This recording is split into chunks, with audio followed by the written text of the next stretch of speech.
Uncle Silas. Joseph Sheridan Le Fanu. Chapter 34 Zamil. It was all vain my remonstrating.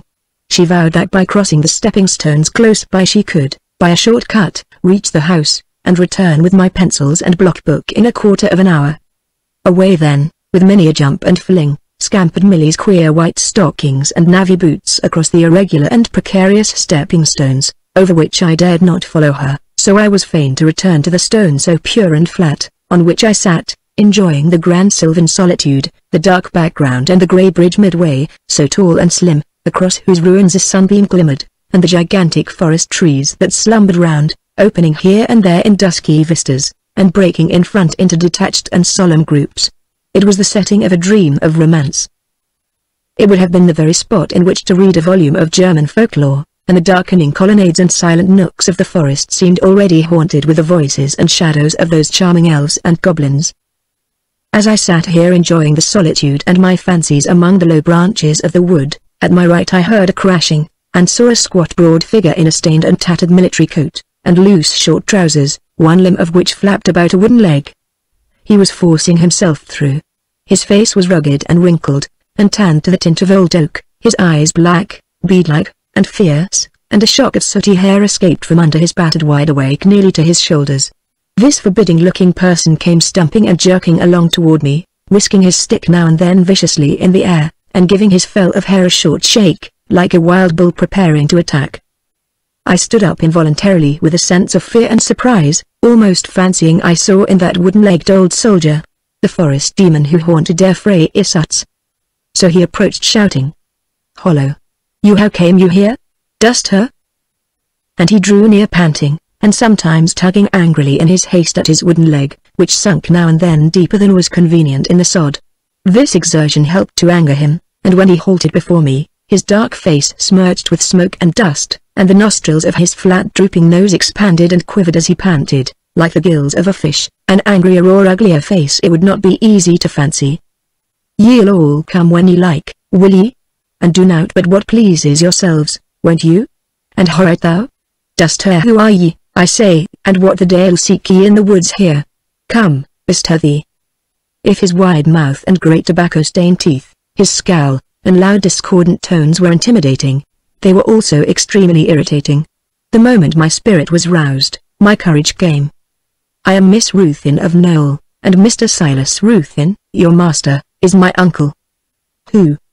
he exclaimed more gently, "and if Silas be thy uncle thou'lt be come to live with him, and thou right she is come overnight, eh?" I made no answer, but I believe I looked both angrily and disdainfully. "And what make ye alone here? And how was I to note, and Millie not will ye, nor no one? But Maud or no Maud, I wouldn't let the Duke hisself set foot inside the Pale Inn without Silas said let him. And you may tell Silas them's the words o' Dickon Hawkes, and I'll stick Tom, and what's more I'll tell him myself I will, I'll tell him there be no use o' my striving and straining he, day and night and day, watchin' again poachers, and thieves, and gypsies, and they robbing lads, if rules won't be kep', and folk do just as they pleases. Dang it, lass, thou right in luck I didn't heave a brick at thee when I saw thee first." "I'll complain of you to my uncle," I replied. "So do, and appen thou'lt find thyself in the wrong box, lass, thou canst na say I set the dogs to thee, nor called thee so much as a wry name, nor heave a stone at thee did I? Well? And where's the complaint then?" I simply answered, rather fiercely. "Be good enough to leave me." "Well, I make no objections, mind. I'm taking thy word thou right Maud Ruth, and appen thou best and appen thou bain't. I'm not your own't, but I takes thy word, and all I want to know's just this. Did Meg open the gate to thee?" I made him no answer, and to my great relief I saw Millie striding and skipping across the unequal stepping stones. "Hello, Pegtop. What are you after now?" she cried, as she drew near. "This man has been extremely impertinent." "You know him, Millie?" I said. "Why, that's Pegtop Dickon. Dirty old Hawkes that never was washed. I tell you, lad, ye'll see what the governor thinks of her. He'll talk to you." I done or said nought not but I should, and there's the fact she can't deny it, she hadn't a hard word for my, and I don't care the toppos that thistle what no one says not I. But I tell thee, Millie, I stopped some o' thy pranks, and I'll stop more. Ye'll be shying no more stones at the cattle. "Tell your tales, and welcome," cried Millie. "I wish I was here when you jawed, cousin. If Winnie was here she'd catch you by the timber toe and put you on your back." She'll be a good un yet if she takes art to thee," retorted the old man with a fierce sneer. "Drop it, and get away will ye," cried she, "or maybe I'd call Winnie to smash your timber leg for you." "Ha! There's more on't. She's a sweet un, isn't she?" he replied sardonically. "You did not like it last Easter, when Winnie broke it with a kick." "'Twas a kick o' a horse," he growled with a glance at me. "'Twas no such thing. 'Twas Winnie did it, and he laid on his back for a week while Carpenter made him a new one." And Millie laughed hilariously. "I'll fool no more will ye, losing my time, I won't. But mind ye, I'll speak with Silas." And going away he put his hand to his crumpled wide awake, and said to me with a surly difference, "Good evening, Miss Ruthin. Good evening, Ma'am, and gee, please remember, I did not mean now to vex thee." And so he swaggered away, jerking and waddling over the sward, and was soon lost in the wood. It's well he's a little bit frightened. I never saw him so angry, I think. He is awful mad. "Perhaps he really is not aware how very rude he is," I suggested. "I hate him. We were twice as pleasant with poor Tom Driver. He never meddled with anyone, and was always in liquor. Old Gin was the name he went by. But this brute, I do hate him. He comes from Wigan, I think, and he's always spoiling sport, and he whops Meg, that's Beauty, you know, and I don't think she'd be half as bad only for him. Listen to him whistlin'." I did hear whistling at some distance among the trees. "I declare if he isn't doing the dogs. Climb up here, I tell ye," and we climbed up the slanting trunk of a great walnut tree, and strained our eyes in the direction from which we expected the onset of Pegtop's vicious pack. But it was a false alarm. "Well, I don't think he would do that, after all, hardly, but he is a brute, sure." "And that dark girl who would not let us through, is his daughter, is she?" "Yes, that's Meg Beauty. I christened her, when I called him Beast, but I call him Pegtop now, and she's Beauty still, and that's the way ought. Come, sit down now, and make your picture," she resumed so soon as we had dismounted from our position of security. "I'm afraid I'm hardly in the vein. I don't think I could draw a straight line. My hand trembles." "I wish you could, Maud," said Millie, with a look so wistful and entreating, that considering the excursion she had made for the pencils, I could not bear to disappoint her. "Well, Millie, we must only try, and if we fail we can't help it. Sit you down beside me and I'll tell you why I begin with one part and not another, and you'll see how I make trees and the river, and yes, that pencil. It is hard and answers for the fine light lines, but we must begin at the beginning, and learn to copy drawings before we attempt real views like this. And if you wish it, Millie, I'm resolved to teach you everything I know, which, after all, is not a great deal, and we shall have such fun making sketches of the same landscapes, and then comparing." And so on. Millie, quite delighted, and longing to begin her course of instruction, sat down beside me in a rapture, and hugged and kissed me so heartily that we were very near rolling together off the stone on which we were seated. Her boisterous delight and good nature helped to restore me, and both laughing heartily together, I commenced my task. "Dear me! Who's that?" I exclaimed suddenly, as looking up from my block book I saw the figure of a slight man in the careless morning dress of a gentleman, crossing the ruinous bridge in our direction, with considerable caution, upon the precarious footing of the battlement, which alone offered an unbroken passage. This was a day of apparitions. Millie recognized him instantly. The gentleman was Mr. Carey's brogue. He had taken the Grange only for a year. He lived quite to himself, and was very good to the poor, and was the only gentleman, for ever so long, who had visited at Bartram, and oddly enough nowhere else.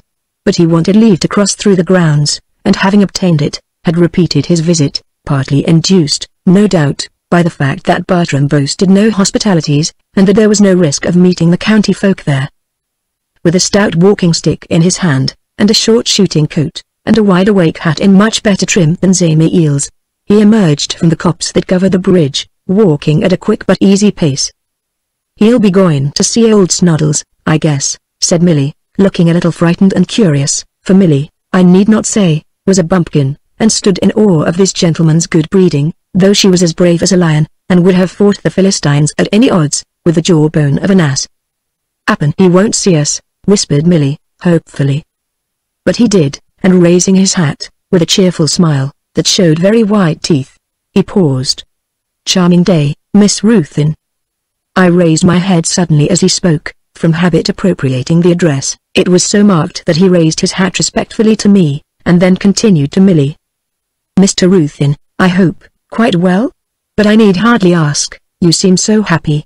Will you kindly tell him that I expect the book I mentioned in a day or two, and when it comes I'll either send or bring it to him immediately." Millie and I were standing, by this time, but she only stared at him, tongue-tied, her cheeks rather flushed, and her eyes very round, and to facilitate the dialogue, "As I suppose," he said again. "He's quite well, I hope?" Still no response from Millie, and I, provoked, though myself a little shy, made answer. "My uncle, Mr. Ruthin, is very well, thank you," and I felt that I blushed as I spoke. "Ah, pray excuse me, may I take a great liberty? You're Miss Ruthin, of Knoll?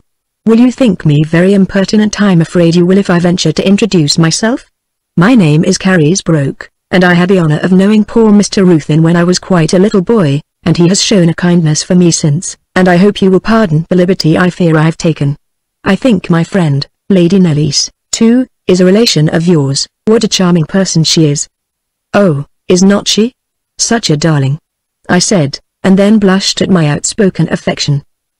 But he smiled kindly, as if he liked me for it, and he said, "You know whatever I think, I dare not quite say that, but frankly I can quite understand it.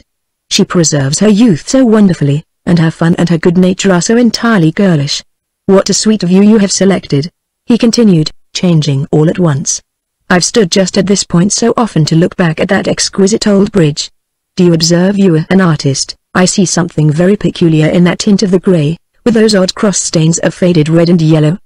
"I do, indeed. I was just remarking the peculiar beauty of the colouring, was not I, Millie?" Millie stared at me, and uttered an alarmed yes, and looked as if she had been caught in a robbery. "Yes, and you have so very peculiar a background," he resumed.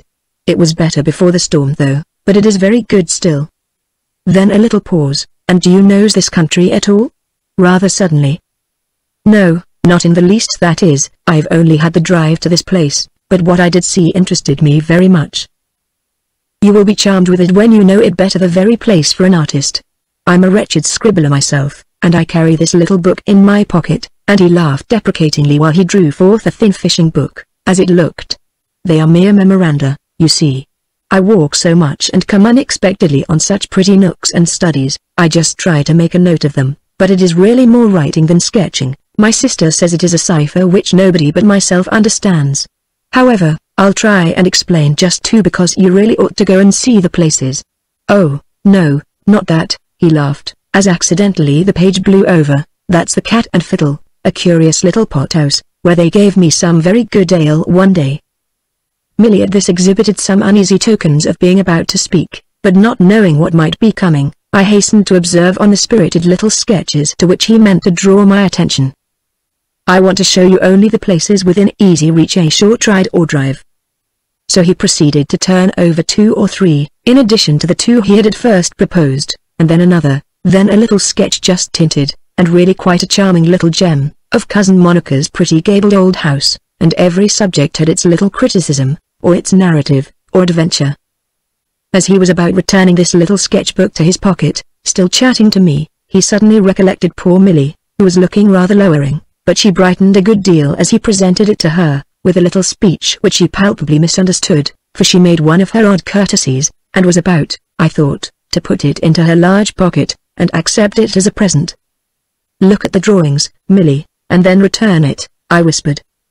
At his request I allowed him to look at my unfinished sketch of the bridge, and while he was measuring distances and proportions with his eye, Millie whispered rather angrily to me.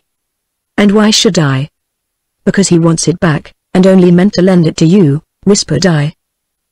"Lend it to me and after you? Bury me wick if I look at a leaf of it," she retorted in high dudgeon. "Take it, lass, give it him yourself." "I'll not," and she popped it into my hand, and made a sulky step back. "My cousin is very much obliged," I said, returning the book, and smiling for her, and he took it smiling also and said, "I think if I had known how very well you draw, Miss Ruthin, I should have hesitated about showing you my poor scrawls. But these are not my best, you know. Lady Nellis will tell you that I can really do better, a great deal better, I think." and then with more apologies for what he called his impertinence, he took his leave, and I felt altogether very much pleased and flattered. He could not be more than 29 or 30, I thought, and he was decidedly handsome, that is, his eyes and teeth, and clear brown complexion were, and there was something distinguished and graceful in his figure and gesture, and altogether there was the indescribable attraction of intelligence, and I fancied, though this, of course, was a secret, that from the moment he spoke to us he felt an interest in me. I am not going to be vain. It was a grave interest, but still an interest, for I could see him studying my features while I was turning over his sketches, and he thought I saw nothing else. It was flattering, too, his anxiety that I should think well of his drawing, and referring me to Lady Nellie's. Carysbroke, had I ever heard my dear father mention that name? I could not recollect it. But then he was habitually so silent, that his not doing so argued nothing. Chapter 35. We visit a room in the second story. Mr. Carysbroke amused my fancy sufficiently to prevent my observing Millie's silence, till we had begun our return homeward. The Grange must be a pretty house, if that little sketch be true. Is it far from this? 'Twill be 2 mile. Are you vexed, Millie? I asked, for both her tone and looks were angry. Yes, I am vexed, and why not, lass? What has happened?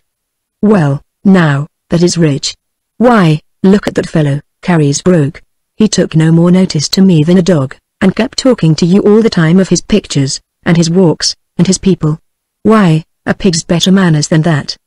But, Millie dear, you forget, he tried to talk to you, and you would not answer him, I expostulated. And is not that just what I say? I can't talk like other folk, ladies, I mean. Everyone laughs at me, and I'm dressed like a show, I am. It's a shame. I saw Polly Shives, what a lady she is, my eyes ! Laughing at me in church last Sunday. I was minded to give her a bit of my mind. And I know I'm queer. It's a shame, it is. Why should I be so rum? It is a shame. I don't want to be so, nor it isn't my fault. And poor Millie broke into a flood of tears, and stamped on the ground, and buried her face in her short frock, which she whisked up to her eyes, and an odder figure of grief I never beheld. And I could not make head or tail of what he was saying, cried poor Millie through her buff cotton, with a stamp, and you twigged every word. And why am I so? It's a shame, a shame. Oh, ho, ho. It's a shame. But, my dear Millie, we were talking of drawing, and you have not learned yet. But you shall, I'll teach you, and then you'll understand all about it.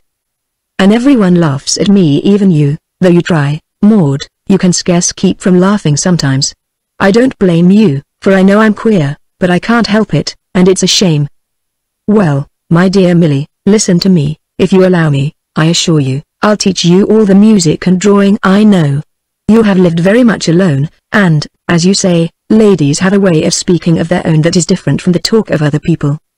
Yes, that they have, and gentlemen too, like the governor, and that Carysbroke, and a precious lingo it is, dang it, why, the devil himself could not understand it, and I'm like a fool among you.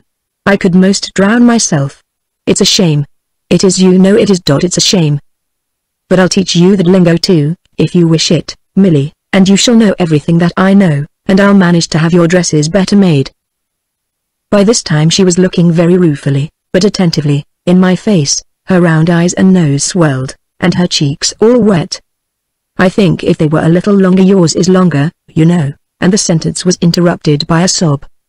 Now, Millie, you must not be crying. If you choose you may be just as the same as any other lady, and you shall, and you will be very much admired, I can tell you, if only you will take the trouble to quite unlearn all your odd words and ways, and dress yourself like other people, and I will take care of it if you let me, and I think you are very clever, Millie, and I know you are very pretty.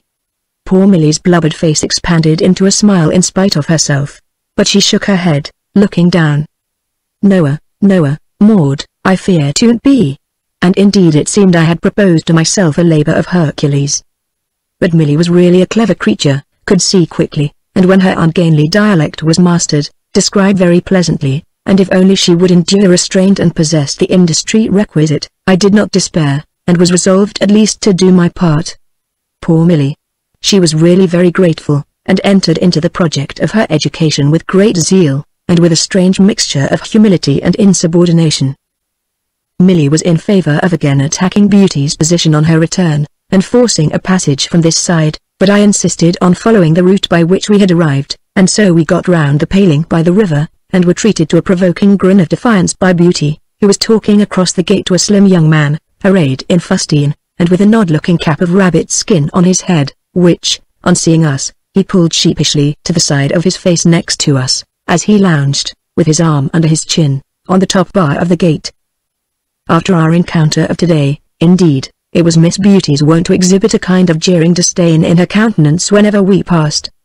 I think Millie would have engaged her again, had I not reminded her of her undertaking, and exerted my new authority. "Look at that sneak," begged up, "there, going up the path to the mill. He makes believe now he does not see us. But he does, though, only he's afraid we'll tell the governor. And he thinks governor won't give him his way with you. I hate that pegged up. He stopped me riding the cows a year ago, he did. I thought Pegtop might have done worse. Indeed, it was plain that a total reformation was needed here, and I was glad to find that poor Millie seemed herself conscious of it, and that her resolution to become more like other people of her station was not a mere spasm of mortification and jealousy, but a genuine and very zealous resolve. I had not half seen this old house of Bartram Hall yet. At first, indeed, I had but an imperfect idea of its extent. There was a range of rooms along one side of the great gallery, with closed window shutters, and the doors generally locked. Old Llama grew cross when we went into them, although we could see nothing, and Millie was afraid to open the windows, not that any Bluebeard revelations were apprehended, but simply because she knew that Uncle Silas's order was that things should be left undisturbed, and this boisterous spirit stood in awe of him to a degree which his gentle manners and apparent quietude rendered quite surprising. There were in this house, what certainly did not exist at Knoll, and what I have never observed, thought they may possibly be found in other old houses, I mean, here and there, very high hatches, which we could only peep over by jumping in the air. They crossed the long corridors and great galleries, and several of them were turned across and locked, so as to intercept the passage, and interrupt our explorations. Millie, however, knew a queer little, very steep and dark back stair, which reached the upper floor, so she and I mounted, and made a long ramble through rooms much lower and ruder in finish than the lordly chambers we had left below. These commanded various views of the beautiful though neglected grounds, but on crossing a gallery we entered suddenly a chamber, which looked into a small and dismal quadrangle, formed by the inner walls of this great house, and of course designed only by the architect to afford the needful light and air to portions of the structure. I rubbed the window pane with my handkerchief and looked out. The surrounding roof was steep and high. The walls looked soiled and dark. The windows lined with dust and dirt, and the window stones were in places tufted with moss, and grass, and groundsel. An arched doorway had opened from the house into this darkened square, but it was soiled and dusty, and the damp weeds that overgrew the quadrangle drooped undisturbed against it. It was plain that human footsteps tracked it little, and I gazed into that blind and sinister area with a strange thrill and sinking. "This is the second floor, there is the enclosed courtyard," I, as it were, soliloquized. "What are you afraid of, Maud? You look as ye'd seen a ghost," exclaimed Millie, who came to the window and peeped over my shoulder. It reminded me suddenly, Millie, of that frightful business. "What business, Maud? ? What a plague are ye thinking on?" demanded Millie, rather amused. "It was in one of these rooms, maybe this. Yes, it certainly was this, for see, the paneling has been pulled off the wall that Mr. Chark killed himself." I was staring ruefully round the dim chamber, in whose corners the shadows of night were already gathering. "Chark!" ! What about him? ? Who's Chark?" asked Millie. "Why, you must have heard of him," said I. "Not as I'm aware on," answered she. "And he killed himself? Did he? Hanged himself, eh, or blowed his brains out?" "He cut his throat in one of these rooms, this one. I'm sure for your papa had the wainscoting stripped from the wall to ascertain whether there was any second door through which a murderer could have come, and you see these walls are stripped, and bear the marks of the woodwork that has been removed," I answered. "Well, that was awful. I don't know how they have pluck to cut their throats. If I was doing it, I'd like best to put a pistol to my head and fire, like the young gentleman did, they say, in Dead Man's Hollow. But the fellows that cut their throats, they must be awful game lads, I'm thinking, for it's a long slice, you know." Don't, Millie dear. Suppose we come away," I said, for the evening was deepening rapidly into night. "Hey, and bury me wick, but here's the blood. Don't you see a big black cloud all spread over the floor hereabout, don't ye see?" Millie was stooping over the spot, and tracing the outline of this, Perhaps, imaginary mapping, in the air with her finger. No, Millie, you could not see it, the floor is too dark, and it's all in shadow. It must be fancy, and perhaps, after all, this is not the room. Well, I'm sure it is. Stand, just look. We'll come in the morning, and if you are right we can see it better then. Come away, I said, growing frightened. And just as we stood up to depart, the white high-colled cap and large sallow features of old Llama peeped in at the door. Look! What brings you here? Cried Millie, nearly as much startled as I at the intrusion. What brings you here, miss? Whistled Llama through her gums. We're looking where Chark cut his throat, replied Millie. Chark the devil, said the old woman, with an odd mixture of scorn and fury. 'Tisn't his room, and come ye out of it, please. Master won't like when he hears how you keep pulling Miss Maud from one room to another, all through the house, up and down. She was gabbling sternly enough, but dropped a low courtesy as I passed her, and with a peaked and nodding stare round the room, the old woman clapped the door sharply, and locked it. And who has been a-talking about Chark Apacolis, I warrant. I suppose you want to frighten Miss Maud here, another crippled courtesy, we're ghosts and like nonsense. You're out there, 'twas she told me, and much about it. Ghosts, indeed. I don't value them, not I. If I did, I know who'd frighten me, and Millie laughed. The old woman stuffed the key in her pocket, and her wrinkled mouth pouted and receded with a grim uneasiness. A harmless brat, and kind she is, but wild she will be wild. So whispered Llama in my ear, during the silence that followed, nodding shakily toward Millie over the banister, and she courtesied again as we departed, and shuffled off toward Uncle Silas's room. The governor is queerish this evening, said Millie, when we were seated at our tea. You never saw him queerish, did you? You must say what you mean, more plainly, Millie. You don't mean ill, I hope? Well, I don't know what it is, but he does grow very queer. Sometimes you'd think he was dead almost, maybe 2 or 3 days and nights together. He sits all the time like an old woman in a swoon. Well, it is awful. Is he insensible when in that state? I asked, a good deal alarmed. I don't know, but it never signifies anything. It won't kill him, I do believe, but old Llama knows all about it. I hardly ever go into the room when he's so, only when I'm sent for, and he sometimes wakes up and takes a fancy to call for this one or that. One day he sent for Pegtop all the way to the mill, and when he came, he only stared at him for a minute or two, and ordered him out o' the room. He's like a child almost, when he's in one o' them dazes. I always knew when Uncle Silas was queerish, by the injunctions of old Llama, whistled and spluttered over the banister as we came upstairs, to mind how we made a noise passing master's door, and by the sound of mysterious toings and froings about his room. I saw very little of him. He sometime took a whim to have us breakfast with him, which lasted perhaps for a week, and then the order of our living would relapse into its old routine. I must not forget 2 kind letters from Lady Knollys, who was detained away, and delighted to hear that I enjoyed my quiet life, and promised to apply, in person, to Uncle Silas, for permission to visit me. She was to be for the Christmas at Elveston, and that was only 6 miles away from Bartram Haugh, so I had the excitement of a pleasant look forward. She also said that she would include poor Millie in her invitation, and a vision of Captain Oakley rose before me, with his handsome gaze turned in wonder on poor Millie, for whom I had begun to feel myself responsible. Chapter 36 An Arrival at Dead of Night. I have sometimes been asked why I wear an odd little turquoise ring which to the uninstructed eye appears quite valueless and altogether an unworthy companion of those jewels which flash insultingly beside it. It is a little keepsake, of which I became possessed about this time. Come, lass, what name shall I give you? Cried Millie, one morning, bursting into my room in a state of alarming hilarity. My own, Millie.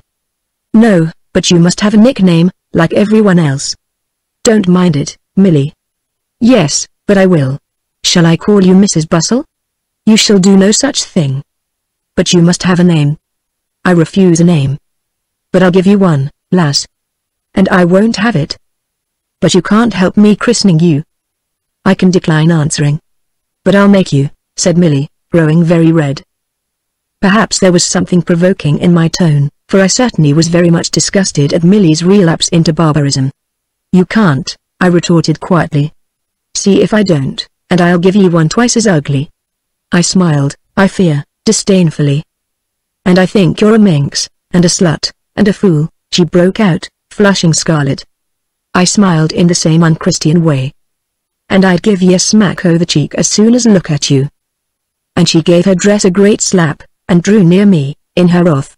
I really thought she was about tendering the ordeal of single combat. I made her, however, a paralyzing courtesy, and, with immense dignity, sailed out of the room, and into Uncle Silas's study, where it happened we were to breakfast that morning, and for several subsequent ones.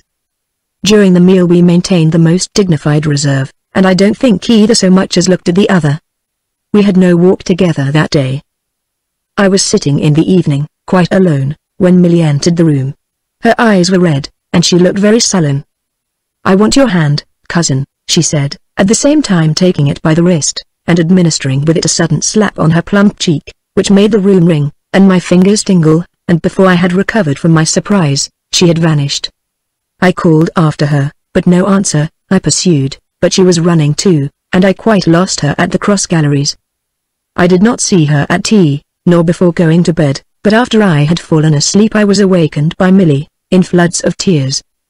"Cousin Maud, will ye forgive me? You'll never like me again, will ye?" "No, I know ye won't. I'm such a brute. I hate it. It's a shame. And here's a Banbury cake for you. I sent to the town for it, and some taffy. Won't ye eat it? And here's a little ring. 'Tisn't as pretty as your own rings, and ye'll wear it, maybe, for my sake, poor Millie's sake, before I was so bad to ye. If ye forgive me, and I'll look at breakfast, and if it's on your finger I'll know you're friends wi' me again, and if ye don't, I won't trouble you no more, and I think I'll just drown myself out o' the way, and you'll never see wicked Millie no more." And without waiting a moment, leaving me only half awake, and with the sensations of dreaming, she scampered from the room, in her bare feet, with a petticoat about her shoulders. She had left her candle by my bed, and her little offerings on the coverlet by me. If I had stood an atom less in terror of goblins than I did, I should have followed her, but I was afraid. I stood in my bare feet at my bedside, and kissed the poor little ring and put it on my finger, where it has remained ever since and always shall. And when I lay down, longing for morning, the image of her pale, imploring, penitential face was before me for hours, and I repented bitterly of my cruel provoking ways, and thought myself, I dare say justly, 1,000 times more to blame than Millie. I searched in vain for her before breakfast. At that meal, however, we met, but in the presence of Uncle Silas, who, though silent and apathetic, was formidable, and we, sitting at a table disproportionately large, under the cold, strange gaze of my guardian, talked only what was inevitable, and that in low tones, for whenever Millie for a moment raised her voice, Uncle Silas would wince, place his thin white fingers quickly over his ear, and look as if a pain had pierced his brain, and then shrug and smile piteously into vacancy. When Uncle Silas, therefore, was not in the talking vein himself, and that was not often, you may suppose there was very little spoken in his presence. When Millie, across the table, saw the ring upon my finger, she, drawing in her breath, said, "Oh!" and, with round eyes and mouth, she looked so delighted, and she made a little motion, as if she was on the point of jumping up, and then her poor face quivered, and she bit her lip, and staring imploringly at me, her eyes filled fast with tears, which rolled down her round penitential cheeks. I am sure I felt more penitent than she. I know I was crying and smiling, and longing to kiss her. I suppose we were very absurd, but it is well that small matters can stir the affections so profoundly at a time of life when great troubles seldom approach us. When at length the opportunity did come, never was such a hug out of the wrestling ring as poor Millie bestowed on me, swaying me this way and that, and burying her face in my dress, and blubbering. "I was so lonely before you came, and you so good to me, and I such a devil, and I'll never call you a name, but Maud, my darling Maud. You must, Millie, Mrs. Bustle. I'll be Mrs. Bustle, or anything you like. You must." I was blubbering like Millie, and hugging my best, and, indeed, I wonder how we kept our feet. So Millie and I were better friends than ever. Meanwhile, the winter deepened, and we had short days and long nights, and long fireside gossipings at Bartram Hall. I was frightened at the frequency of the strange collapses to which Uncle Silas was subject. I did not at first mind them much, for I naturally fell into Millie's way of talking about them. But one day, while in one of his queerish states, he called for me, and I saw him, and was unspeakably scared. In a white wrapper, he lay coiled in a great easy chair. I should have thought him dead, had I not been accompanied by old Llama, who knew every gradation and symptom of these strange affections. She winked and nodded to me with a ghastly significance, and whispered, "Don't make no noise, miss, till he talks, he'll come to for a bit, anon." Except that there was no sign of convulsions, the countenance was like that of an epileptic arrested in one of his contortions. There was a frown and smirk like that of idiocy, and a strip of white eyeball was also disclosed. Suddenly, with a kind of chilly shudder, he opened his eyes wide, and screwed his lips together, and blinked and stared on me with a fatuized uncertainty, that gradually broke into a feeble smile. "Ah, the girl Austin's child. Well, dear, I'm hardly able. I'll speak tomorrow. Next day it is tic neuralgia, or something torture, tell her." So, huddling himself together, he lay again in his great chair, with the same inexpressible helplessness in his attitude, and gradually his face resumed its dreadful cast. "Come away, miss, he's changed his mind, he'll not be fit to talk to you noways all day, maybe," said the old woman, again in a whisper. So forth we stole from the room, I unspeakably shocked. In fact, he looked as if he were dying, and so, in my agitation, I told the crone, who, forgetting the ceremony with which she usually treated me, chuckled out derisively. "A-dying is he? Well, he be like St. Paul, he's been a-dying daily this many a day." I looked at her with a chill of horror. She did not care, I suppose, what sort of feelings she might excite, for she went on mumbling sarcastically to herself. I had paused, and overcame my reluctance to speak to her again, for I was really very much frightened. "Do you think he is in danger? Shall we send for a doctor?" I whispered. "Lord bless ye, the doctor knows all about it, miss." The old woman's face had a gleam of that derision which is so shocking in the features of feebleness and age. "But it is a fit, it is paralytic, or something horrible. It can't be safe to leave him to chance or nature to get through these terrible attacks. There's no fear of him, 'tisn't no fits at all, he's now the worse ot. Just silly a bit now and again. It's been the same a dozen year and more, and the doctor knows all about it," answered the old woman sturdily. "And he'll find he'll be as mad as Bedlam if he make any stir about it." That night I talked the matter over with Mary Quince. "They're very dark, miss, but I think he takes a deal too much laudanum," said Mary. To this hour I cannot say what was the nature of those periodical seizures.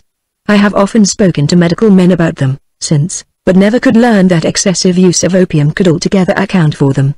It was, I believe, certain, however, that he did use that drug in startling quantities. It was, indeed, sometimes a topic of complaint with him that his neuralgia imposed this sad necessity upon him. The image of Uncle Silas, as I had seen him that day, troubled and affrighted my imagination. As I lay in my bed, I had slept very well since my arrival at Bartram. So much of the day was passed in the open air, and in active exercise, that this was but natural. But that night I was nervous and wakeful, and it was past 2 o'clock when I fancied I heard the sound of horses and carriage wheels on the avenue. Mary Quince was close by, and therefore I was not afraid to get up and peep from the window. My heart beat fast as I saw a postchaise approach the courtyard. A front window was let down, and the postilion pulled up for a few seconds. In consequence of some directions received by him, I fancied he resumed his route at a walk, and so drew up at the hall door, on the steps of which a figure awaited his arrival. I think it was old Llama, but I could not be quite certain. There was a lantern on the top of the balustrade, close by the door. The chaise lamps were lighted, for the night was rather dark. A bag and valise, as well as I could see, were pulled from the interior by the post-boy, and a box from the top of the vehicle, and these were carried into the hall. I was obliged to keep my cheek against the window pane to command a view of the point of debarkation, and my breath upon the glass, which dimmed it again almost as fast as I wiped it away, helped to obscure my vision. But I saw a tall figure, in a cloak, get down and swiftly enter the house, but whether male or female I could not discern. My heart beat fast. I jumped at once to a conclusion. My uncle was, in fact, dying, and this was the physician, too late summoned to his bedside. I listened for the ascent of the doctor, and his entrance at my uncle's door, which, in the stillness of the night, I thought I might easily hear, but no sound reached me. I listened so for fully 5 minutes, but without result. I returned to the window, but the carriage and horses had disappeared. I was strongly tempted to wake Mary Quince, and take counsel with her, and persuade her to undertake a reconnaissance. The fact is, I was persuaded that my uncle was in extremity, and I was quite wild to know the doctor's opinion. But, after all, it would be cruel to summon the good soul from her refreshing nap. So, as I began to feel very cold, I returned to my bed, where I continued to listen and conjecture until I fell asleep. In the morning, as was usual, before I was dressed, in came Millie. "How is Uncle Silas?" I eagerly inquired. "Old Llama says he's queerish still, but he's not so dull as yesterday," answered she. "Was not the doctor sent for?" I asked. "Was he? Well, that's odd, and she said never a word or to me," answered she. "I'm asking only," said I. "I don't know whether he came or no," she replied, "but what makes you take that in your head? A chaise arrived here between 2 and 3 o'clock last night." "Hey? And who told you?" Millie seemed all on a sudden highly interested. "I saw it, Millie, and someone, I fancy the doctor, came from it into the house." "Fudge, lass. Who had sent for the doctor?" "'Twasn't he, I tell you." "What was he like?" said Millie. "I could only see clearly that he, or she, was tall, and wore a cloak," I replied. "Then 'twasn't him nor t'other I was thinking on, neither, and I'll be hanged but I think it will be Cormoran," cried Millie, with a thoughtful rap with her knuckle on the table. Precisely at this juncture a tapping came to the door. "Come in," said I. And old Llama entered the room, with a courtesy. "I came to tell Miss Quince her breakfast's ready," said the old lady. "Who came in the chaise, Llama?" demanded Millie. "What chaise?" spluttered the beldame tartly. "The chaise that came last night, past 2 o'clock, said Millie. "That's a lie, and a damn lie," cried the beldame. "There weren't no chaise at the door since Miss Maud come from Knoll." I stared at the audacious old menial who could utter such language. "Yes, there was a chaise, and Cormoran, as I think, be come in it," said Millie, who seemed accustomed to Llama's daring address. "And there's another damn lie, as big as the t'other," said the crone, her haggard and withered face flushing orange all over.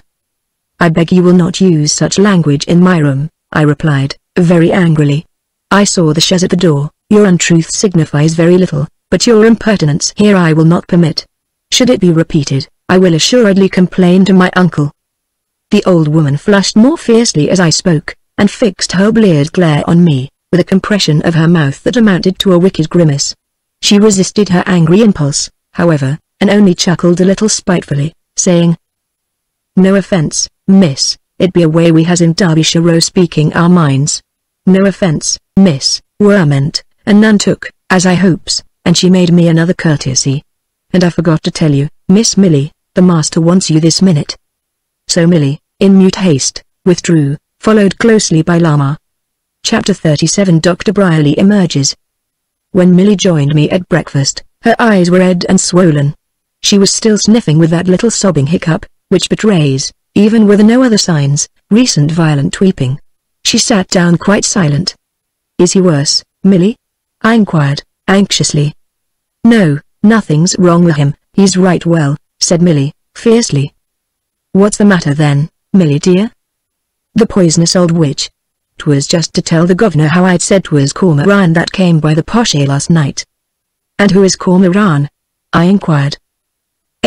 There it is, I'd like to tell, and you want to hear and I just daren't, for you'll send me off right to a French school hang them all ! If I do. "And why should Uncle Silas care?" said I, a good deal surprised. "There ain't telling lies." "Who?" said I. "Llama, that's who." So soon as she made her complaint of me, the governor asked her, sharp enough, "Did anyone come last night, or a poche?" and she was ready to swear there was no one. "Are you quite sure, Maud, you really did see aught, or happened 'twas all a dream?" "It was no dream, Millie, so sure as you are there, I saw exactly what I told you," I replied. "Governor won't believe it anyhow, and he's right mad wi' me, and he threatens me he'll have me off to France. I wish 'twas under the sea. I hate France, I do, like the devil. Don't you? They're always threatening me with France, if I dare say a word more about the poche, or anyone. I really was curious about Cormoran, but Cormoran was not to be defined to me by Millie, nor did she, in reality, know more than I respecting the arrival of the night before. One day I was surprised to see Dr. Briley on the stairs. I was standing in a dark gallery as he walked across the floor of the lobby to my uncle's door, his hat on, and some papers in his hand. He did not see me, and when he had entered Uncle Silas's door, I went down and found Millie awaiting me in the hall. "So Dr. Briley is here," I said. "That's the thin fellow, with a sharp look, and the shiny black coat, that went up just now?" asked Millie. "Yes, he's gone into your papa's room," said I. "Happened was he come t'other night. He may be staying here, though we see him seldom, for it's a barrack of a house it is." The same thought had struck me for a moment, but it was dismissed immediately. It certainly was not Dr. Briley's figure which I had seen. So, without any new light gathered from this apparition, we went on our way, and made our little sketch of the ruined bridge. We found the gate locked as before, and, as Millie could not persuade me to climb it, we got round the paling by the river's bank. While at our drawing, we saw the swarthy face, sooty locks, and old weather-stained red coat of Zamiel, who was glowering malignly at us from among the trunks of the forest trees, and standing motionless as a monumental figure in the side aisle of a cathedral. When we looked again he was gone. Although it was a fine mild day for the wintry season, we yet, cloaked as we were, could not pursue so still an occupation as sketching for more than 10 or 15 minutes. As we returned, in passing a clump of trees, we heard a sudden outbreak of voices, angry and expostulatory, and saw, under the trees, the savage old Zamiel strike his daughter with his stake 2 great blows, one of which was across the head. Beauty ran only a short distance away, while the swart old wood demon stumped lustily after her, cursing and brandishing his cudgel. My blood boiled. I was so shocked that for a moment I could not speak, but in a moment more I screamed. "You brute! How dare you strike the poor girl?" She had only run a few steps, and turned about confronting him and us, her eyes gleaming fire, her features pale and quivering to suppress a burst of weeping. 2 little rivulets of blood were trickling over her temple. "I say, Father, look at that," she said, with a strange tremulous smile, lifting her hand, which was smeared with blood. Perhaps he was ashamed, and the more enraged on that account, for he growled another curse, and started afresh to reach her, whirling his stake in the air. Our voices, however, arrested him. "My uncle shall hear of your brutality. The poor girl. Strike him, Meg, if he does it again, and pitch his leg into the river tonight, when he's asleep. I'd serve you the same," and out came an oath. "You'd have her lick her there, would ye? Look out." And he wagged his head with a scowl at Millie, and a flourish of his cudgel. "Be quiet, Millie," I whispered, for Millie was preparing for battle, and I again addressed him with the assurance that, on reaching home, I would tell my uncle how he had treated the poor girl. "'Tis you she may thank for't, a wheedling o' her to open that gate," he snarled. "That's a lie, we went round by the brook," cried Millie. I did not think proper to discuss the matter with him, and looking very angry, and, I thought, a little put out, he jerked and swayed himself out of sight. I merely repeated my promise of informing my uncle as he went, to which, over his shoulder, he bawled, "Silas won't mind ye that," snapping his horny finger and thumb.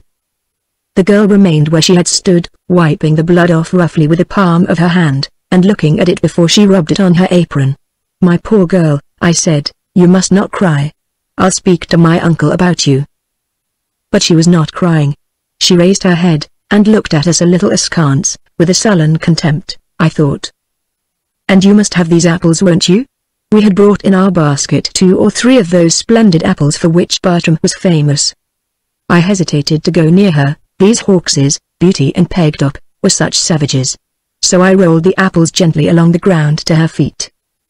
She continued to look doggedly at us with the same expression, and kicked away the apples sullenly that approached her feet. Then, wiping her temple and forehead in her apron, without a word, she turned and walked slowly away. Poor thing. I'm afraid she leads a hard life. What strange, repulsive people they are.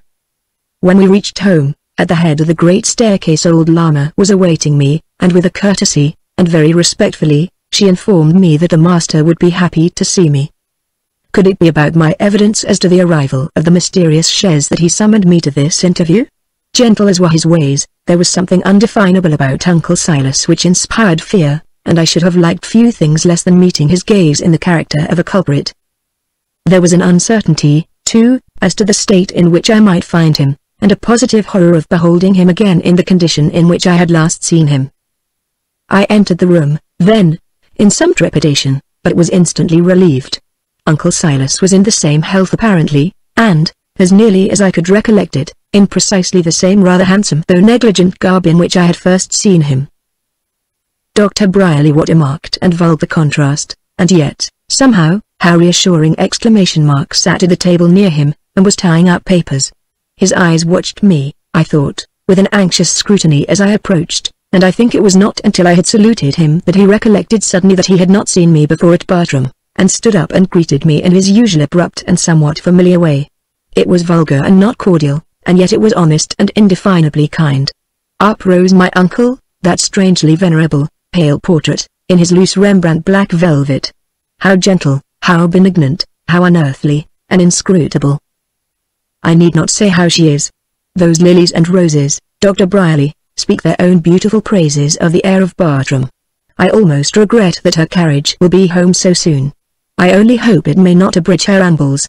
It positively does me good to look at her.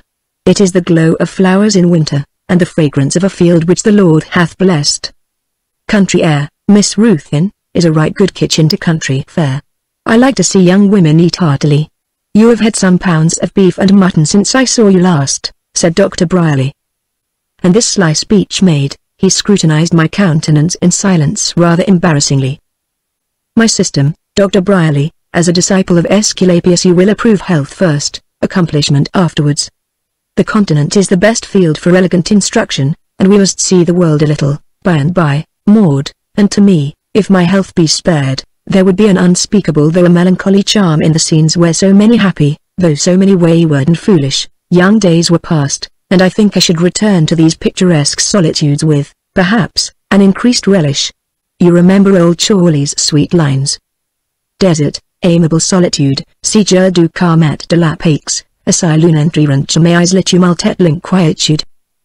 I can't say that care and sorrow have not sometimes penetrated these sylvan fastnesses, but the tumults of the world, thank heaven! Never. There was a sly skepticism, I thought, in Dr. Brierly's sharp face, and hardly waiting for the impressive never, he said. I forgot to ask, who is your banker? Oh, Bartlett and Hall, Lombard Street, answered Uncle Silas, dryly and shortly. Dr. Brierly made a note of it, with an expression of face which seemed, with a sly resolution, to say, you shan't come the anchorite over me. I saw Uncle Silas's wild and piercing eye rest suspiciously on me for a moment, as if to ascertain whether I felt the spirit of Dr. Brierly's almost interruption, and, nearly at the same moment, stuffing his papers into his capacious coat pockets, Dr. Brierly rose and took his leave. When he was gone, I bethought me that now was a good opportunity of making my complaint of Dickon Hawkes. Uncle Silas having risen, I hesitated, and began. Uncle, may I mention an occurrence which I witnessed? Certainly, child, he answered, fixing his eye sharply on me. I really think he fancied that the conversation was about to turn upon the phantom chaise. So I described the scene which had shocked Milly and me, an hour or so ago, in the Windmill Wood. You see, my dear child, they are rough persons, their ideas are not ours, their young people must be chastised, and in a way and to a degree that we would look upon in a serious light. I've found it a bad plan interfering in strictly domestic misunderstandings, and should rather not. But he struck her violently on the head, uncle, with a heavy cudgel, and she was bleeding very fast. Ah? Said my uncle, dryly. And only that Milly and I deterred him by saying that we would certainly tell you, he would have struck her again, and I really think if he goes on treating her with so much violence and cruelty he may injure her seriously, or perhaps kill her. Why, you romantic little child, people in that rank of life think absolutely nothing of a broken head, answered Uncle Silas, in the same way. But is it not horrible brutality, uncle? To be sure it is brutality, but then you must remember they are brutes, and it suits them, said he. I was disappointed. I had fancied that Uncle Silas's gentle nature would have recoiled from such an outrage with horror and indignation, and instead, here he was, the apologist of that savage ruffian, Dickon Hawkes. And he is always so rude and impertinent to Milly and to me, I continued. Oh, impertinent to you, that's another matter. I must see to that. Nothing more, my dear child? Well, there was nothing more. He's a useful servant, Hawkes, and though his looks are not prepossessing, and his ways and language rough, yet he is a very kind father, and a most honest man, a thoroughly moral man, though severe, a very rough diamond though, and has no idea of the refinements of polite society. I venture to say he honestly believes that he has been always unexceptionably polite to you, so we must make allowances. And Uncle Silas smoothed my hair with his thin-aged hand, and kissed my forehead. Yes, we must make allowances, we must be kind. What says the book? Judge not, that ye be not judged. Your dear father acted upon that maxim so noble and so awful, and I strive to do so. Alas! Dear Austin, long go interval, far behind. And you removed my example and my help, you are gone to your rest, and I remain beneath my burden, still marching on by bleak and alpine paths, under the awful night. Oh, knew it delire use. Oh toi, da divero. Viens tu. Vasta vena? Esta bien loinonco. And repeating these lines of Chinya, with upturned eyes, and one hand lifted, and an indescribable expression of grief and fatigue, he sank stiffly into his chair, and remained mute, with eyes closed for some time. Then applying his scented handkerchief to them hastily, and looking very kindly at me, he said, "Anything more, dear child?" "Nothing, uncle, thank you, very much, only about that man, Hawks. I dare say that he does not mean to be so uncivil as he is, but I am really afraid of him, and he makes our walks in that direction quite unpleasant." "I understand quite, my dear. I will see to it, and you must remember that nothing is to be allowed to vex my beloved niece and ward during her stay at Bartram, nothing that her old kinsman, Silas Ruthin, can remedy." So with a tender smile, and a charge to shut the door perfectly, but without clapping it, he dismissed me. Dr. Brierly had not slept at Bartram, but at the little inn in Feltram, and he was going direct to London, as I afterwards learned. "Your ugly doctor's gone away in a fly," said Milly, as we met on the stairs, she running up, I down. On reaching the little apartment which was our sitting room, however, I found that she was mistaken, for Dr. Brierly, with his hat and a great pair of woolen gloves on, and an old Oxford grey surtout that showed his lank length to advantage, buttoned all the way up to his chin, had set down his black leather bag on a table, and was reading at the window a little volume which I had borrowed from my uncle's library. It was Swedenborg's account of the other worlds, heaven and hell. He closed it on his finger as I entered, and without recollecting to remove his hat, he made a step or two towards me with his splay, creaking boots.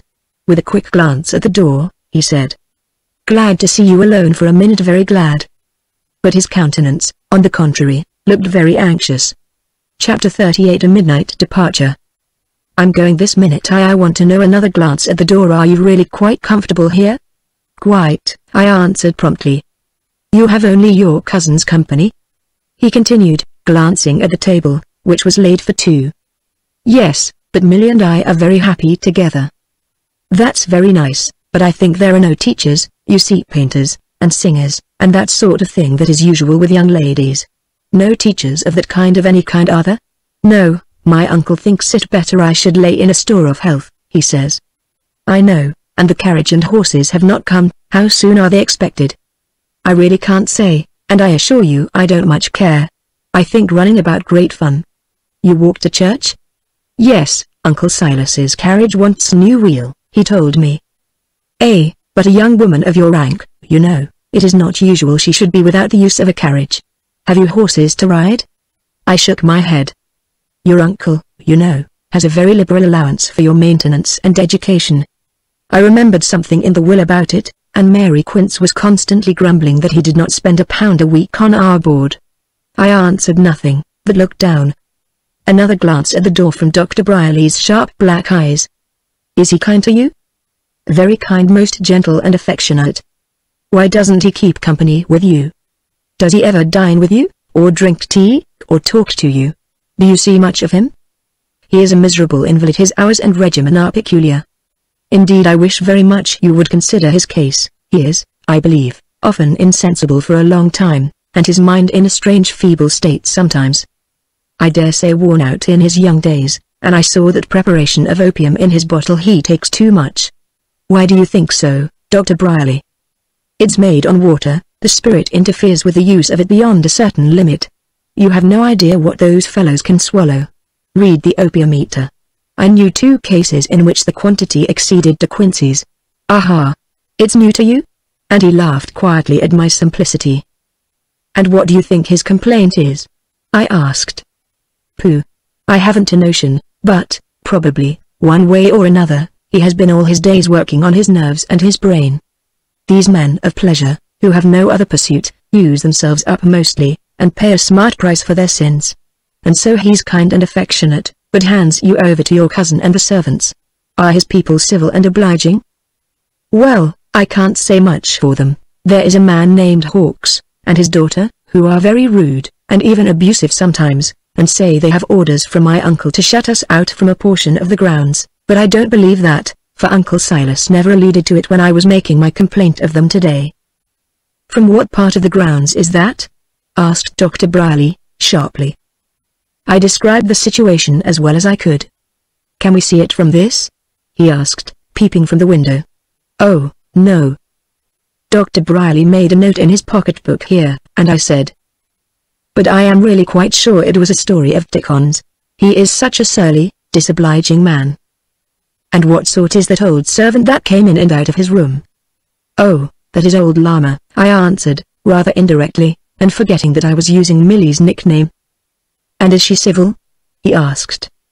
No, she certainly was not, a most disagreeable old woman, with a vein of wickedness. I thought I had heard her swearing. They don't seem to be a very engaging lot, said Dr. Brierly, but where there's one, there will be more. See here, I was just reading a passage, and he opened the little volume at the place where his finger marked it, and read for me a few sentences, the purport of which I well remember, although, of course, the words have escaped me. It was in that awful portion of the book which assumes to describe the condition of the condemned, and it said that, independently of the physical causes in that state operating to enforce community of habitation, and an isolation from superior spirits, there exist sympathies, aptitudes, and necessities which would, of themselves, induce that depraved gregariousness, and isolation too. And what of the rest of the servants, are they better? He resumed. We saw little or nothing of the others, except of old Giblets, the butler, who went about like a little automaton of dry bones, poking here and there, and whispering and smiling to himself as he laid the cloth, and seeming otherwise quite unconscious of an external world. This room is not got up like Mr. Ruthin's. Does he talk of furnishings and making things a little smart? No. Well, I must say, I think he might. Here there was a little silence, and Dr. Brierly, with his accustomed simultaneous glance at the door, said in low, cautious tones, very distinctly. Have you been thinking it all over that matter again, I mean about getting your uncle to forego his guardianship? I would not mind his first refusal. You could make it worth his while, unless he's very unreasonable indeed, and I think you would consult your interest, Miss Ruthin, by doing so and, if possible, getting out of this place. But I have not thought of it at all. I am much happier here than I had at all expected, and I am very fond of my cousin Millie. How long have you been here exactly? I told him. It was some 2 or 3 months. Have you seen your other cousin yet, the young gentleman? No. Aren't you very lonely? He inquired. We see no visitors here, but that, you know, I was prepared for. Dr. Brierly read the wrinkles on his splay boot intently and peevishly, and tapped the sole lightly on the ground. Yes, it is very lonely, and the people a bad lot. You'd be pleasanter somewhere else with Lady Knollys, for instance, eh? Well, there's certainly. But I am very well here, really the time passes very pleasantly, and my uncle is so kind. I have only to mention anything that annoys me, and he will see that it is remedied. He is always impressing that on me. Yes, it is not a fit place for you, said Dr. Brierly. Of course, about your uncle, he resumed, observing my surprised look, it is all right, but he's quite helpless, you know. At all events, think about it. Here's my address, Hans Emmanuel Brierly, M.D., 17 King Street, Covent Garden, London. Don't lose it, mind, and he tore the leaf out of his notebook. Here's my fly at the door, and you must. He was looking at his watch, mind, you must think of it seriously, and so, you see, don't let anyone see that. You'll be sure to leave it throwing about. The best way will be just to scratch it on the door of your press, inside, you know, and don't put my name, you'll remember that, only the rest of the address, and burn this. Quince is with you? Yes, I answered, glad to have a satisfactory word to say. Well, don't let her go, it's a bad sign if they wish it. Don't consent, mind, but just tip me a hint and you'll have me down. And any letters you get from Lady Knollys, you know, for she's very plain spoken, you'd better burn them offhand. and I've stayed too long, though, mind what I say, scratch it with a pin, and burn that, and not a word to a mortal about it. Goodbye. Oh, I was taking away your book." And so, in a fuss, with a slight shake of the hand, getting up his umbrella, his bag, and tin box, he hurried from the room, and in a minute more, I heard the sound of his vehicle as it drove away. I looked after it with a sigh. The uneasy sensations which I had experienced respecting my sojourn at Bartram Hall were reawakened. My ugly, vulgar, true friend was disappearing beyond those gigantic lime trees which hid Bartram from the eyes of the outer world. The fly, with the doctor's valise on top, vanished, and I sighed an anxious sigh. The shadow of the overarching trees contracted, and I felt helpless and forsaken, and glancing down the torn leaf, Dr. Briley's address met my eye, between my fingers. I slipped it into my breast, and ran upstairs stealthily, trembling lest the old woman should summon me again, at the head of the stairs, into Uncle Silas's room, where under his gaze, I fancied, I should be sure to betray myself. But I glided unseen and safely by, entered my room, and shut my door. So listening and working, I, with my scissors point, scratched the address where Dr. Briley had advised. Then, in positive terror, lest someone should even knock during the operation, I, with a match, consumed to ashes the telltale bit of paper. Now, for the first time, I experienced the unpleasant sensations of having a secret to keep. I fancy the pain of this solitary liability was disproportionately acute in my case, for I was naturally very open and very nervous. I was always on the point of betraying it apropos des bots, always reproaching myself for my duplicity, and in constant terror when honest Mary Quince approached the press, or good-natured Millie made her occasional survey of the wonders of my wardrobe. I would have given anything to go and point to the tiny inscription, and say, "This is Dr. Briley's address in London." I scratched it with my scissors point, taking every precaution lest anyone new, my good friends, included, should surprise me. I have ever since kept this secret to myself, and trembled whenever your frank kind faces looked into the press. For you at last know all about it. Can you ever forgive my deceit? But I could not make up my mind to reveal it, nor yet to erase the inscription, which was my alternative thought. Indeed, I am a wavering, irresolute creature as ever lived, in my ordinary mood. High excitement or passion only can inspire me with decision. Under the inspiration of either, however, I am transformed, and often both prompt and brave. "Someone left here last night, I think, miss," said Mary Quince, with a mysterious nod, one morning. 'Twas 2 o'clock, and I was bad with the toothache, and went down to get a pinch of red pepper, leaving the candle alight here lest you should awake. When I was coming up, as I was crossing the lobby, at the far end of the long gallery, what should I hear, but a horse snorting, and some people late talking, short and quiet like. So I looks out o' the window, and there surely I did see 2 horses yoked to a shay, and a fellow April in a box up o' top, and out comes a wall-eyes and a bag, and I think it was old Wyatt, please him, that Miss Millie calls Llama, that stood in the doorway talking to the driver. "And who got into the chaise, Mary?" I asked. "Well, miss, I waited as long as I could, but the pain was bad, and me so awful cold, I gave it up at last, and came back to bed, for I could not say how much longer they might wait. And you'll find, Miss Comet will be kept a secret, like the shares you sold, miss, last week. I hate them dark ways, and secrets, and old Wyatt she does tell stories, don't she ? And she is ought to be particular, seen her time be short now, and she so old. It is awful, an old un like that telling such crams as she do." Millie was as curious as I, but could throw no light on this. We both agreed, however, that the departure was probably that of the person whose arrival I had accidentally witnessed.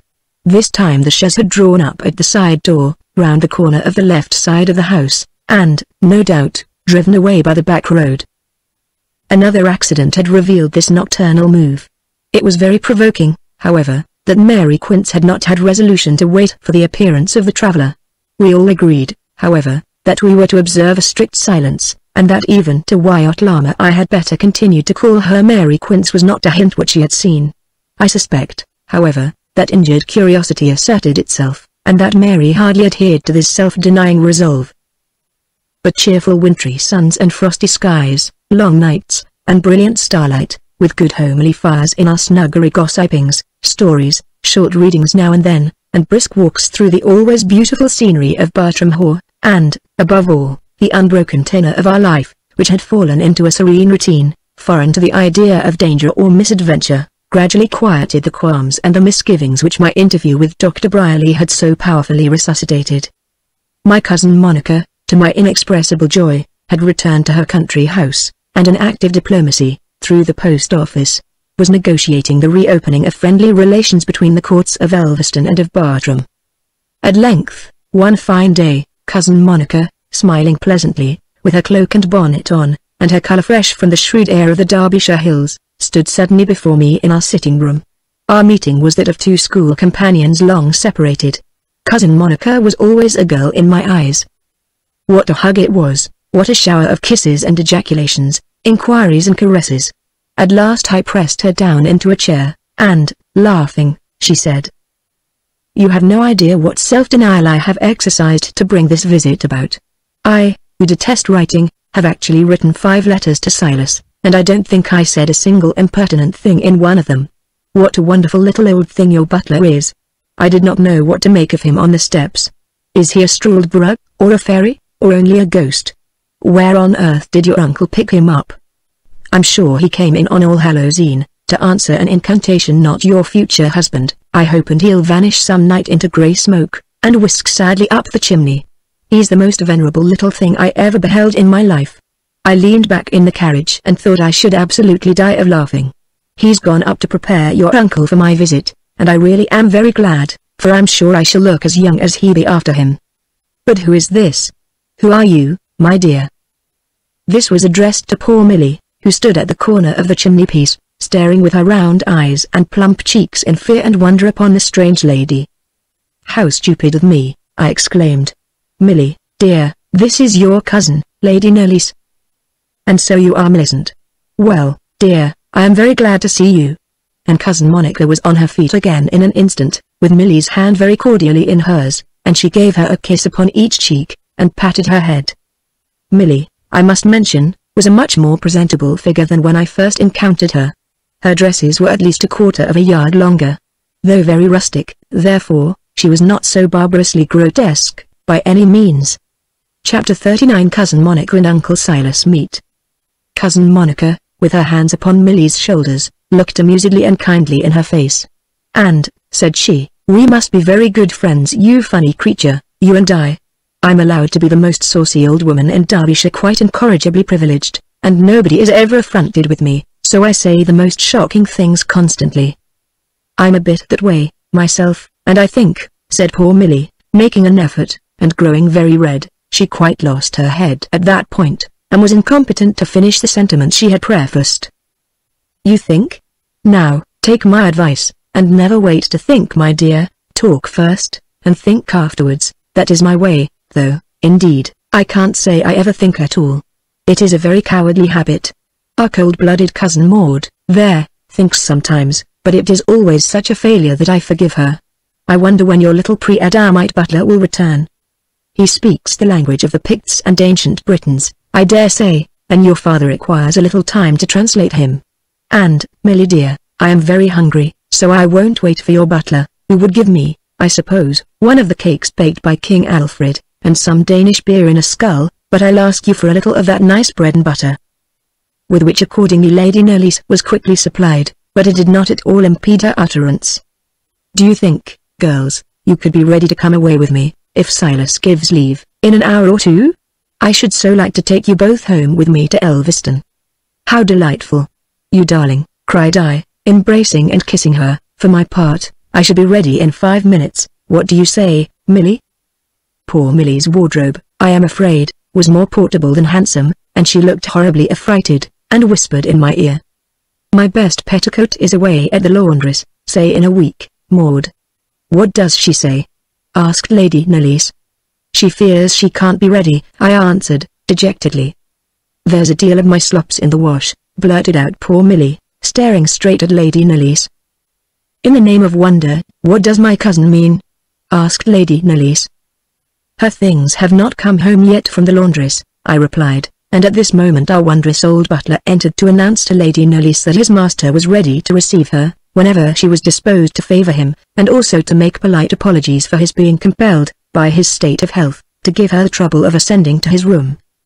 so Cousin Monica was at the door in a moment, over her shoulder calling to us, "Come, girls. Please, not yet, my lady, you alone," and he requests the young ladies will be in the way, as he will send for them presently. I began to admire poor Giblets as the wreck of a tolerably respectable servant. "Very good, perhaps it is better we should kiss and be friends in private first," said Cousin Nellis, laughing, and away she went under the guidance of the mummy. I had an account of this tete-a-tete afterwards from Lady Nellis. "When I saw him, my dear," she said, "I could hardly believe my eyes, such white hair, such a white face, such mad eyes, such a death-like smile. When I saw him last, his hair was dark, he dressed himself like a modern Englishman, and he really preserved a likeness to the full-length portrait at Noel, that you fell in love with, you know, but, angels and ministers of grace. Such a spectre. I asked myself, is it necromancy, or is it delirium tremens that has reduced him to this?" And said he, with that odious smile, that made me fancy myself half insane, "You see a change, Monica. What a sweet, gentle, insufferable voice he has. Somebody once told me about the tone of a glass flute that made some people hysterical to listen to, and I was thinking of it all the time. There was always a peculiar quality in his voice. I do see a change, Silas," I said at last, "and, no doubt, so do you in me, a great change. There has been time enough to work a greater than I observe in you since you last honored me with a visit," said he. I think he was at his old sarcasms, and meant that I was the same impertinent minx he remembered long ago, uncorrected by time, and so I am, and he must not expect compliments from old Monica Nellis. "It is a long time, Silas, but that, you know, is not my fault," said I. "Not your fault, my dear, your instinct. We are all imitative creatures, the great people ostracized me, and the small ones followed. We are very like turkeys, we have so much good sense and so much generosity. Fortune, in a freak, wounded my head, and the whole brood were upon me, becking and gobbling, gobbling and becking, and you among them, dear Monica. It wasn't your fault, only your instinct, so I quite forgive you. But no wonder the peckers were better than the pecked. You are robust, and I, what I am. Now, Silas, I have not come here to quarrel. If we quarrel now, mind, we can never make it up, we are too old, so let us forget all we can, and try to forgive something, and if we can do neither, at all events let there be truce between us while I am here. My personal wrongs I can quite forgive, and I do, heaven knows, from my heart, but there are things which ought not to be forgiven. My children have been ruined by it. I may, by the mercy of Providence, be yet set right in the world, and so soon as that time comes, I will remember, and I will act, but my children, you will see that wretched girl, my daughter, education, society, all would come too late. My children have been ruined by it. I have not done it, but I know what you mean, I said. You menace litigation whenever you have the means, but you forget that Austen placed you under promise, when he gave you the use of this house and place, never to disturb my title to Elveston. So there is my answer, if you mean that. I mean what I mean, he replied, with his old smile. You mean then, said I, that for the pleasure of vexing me with litigation, you are willing to forfeit your tenure of this house and place. Suppose I did mean precisely that, why should I forfeit anything? My beloved brother, by his will, has given me a right to the use of Bartram Hall for my life, and attached no absurd condition of the kind you fancy to his gift. Silas was in one of his vicious old moods, and liked to menace me. His vindictiveness got the better of his craft, but he knows as well as I do that he never could succeed in disturbing the title of my poor dear Harry Nellis, and I was not at all alarmed by his threats, and I told him so, as coolly as I speak to you now. Well, Monica, he said, I have weighed you in the balance, and you are not found wanting. For a moment the old man possessed me, the thought of my children, of past unkindness, and present affliction and disgrace, exasperated me, and I was mad. It was but for a moment the galvanic spasm of a corpse. Never was breast more dead than mine to the passions and ambitions of the world. They are not for white locks like these, nor for a man who, for a week in every month, lies in the gate of death. Will you shake hands? Here I do strike a truce, and I do forget and forgive everything. I don't know what he meant by this scene. I have no idea whether he was acting, or lost his head, or, in fact, why or how it occurred. But I am glad, darling, that, unlike myself, I was calm, and that a quarrel has not been forced upon me. When our turn came and we were summoned to the presence, Uncle Silas was quite as usual, but Cousin Monica's heightened color, and the flash of her eyes, showed plainly that something exciting and angry had occurred. Uncle Silas commented in his own vein upon the effect of Bartram Mayor and Liberty, all he had to offer, and called on me to say how I liked them. And then he called Milly to him, kissed her tenderly, smiled sadly upon her, and turning to Cousin Monica, said, "This is my daughter Milly. She has been presented to you downstairs, has she? You have, no doubt, been interested by her. As I told her cousin Maud, though I am not yet quite a certain belly clumsy, she is a very finished Miss Hoyden. And not you, my poor Milly? You owe your distinction, my dear, to that line of circumvallation which has, ever since your birth, intercepted all civilization on its way to Bartram. You are much obliged, Milly, to everybody who, whether naturally or unnaturally, turned a sod in that invisible, but impenetrable, work. For your accomplishments rather singular than fashionable you are indebted, in part, to your cousin, Lady Knollys. Is not she, Monica? Thank her, Milly."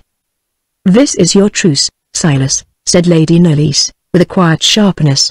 "I think, Silas Ruthin, you want to provoke me to speak in a way before these young creatures which we should all regret. So my badinage excites your temper, Money. Think how you would feel, then, if I had found you by the highway side, mangled by robbers, and set my foot upon your throat, and spat in your face. But stop this. Why have I said this? Simply to emphasize my forgiveness. See, girls, Lady Knollys and I, cousins long estranged, forget and forgive the past, and join hands over its buried injuries. Well, be it so, only let us have done with ironies and covert taunts." And with these words their hands were joined, and Uncle Silas, after he had released hers, patted and fondled it with his, laughing icily and very low all the time. "I wish so much, dear Monica," he said, when this piece of silent byplay was over, "that I could ask you to stay tonight, but absolutely I have not a bed to offer, and even if I had, I fear my suit could hardly prevail." Then came Lady Knollys' invitation for Milly and me. He was very much obliged. He smiled over it a great deal, meditating. I thought he was puzzled, and amid his smiles, his wild eyes scanned Cousin Monica's frank face once or twice suspiciously. There was a difficulty, an undefined difficulty about letting us go that day, but on a future one soon, very soon he would be most happy. Well, there was an end of that little project, for today at least, and Cousin Monica was too well bred to urge it beyond a certain point. "Milly, my dear, will you put on your hat and show me the grounds about the house? May she, Silas? I should like to renew my acquaintance. You'll see them sadly neglected, Money. A poor man's pleasure grounds must rely on nature, and trust to her for effects. Where there is fine timber, however, and abundance of slope, and rock, and hollow, we sometimes gain in picturesqueness what we lose by neglect in luxury." Then, as Cousin Monica said she would cross the grounds by a path, and meet her carriage at a point to which we would accompany her, and so make her way home, she took leave of Uncle Silas, a ceremony whereat without, I thought, much zeal at either side a kiss took place. "Now, girls," said Cousin Knollys, when we were fairly in motion over the grass, "what do you say? Will he let you come, yes or no?" "I can't say, but I think, dear this to Milly, he ought to let you see a little more of the world than appears among the glens and bushes of Bartram. Very pretty they are, like yourself, but very wild, and very little seen. Where is your brother, Milly? Is not he older than you?" "I don't know where, and he is older by 6 years and a bit." By and by, when Milly was gesticulating to frighten some herons by the river's brink into the air, Cousin Monica said confidentially to me, "He has run away, I'm told. I wish I could believe it, and enlisted in a regiment going to India, perhaps the best thing for him. Did you see him here before his judicious self-banishment?" "No." "Well, I suppose you have had no loss. Dr. Briley says from all he can learn he is a very bad young man. And now tell me, dear, is Silas kind to you?" "Yes, always gentle, just as you saw him today, but we don't see a great deal of him, very little, in fact." "And how do you like your life and the people?" she asked. "My life, very well, and the people, pretty well.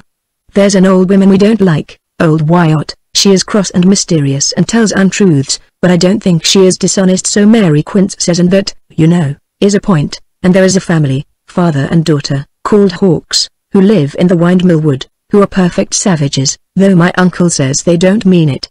But they are very disagreeable, rude people, and except them we see very little of the servants or other people.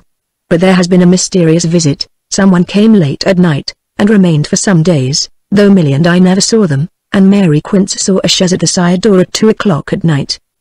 Cousin Monica was so highly interested at this that she arrested her walk and stood facing me, with her hand on my arm, questioning and listening, and lost, as it seemed, in dismal conjecture. "It is not pleasant, you know," I said. "No, it is not pleasant," said Lady Knollys, very gloomily.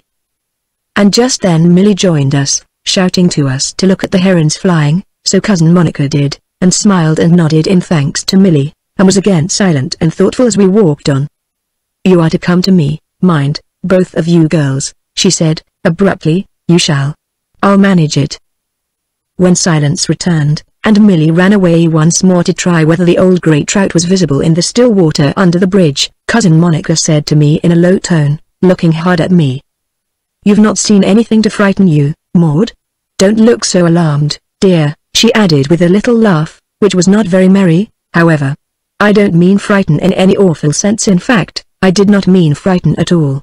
I meant I can't exactly express it anything to vex, or make you uncomfortable, have you?" "No, I can't say I have, except that room in which Mr. Charke was found dead." "Oh. You saw that? Did you ? I should like to see it so much. Your bedroom is not near it?" "Oh, no, on the floor beneath, and looking to the front." And Dr. Brierly talked a little to me, and there seemed to be something on his mind more than he chose to tell me, so that for some time after I saw him I really was, as you say, frightened, but, except that, I really have had no cause. "And what was in your mind when you asked me?"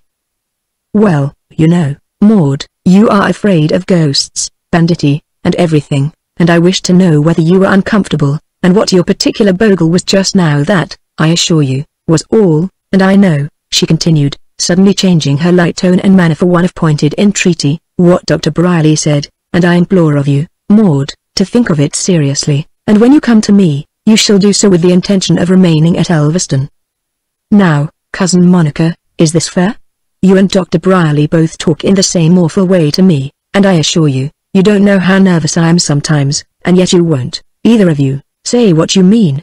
Now, Monica, dear cousin, won't you tell me?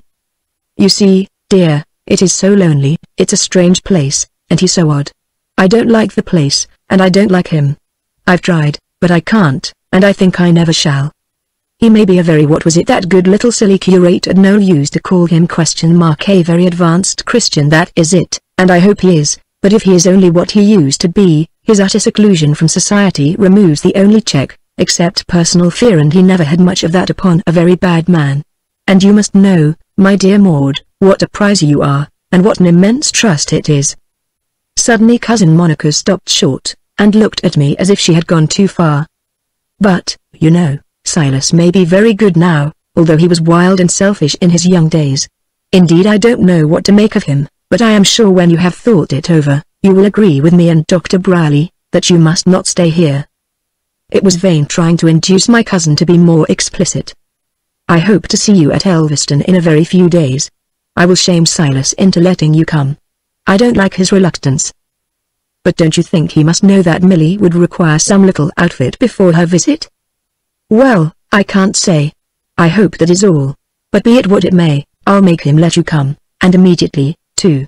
After she had gone, I experienced a repetition of those undefined doubts which had tortured me for some time after my conversation with Dr. Brierly. I had truly said, however, I was well enough contented with my mode of life here, for I had been trained at Knoll to a solitude very nearly as profound. Chapter 40, in which I make another cousin's acquaintance. My correspondence about this time was not very extensive.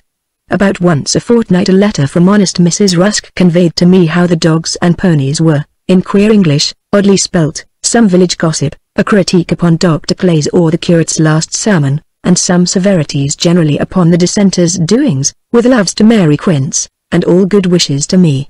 Sometimes a welcome letter from cheerful Cousin Monica, and now, to vary the series, a copy of complimentary verses, without a signature, very adoring, very like Byron, I then fancied, and now, I must confess, rather vapid. Could I doubt from whom they came? I had received, about a month after my arrival, a copy of verses in the same hand, in a plaintive ballad style, of the soldierly sort, in which the writer said, that as living his sole object was to please me, so dying I should be his latest thought, and some more poetic impieties, asking only in return that when the storm of battle had swept over, I should shed a tear on seeing the oak lie, where it fell. Of course, about this lugubrious pun, there could be no misconception. The captain was unmistakably indicated, and I was so moved that I could no longer retain my secret, but walking with Milly that day, confided the little romance to that unsophisticated listener, under the chestnut trees. The lines were so amorously dejected, and yet so heroically redolent of blood and gunpowder, that Milly and I agreed that the writer must be on the verge of a sanguinary campaign. It was not easy to get at Uncle Silas's Times or Morning Post, which we fancied would explain these horrible allusions, but Milly bethought her of a sergeant in the militia, resident in Feltram, who knew the destination and quarters of every regiment in the service, and circuitously, from this authority, we learned, to my infinite relief, that Captain Oakley's regiment had still 2 years to sojourn in England. I was summoned one evening by old Lama, to my uncle's room. I remember his appearance that evening so well, as he lay back in his chair, the pillow, the white glare of his strange eye, his feeble, painful smile. "You'll excuse my not rising, dear Maud, I am so miserably ill this evening." I expressed my respectful condolence. "Yes, I am to be pitied, but pity is of no use, dear," he murmured, peevishly. "I sent for you to make you acquainted with your cousin, my son. Where are you, Dudley?" A figure seated in a low lounging chair, at the other side of the fire, and which till then I had not observed, at these words rose up a little slowly, like a man stiff after a day's hunting, and I beheld with a shock that held my breath, and fixed my eyes upon him in a stare, the young man whom I had encountered at Church Scarsdale, on the day of my unpleasant excursion there with Madam, and who, to the best of my belief, was also one of that ruffianly party who had so unspeakably terrified me in the warren at Knowle. I suppose I looked very much affrighted. If I had been looking at a ghost I could not have felt much more scared and incredulous. When I was able to turn my eyes upon my uncle he was not looking at me, but with a glimmer of that smile with which a father looks on a son whose youth and comeliness he admires. His white face was turned towards the young man, in whom I beheld nothing but the image of odious and dreadful associations. "Come, sir," said my uncle, "we must not be too modest. Here's your cousin Maud, what do you say?" "How are ye, miss?" he said, with a sheepish grin. "Miss. Come, come. Miss us." "No, missus," said my uncle, "she is Maud, and you Dudley, or I mistake, or we shall have you calling Milly. Madame. She'll not refuse you her hand, I venture to think. Come, young gentleman, speak for yourself." "How are ye, Maud?" he said, doing his best, and drawing near, he extended his hand. "You're welcome to Bartram Hall, miss." "Kiss your cousin, sir. Where's your gallantry?" "On my honor, I disown you," exclaimed my uncle, with more energy than he had shown before. With a clumsy effort, and a grin that was both sheepish and impudent, he grasped my hand and advanced his face. The imminent salute gave me strength to spring back a step or two, and he hesitated. My uncle laughed peevishly. "Well, well, that will do, I suppose. In my time first cousins did not meet like strangers, but perhaps we were wrong. We are learning modesty from the Americans, and old English ways are too gross for us. I've seen him before, that is," and at this point I stopped. My uncle turned his strange glare, in a sort of scowl of inquiry, upon me. "Oh!" "Hey? Why, this is news. You never told me. Where have you met, hey, Dudley?" "Never saw her in my days, so far as I'm aware on," said the young man. "No. Well, then, Maud, will you enlighten us?" said Uncle Silas, coldly. "I did see that young gentleman before," I faltered. "Meaning me, ma'am?" he asked, coolly. "Yes, certainly you." "I did, uncle," answered I. "And where was it, my dear?" "Not at Knowle, I fancy. Poor dear Austen did not trouble me or mine much with his hospitalities." This was not a pleasant tone to take in speaking of his dead brother and benefactor, but at the moment I was too much engaged upon the one point to observe it. I could not say my cousin. I met him, uncle, your son, that young gentleman. I saw him, I should say, at Church Scarsdale, and afterwards with some other persons in the warren at Knowle. It was the night our gamekeeper was beaten." "Well, Dudley, what do you say to that?" asked Uncle Silas. I never was at them places, so help me. I don't know where they be, and I never set eyes on the young lady before, as I hope to be saved, in all my days," said he, with a countenance so unchanged and an air so confident that I began to think I must be the dupe of one of those strange resemblances which have been known to lead to positive identification in the witness box, afterwards proved to be utterly mistaken. "You look so uncomfortable, Maud, at the idea of having seen him before, that I hardly wonder at the vehemence of his denial. There was plainly something disagreeable, but you see as respects him it is a total mistake. My boy was always a truth-telling fellow. You may rely implicitly on what he says. You were not at those places?" "I wish I may," began the ingenuous youth, with increased vehemence. There, that will do. Your honor and word as a gentleman and that you are, though a poor one, will quite satisfy your cousin Maud. Am I right, my dear? I do assure you, as a gentleman, I never knew him to say the thing that was not." So Mr. Dudley Ruthven began, not to curse, but to swear, in the prescribed form, that he had never seen me before, or the places I had named, since I was weaned, by. "That's enough now. Shake hands, if you won't kiss, like cousins," interrupted my uncle. And very uncomfortably I did lend him my hand to shake. "You'll want some supper, Dudley, so Maud and I will excuse your going. Good night, my dear boy," and he smiled and waved him from the room. That's as fine a young fellow, I think, as any English father can boast for his son. True, brave, and kind, and quite an Apollo. Did you observe how finely proportioned he is, and what exquisite features the fellow has? He's rustic and rough, as you see, but a year or two in the militia I've a promise of a commission for him. He's too old for the line. Will form and polish him.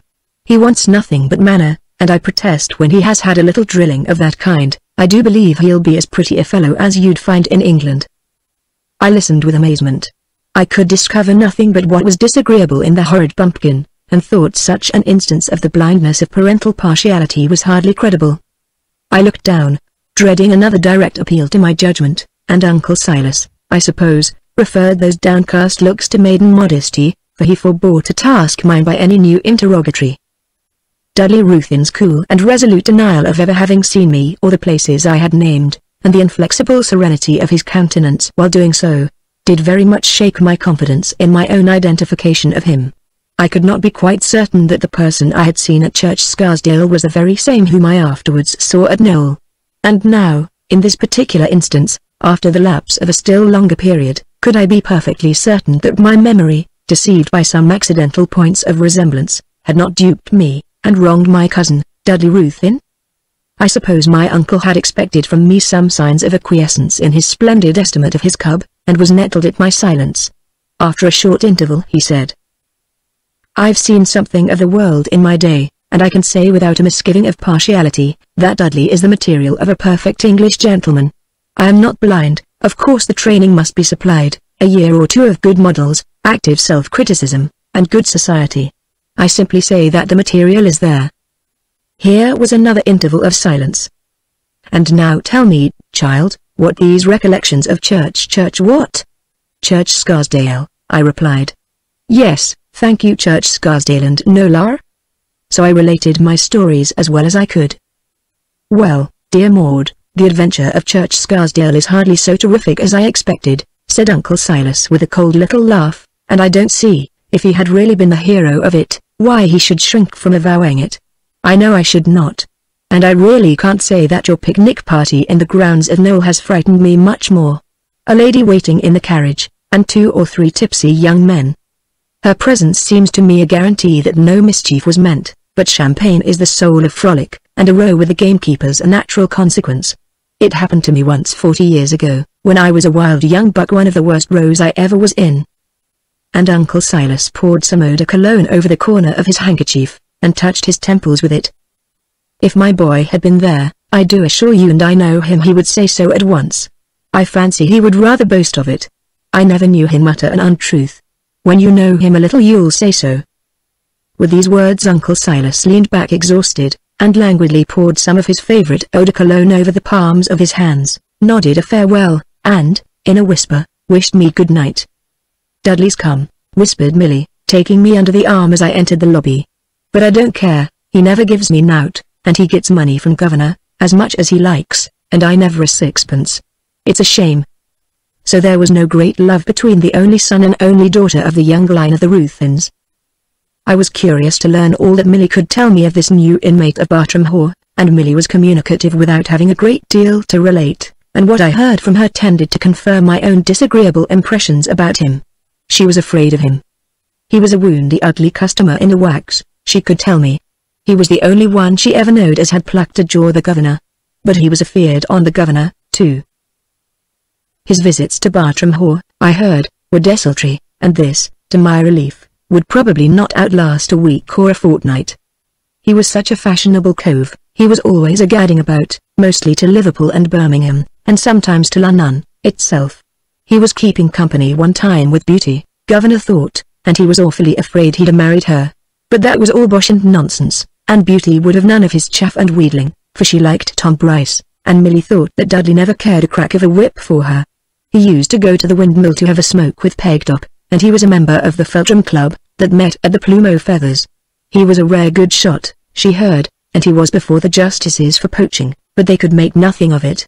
And the governor said it was all through spite of him, for they hate us for being better blood than they. And all but the squires and those upstart folk loves Dudley.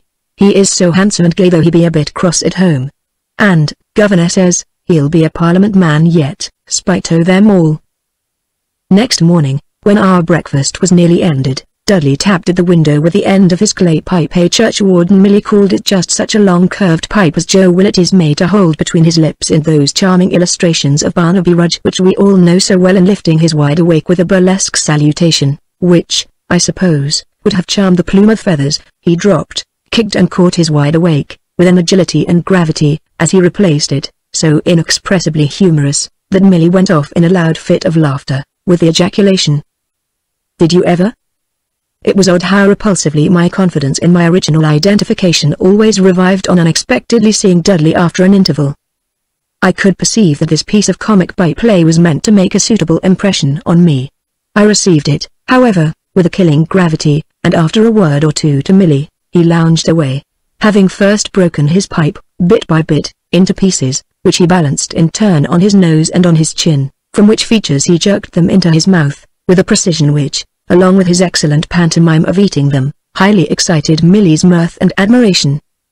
Chapter 41 My Cousin Dudley. Greatly to my satisfaction, this engaging person did not appear again that day.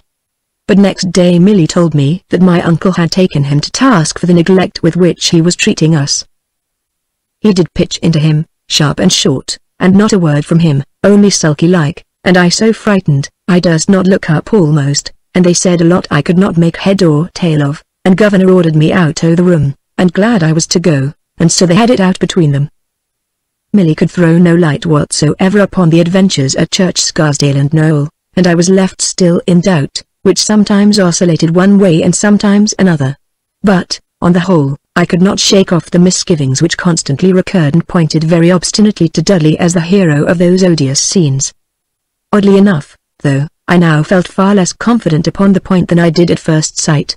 I had begun to distrust my memory, and to suspect my fancy, but of this there could be no question, that between the persons so unpleasantly linked in my remembrance with those scenes, and Dudley Ruthven, a striking, though possibly only a general resemblance did exist. Millie was certainly right as to the gist of Uncle Silas's injunction, for we saw more of Dudley henceforward. He was shy, he was impudent, he was awkward. He was conceited altogether a most intolerable bumpkin. Though he sometimes flushed and stammered, and never for a moment was at his ease in my presence, yet, to my inexpressible disgust, there was a self-complacency in his manner, and a kind of triumph in his leer, which very plainly told me how satisfied he was as to the nature of the impression he was making upon me. I would have given worlds to tell him how odious I thought him. Probably, however, he would not have believed me. Perhaps he fancied that ladies affected airs of indifference and repulsion to cover their real feelings. I never looked at or spoke to him when I could avoid either, and then it was as briefly as I could. To do him justice, however, he seemed to have no liking for our society, and certainly never seemed altogether comfortable in it. I find it hard to write quite impartially even of Dudley Ruthven's personal appearance, but, with an effort, I confess that his features were good, and his figure not amiss, though a little fattish. He had light whiskers, light hair, and a pink complexion, and very good blue eyes.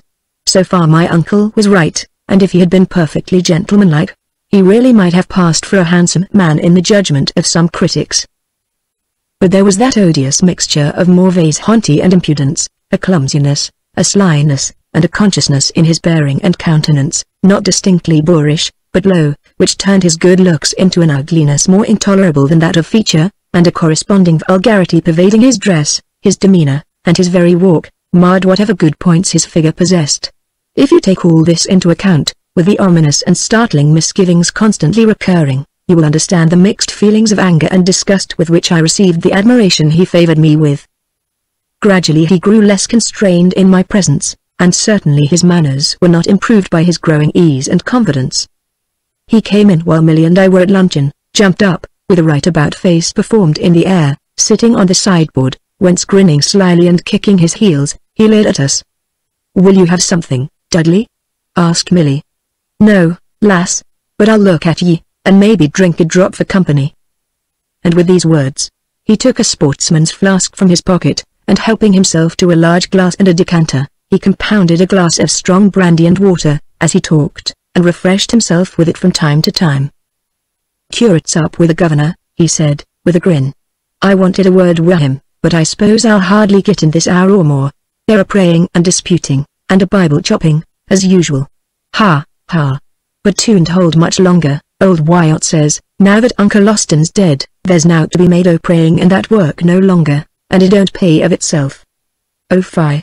For shame, you sinner," laughed Millie. "He wasn't in a church these 5 years, he says, and then only to meet a young lady. Now, isn't he a sinner, Maud, isn't he?" Dudley, grinning, looked with a languishing slyness at me, biting the edge of his wide-awake, which he held over his breast. Dudley Ruthven probably thought there was a manly and desperate sort of fascination in the impiety he professed. "I wonder, Millie," said I, "at your laughing. How can you laugh?" "You'd have me cry, would ye?" answered Millie. "I certainly would not have you laugh," I replied. "I know I wish someone you'd cry for me, and I know who," said Dudley, in what he meant for a very engaging way, and he looked at me as if he thought I must feel flattered by his caring to have my tears. Instead of crying, however, I leaned back in my chair, and began quietly to turn over the pages of Walter Scott's poems, which I and Millie were then reading in the evenings. The tone in which this odious young man spoke of his father, his coarse mention of mine, and his low boasting of his irreligion, disgusted me more than ever with him. "They parsons be slow coaches, awful slow. I'll have a good bit to wait, I suppose. I should be 3 miles away and more by this time, drat it." He was eyeing the legging of the foot which he held up while he spoke, as if calculating how far away that limb should have carried him by this time.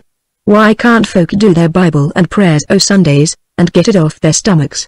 I say, Millie lass, will ye see if Governor be done with the curate? Do. I'm a-losing the whole day along o' him." Millie jumped up, accustomed to obey her brother, and as she passed me, whispered, with a wink, "Money." And away she went. Dudley whistled a tune, and swung his foot like a pendulum, as he followed her with his side glance. "I say, it is a hard case, miss, a lad o' spirit should be kept so tight. I haven't a shilling but what comes through his fingers, and drat that as he'll GI me till he knows the reason why." "Perhaps," I said, "my uncle thinks you should earn some for yourself. I'd like to know how a fella's to earn money nowadays. You wouldn't have a gentleman to keep a shop, I fancy. But I'll ha' a fistful just now, and no thanks to he. Them executors, you know, owes me a deal o' money. Very honest chaps, of course, but they're cursed slow about paying, I know." I made no remark upon this elegant allusion to the executors of my dear father's will. "And I tell ye, Maud, when I get the tin, I know who I'll buy a farin for. I do, lass." The odious creature drawled this with a sidelong leer, which, I suppose, he fancied quite irresistible. I am one of those unfortunate persons who always blushed when I most wished to look indifferent, and now, to my inexpressible chagrin, with its accustomed perversity, I felt the blush mount to my cheeks, and glow even on my forehead. I saw that he perceived this most disconcerting indication of a sentiment the very idea of which was so detestable, that, equally enraged with myself and with him, I did not know how to exhibit my contempt and indignation. Mistaking the cause of my discomposure, Mr. Dudley Ruthven laughed softly, with an insufferable suavity. "And there's some at, lass, I must have in return. Honor thy father, you know, You would not harm me disobey the governor? No, you wouldn't, would ye? I darted at him a look which I hope could have quelled his impertinence, but I blushed most provokingly, more violently than ever. I'd back them eyes again in the county, I would, he exclaimed, with a condescending enthusiasm. You're awful pretty, you are, Maud. I don't know what came over me t'other night when governor told me to bus ye. But dang it, ye shan't deny me now, and I'll have a kiss, lass, in spite o' thy blushes. He jumped from his elevated seat on the sideboard, and came swaggering toward me, with an odious grin, and his arms extended. I started to my feet, absolutely transported with fury. Drat me, if she bain't a-going to fight me. He chuckled humorously. Come, Maud, you would not be ill-natured, sure? After all, it's only our duty. Governor bid us kiss, didn't he? Don't, sir.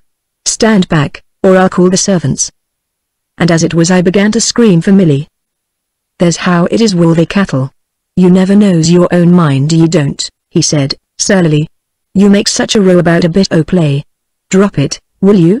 There's no one harming you, is there? I'm not, for sartain. And, with an angry chuckle, he turned on his heel, and left the room. I think I was perfectly right to resist, with all the vehemence of which I was capable, this attempt to assume an intimacy which, notwithstanding my uncle's opinion to the contrary, seemed to me like an outrage. Millie found me alone, not frightened, but very angry. I had quite made up my mind to complain to my uncle, but the curate was still with him, and, by the time he had gone, I was cooler. My awe of my uncle had returned. I fancied that he would treat the whole affair as a mere playful piece of gallantry. So, with the comfortable conviction that he had had a lesson, and would think twice before repeating his impertinence, I resolved, with Millie's approbation, to leave matters as they were. Dudley, greatly to my comfort, was huffed with me, and hardly appeared, and was sulky and silent when he did. I lived then in the pleasant anticipation of his departure, which, Millie thought, would be very soon. My uncle had his Bible and his consolations, but it cannot have been pleasant to this old Drew, converted though he was this refined man of fashion, to see his son grow up an outcast, and a Tony Lumpkin, for whatever he may have thought of his natural gifts. He must have known how mere a boor he was. I try to recall my then impressions of my uncle's character.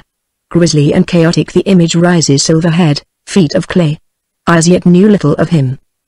I began to perceive that he was what Mary Quince used to call dreadful particular, I suppose a little selfish and impatient. He used to get cases of turtle from Liverpool. He drank claret and hock for his health, and ate woodcock and other light and salutary dainties for the same reason, and was petulant and vicious about the cooking of these, and the flavour and clearness of his coffee. His conversation was easy, polished, and, with a sentimental glazing, cold, but across this artificial talk, with its French rhymes, racy phrases, and fluent eloquence, like a streak of angry light, would, at intervals, suddenly gleam some dismal thought of religion. I never could quite satisfy myself whether they were affectations or genuine, like intermittent thrills of pain. The light of his large eyes was very peculiar. I can liken it to nothing but the sheen of intense moonlight on burnished metal. But that cannot express it. It glared white and suddenly almost fatuous. I thought of Moore's lines whenever I looked on it: Oh, ye dead. Oh, ye dead. Whom we know by the light you give from your cold gleaming eyes, though you move like men who live. I never saw in any other eye the least glimmer of the same baleful effulgence. His fits, to his hoverings between life and death, between intellect and insanity, a dubious, marsh-fire existence, horrible to look on. I was puzzled even to comprehend his feelings toward his children. Sometimes it seemed to me that he was ready to lay down his soul for them, at others, he looked and spoke almost as if he hated them. He talked as if the image of death was always before him, yet he took a terrible interest in life, while seemingly dozing away the dregs of his days in sight of his coffin. Oh, Uncle Silas, tremendous figure in the past, burning always in memory in the same awful lights, the fixed white face of scorn and anguish. It seems as if the woman of Inde had led me to that chamber and showed me a spectre. Dudley had not left Bartram Hall when a little note reached me from Lady Knollys. It said: Dearest Maud, I have written by this post to Silas, beseeching a loan of you and my cousin Millie. I see no reason your uncle can possibly have for refusing me, and, therefore, I count confidently on seeing you both at Elveston tomorrow, to stay for at least a week. I have hardly a creature to meet you. I have been disappointed in several visitors, but another time we shall have a gayer house. Tell Millie with my love that I will not forgive her if she fails to accompany you.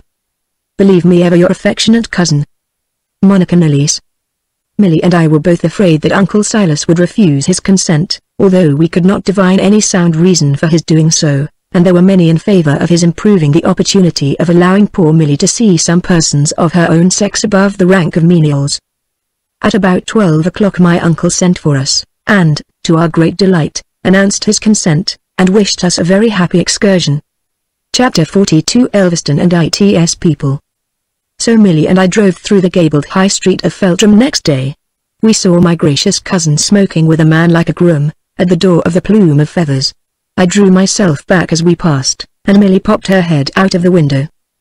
I'm blessed, said she, laughing, if he hadn't his thumb to his nose, and winding up his little finger, the way he does with old Wild Llama, you know, and you may be sure he said something funny, for Jim Jolliter was laughing, with his pipe in his hand.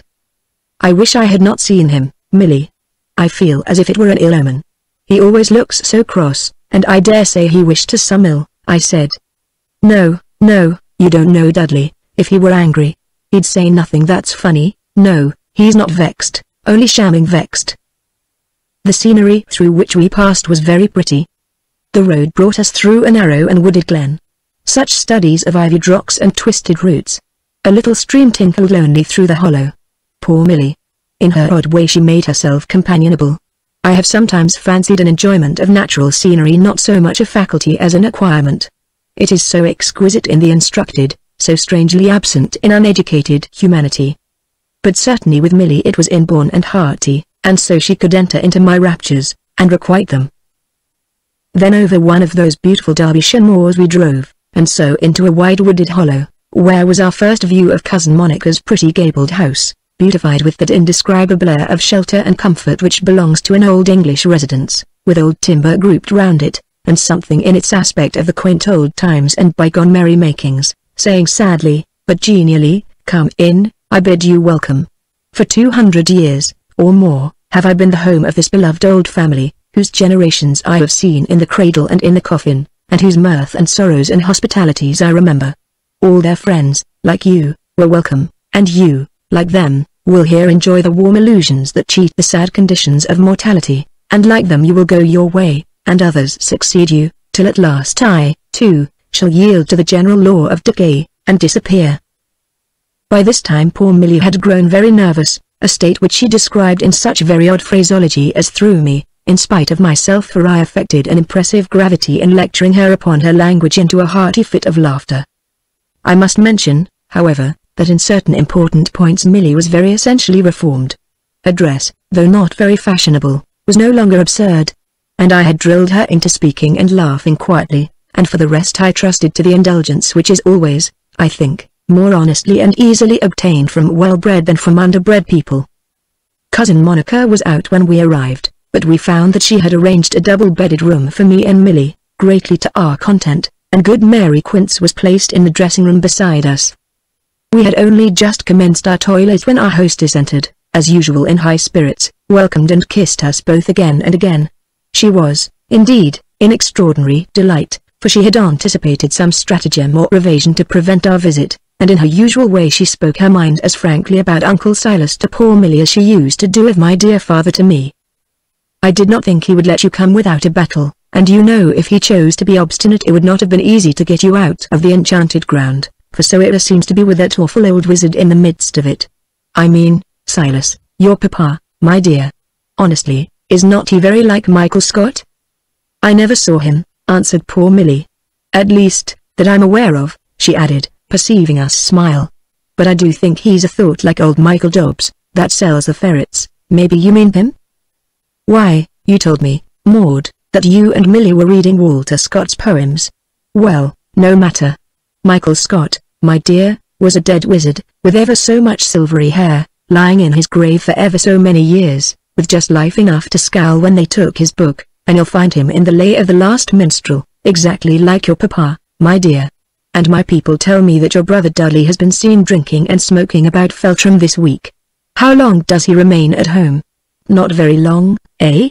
And, Maud, dear, he has not been making love to you? Well, I see, of course he has.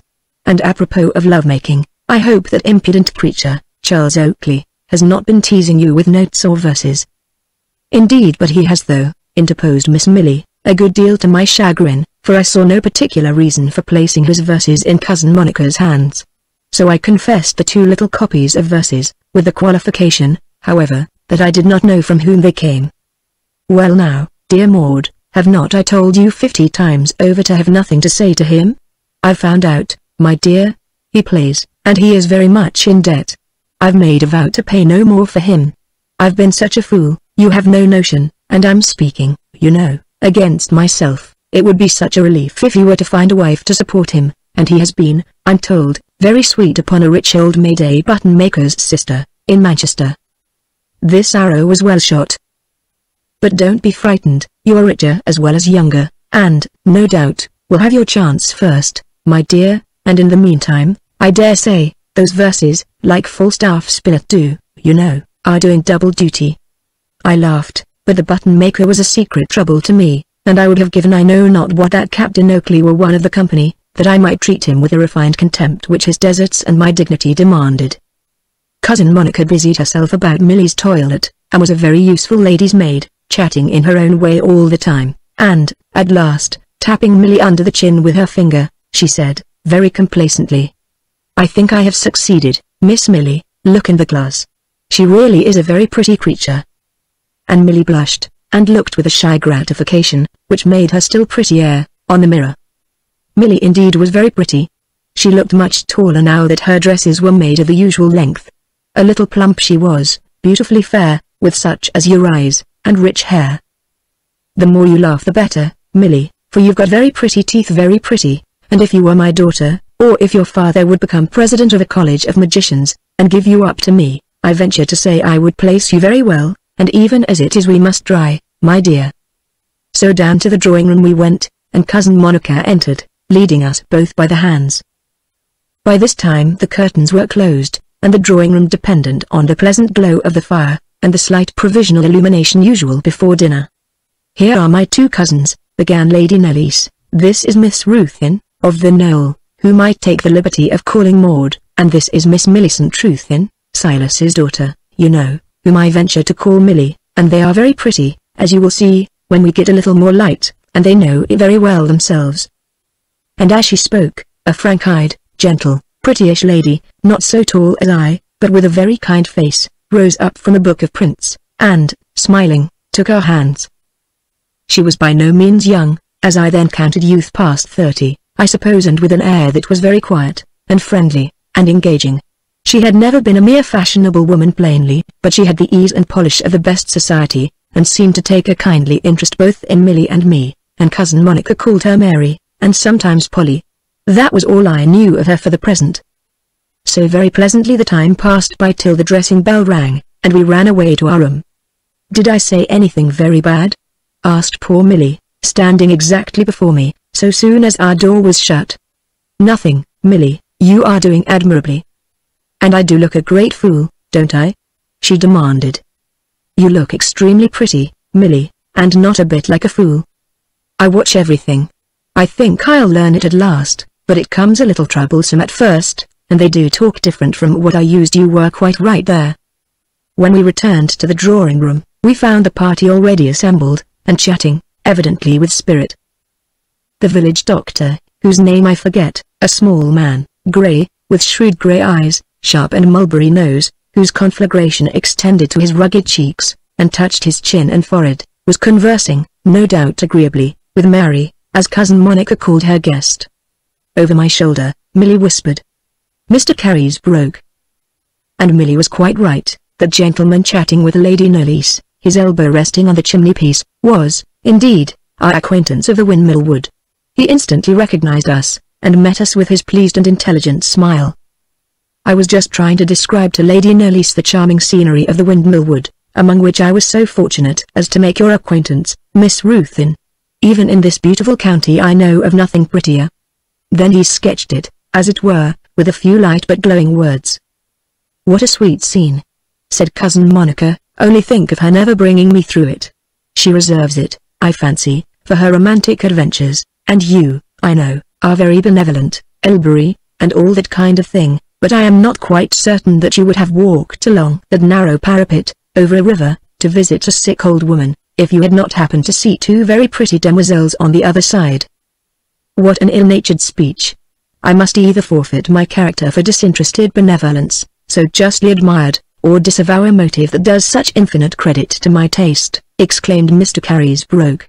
I think a charitable person would have said that a philanthropist, in prosecuting his virtuous, but perilous vocation, was unexpectedly rewarded by a vision of angels. And with these angels loitered away the time which ought to have been devoted to good Mother Hubbard, in her fit of lumbago, and returned without having set eyes on that afflicted Christian, to amaze his worthy sister with poetic babblings about wood nymphs and such pagan impieties, rejoined Lady Knollys. Well, be just, he replied, laughing, did not I go next day and see the patient? Yes, next day you went by the same route in quest of the Dryads, I am afraid, and were rewarded by the spectacle of Mother Hubbard. Will nobody help a humane man in difficulties? Mr. Carysbroke appealed. I do believe, said the lady whom as yet I knew only as Mary, that every word that Monica says is perfectly true. And if it be so, am I not all the more in need of help? Truth is simply the most dangerous kind of defamation, and I really think I'm most cruelly persecuted. At this moment dinner was announced, and a meek and dapper little clergyman, with smooth pink cheeks, and tresses parted down the middle, whom I had not seen before, emerged from shadow. This little man was assigned to Milly, Mr. Carysbroke to me, and I know not how their remaining ladies divided the doctor between them. That dinner, the first at Elveston, I remember as a very pleasant repast. Everyone talked. It was impossible that conversation should flag where Lady Knollys was, and Mr. Carysbroke was very agreeable and amusing. At the other side of the table, the little pink curate, I was happy to see, was prattling away, with a modest fluency, in an undertone to Milly, who was following my instructions most conscientiously, and speaking in so low a key that I could hardly hear at the opposite side one word she was saying. That night Cousin Monica paid us a visit, as we sat chatting by the fire in our room, and I told her. I have just been telling Milly what an impression she has made. The pretty little clergyman Elenist Hepressy has evidently quite lost his heart to her. I dare say he'll preach next Sunday on some of King Solomon's wise sayings about the irresistible strength of women. Yes, said Lady Knollys, or maybe on the sensible text, whoso findeth a wife findeth a good thing, and obtaineth favour, and so forth. At all events, I may say, Milly, whoso findeth a husband such as he, findeth a tolerably good thing. He is an exemplary little creature, second son of Sir Harry Biddlepen, with a little independent income of his own, beside his church revenues of £90 a year, and I don't think a more harmless and docile little husband could be found anywhere, and I think, Miss Maud, you seemed a good deal interested, too. I laughed and blushed, I suppose, and Cousin Monica, skipping after her wont to quite another matter, said in her odd frank way. And how has Silas been? Not cross, I hope, or very odd. There was a rumour that your brother, Dudley, had gone a-soldiering to India, Milly, or somewhere. But that was all a story, for he has turned up, just as usual. And what does he mean to do with himself? He has got some money now, your poor father's will, Maud. Surely he doesn't mean to go on lounging and smoking away his life among poachers, and prize fighters, and worse people. He ought to go to Australia, like Thomas Swain, who, they say, is making a fortune, a great fortune, and coming home again. That's what your brother Dudley should do, if he has either sense or spirit, but I suppose he won't too long abandon to idleness and low company, and he'll not have a shilling left in a year or two. Does he know, I wonder, that his father has served a notice or something on Dr. Brierly, telling him to pay £1,600 of poor Austin's legacy to him, and saying that he has paid debts of the young man, and holds his acknowledgments to that amount? He won't have a guinea in a year if he stays here.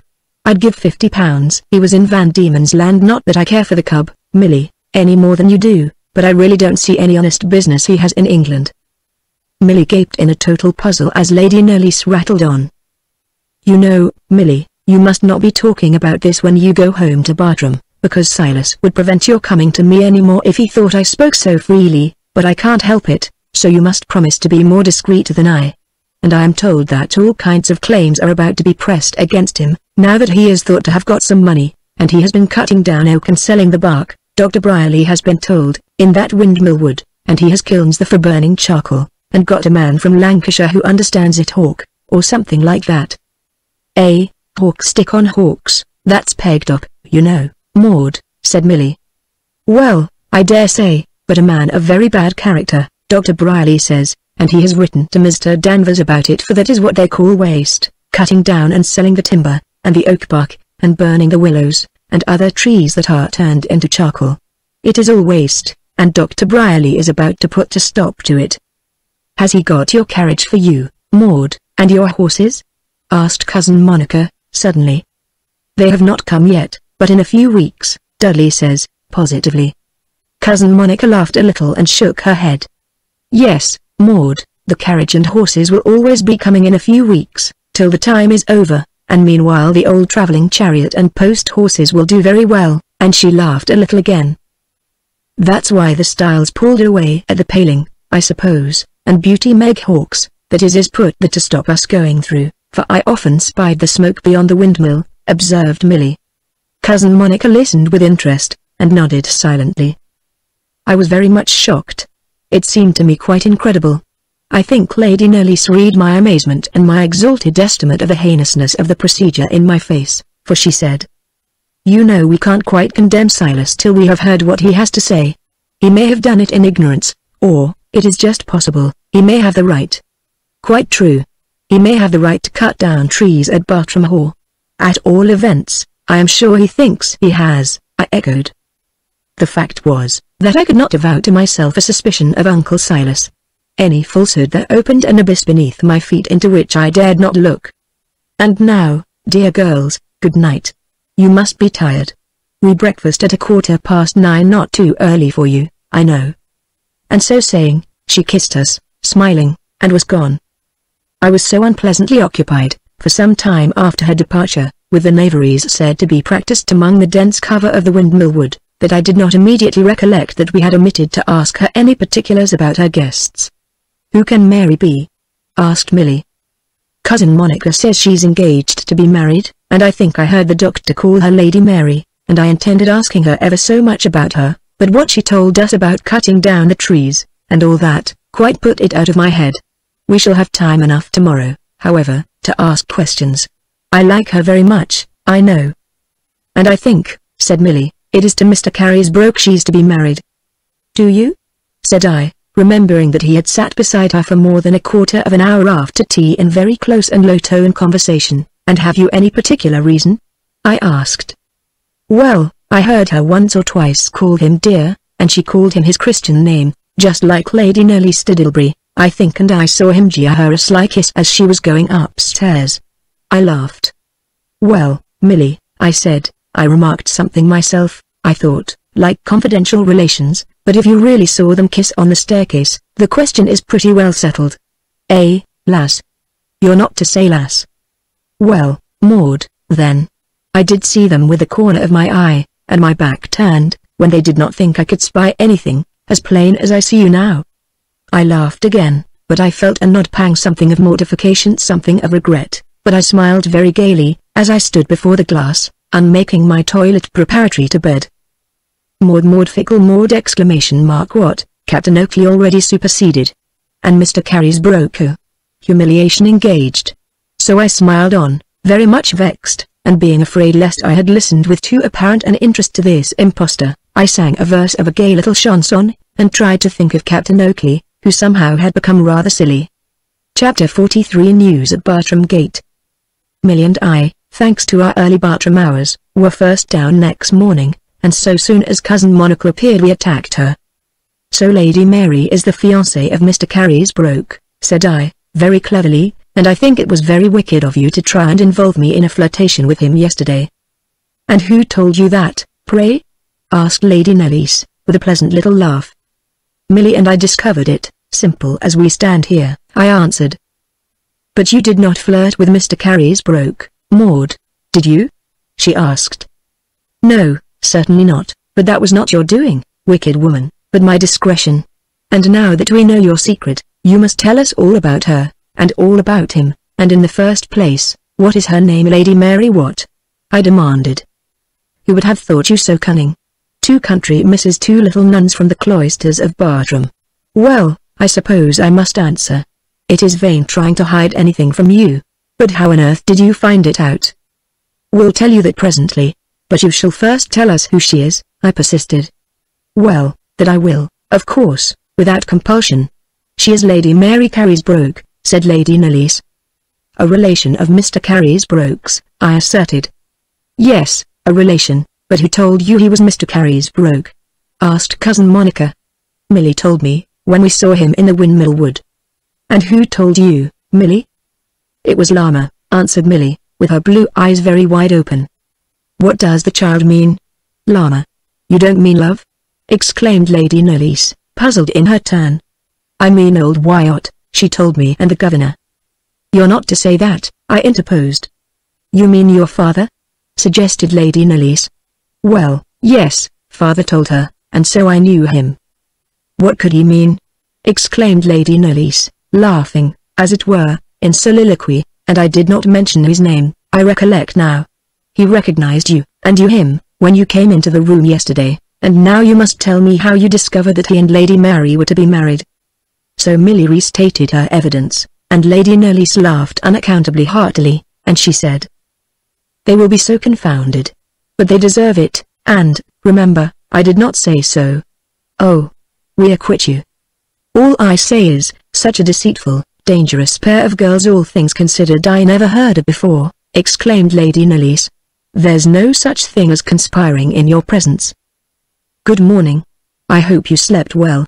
She was addressing the lady and gentleman who were just entering the room from the conservatory. "You'll hardly sleep so well tonight, when you have learned what A's are upon you. Here are two very pretty detectives who have found out your secret, and entirely by your imprudence and their own cleverness have discovered that you are a pair of betrothed lovers, about to ratify your vows at the hymeneal altar. I assure you I did not tell of you, you betrayed yourselves. If you will talk in that confidential way on sofas, and call one another stealthily by your Christian names, and actually kiss at the foot of the stairs, while a clever detective is scaling them, apparently with her back toward you, you must only take the consequences, and be known prematurely as the hero and heroine of the forthcoming paragraph in the Morning Post." Millie and I were horribly confounded, but Cousin Monica was resolved to place us all upon the least formal terms possible, and I believe she had set about it in the right way. "And now, girls, I am going to make a counter-discovery, which, I fear, a little conflicts with yours. This Mr. Carysbroke is Lord Ilbury, brother of this Lady Mary, and it is all my fault for not having done my honors better, but you see what clever matchmaking little creatures they are. You can't think how flattered I am at being made the subject of a theory, even a mistaken one, by Miss Ruthin." And so, after our modest fit was over, Millie and I were very merry, like the rest, and we all grew a great deal more intimate that morning. I think altogether those were the pleasantest and happiest days of my life, gay, intelligent, and kindly society at home, charming excursions, sometimes riding, sometimes by carriage to distant points of beauty in the county. Evenings varied with music, reading, and spirited conversation. Now and then a visitor for a day or two, and constantly some neighbor from the town, or its dependencies, dropped in. Of these I but remember tall old Miss Windletop, most entertaining of rustic old maids, with her nice lace and thick satin, and her small, kindly round face, pretty, I dare say, in other days, and now frosty, but kindly, who told us such delightful old stories of the county in her father's and grandfather's time, who knew the lineage of every family in it, and could recount all its duels and elopements, give us illustrative snatches from old election squibs, and lines from epitaphs, and tell exactly where all the old-world highway robberies had been committed, how it fared with the chief delinquents after the assizes, and, above all, where, and of what sort, the goblins and elves of the county had made themselves seen, from the phantom post-boy, who every third night crossed Twindale Moor, by the old coach road, to the fat old ghost, in mulberry velvet, who showed his great face, crutch, and ruffles, by moonlight, at the bow window of the old court-house that was taken down in 1803. You cannot imagine what agreeable evenings we passed in this society, or how rapidly my good cousin Millie improved in it. I remember well the intense suspense in which she and I awaited the answer from Bartram Hall to kind cousin Monica's application for an extension of our leave of absence. It came, and with it a note from Uncle Silas, which was curious, and, therefore, is printed here: "My dear Lady Nellis, to your kind letter I say yes, that is, for another week, not a fortnight, with all my heart. I am glad to hear that my starlings chatter so pleasantly, at all events the refrain is not that of Stearns. They can get out, and do get out, and shall get out as much as they please. I am no jailer, and shut up nobody but myself. I have always thought that young people have too little liberty. My principle has been to make little free men and women of them from the first. In morals, altogether in intellect, more than we allow self-education is that which abides, and it only begins where constraint ends. Such is my theory. My practice is consistent. Let them remain for a week longer, as you say. The horses shall be at Elveston on Tuesday, the 7th. I shall be more than usually sad and solitary till their return, so pray, I selfishly entreat, do not extend their absence.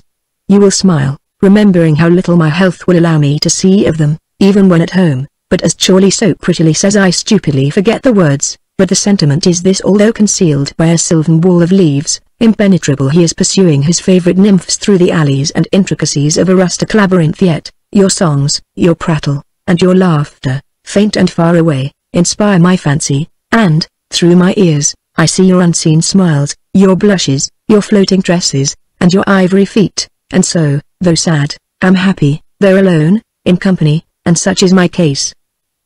One only request, and I have done. Pray remind them of a promise made to me. The book of life, their fountain of life, it must be drunk of, night and morning, or their spiritual life expires. And now, heaven bless and keep you, my dear cousin, and with all assurances of affection to my beloved niece and my child, believe me ever yours affectionately, Silas Ruthin, said Cousin Monica, with a waggish smile. And so, girls, you have Julian the Evangelist's, the French rhymester in his alley, and Silas in the valley of the shadow of death, perfect liberty, and a peremptory order to return in a week, all illustrating one another. Poor Silas. Old as he is, I don't think his religion fits him. I really rather liked his letter. I was struggling hard to think well of him, and Cousin Monica knew it, and I really think if I had not been by, she would often have been less severe on him. As we were all sitting pleasantly about the breakfast table a day or two after, the sun shining on the pleasant wintry landscape, Cousin Monica suddenly exclaimed, I quite forgot to tell you that Charles Oakley has written to say he is coming on Wednesday. I really don't want him. Poor Charlie. I wonder how they manage those doctors' certificates. I know nothing ails him, and he'd be much better with his regiment. Wednesday! How odd. Exactly the day after my departure. I tried to look perfectly unconcerned. Lady Knollys had addressed herself more to Lady Mary and Milly than to me, and nobody in particular was looking at me. Notwithstanding, with my usual perversity, I felt myself blushing with a brilliancy that may have been very becoming, but which was so intolerably provoking that I would have risen and left the room, but that matters would have been so infinitely worse. I could have boxed my odious ears. I could almost have jumped from the window. I felt that Lord Ilbury saw it. I saw Lady Mary's eyes for a moment resting gravely on my telltale my-line cheeks, for I really had begun to think much less celestially of Captain Oakley. I was angry with Cousin Monica, who, knowing my blushing infirmity, had mentioned her nephew so suddenly while I was strapped by etiquette in my chair, with my face to the window, and two pair of most disconcerting eyes, at least, opposite. I was angry with myself, generally angry, refused more tea rather dryly, and was laconic to Lord Ilbury, all which, of course, was very cross and foolish, and afterwards, from my bedroom window, I saw Cousin Monica and Lady Mary among the flowers, under the drawing-room window, talking, as I instinctively knew, of that little incident. I was standing at the glass. My odious, stupid, perjured face, I whispered, furiously, at the same time stamping on the floor, and giving myself quite a smart slap on the cheek. I can't go down, I'm ready to cry, I've a mind to return to Bartram today, I am always blushing, and I wish that impudent Captain Oakley was at the bottom of the sea. I was, perhaps, thinking more of Lord Ilbury than I was aware, and I am sure if Captain Oakley had arrived that day, I should have treated him with most unjustifiable rudeness. Notwithstanding this unfortunate blush, the remainder of our visit passed very happily for me.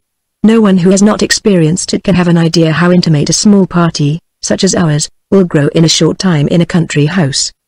Of course, a young lady of a well-regulated mind cannot possibly care a pin about any one of the opposite sex until she is well assured that he is beginning, at least, to like her better than all the world beside, but I could not deny to myself that I was rather anxious to know more about Lord Ilbury than I actually did know. There was a peerage, in its bright scarlet and gold uniform, corpulent and tempting, upon the little marble table in the drawing-room. I had many opportunities of consulting it, but I never could find courage to do so. For an inexperienced person it would have been a matter of several minutes, and during those minutes what awful risk of surprise and detection. One day, all being quiet, I did venture, and actually, with a beating heart, got so far as to find out the letter eel, when I heard a step outside the door, which opened a little bit, and I heard Lady Knollys, luckily arrested at the entrance, talk some sentences outside, her hand still upon the door handle. I shut the book, as Mrs. Bluebeard might the door of the Chamber of Horrors at the sound of her husband's step, and skipped to a remote part of the room, where Cousin Knollys found me in a mysterious state of agitation. On any other subject I would have questioned Cousin Monica unhesitatingly. Upon this, somehow, I was dumb. I distrusted myself, and dreaded my odious habit of blushing, and knew that I should look so horribly guilty, and become so agitated and odd, that she would have reasonably concluded that I had quite lost my heart to him. After the lesson I had received, and my narrow escape of detection in the very act, you may be sure I never trusted myself in the vicinity of that fat and cruel peerage, which possessed the secret, but would not disclose without compromising me. In this state of tantalizing darkness and conjecture I should have departed, had not Cousin Monica quite spontaneously relieved me. The night before our departure she sat with us in our room, chatting a little farewell gossip. "And what do you think of Ilbury?" she asked. "I think him clever and accomplished, and amusing, but he sometimes appears to me very melancholy, that is, for a few minutes together, and then, I fancy, with an effort, re-engages in our conversation." "Yes, poor Ilbury. He lost his brother only about 5 months since, and is only beginning to recover his spirits a little. They were very much attached, and people thought that he would have succeeded to the title, had he lived, because Ilbury is difficile or a philosopher or a St. Kevin, and, in fact, has begun to be treated as a premature old bachelor. What a charming person his sister, Lady Mary, is. She has made me promise to write to her," I said. "I suppose such hypocrites are we to prove to Cousin Knollys that I did not care particularly to hear anything more about him." "Yes, and so devoted to him.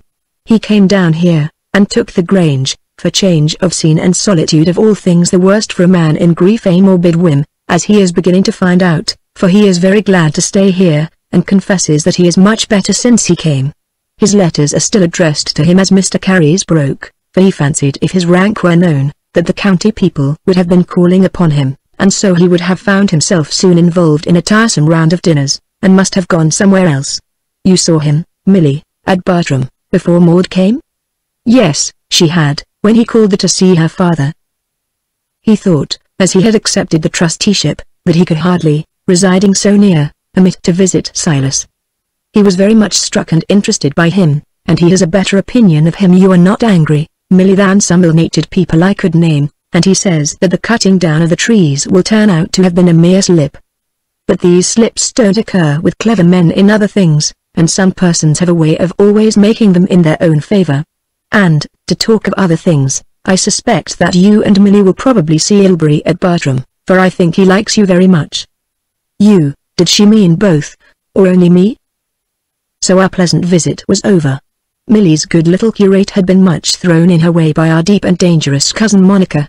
He was most laudably steady, and his flirtation advanced upon the field of theology, where, happily, Milly's little reading had been concentrated. A mild and earnest interest in poor, pretty Milly's orthodoxy was the leading feature of his case, and I was highly amused at her references to me, when we had retired at night, upon the points which she had disputed with him, and her anxious reports of their low-toned conferences, carried on upon a sequestered ottoman, where he patted and stroked his crossed leg, as he smiled tenderly and shook his head at her questionable doctrine. Milly's reverence for her instructor, and his admiration, grew daily, and he was known among us as Milly's confessor. He took luncheon with us on the day of our departure, and with an adroit privacy, which in a layman would have been sly, presented her, in right of his holy calling, with a little book, the binding of which was medieval and costly, and whose letterpress dealt in a way which he commended, with some points on which she was not satisfactory, and she found on the fly-leaf this little inscription: presented to Miss Millicent Truthin by an earnest well-wisher, 1st of December 1844. A text, very neatly penned, followed this, and the presentation was made unctuously indeed, but with a blush, as well as the accustomed smile, and with eyes that were lowered. The early crimson sun of December had gone down behind the hills before we took our seats in the carriage. Lord Ilbury leaned with his elbow on the carriage window, looking in, and he said to me, I really don't know what we shall do, Miss Ruthin. We shall all feel so lonely. For myself, I think I shall run away to Grange." This appeared to me as nearly perfect eloquence as human lips could utter. His hand still rested on the window, and the Reverend Spridge Biddlepen was standing with a saddened smirk on the doorsteps, when the whip smacked. The horses scrambled into motion, and away we rolled down the avenue, leaving behind us the pleasantest house and hostess in the world, and trotting fleetly into darkness towards Bartram Hall. We were both rather silent. Milly had her book in her lap, and I saw her every now and then try to read her earnest well-wisher's little inscription. But there was not light to read by. When we reached the great gate of Bartram Hall it was dark. Old Grohl, who kept the gate, I heard enjoining the postilion to make no avoidable noise at the hall door, for the odd but startling reason that he believed my uncle would be dead by this time. Very much shocked and frightened, we stopped the carriage, and questioned the tremulous old porter. Uncle Silas, it seemed, had been silly ashore yesterday, and could not be woke this morning, and the doctor had been here twice, being now in the house. "Is he better?" I asked, tremblingly. "Not as I'm aware on, miss. He lay at God's mercy 2 hours agone, happen he's in heaven by this time." "Drive on, drive fast," I said to the driver. "Don't be frightened, Milly. Please heaven we shall find all going well." After some delay, during which my heart sank, and I quite gave up Uncle Silas, the aged little servant man opened the door, and trotted shakily down the steps to the carriage side. Uncle Silas had been at death's door for hours. The question of life had trembled in the scale, but now the doctor said he might do. Where was the doctor? In master's room. He blooded him 3 hours agone. I don't think that Milly was so frightened as I. My heart beat, and I was trembling so that I could hardly get upstairs.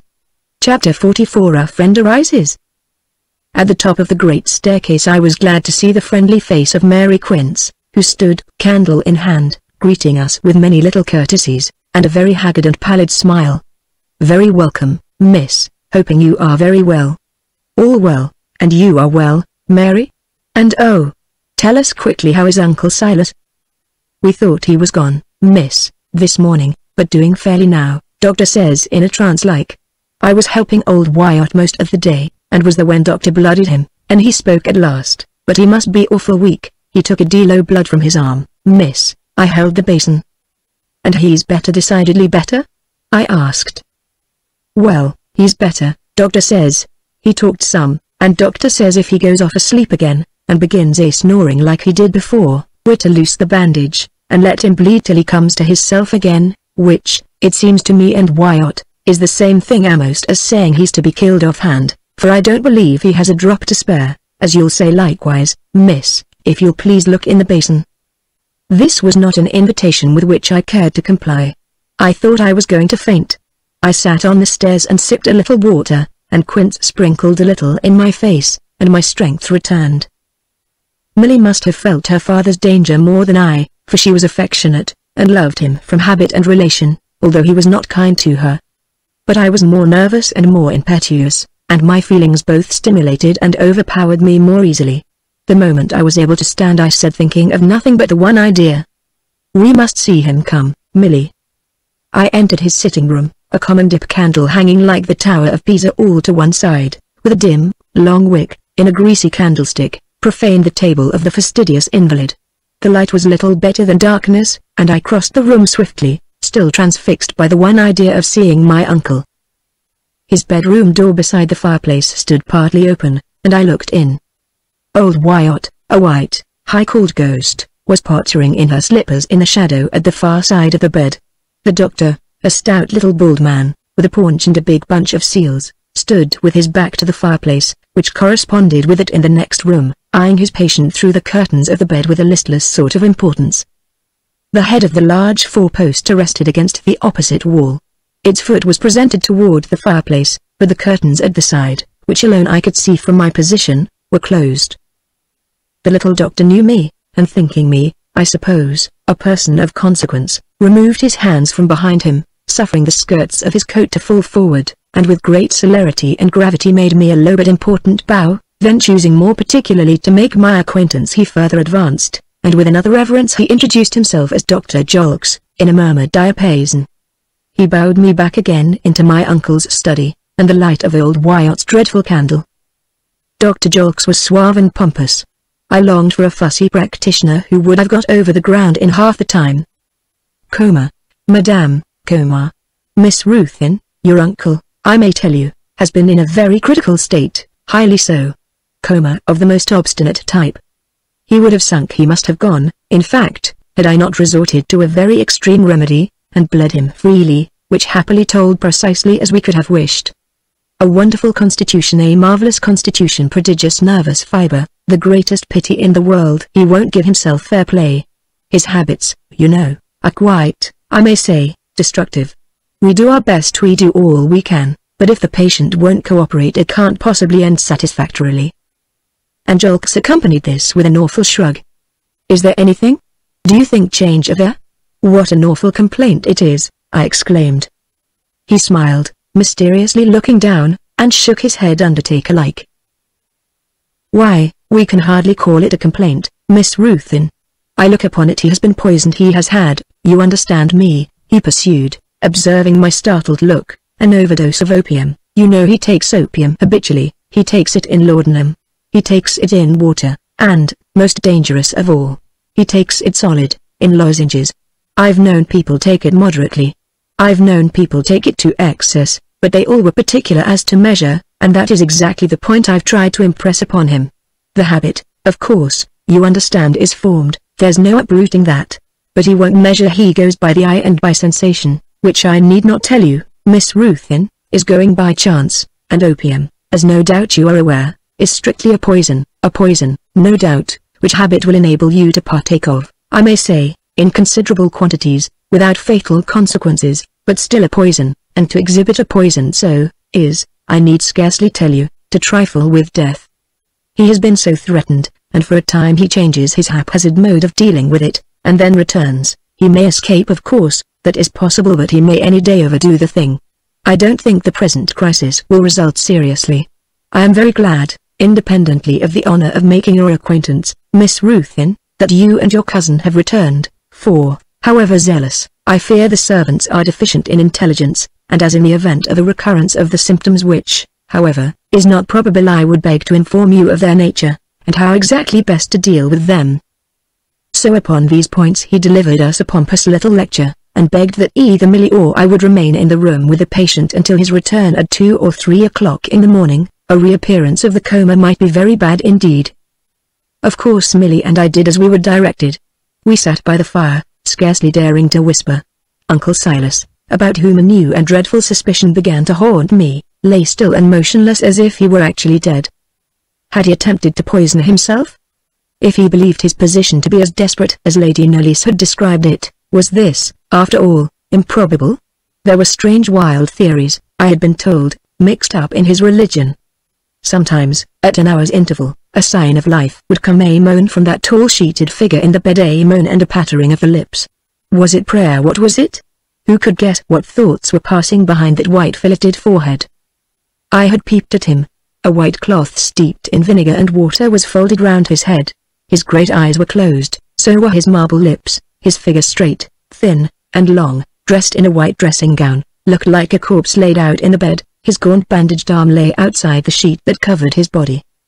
With this awful image of death we kept our vigil, until poor Millie grew so sleepy that old Wyatt proposed that she should take her place and watch with me. Little as I liked the crone with the high-cauled cap, she would, at all events, keep awake, which Millie could not. And so at 1 o'clock this new arrangement began. Mr. Dudley Ruthin is not at home? I whispered to old Wyatt. He went away with himself yesternight, to Cloperton, miss, to see the wrestling. It was to come off this morning. Was he sent for? Not he. And why not? He would now leave the sport for this, I'm thinking, and the old woman grinned uglily. When is he to return? When he wants money. So we grew silent, and again I thought of suicide, and of the unhappy old man, who just then whispered a sentence or two to himself with a sigh. For the next hour he had been quite silent, and old Wyatt informed me that she must go down for candles. Ours were already burnt down to the sockets. There's a candle in the next room, I suggested, hating the idea of being left alone with the patient. Hoot! Miss. I dare not set a candle but wax in his presence, whispered the old woman, scornfully. "I think if we were to stir the fire, and put on a little more coal, we should have a great deal of light."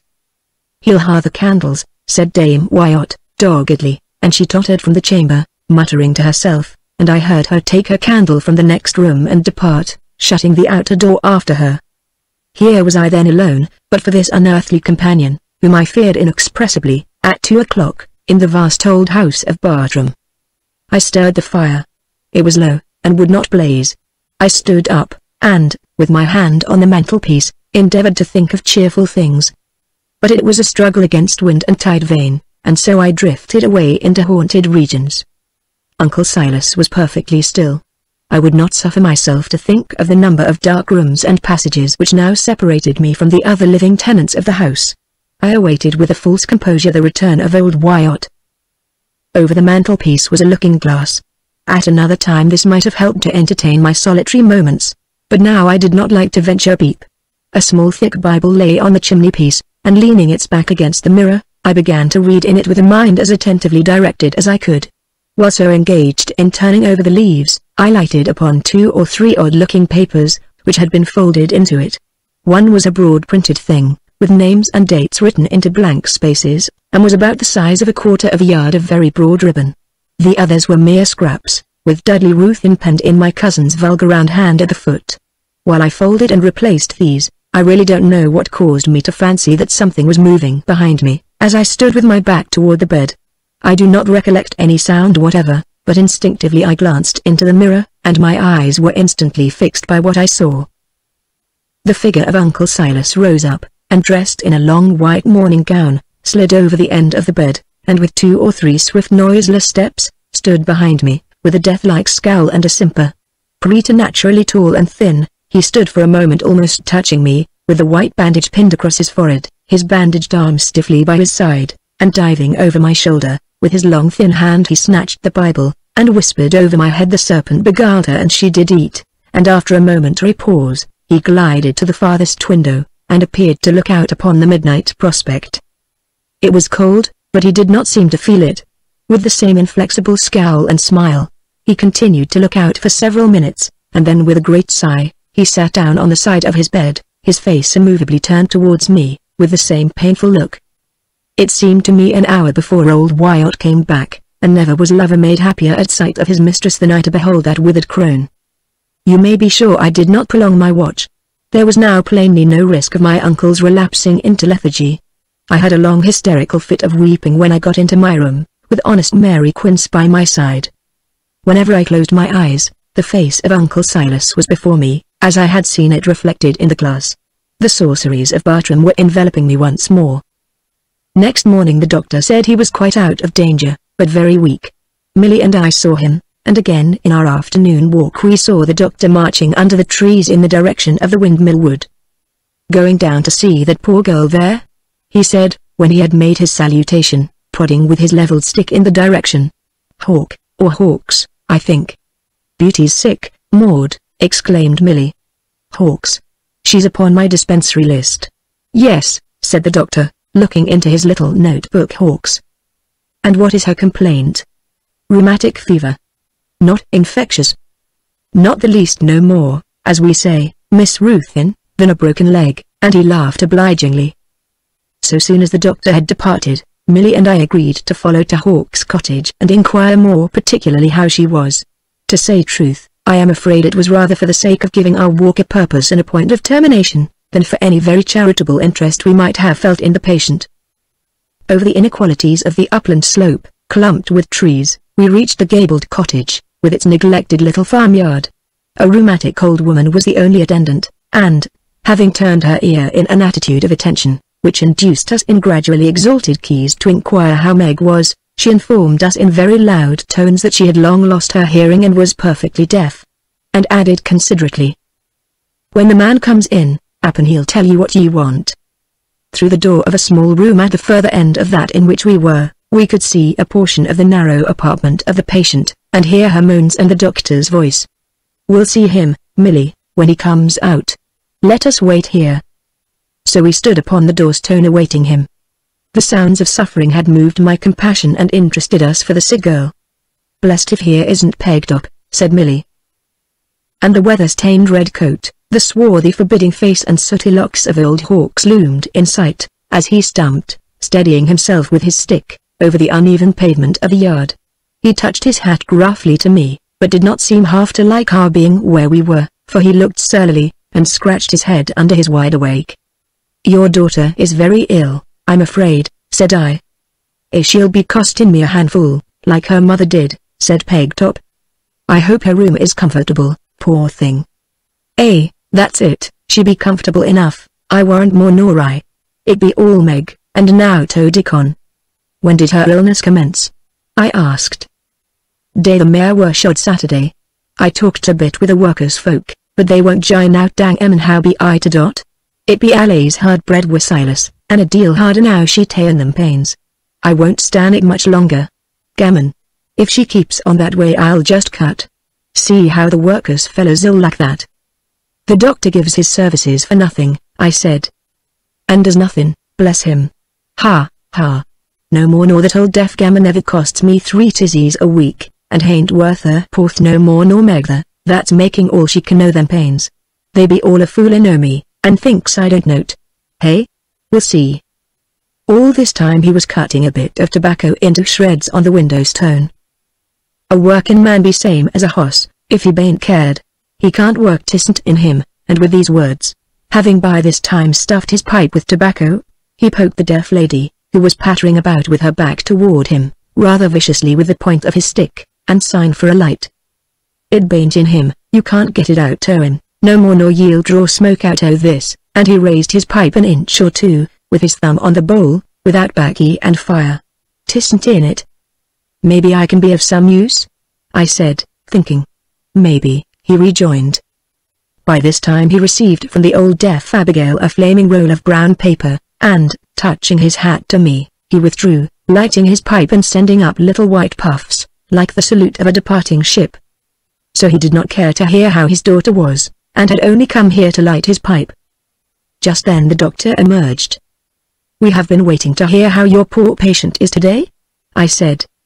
"Very ill, indeed, and utterly neglected, I fear. If she were equal to it, but she's not. I think she ought to be removed to the hospital immediately. That poor old woman is quite deaf, and the man is so surly and selfish.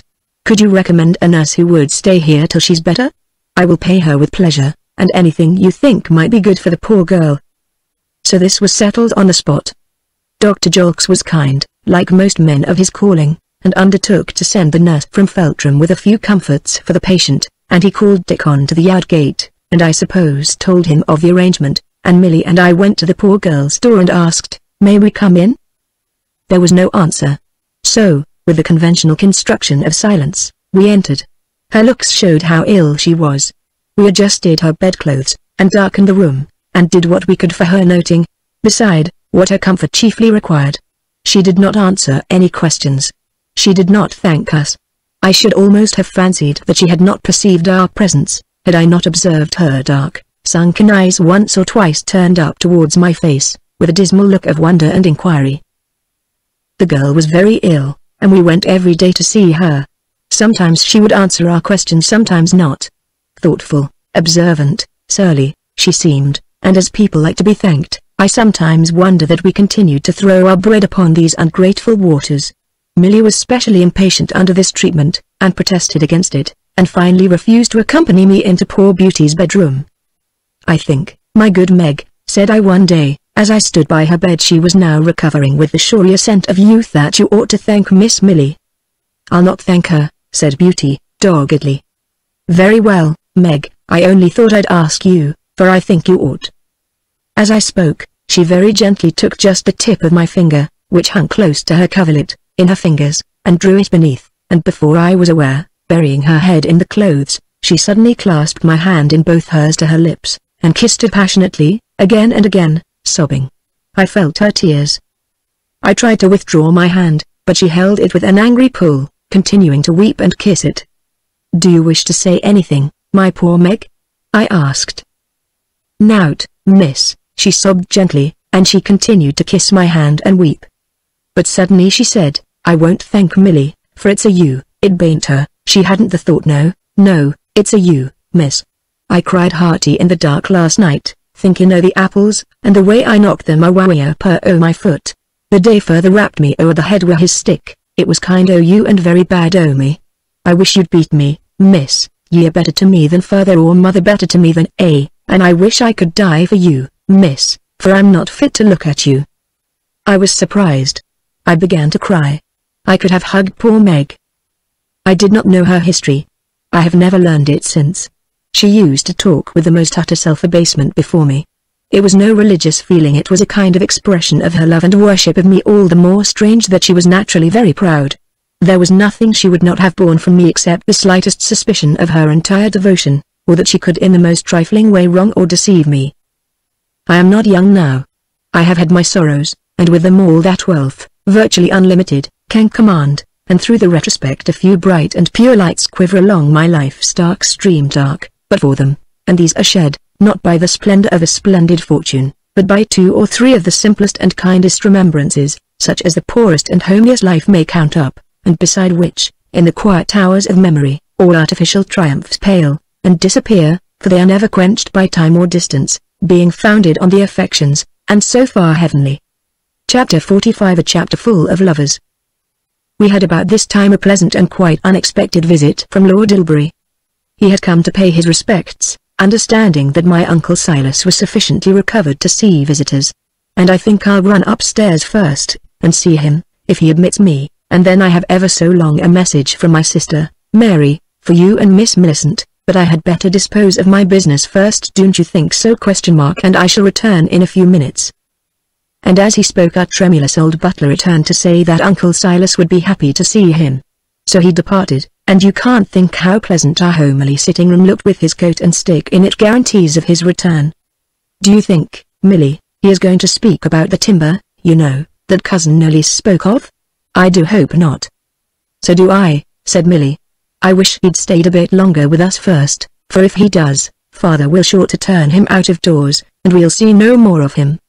Exactly, my dear Milly, and he's so pleasant and good-natured. And he likes you awful well. He does. I'm sure he likes us both equally, Milly. He talked a great deal to you at Elveston, and used to ask you so often to sing those 2 pretty Lancashire ballads, I said, but you know when you were at your controversies and religious exercises in the window, with that pillar of the church, the Reverend Spriggs Biddlepen. Get away with your nonsense, Maud. How could I help answering when he dodged me up and down my Testament and Catechism ? And I most hate him, I tell you, and Cousin Nellie's, you're such fools, I do. And whatever you say, the Lord likes you uncommon, and well you know it, ye hussy. I know no such thing, and you don't think it, you hussy, and I really don't care who likes me or who doesn't, except my relations, and I make the Lord a present to you, if you'll have him. In this strain were we talking when he re-entered the room, a little sooner than we had expected to see him.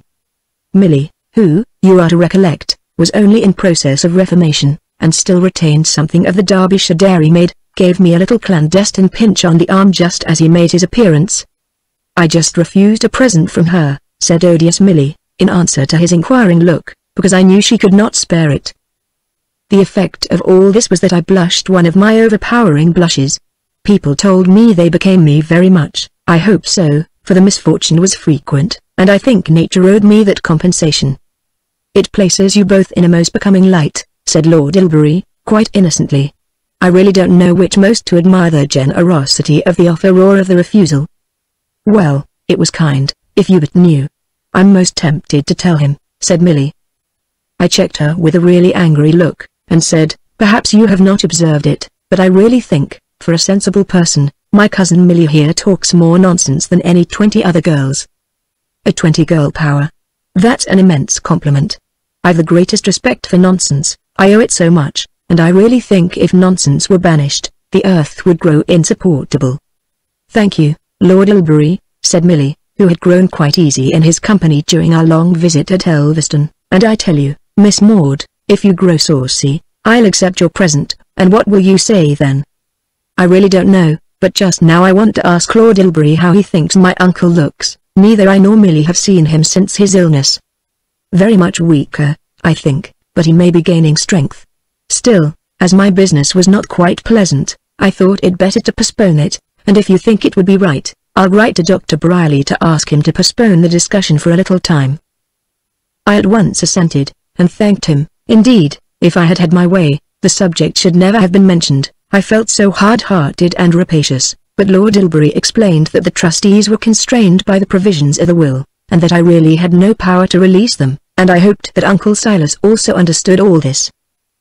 "And now," said he, "we've returned to Grange, my sister and I, and it is nearer than Elveston, so that we are really neighbours, and Mary wants Lady Knollys to fix the time she owes us a visit, you know, and you really must come at the same time. It will be so very pleasant, the same party exactly meeting in a new scene, and we have not half explored our neighbourhood, and I've got down all those Spanish engravings I told you of, and the Venetian missals, and all the rest.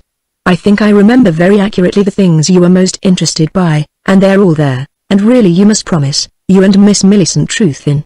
And I forgot to mention, you know you complained that you were ill supplied with books, so Mary thought you would allow her to share her supply. They are the new books, you know, and when you have read yours, you and she can exchange." What girl was ever quite frank about her likings? I don't think I was more of a cheat than others, but I never could tell of myself. It is quite true that this duplicity and reserve seldom deceives. Our hypocrisies are forced upon some of our sex by the acuteness and vigilance of all in this field of inquiry, but if we are sly, we are also lynx-eyed, capital detectives, most ingenious in fitting together the bits and dovetails of a cumulative case, and in those affairs of love and liking, have a terrible exploratory instinct, and so, for the most part, when detected we are found out not only to be in love, but to be rogues moreover. Lady Mary was very kind, but had Lady Mary of her own mere motion taken all this trouble? Was there no more energetic influence at the bottom of that welcome chest of books, which arrived only half an hour later? The circulating library of those days was not the epidemic and ubiquitous influence to which it has grown, and there were many places where it could not find you out. Altogether that evening Bartram had acquired a peculiar beauty, a bright and mellow glow, in which even its gateposts and wheelbarrow were interesting, and next day came a little cloud. Dudley appeared. "You may be sure he wants money," said Milly. "He and father had words this morning. He took a chair at our luncheon, found fault with everything in his own laconic dialect, ate a good deal notwithstanding, and was sulky, and with Milly snappish. To me, on the contrary, when Milly went into the hall, he was mild and whimpering, and disposed to be confidential. There's the governor says he hasn't a bob. Danged if I know how an old fella in his bedroom muddles away money at that rate. I don't suppose he thinks I can get along without tin, and he knows them trustees won't gie me a tizzy till they get what they calls an opinion. Dang 'em. Briley says he doubts it must all go under settlement. They'll settle me nicely if they do, and governor knows all about it, and won't gie me a danged brass farthing, and me with bills to pay, and lawyers dang 'em writing letters. He knows summat o' that hisself, does governor, and he might ha' consideration a bit for his own flesh and blood, I say. But he never does nowt for none but hisself. I'll sell his books and his jewels next fit he takes, that's how I'll fit him." This amiable young man, glowering, with his elbows on the table and his fingers in his great whiskers, followed his homily, where clergymen append the blessing, with a muttered variety of very different matter. "Now, Maud," said he, pathetically, leaning back suddenly in his chair, with all his conscious beauty and misfortunes in his face, "is not it hard lines?" I thought the appeal was going to shape itself into an application for money, but it did not. I never knowed a real beauty first chop, of course, I mean that wasn't kind along of it, and I'm a fella as can't get along without sympathy, that's why I say it. And isn't it hard lines? Now, say it's hard lines, hain't it, Maud? I did not know exactly what hard lines meant, but I said, "I suppose it is very disagreeable." And with this concession, not caring to hear any more in the same vein, I rose, intending to take my departure. "No, that's just it. I knew ye'd say it, Maud. Ye're a kind lass, ye beat us in your pretty face. I like ye awful, I do. There's not a handsomer lass in Liverpool nor London itself nowhere." He had seized my hand, and trying to place his arm about my waist, essayed that salute which I had so narrowly escaped on my first introduction. "Don't, sir," I exclaimed in high indignation, escaping at the same moment from his grasp. "No offence, lass, no harm, Maud, you must not be so shy. We're cousins, you know, and I wouldn't hurt ye, Maud, no more nor I'd knock my head off. I wouldn't." I did not wait to hear the rest of his tender protestations, but, without showing how nervous I was, I glided out of the room quietly, making an orderly retreat, the more meritorious as I heard him call after me persuasively, "Come back, Maud. What are ye afeard on, lass? Come back, I say do now, there's a good wench."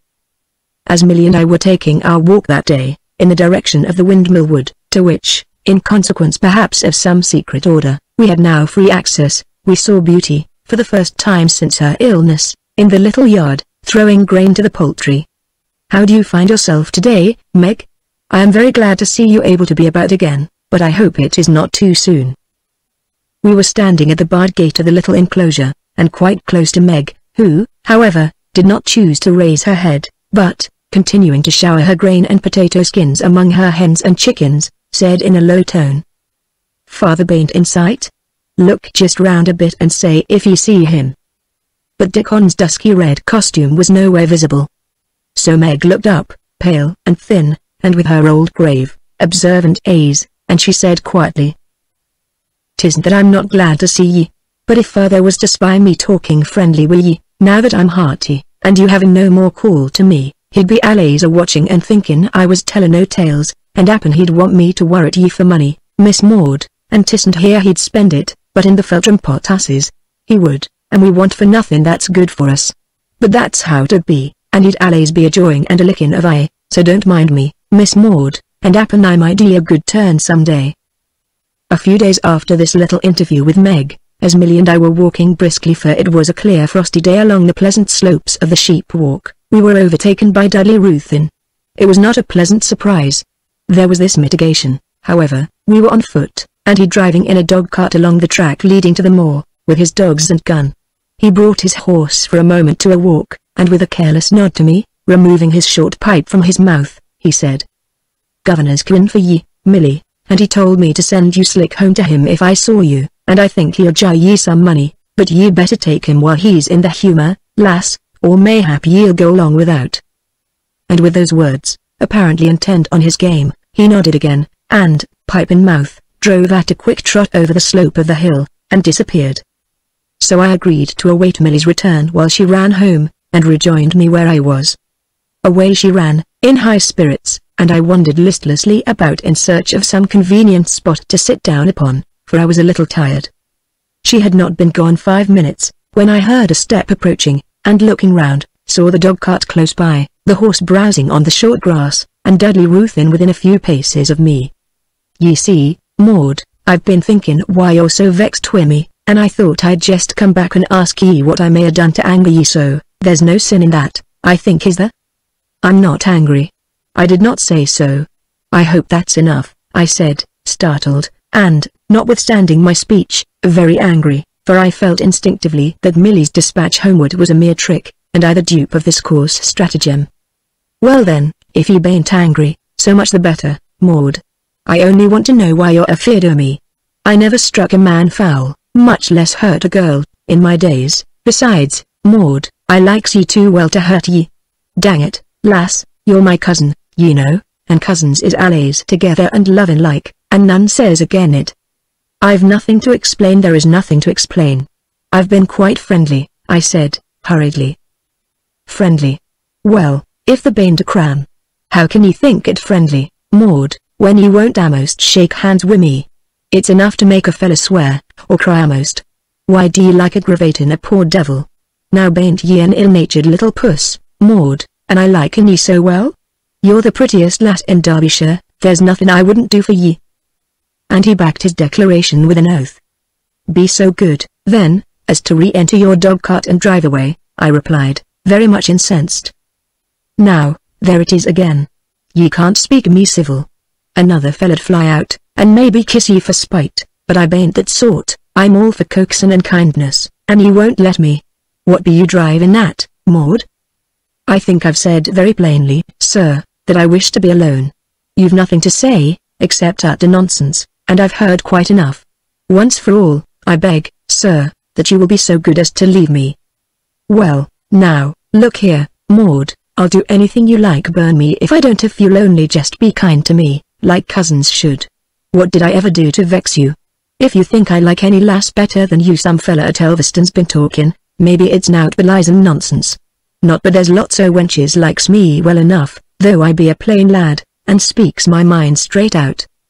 I can't see that you are so frank, sir, as you describe. You have just played a shabby trick to bring about this absurd and most disagreeable interview. And supposing I did send that fool, Millie, out o' the way, to talk a bit will you hear, where's the harm? Dang it, lass, ye mustn't be too hard. Didn't I say I'd do whatever ye wished? And you won't, said I. Ye mean to get along out o' this? Well, now, I will. There. No use, of course, asking you to kiss and be friends, before I go, as cousins should. Well, don't be riled, lass, I'm not asking it, only mind, I do like you awful, and 'appen I'll find ye in better humour another time. Goodbye, Maud, I'll make ye like me at last. And with these words, to my comfort, he addressed himself to his horse and pipe, and was soon honestly on his way to the moor. Chapter 46 The Rivals. All the time that Dudley chose to persecute me with his odious society, I continued to walk at a brisk pace toward home, so that I had nearly reached the house when Millie met me, with a note which had arrived for me by the post, in her hand. Here, Millie, are more verses. He is a very persevering poet, whoever he is. So I broke the seal, but this time it was prose. And the first words were Captain Oakley.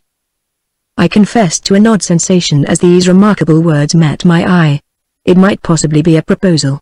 I did not wait to speculate, however, but read these sentences traced in the identical handwriting which had copied the lines with which I had been twice favoured. Captain Oakley presents his compliments to Miss Ruthven, and trusts she will excuse his venturing to ask whether, during his short stay in Feltram, he might be permitted to pay his respects at Bartram Hall.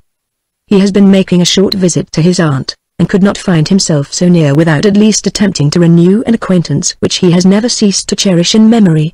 If Miss Ruthven would be so very good as to favour him with ever so short a reply to the question he ventures most respectfully to ask, a decision would reach him at the Hall Hotel, Feltram. Well, he's a roundabout fella, anyhow. Couldn't he come up and see you if he wanted to? They poeters, they do love writing long yarns, don't they? And with this reflection, Millie took the note and read it through again. It's jolly polite anyhow, isn't it, Maud? Said Millie, who had conned it over, and accepted it as a model composition. I must have been, I think, naturally a rather shrewd girl, and considering how very little I had seen of the world, nothing in fact, I often wonder now at the sage conclusions at which I arrived. Were I to answer this handsome and cunning fool according to his folly, in what position should I find myself? No doubt my reply would induce a rejoinder, and that compel another note from me, and that invite yet another from him, and however his might improving warmth, they were sure not to abate. Was it his impertinent plan, with this show of respect and ceremony, to drag me into a clandestine correspondence? Inexperienced girl as I was, I fired at the idea of becoming his dupe, and fancying, perhaps, that there was more in merely answering his note than it would have amounted to, I said, "That kind of thing may answer very well with button makers, but ladies don't like it. What would your papa think of it if he found that I had been writing to him, and seeing him without his permission? If he wanted to see me he could have. I really did not know exactly what he could have done. He could have timed his visit to Lady Knollys differently. At all events, he has no right to place me in an embarrassing situation, and I am certain Cousin Knollys would say so, and I think his note both shabby and impertinent." Decision was not with me an intellectual process. When quite cool I was the most undecided of mortals, but once my feelings were excited I was prompt and bold. "I'll give the note to Uncle Silas," I said, quickening my pace toward home. "He'll know what to do." But Millie, who, I fancy, had no objection to the little romance which the young officer proposed, told me that she could not see her father, that he was ill, and not speaking to anyone. "And aren't ye making a plaguey row about nothing? I lay a guinea if ye had never set eyes on Lord Ilbury you'd have told him to come, and see ye, and welcome. Don't talk like a fool, Millie. You never knew me do anything deceitful. Lord Ilbury has no more to do with it, you know very well, than the man in the moon." I was altogether very indignant. I did not speak another word to Millie. The proportions of the house are so great, that it is a much longer walk than you would suppose from the hall door to Uncle Silas's room. But I did not cool all that way, and it was not till I had just reached the lobby, and saw the sour, jealous face, and high call of old Wyatt, and felt the influence of that neighborhood, that I paused to reconsider. I fancied there was a cool consciousness of success behind all the deferential phraseology of Captain Oakley, which nettled me extremely.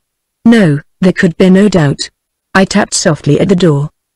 "What is it now, miss?" snarled the querulous old woman, with her shriveled fingers on the door handle. "Can I see my uncle for a moment? He's tired, and not a word from him all day long." "Not ill, though?" "Awful bad in the night," said the old crone, with a sudden savage glare in my face, as if I had brought it about. "Oh. I'm very sorry. I had not heard a word of it." "No one does but old Wyatt. There's Millie that never asks neither his own child. Weakness, or what? One o' them fits. He'll slide away in one o' them some day, and no one but old Wyatt to know nor ask word about it. That's how 'twill be. Will you please hand him this note, if he is well enough to look at it, and say I am at the door?" She took it with a peevish nod and a grunt, closing the door in my face, and in a few minutes returned. "Come in, will ye?" said Dame Wyatt, and I appeared. Uncle Silas, who, after his nightly horror vision, lay extended on a sofa, with his faded yellow silk dressing gown about him, his long white hair hanging toward the ground, and that wild and feeble smile lighting his face a glimmer I feared to look upon. His long thin arms lay by his sides, with hands and fingers that stirred not, except when now and then, with a feeble motion, he wet his temples and forehead with eau de cologne from a glass saucer placed beside him. "Excellent girl. Dutiful ward and niece," murmured the oracle. "Heaven reward you. Your frank dealing is your own safety and my peace. Sit you down, and say who is this Captain Oakley, when you made his acquaintance, what his age, fortune, and expectations, and who the aunt he mentions." Upon all these points I satisfied him as fully as I was able. "Why aren't the white drops?" he called, in a thin, stern tone. "I'll write a line presently. I can't see visitors, and, of course, you can't receive young captains before you've come out. Farewell. God bless you, dear." Wyatt was dropping the white restorative into a wine glass and the room was redolent of ether. I was glad to escape. The figures and Holmes' scene were unearthly. "Well, Millie," I said, as I met her in the hall, "your papa is going to write to him." I sometimes wonder whether Millie was right, and how I should have acted a few months earlier. Next day whom should we meet in the Windmill Wood but Captain Oakley. The spot where this interesting rencounter occurred was near the truaness bridge on my sketch of which I had received so many compliments. It was so great a surprise that I had not time to recollect my indignation, and, having received him very affably, I found it impossible, during our brief interview, to recover my lost altitude. After our greetings were over, and some compliments neatly made, he said, "I had such a curious note from Mr. Silas Ruthyn. I am sure he thinks me a very impertinent fellow, for it was really anything but inviting, extremely rude, in fact. But I could not quite see that because he does not want me to invade his bedroom, an incursion I never dreamed of. I was not to present myself to you, who had already honored me with your acquaintance, with the sanction of those who were most interested in your welfare, and who were just as well qualified as he, I fancy, to say who were qualified for such an honor. My uncle, Mr. Silas Ruthyn, you are aware, is my guardian, and this is my cousin, his daughter." This was an opportunity of becoming a little lofty, and I improved it. He raised his hat and bowed to Millie. "I'm afraid I've been very rude and stupid. Mr. Ruthyn, of course, has a perfect right to. In fact, I was not the least aware that I had the honor of so near relations. And what exquisite scenery you have. I think this country round Feltram particularly fine, and this Bartram Haugh is, I venture to say, about the very most beautiful spot in this beautiful region. I do assure you I am tempted beyond measure to make Feltram and the Hall Hotel my headquarters for at least a week. I only regret the foliage, but your trees show wonderfully, even in winter. So many of them have got that ivy about them. They say it spoils trees, but it certainly beautifies them. I have just 10 days leave unexpired. I wish I could induce you to advise me how to apply them. What shall I do, Miss Ruthyn? I am the worst person in the world to make plans, even for myself. I find it so troublesome. What do you say? Suppose you try Wales or Scotland, and climb up some of those fine mountains that look so well in winter? I should much prefer Feltram. I so wish you would recommend it. What is this pretty plant? We call that Maud's myrtle. She planted it, and it's very pretty when it's full in blow, said Millie. Our visit to Elveston had been of immense use to us both. Oh, planted by you? He said, very softly, with a momentary corresponding glance. May I ever so little just a leaf? And without waiting for permission, he held a sprig of it next his waistcoat. Yes, it goes very prettily with those buttons. They are very pretty buttons, and not they, Millie? A present, a souvenir, I dare say? This was a terrible hit to the button maker, and I thought he looked a little oddly at me, but my countenance was so bewitchingly simple that I suppose his suspicions were allayed. Now, it was very odd of me, I must confess, to talk in this way, and to receive all those tender allusions from the gentleman about whom I had spoken and felt so sharply only the evening before. But Bertram was abominably lonely. A civilized person was a valuable waif or stray in that region of the picturesque and the brutal, and to my lady reader especially, because she will probably be hardest upon me, I put it, can you not recollect any such folly in your own past life? Can you not in as many minutes call to mind at least 6 similar inconsistencies of your own practicing? For my part, I really can't see the advantage of being the weaker sex if we are always to be as strong as our masculine neighbors. There was, indeed, no revival of the little sentiment which I had once experienced. When these things once expire, I do believe they are as hard to revive as our dead lapdogs, guinea pigs, and parrots.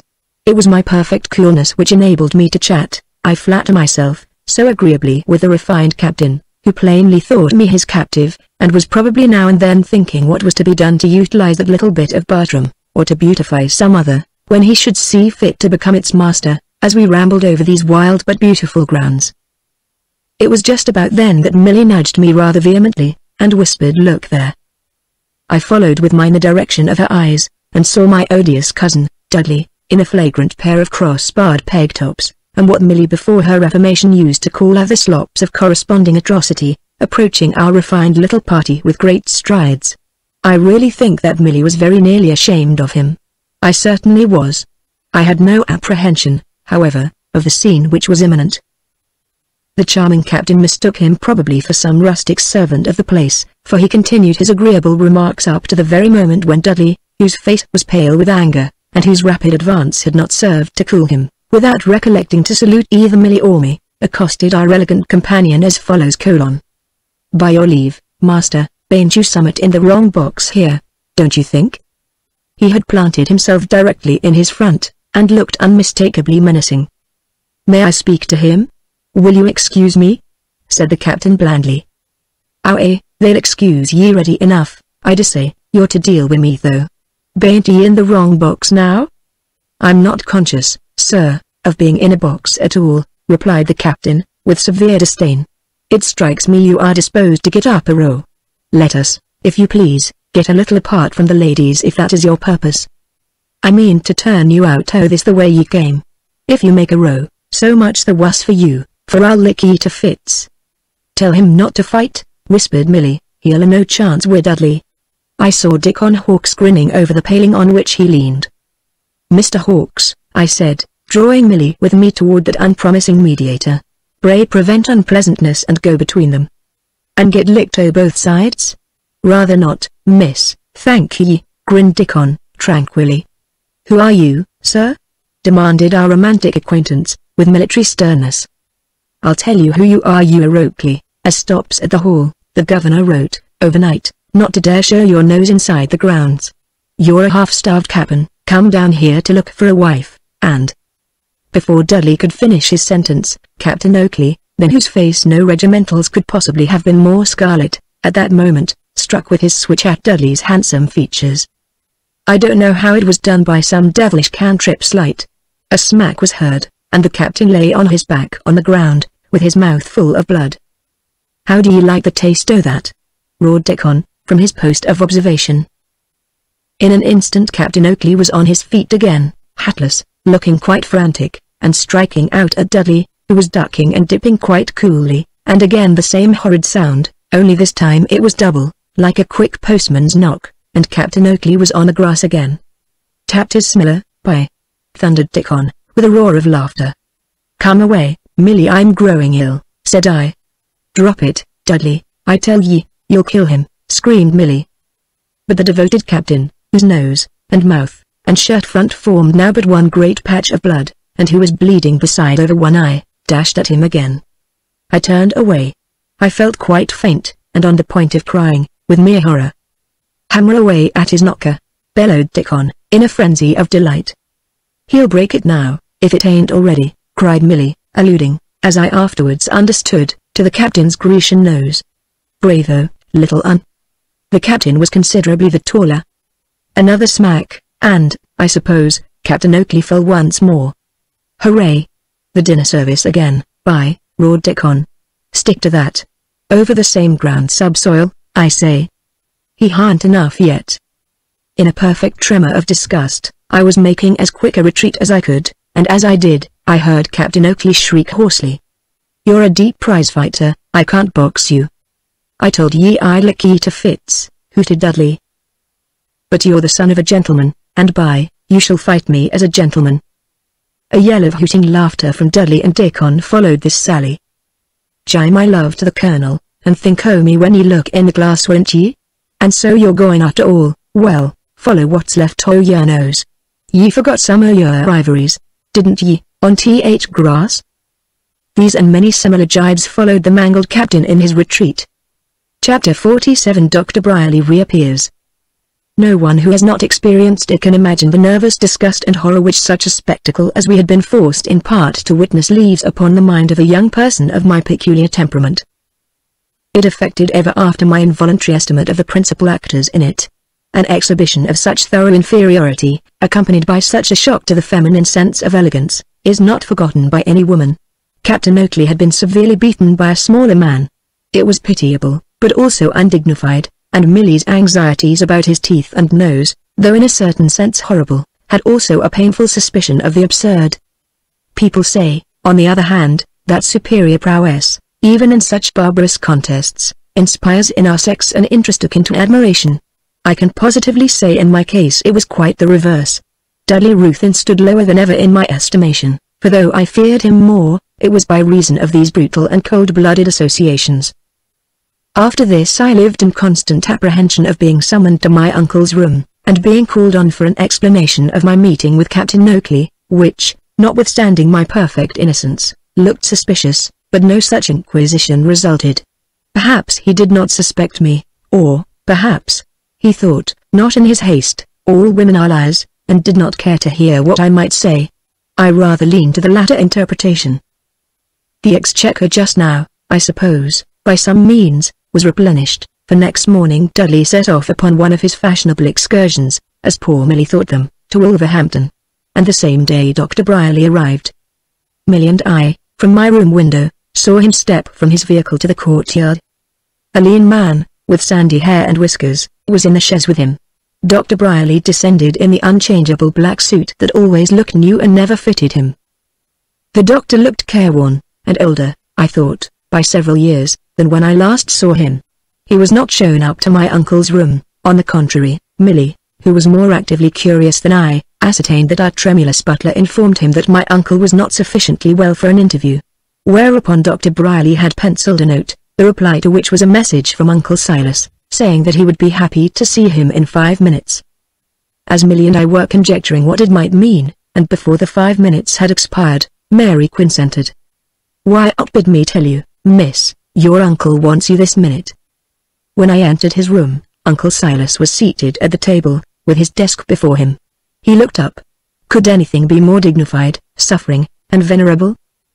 "I sent for you, dear," he said very gently, extending his thin, white hand, and taking mine, which he held affectionately while he spoke, "because I desire to have no secrets, and wish you thoroughly to know all that concerns your own interests while subject to my guardianship, and I am happy to think, my beloved niece, that you requite my candor. Oh, here is the gentleman. Sit down, dear." Dr. Brierly was advancing, as it seemed, to shake hands with Uncle Silas, who, however, rose with a severe and haughty air, not the least overacted, and made him a slow, ceremonious bow.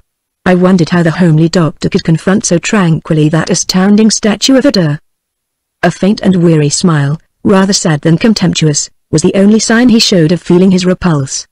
"How do you do, miss?" he said, extending his hand, and greeting me after his ungallant fashion, as if it were an afterthought. "I think I may as well take a chair, sir," said Dr. Brierly, sitting down serenely, near the table, and crossing his ungainly legs. My uncle bowed. "You understand the nature of the business, sir. Do you wish Miss Ruthven to remain?" asked Dr. Brierly. "I sent for her, sir," replied my uncle, in a very gentle and sarcastic tone, a smile on his thin lips, and his strangely contorted eyebrows raised for a moment contemptuously. "This gentleman, my dear Maud, thinks proper to insinuate that I am robbing you. It surprises me a little, and, no doubt, I've nothing to conceal, and wished you to be present while he favors me more particularly with his views. I'm right, I think, in describing it as robbery, sir?" "Why," said Dr. Briley thoughtfully, for he was treating the matter as one of right, and not of feeling, "it would be, certainly, taking that which does not belong to you, and converting it to your own use, but, at the worst, it would more resemble thieving, I think, than robbery." I saw Uncle Silas's lip, eyelid, and thin cheek quiver and shrink, as if with a thrill of tic-de-l'urux, as Dr. Briley spoke this unconsciously insulting answer. My uncle had, however, the self-command which is learned at the gaming table. He shrugged, with a chilly, sarcastic, little laugh, and a glance at me. "Your note says waste, I think, sir?" "Yes, waste the felling and sale of timber in the windmill wood, the selling of oak bark and burning of charcoal, as I'm informed," said Briley, as sadly and quietly as a man might relate a piece of intelligence from the newspaper. "Detectives? Or private spies of your own or, perhaps, my servants, bribed with my poor brother's money? A very high-minded procedure." "Nothing of the kind, sir." My uncle sneered. "I mean, sir, there has been no undue canvass for evidence, and the question is simply one of right, and it is our duty to see that this inexperienced young lady is not defrauded." "By her own uncle?" "By anyone," said Dr. Briley, with a natural impenetrability that excited my admiration. "Of course you come armed with an opinion?" said my smiling uncle, insinuatingly. "The case is before Mr. Sergeant Grinders. These bigwigs don't return their cases sometimes so quickly as we could wish." "Then you have no opinion?" smiled my uncle. "My solicitor is quite clear upon it, and it seems to me there can be no question raised, but for form's sake." "Yes, for form's sake you take one, and in the meantime, upon a nice question of law, the surmises of a thick-headed attorney and of an ingenious oath I beg pardon, physician are sufficient warrant for telling my niece and ward, in my presence, that I am defrauding her." My uncle leaned back in his chair, and smiled with a contemptuous patience over Dr. Briley's head, as he spoke. "I don't know whether I used that expression, sir, but I am speaking merely in a technical sense. I mean to say, that, whether by mistake or otherwise, you are exercising a power which you don't lawfully possess, and that the effect of that is to impoverish the estate, and, by so much as it benefits you, to wrong this young lady. I'm a technical defrauder, I see, and your manner conveys the rest. I thank my God, sir, I am a very different man from what I once was." Uncle Silas was speaking in a low tone, and with extraordinary deliberation. "I remember when I should have certainly knocked you down, sir, or tried it, at least, for a great deal less." "But seriously, sir, what do you propose?" asked Dr. Briley, sternly and a little flushed, for I think the old man was stirred within him, and though he did not raise his voice, his manner was excited. "I propose to defend my rights, sir," murmured Uncle Silas, very grim. "I'm not without an opinion, though you are. You seem to think, sir, that I have a pleasure in annoying you. You are quite wrong. I hate annoying anyone constitutionally, I hate it. But don't you see, sir, the position I'm placed in? I wish I could please everyone, and do my duty." Uncle Silas bowed and smiled. "I've brought with me the Scotch steward from Tolkington, your estate, miss, and if you let us we will visit the spot and make a note of what we observe, that is, assuming that you admit waste, and merely question our law." "If you please, sir, you and your Scotchman shall do no such thing, and, bearing in mind that I neither deny nor admit anything, you will please further never more to present yourself, under any pretext whatsoever, either in this house or on the grounds of Bartram Hall, during my lifetime." Uncle Silas rose up with the same glassy smile and scowl, in token that the interview was ended. "Goodbye, sir," said Dr. Briley, with a sad and thoughtful air, and hesitating for a moment, he said to me, "Do you think, miss, you could afford me a word in the hall?" "Not a word, sir," snarled Uncle Silas, with a white flash from his eyes. There was a pause. "Sit where you are, Maud." Another pause. "If you have anything to say to my ward, sir, you will please to say it here." Dr. Briley's dark and homely face was turned on me with an expression of unspeakable compassion. I was going to say that if you think of any way in which I can be of the least service, miss, I'm ready to act, that's all, mind, anyway." He hesitated, looking at me with the same expression as if he had something more to say, but he only repeated, "That's all, miss." "Won't you shake hands, Dr. Brierly, before you go?" I said, eagerly approaching him. Without a smile, with the same sad anxiety in his face, with his mind, as it seemed to me, on something else, and irresolute whether to speak it or be silent, he took my fingers in a very cold hand, and holding it so, and slowly shaking it, his grave and troubled glance unconsciously rested on Uncle Silas's face, while in a sad tone and absent way he said, "Goodbye, miss." From before that sad gaze my uncle averted his strange eyes quickly, and looked, oddly, to the window. In a moment more Dr. Brierly let my hand go with a sigh, and with an abrupt little nod to me, he left the room, and I heard the dismallest of sounds, the retreating footsteps of a true friend, lost. Lead us not into temptation. If we pray so, we must not mock the eternal majesty of heaven by walking into temptation of our own accord. This oracular sentence was not uttered by my uncle until Dr. Brierly had been gone at least 5 minutes. I forbid him my house, Maud, first, because his perfectly unconscious insolence tries my patience nearly beyond endurance, and again, because I have heard unfavorable reports of him. On the question of right which he disputes, I am perfectly informed. I am your tenant, my dear niece. When I am gone you will learn how scrupulous I have been, you will see how, under the pressure of the most agonizing pecuniary difficulties, the terrific penalty of a misspent youth, I have been careful never by a hair's breadth to transgress the strict line of my legal privileges, alike, as your tenant, Maud, and as your guardian, how, amid frightful agitations, I have kept myself, by the miraculous strength and grace vouchsafed me, pure. The world, he resumed after a short pause, has no faith in any man's conversion, it never forgets what he was, it never believes him anything better, it is an inexorable and stupid judge. What I was I will describe in blacker terms, and with more heartfelt detestation, than might reduce as a reckless prodigal, a godless profligate. Such I was, what I am.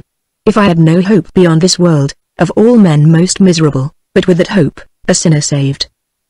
Then he waxed eloquent and mystical. I think his Swedenborgian studies had crossed his notions of religion with strange lights. I never could follow him quite in these excursions into the region of symbolism.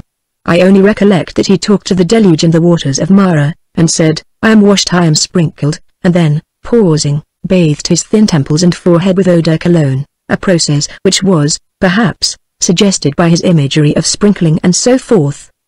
Thus refreshed, he sighed and smiled, and passed to the subject of Dr. Brierly. Of Dr. Brierly, I know that he is sly, that he loves money, was born poor, and makes nothing by his profession. But he possesses many £1,000s, under my poor brother's will, of your money, and he has glided with, of course a modest nolo episcopari, into the acting trusteeship, with all its multitudinous opportunities, of your immense property. That is not doing so badly for a visionary Swedenborgian. Such a man must prosper. But if he expected to make money of me, he is disappointed. Money, however, he will make of his trusteeship, as you will see. It is a dangerous resolution. But if he will seek the life of Dives, the worst I wish him is to find the death of Lazarus. But whether, like Lazarus, he be born of angels into Abraham's bosom, or, like the rich man, only dies and is buried, and the rest, neither living nor dying do I desire his company. Uncle Silas here seemed suddenly overtaken by exhaustion. He leaned back with a ghastly look, and his lean features glistened with the dew of faintness. I screamed for Wyatt. But he soon recovered sufficiently to smile his odd smile, and with it and his frown, nodded and waved me away. Chapter 48 Question and Answer. My uncle, after all, was not till that day, after the strange fashion of his malady, be it what it might. Old Wyatt repeated in her sour laconic way that there was nothing to speak of amiss with him. But there remained with me a sense of pain and fear. Dr. Brierly, notwithstanding my uncle's sarcastic reflections, remained, in my estimation, a true and wise friend. I had all my life been accustomed to rely upon others, and here, haunted by many unavowed and ill-defined alarms and doubts, the disappearance of an active and able friend caused my heart to sink. Still there remained my dear cousin Monica, and my pleasant and trusted friend, Lord Ilbury, and in less than a week arrived an invitation from Lady Mary to the Grange, for me and Milly, to meet Lady Knollys. It was accompanied, she told me, by a note from Lord Ilbury to my uncle, supporting her request, and in the afternoon I received a message to attend my uncle in his room. An invitation from Lady Mary Carysbroke for you and Millie to meet Monica Nellis. Have you received it? Asked my uncle, so soon as I was seated. Answered in the affirmative. He continued. Now, Maud Ruthin, I expect the truth from you. I have been frank, so shall you. Have you ever heard me spoken ill of by Lady Nellis? I was quite taken aback. I felt my cheeks flushing. I was returning his fierce cold gaze with a stupid stare, and remained dumb. Yes, Maud, you have. I looked down in silence. I know it, but it is right you should answer. Have you or have you not? I had to clear my voice twice or thrice. There was a kind of spasm in my throat. I am trying to recollect, I said at last. Do recollect, he replied imperiously. There was a little interval of silence. I would have given the world to be, on any conditions, anywhere else in the world. Surely, Maud, you don't wish to deceive your guardian? Come, the question is a plain one, and I know the truth already. I ask you again, have you ever heard me spoken ill of by Lady Nellis? Lady Nellis, I said, half articulately, speaks very freely, and often half in jest, but, I continued, observing something menacing in his face, I have heard her express disapprobation of some things you have done. Come, Maud, he continued, in a stern, though still a low key, did she not insinuate the charge then, I suppose, in a state of incubation, the other day presented here full-fledged, with beak and claws, by that scheming apothecary the statement that I was defrauding you by cutting down timber upon the grounds? She certainly did mention the circumstance, but she also argued that it might have been through ignorance of the extent of your rights.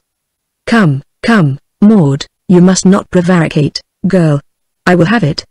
Does she not habitually speak disparagingly of me, in your presence, and to you? Answer. I hung my head. Yes or no? Well, perhaps so, yes, I faltered, and burst into tears. There, don't cry, it may well shock you. Did she not, to your knowledge, say the same things in presence of my child Millicent? I know it, I repeat, there is no use in hesitating, and I command you to answer. Sobbing, I told the truth. Now sit still, while I write my reply. He wrote, with the scowl and smile so painful to witness, as he looked down upon the paper, and then he placed the note before me. Read that, my dear. It began. My dear Lady Nellis. You have favoured me with a note, adding your request to that of Lord Ilbury, that I should permit my ward and my daughter to avail themselves of Lady Mary's invitation. Being perfectly cognizant of the ill feeling you have always and unaccountably cherished toward me, and also of the terms in which you have had the delicacy and the conscience to speak of me before and to my child and my ward, I can only express my amazement at the modesty of your request, while peremptorily refusing it. And I shall conscientiously adopt effectual measures to prevent your ever again having an opportunity of endeavouring to destroy my influence and authority over my ward and my child, by direct or insinuated slander. Your defamed and injured kinsman, Silas Ruthin. I was stunned, yet what could I plead against the blow that was to isolate me? I wept aloud, with my hands clasped, looking on the marble face of the old man. Without seeming to hear, he folded and sealed his note, and then proceeded to answer Lord Ilbury. When that note was written, he placed it likewise before me, and I read it also through. It simply referred him to Lady Nellis for an explanation of the unhappy circumstances which compelled him to decline an invitation which it would have made his niece and his daughter so happy to accept. You see, my dear Maud, how frank I am with you, he said, waving the open note, which I had just read, slightly before he folded it. I think I may ask you to reciprocate my candour. Dismissed from this interview, I ran to Millie, who burst into tears from sheer disappointment, so we wept and wailed together. But in my grief I think there was more reason. I sat down to the dismal task of writing to my dear Lady Nellis. I implored her to make her peace with my uncle. I told her how frank he had been with me, and how he had shown me his sad reply to her letter. I told her of the interview to which he had himself invited me with Dr. Brierly, how little disturbed he was by the accusation, no sign of guilt, quite the contrary, perfect confidence. I implored of her to think the best, and remembering my isolation, to accomplish a reconciliation with Uncle Silas. Only think, I wrote, I only 19, and 2 years of solitude before me. What a separation! No broken merchant ever signed the schedule of his bankruptcy with a heavier heart than did I this letter. The griefs of youth are like the wounds of the gods. There is an ichor which heals the scars from which it flows, and thus Millie and I consoled ourselves, and next day enjoyed our ramble, our talk and readings, with a wonderful resignation to the inevitable. Millie and I stood in the relation of Lord Dubley to Dr. Pangloss. I was to mend her cacoleology, and the occupation amused us both. I think at the bottom of our submission to destiny lurked a hope that Uncle Silas, the inexorable, would relent, or that Cousin Monica, that siren, would win and melt him to her purpose. Whatever comfort, however, I derived from the absence of Dudley was not to be of very long duration, for one morning, as I was amusing myself alone, with a piece of worsted work, thinking, and just at that moment not unpleasantly, of many things, my cousin Dudley entered the room. Back again, like a bad halfpenny, ye see. And how are ye been ever since, lass? Purely, I warrant, be your looks. I'm jolly glad to see ye, I am, no cattle going like ye, Maud.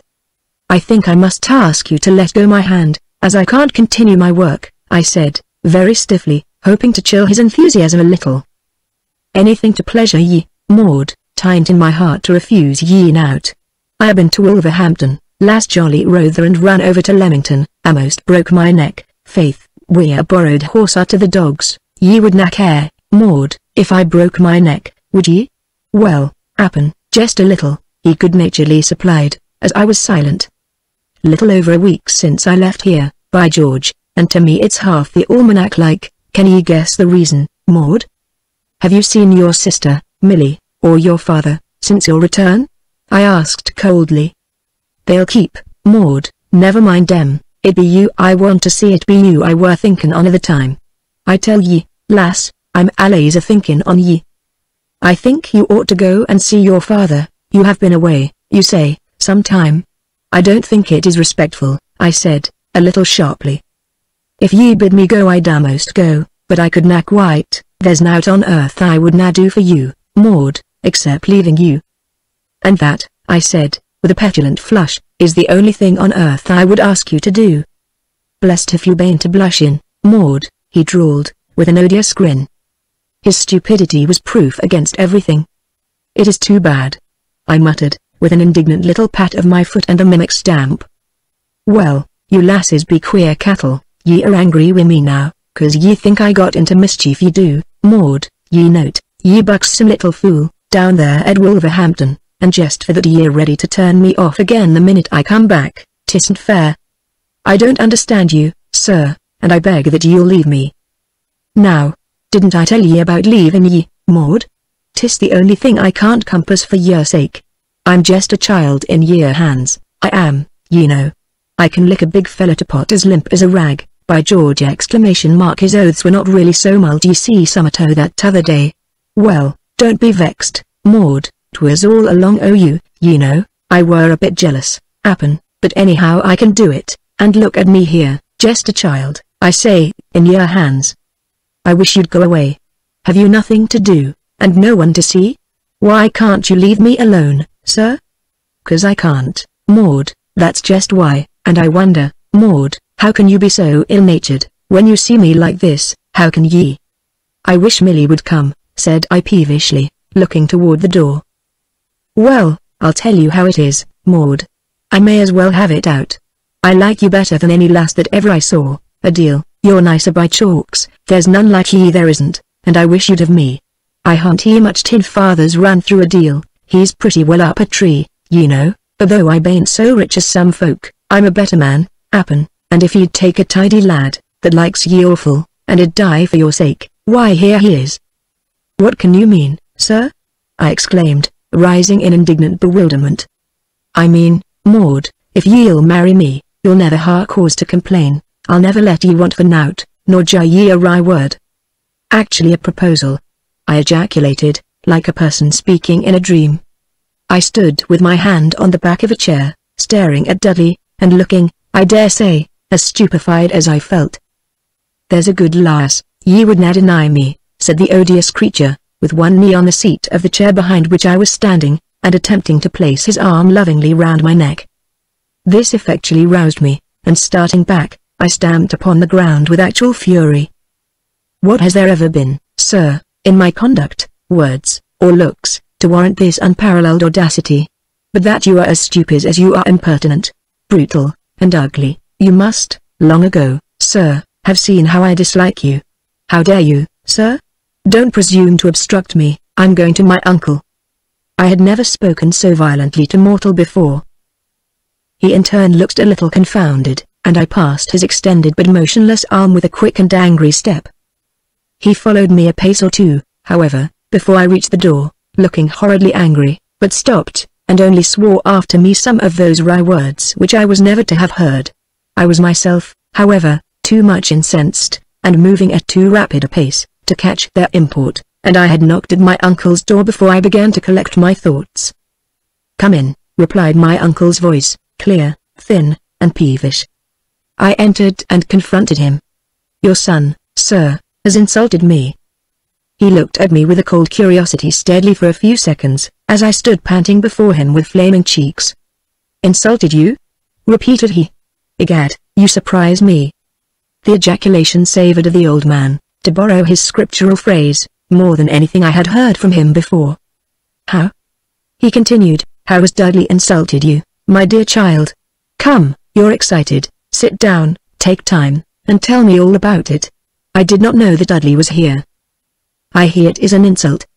He knew very well he must know I dislike him, and he presumed to make a proposal of marriage to me. "Oh, oh, oh!"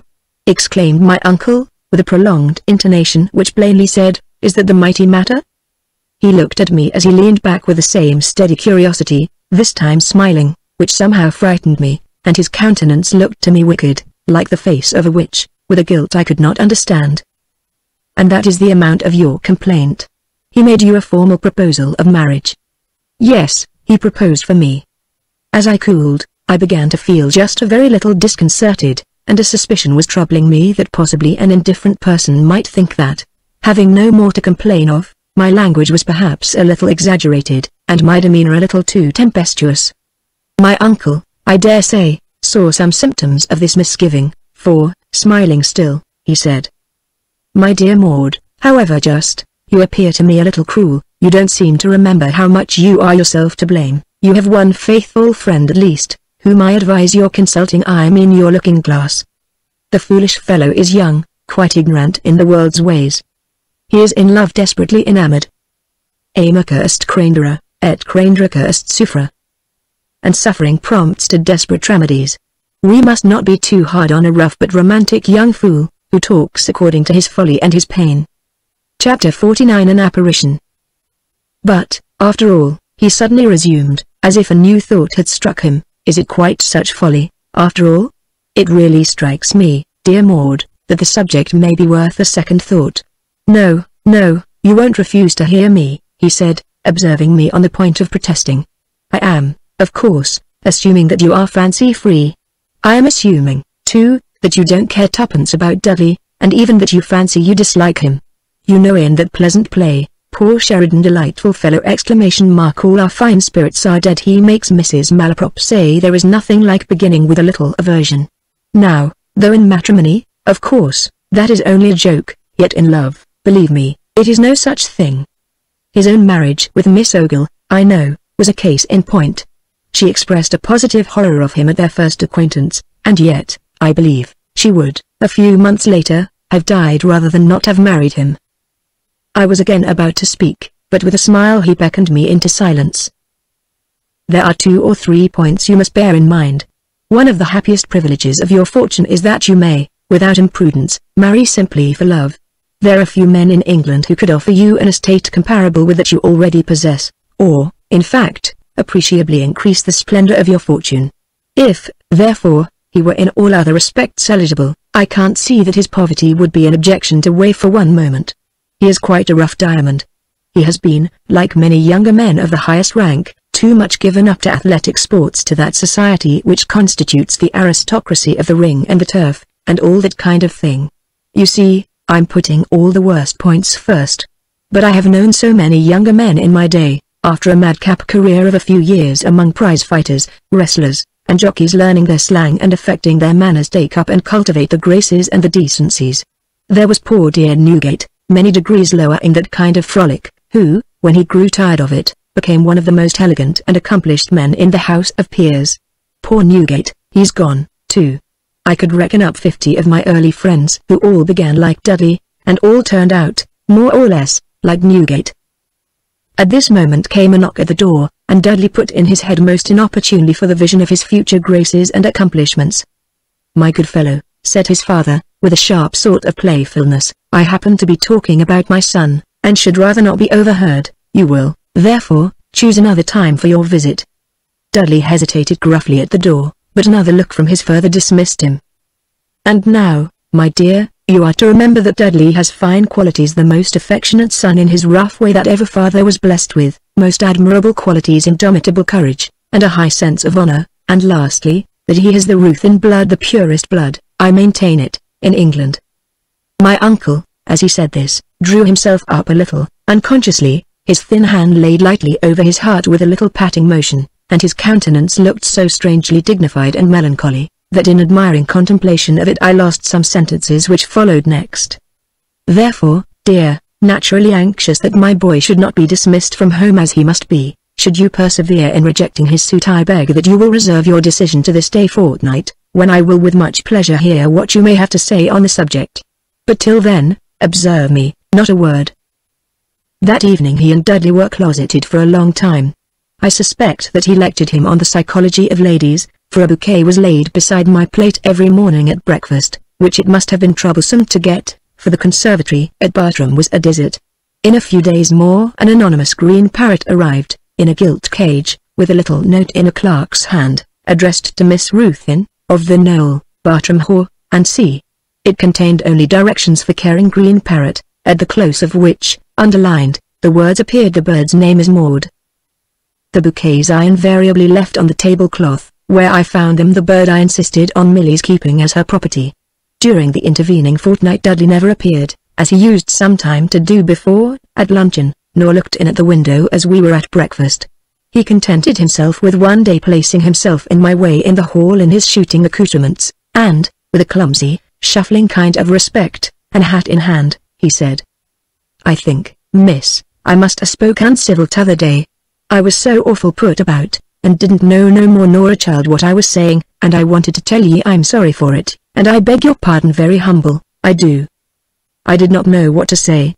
I therefore said nothing, but made a grave inclination, and passed on. 2 or 3 times Millie and I saw him at a little distance in our walks. He never attempted to join us.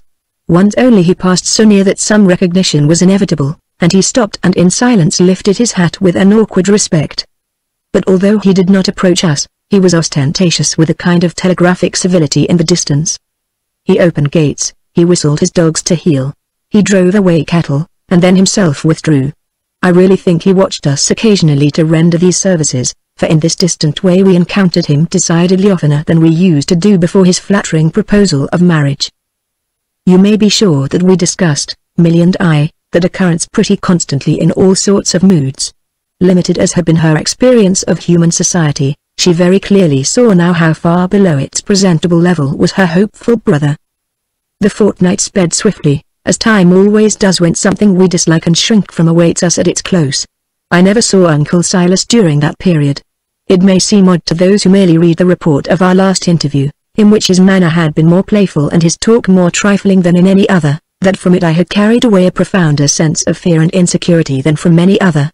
It was with a foreboding of evil and an awful dejection that on a very dark day, in Millie's room, I awaited the summons which I was sure would reach me from my punctual guardian. As I looked from the window upon the slanting rain and leaden sky, and thought of the hated interview that awaited me, I pressed my hand to my troubled heart, and murmured, "Oh that I had wings like a dove! Then would I flee away, and be at rest." Just then the prattle of a parrot struck my ear. I looked round on the wire cage, and remembered the words, "The bird's name is Maud." "Poor bird," I said. "I dare say, Millie, it longs to get out.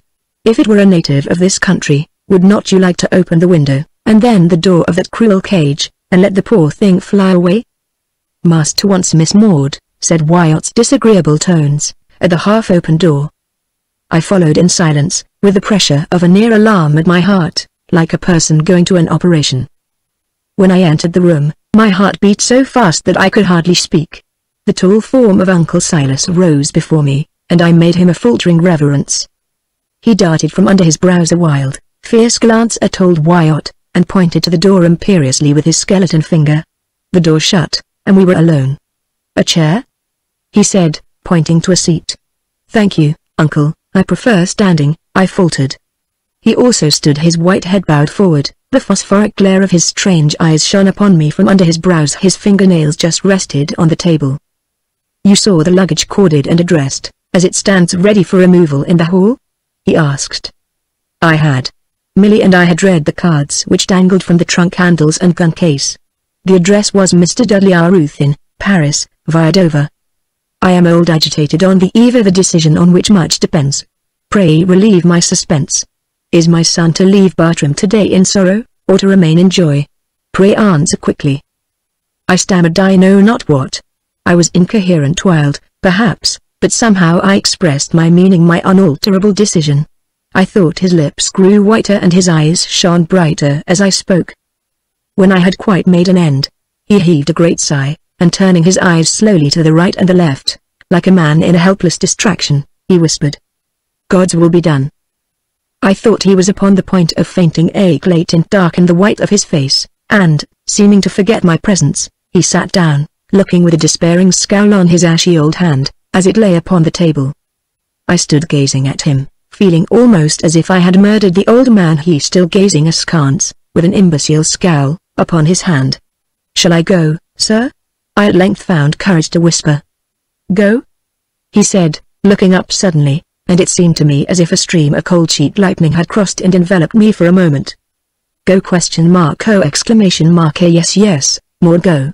I must see poor Dudley before his departure, he added, as it were, in soliloquy. Trembling lest he should revoke his permission to depart, I glided quickly and noiselessly from the room.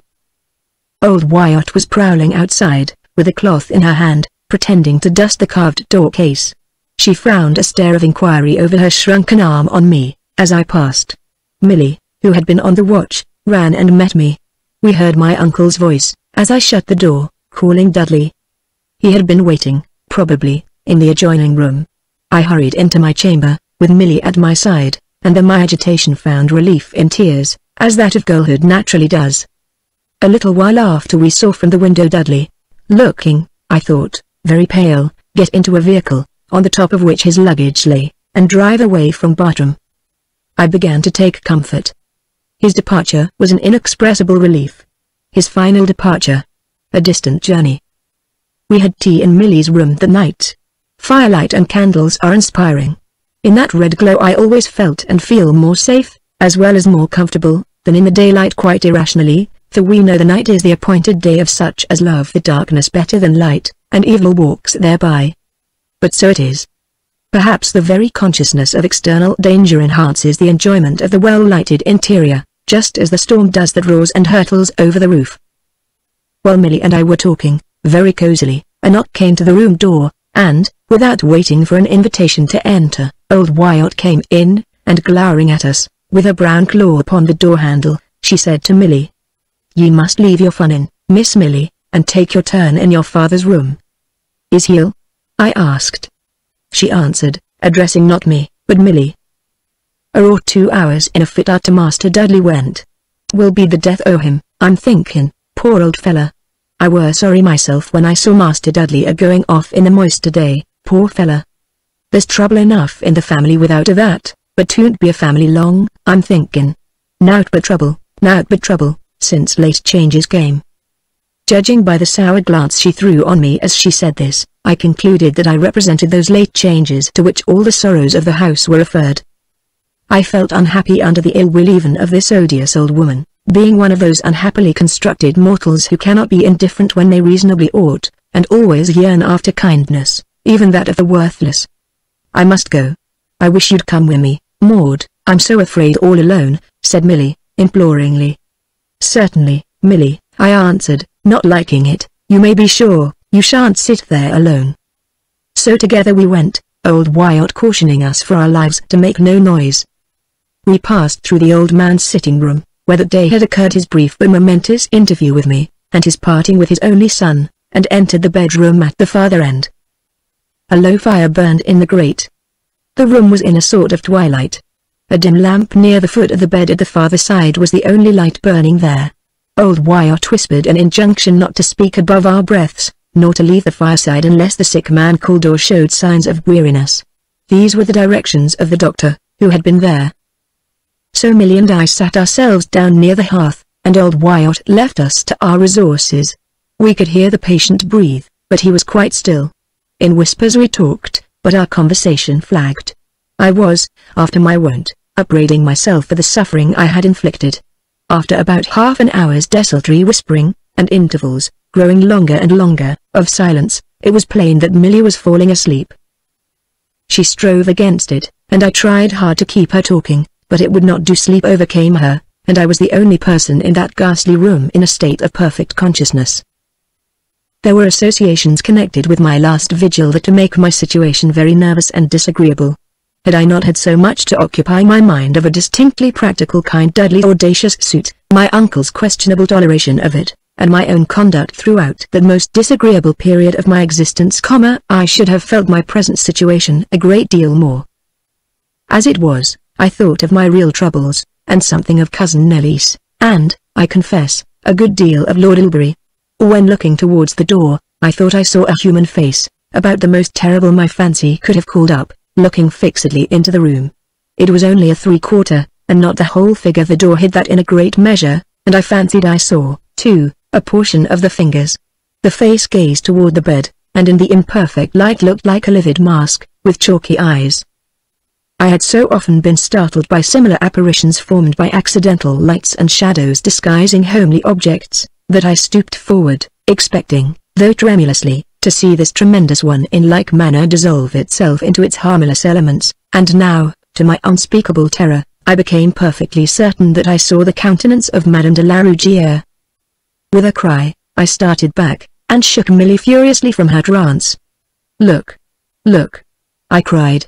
But the apparition or illusion was gone. I clung so fast to Millie's arm, cowering behind her, that she could not rise. "Millie! Millie! Millie! Millie!" I went on crying, like one struck with idiocy, and unable to say anything else. In a panic, Millie, who had seen nothing, and could conjecture nothing of the cause of my terror, jumped up, and clinging to one another, we huddled together into the corner of the room, I still crying wildly, "Millie! Millie! Millie!" and nothing else. "What is it? Where is it? What do you see?" cried Millie, clinging to me as I did to her. "It will come again, it will come, oh, heaven!" What is it, Maud?" "The face. The face!" I cried. "Oh, Millie! Millie! Millie!" We heard a step softly approaching the open door, and, in a horrible sort of keep-ut, we rushed and stumbled together toward the light by Uncle Silas's bed.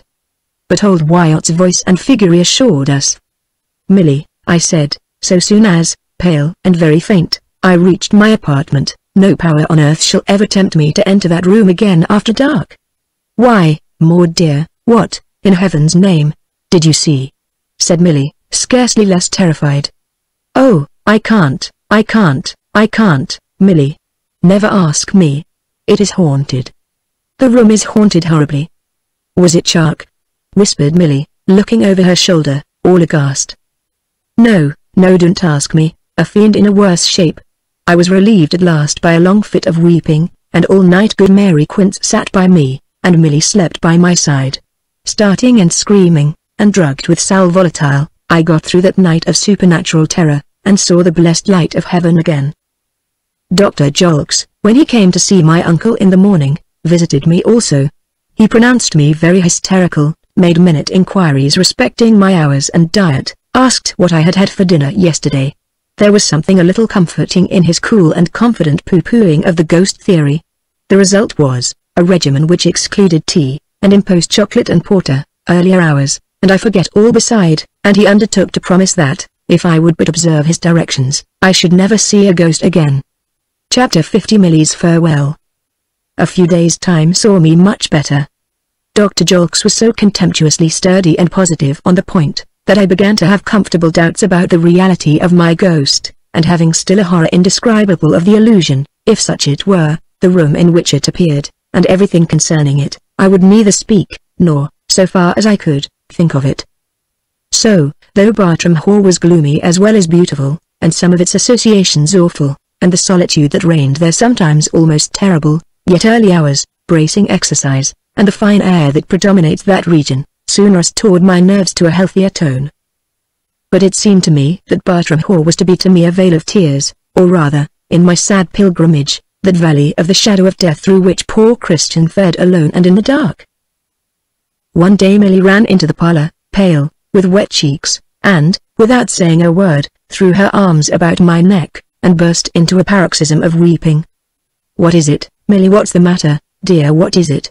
I cried aghast, but returning her close embrace heartily. "Oh, Maud, darling, he's going to send me away." "Away, dear? Where away? And leave me alone in this dreadful solitude, where he knows I shall die of fear and grief without you?" "Oh, no, it must be a mistake. I'm going to France, Maud, I'm going away. Mrs. Jolks is going to London, day after tomorrow, and I'm to go with her, and an old French lady, he says, from the school will meet me there, and bring me the rest of the way." "Oh ho ho ho ho, oh," cried poor Milly, hugging me closer still, with her head buried in my shoulder, and swaying me about like a wrestler, in her agony.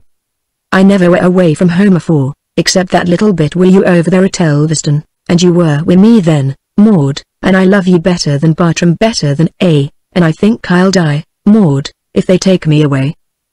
I was just as wild in my woe as poor Milly, and it was not until we had wept together for a full hour, sometimes standing, sometimes walking up and down the room, sometimes sitting and getting up in turns to fall on one another's necks, that Milly, plucking her handkerchief from her pocket, drew a note from it at the same time, which, as it fell upon the floor, she at once recollected to be one from Uncle Silas to me. It was to this effect: "I wish to apprise my dear niece and ward of my plans. Milly proceeds to an admirable French school, as a pensionaire, and leaves this on Thursday next. If after 3 months' trial she finds it in any way objectionable, she returns to us.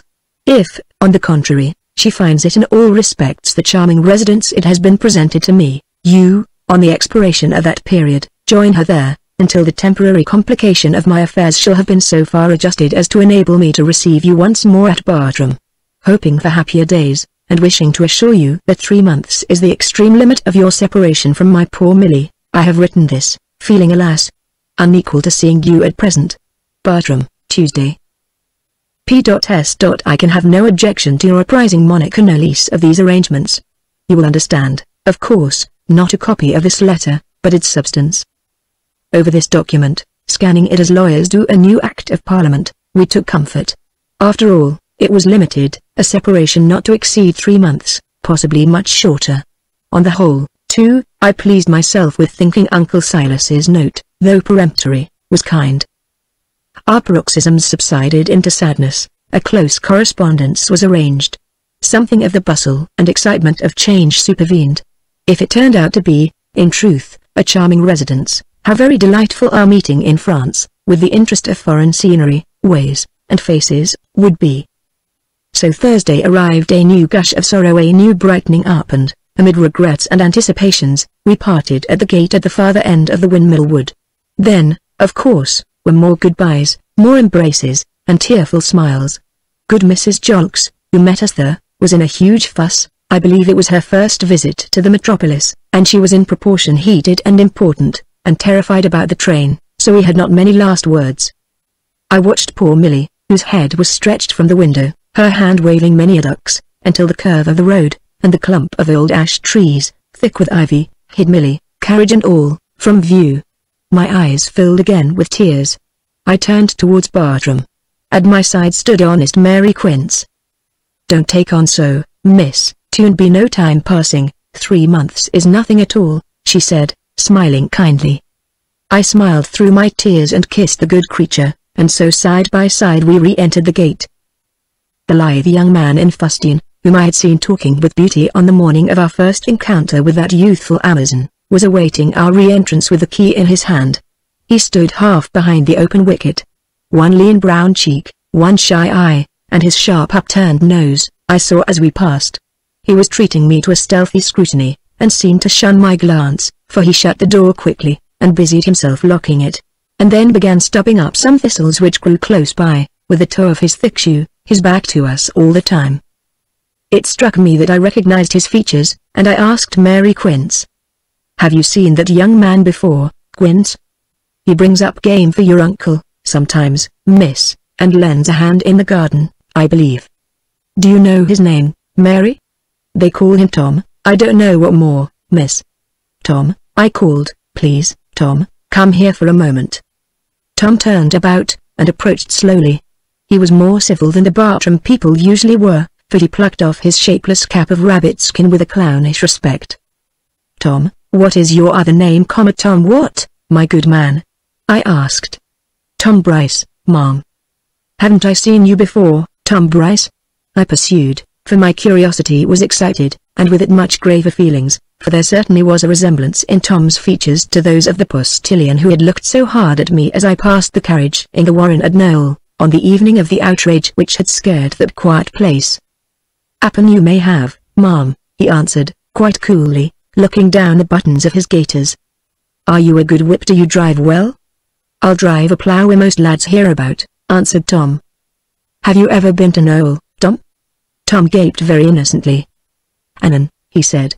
"Here, Tom, is £half-a-crown." He took it readily enough. "That be very good," said Tom, with a nod, having glanced sharply at the coin. I can't say whether he applied that term to the coin, or to his luck, or to my generous self. "Now, Tom, you'll tell me, have you ever been to Knowle?" "Morta been, ma'am, but I don't mind no sich place no."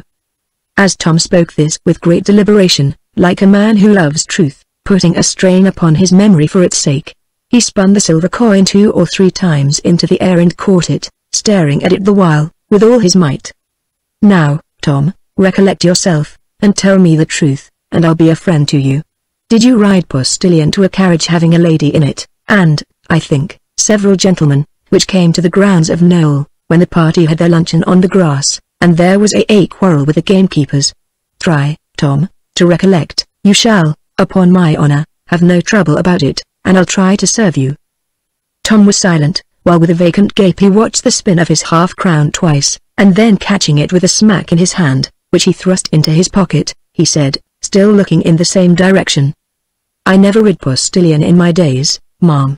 I know nowt o' sich a place, though 'appen I mought 'a been there, Knowle, ye cat. I was ne'er out o' Derbyshire but thrice to Warwick Fair where horses be rail, and twice to York." "You're certain, Tom?"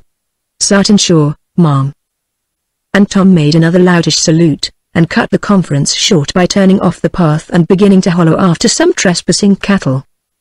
I had not felt anything like so nearly sure in this essay at identification as I had in that of Dudley. Even of Dudley's identity with the Church Scarsdale man, I had daily grown less confident, and, indeed, had it been proposed to bring it to the test of a wager, I do not think I should, in the language of sporting gentlemen, have cared to back my original opinion. There was, however, a sufficient uncertainty to make me uncomfortable, and there was another uncertainty to enhance the unpleasant sense of ambiguity. On our way back we passed the bleaching trunks and limbs of several ranks of barkless oaks lying side by side, some squared by the hatchet, perhaps sold, for there were large letters and Roman numerals traced upon them in red chalk. I sighed as I passed them by, not because it was wrongfully done, for I really rather leaned to the belief that Uncle Silas was well advised in point of law. But, alas! Here lay low the grand old family decorations of Bartram Hall, not to be replaced for centuries to come, under whose spreading boughs the Ruthins of 300 years ago had hawked and hunted. On the trunk of one of these I sat down to rest, Mary Quince meanwhile pattering about in unmeaning explorations.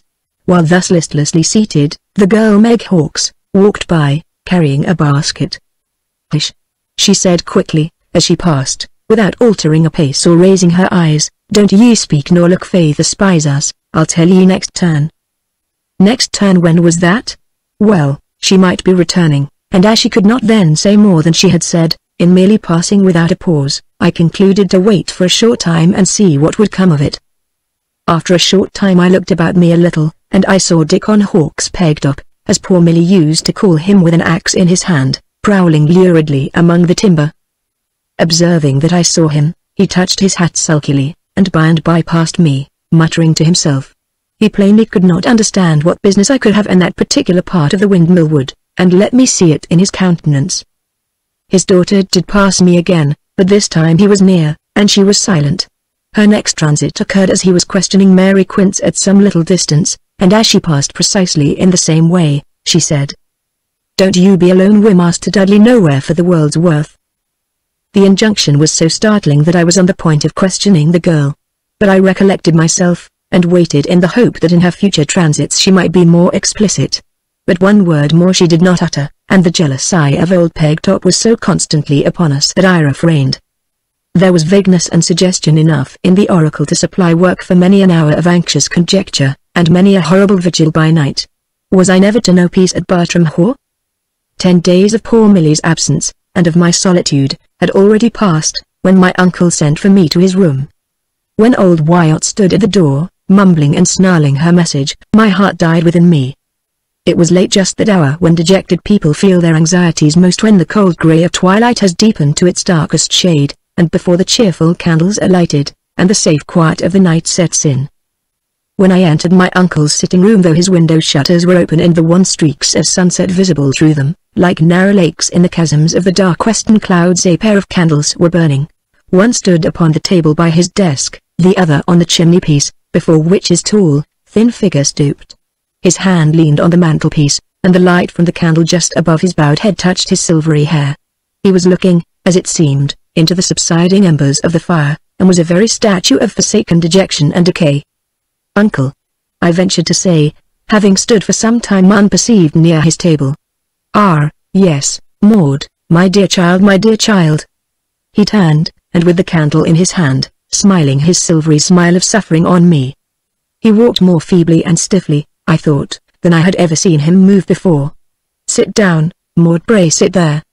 I took the chair he indicated. "In my misery and my solitude, Maud, I have invoked you like a spirit, and you appear." With his 2 hands leaning on the table, he looked across at me, in a stooping attitude. He had not seated himself. I continued silent until it should be his pleasure to question or address me. At last he said, raising himself and looking upward, with a wild adoration, his fingertips elevated and glimmering in the faint mixed light, "No, I thank my Creator, I am not quite forsaken." Another silence, during which he looked steadfastly at me, and muttered, as if thinking aloud, "My guardian angel!" My guardian angel. "Maud, you have a heart." He addressed me suddenly. "Listen, for a few moments, to the appeal of an old and broken-hearted man, your guardian, your uncle, your suppliant. I had resolved never to speak to you more on this subject. But I was wrong. It was pride that inspired me, mere pride." I felt myself growing pale and flushed by turns during the pause that followed. "I'm very miserable, very nearly desperate. What remains for me? What remains? Fortune has done her worst, thrown in the dust, her wheels rolled over me, and the servile world, who follow her chariot like a mob, stamp upon the mangled wretch. All this had passed over me, and left me scarred and bloodless in this solitude. It was not my fault, Maud, I say it was no fault of mine. I have no remorse, though more regrets than I can count, and all scored with fire." As people passed by Bartram, and looked upon its neglected grounds and smokeless chimneys, they thought my plight, I dare say, about the worst a proud man could be reduced to. They could not imagine one half its misery. But this old hectic, this old epileptic, this old spectre of wrongs, calamities, and follies, had still one hope, my manly though untutored son, the last male scion of the Ruthens. "Maud, have I lost him? His fate, my fate, I may say Millie's fate, we all await your sentence. He loves you, as none but the very young can love, and that once only in a life. He loves you desperately, a most affectionate nature, a Ruthen, the best blood in England, the last man of the race, and if I lose him I lose all, and you will see me in my coffin, Maud, before many months. I stand before you in the attitude of a suppliant. Shall I kneel?" His eyes were fixed on me with the light of despair. His knotted hands clasped, his whole figure bowed toward me. I was inexpressibly shocked and pained. "Oh, uncle! Uncle!" I cried, and from very excitement I burst into tears. I saw that his eyes were fixed on me with a dismal scrutiny. I think he divined the nature of my agitation, but he determined, notwithstanding, to press me while my helpless agitation continued. "You see my suspense, you see my miserable and frightful suspense. You are kind, Maud, you love your father's memory, you pity your father's brother, you would not say no, and place a pistol at his head? Oh, I must say no. Oh. Spare me, uncle, for heaven's sake. Don't question me, don't press me. I could not do what you ask. I yield, Maud, I yield, my dear. I will not press you, you shall have time, your own time, to think. I will accept no answer now, no, none, Maud. He said this, raising his thin hand to silence me. There, Maud, enough. I have spoken, as I always do to you, frankly, perhaps too frankly, but agony and despair will speak out, and plead, even with the most obdurate and cruel. With these words Uncle Silas entered his bedchamber, and shut the door, not violently, but with a resolute hand, and I thought I heard a cry. I hastened to my own room. I threw myself on my knees, and thanked heaven for the firmness vouchsafed me. I could not believe it to have been my own. I was more miserable in consequence of this renewed suit on behalf of my odious cousin than I can describe. My uncle had taken such a line of importunity that it became a sort of agony to resist. I thought of the possibility of my hearing of his having made away with himself, and was every morning relieved when I heard that he was still as usual. I have often wondered since at my own firmness. In that dreadful interview with my uncle I had felt, in the whirl and horror of my mind, on the very point of submitting, just as nervous people are said to throw themselves over precipices through sheer dread of falling. Chapter 51 Sarah Matilda comes to light. Sometime after this interview, one day as I sat, sad enough, in my room, looking listlessly from the window, with good Mary Quince, whom, whether in the house or in my melancholy rambles, I always had by my side, I was startled by the sound of a loud and shrill female voice, in violent hysterical action, gabbling with great rapidity, sobbing, and very nearly screaming in a sort of fury. I started up, staring at the door. "Lord bless us!" cried honest Mary Quince, with round eyes and mouth agape, staring in the same direction. "Mary, Mary, what can it be? Are they beating someone down yonder? I don't know where it comes from," gasped Quince. I'll see her. It's her I want. Oh, Miss Maud Ruthin of Knowle. Miss Ruthin of Knowle. Oh. What on earth can it be?" I exclaimed, in great bewilderment and terror. It was now plainly very near indeed, and I heard the voice of our mild and shaky butler evidently remonstrating with the distressed damsel. "I'll see her," she continued, pouring a torrent of vile abuse upon me, which stung me with a sudden sense of anger. What had I done to be afraid of anyone? How dared anyone in my uncle's house mix my name up with her detestable scurrilities? "For heaven's sake, miss, don't ye go out," cried poor Quince, "it's some drunken creature." But I was very angry, and, like a fool as I was, I threw open the door, exclaiming in a loud and in haughty key, "Here is Miss Ruthin of Knowle. Who wants to see her?" A pink and white young lady, with black dresses, violent, weeping, shrill, voluble, was flouncing up the last stair, and shook her dress out on the lobby, and poor old Giblets, as Milly used to call him, was following in her wake, with many small remonstrances and entreaties, perfectly unheeded. The moment I looked at this person, it struck me that she was the identical lady whom I had seen in the carriage at Knowle Warren. The next moment I was in doubt, the next, still more so. She was decidedly thinner, and dressed by no means in such ladylike taste. Perhaps she was hardly like her at all. I began to distrust all these resemblances, and to fancy, with a shudder, that they originated, perhaps, only in my own sick brain. On seeing me, this young lady, as it seemed to me, a good deal of the barmaid or lady's maid species, dried her eyes fiercely, and, with a flaming countenance, called upon me peremptorily to produce her lawful husband. Her loud, insolent, outrageous attack had the effect of enhancing my indignation, and I quite forget what I said to her. But I well remember that her manner became a good deal more decent. She was plainly under the impression that I wanted to appropriate her husband, or, at least, that he wanted to marry me, and she ran on at such a pace, and her harangue was so passionate, incoherent, and unintelligible, that I thought her out of her mind. She was far from it, however. I think if she had allowed me even a second for reflection, I should have hit upon her meaning. As it was, nothing could exceed my perplexity, until, plucking a soiled newspaper from her pocket, she indicated a particular paragraph, already sufficiently emphasized by double lines of red ink at its sides. It was a Lancashire paper, of about 6 weeks since, and very much worn and soiled for its age.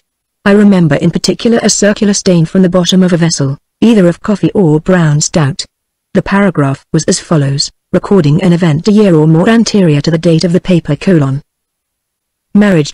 On Tuesday, August 7, 18, at Leatherwig Church, by the Reverend Arthur Hughes, Dudley R. Ruthyn, Esquire, only son and heir of Silas Ruthyn, Esquire, of Bartram Haugh, Derbyshire, to Sarah Matilda, second daughter of John Mangles, Esquire, of Wian, in this county.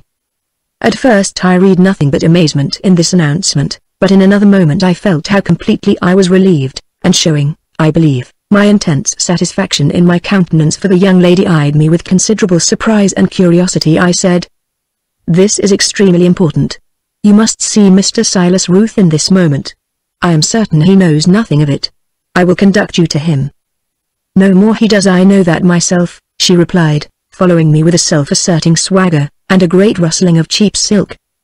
As we entered, Uncle Silas looked up from his sofa, and closed his Revue des Deux Mondes. "What is all this?" he inquired, dryly. "This lady has brought with her a newspaper containing an extraordinary statement which affects our family," I answered. Uncle Silas raised himself, and looked with a hard, narrow scrutiny at the unknown young lady. "A libel, I suppose, in the paper?" he said, extending his hand for it. "No, uncle, no, only a marriage," I answered. "Not Monica?" he said, as he took it. "Pa, it smells all over of tobacco and beer," he added, throwing a little eau de cologne over it. He raised it with a mixture of curiosity and disgust, saying again "Pa," as he did so. He read the paragraph, and as he did his face changed from white, all over, to lead color. He raised his eyes, and looked steadily for some seconds at the young lady, who seemed a little awed by his strange presence. "And you are, I suppose, the young lady, Sarah Matilda Mangles, mentioned in this little paragraph?" he said, in a tone you would have called a sneer, were it not that it trembled. Sarah Matilda assented. "My son is, I dare say, within reach. It so happens that I wrote to arrest his journey, and summon him here, some days since, he repeated slowly, like a person whose mind has wandered far away from the theme on which he is speaking. He had rung his bell, and old Wyatt, always hovering about his rooms, entered. "I want my son, immediately. If not in the house, send Harry to the stables. If not there, let him be followed, instantly. Bryce is an active fellow, and will know where to find him. If he is in Feltram, or at a distance, let Bryce take a horse, and Master Dudley can ride it back. He must be here without the loss of one moment." There intervened nearly a quarter of an hour, during which, whenever he recollected her, Uncle Silas treated the young lady with a hyper-refined and ceremonious politeness, which appeared to make her uneasy, and even a little shy, and certainly prevented a renewal of those lamentations and invectives which he had heard faintly from the stairhead. But for the most part Uncle Silas seemed to forget us and his book, and all that surrounded him, lying back in the corner of his sofa, his chin upon his breast, and such a fearful shade and carving on his features as made me prefer looking in any direction but his. At length we heard the tread of Dudley's thick boots on the oak boards, and faint and muffled the sound of his voice as he cross-examined old Wyatt before entering the chamber of audience. I think he suspected quite another visitor, and had no expectation of seeing the particular young lady, who rose from her chair as he entered, in an opportune flood of tears, crying, "Oh, Dudley, Dudley!" "Oh, Dudley, could you? Oh, Dudley, your own poor Sal. You could not, you would not, your lawful wife." This and a good deal more, with cheeks that streamed like a window pane in a thundershower, spoke Sarah Matilda with all her oratory, working his arm, which he clung to, up and down all the time, like the handle of a pump. But Dudley was, manifestly, confounded and dumbfounded. He stood for a long time gaping at his father, and stole just one sheepish glance at me, and, with red face and forehead, looked down at his boots, and then again at his father, who remained just in the attitude I have described, and with the same forbidding and dreary intensity in his strange face. Like a quarrelsome man worried in his sleep by a noise, Dudley suddenly woke up, as it were, with a start, in a half-suppressed exasperation, and shook her off with a jerk and a muttered curse, as she whisked involuntarily into a chair, with more violence than could have been pleasant.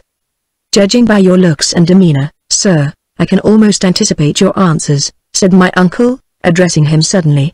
"Will you be good enough, pray, madame," parenthetically to our visitor, "command yourself for a few moments. Is this young person the daughter of a Mr. Mangles, and is her name Sarah Matilda?" "I dessay," answered Dudley, hurriedly. "Is she your wife?" "Is she my wife?" repeated Dudley, ill at ease. "Yes, sir, it is a plain question." All this time Sarah Matilda was perpetually breaking into talk, and with difficulty silenced by my uncle. "Well, happen she says I am, does she?" replied Dudley. "Is she your wife, sir?" "Mayhap she so considers it, after a fashion," he replied, with an impudent swagger, seating himself as he did so. "What do you think, sir?" persisted Uncle Silas. "I don't think nought about it," replied Dudley, surlily. "Is that account true?" said my uncle, handing him the paper. "They wishes us to believe so, at any rate." "Answer directly, sir. We have our thoughts upon it. If it be true, it is capable of every proof. For expedition's sake I ask you. There is no use in prevaricating. Who wants to deny it? It is true there." "I knew he would," screamed the young woman, hysterically, with a laugh of strange joy. "Shut up, will ye?" growled Dudley, savagely. "Oh, Dudley, darling. What have I done?" "Been and ruined me, just that's all." "Oh. No, Dudley. Ye know I wouldn't. I could not hurt ye, Dudley. No. He grinned at her, and, with a sharp side nod, said, "Wait a bit." "Oh, Dudley, don't be vexed, dear. I did not mean it. I would not hurt ye for all the world. Never." "Well, never mind. You and yours tricked me finely, and now you've got me, that's all." My uncle laughed a very odd laugh. "I knew it, of course, and upon my word, madame, you and he make a very pretty couple," sneered Uncle Silas. Dudley made no answer, looking, however, very savage. And with this poor young wife, so recently wedded, the low villain had actually solicited me to marry him. I am quite certain that my uncle was as entirely ignorant as I of Dudley's connection, and had, therefore, no participation in this appalling wickedness. And I have to congratulate you, my good fellow, on having secured the affections of a very suitable and vulgar young woman. "I bain't the first to the family as a done the same," retorted Dudley. At this taunt the old man's fury for a moment overpowered him. In an instant he was on his feet, quivering from head to foot. I never saw such a countenance like one of those demon grotesques we see in the Gothic side aisles and groinings, a dreadful grimace, monkey-like and insane, and his thin hand caught up his ebony stick, and shook it paralytically in the air. "If ye touch me with that, I'll smash ye, by dash!" shouted Dudley, furious, raising his hands and hitching his shoulder, just as I had seen him when he fought Captain Oakley. For a moment this picture was suspended before me, and I screamed, I know not what, in my terror. But the old man, the veteran of many a scene of excitement, where men disguise their ferocity in calm tones, and varnish their fury with smiles, had not quite lost his self-command. He turned toward me and said, "Does he know what he's saying?" And with an icy laugh of contempt, his high, thin forehead still flushed, he sat down trembling. "If you want to say aught, I'll hear ye. Ye may jaw me all ye like, and I'll stan it." "Oh, I may speak? Thank you," sneered Uncle Silas, glancing slowly round at me, and breaking into a cold laugh. I don't mind cheek, not I, but you must not go for to do that, ye know. Gammon. I won't stand a blow, I won't throw no one." "Well, sir, availing myself of your permission to speak, I may remark, without offence to the young lady, that I don't happen to recollect the name Mangles among the old families of England. I presume you have chosen her chiefly for her virtues and her graces." Mrs. Sarah Matilda, not apprehending this compliment quite as Uncle Silas meant it, dropped a courtesy, notwithstanding her agitation, and, wiping her eyes, said, with a blubbered smile, "You're very kind, sure. I hope, for both your sakes, she has got a little money. I don't see how you are to live else. You're too lazy for a gamekeeper, and I don't think you could keep a pothouse, you are so addicted to drinking and quarrelling. The only thing I am quite clear upon is, that you and your wife must find some other abode than this.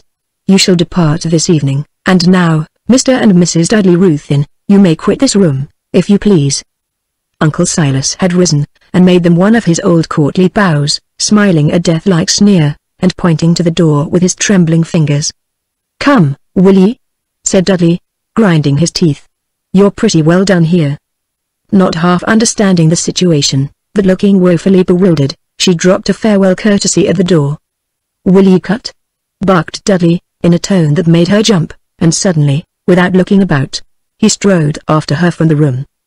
Maud, how shall I recover this? The vulgar villain, the fool. What an abyss were we approaching! And for me the last hope gone, and for me utter, irretrievable ruin. He was passing his fingers tremulously back and forward along the top of the mantelpiece, like a man in search of something, and continued so, looking along it, feebly and vacantly, although there was nothing there. I wish, uncle, you do not know how much I wish I could be of any use to you. Maybe I can? He turned, and looked at me sharply. Maybe you can, he echoed slowly. Yes, maybe you can, he repeated more briskly. Let us see, let us think that fellow ! My head. You're not well, uncle? Oh. Yes, very well. We'll talk in the evening, I'll send for you. I found Wyatt in the next room, and told her to hasten, as I thought he was ill. I hope it was not very selfish, but such had grown to be my horror of seeing him in one of his strange seizures, that I hastened from the room precipitately, partly to escape the risk of being asked to remain. The walls of Bartram House are thick, and the recess at the doorway deep. As I closed my uncle's door, I heard Dudley's voice on the stairs. I did not wish to be seen by him or by his lady, as his poor wife called herself, who was engaged in vehement dialogue with him as I emerged, and not caring either to re-enter my uncle's room, I remained quietly ensconced within a heavy door-case, in which position I overheard Dudley say with a savage snarl. You'll just go back the way ye came. I'm not going wi' ye, if that's what ye be driving at down your impitins. Oh, Dudley, dear, what have I done, ye hate me so? What ye done? Ye vicious little beast, ye. You've got us turned out and disinherited wi' your bosh, that's all, don't ye think it's enough? I could only hear her sobs and shrill tones in reply, for they were descending the stairs, and Mary Quince reported to me, in a horrified sort of way, that she saw him bundle her into the fly at the door, like a truss of hay into a hayloft. And he stood with his head in at the window, scolding her, till it drove away. I knew he were joying her, poor thing. By the way he kept wagging his head, and he had his fist inside, a shaking in her face, I'm sure he looked wicked enough for anything, and she a-crying like a baby, and looking back, and waving her wet handkerchief to him, poor thing! And she so young. 'Tis a pity. Dear me. I often think, miss, 'tis well for me I never was married. And see how we all would like to get husbands for all that, though so few is happy together. 'Tis a queer world, and them that's single is maybe the best off after all. Chapter 52 The Picture of a Wolf. I went down that evening to the sitting room which had been assigned to Millie and me, in search of a book, my good Mary Quince always attending me. The door was a little open, and I was startled by the light of a candle proceeding from the fireside, together with a considerable aroma of tobacco and brandy. On my little work table, which he had drawn beside the hearth, lay Dudley's pipe, his brandy flask, and an empty tumbler, and he was sitting with one foot on the fender, his elbow on his knee, and his head resting in his hand, weeping. His back being a little toward the door, he did not perceive us, and we saw him rub his knuckles in his eyes, and heard the sounds of his selfish lamentation. Mary and I stole away quietly, leaving him in possession, wondering when he was to leave the house, according to the sentence which I had heard pronounced upon him. I was delighted to see old Giblets quietly strapping his luggage in the hall, and heard from him in a whisper that he was to leave that evening by rail, he did not know whither. About half an hour afterwards, Mary Quince, going out to reconnoitre, heard from old Wyatt in the lobby that he had just started to meet the train. Blessed be heaven for the deliverance.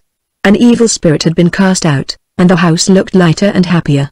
It was not until I sat down in the quiet of my room that the scenes and images of that agitating day began to move before my memory in orderly procession, and for the first time I appreciated, with a stunning sense of horror and a perfect rapture of thanksgiving, the value of my escape and the immensity of the danger which had threatened me. It may have been miserable weakness, I think it was.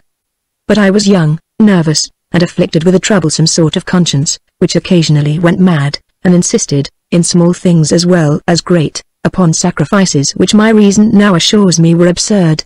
Of Dudley I had a perfect horror, and yet that system of solicitation, the dreadful and direct appeal to my compassion, that placing of my feeble girlhood in the seat of the arbiter of my aged uncle's hope or despair, been long persisted in, my resistance might have been worn out who can tell?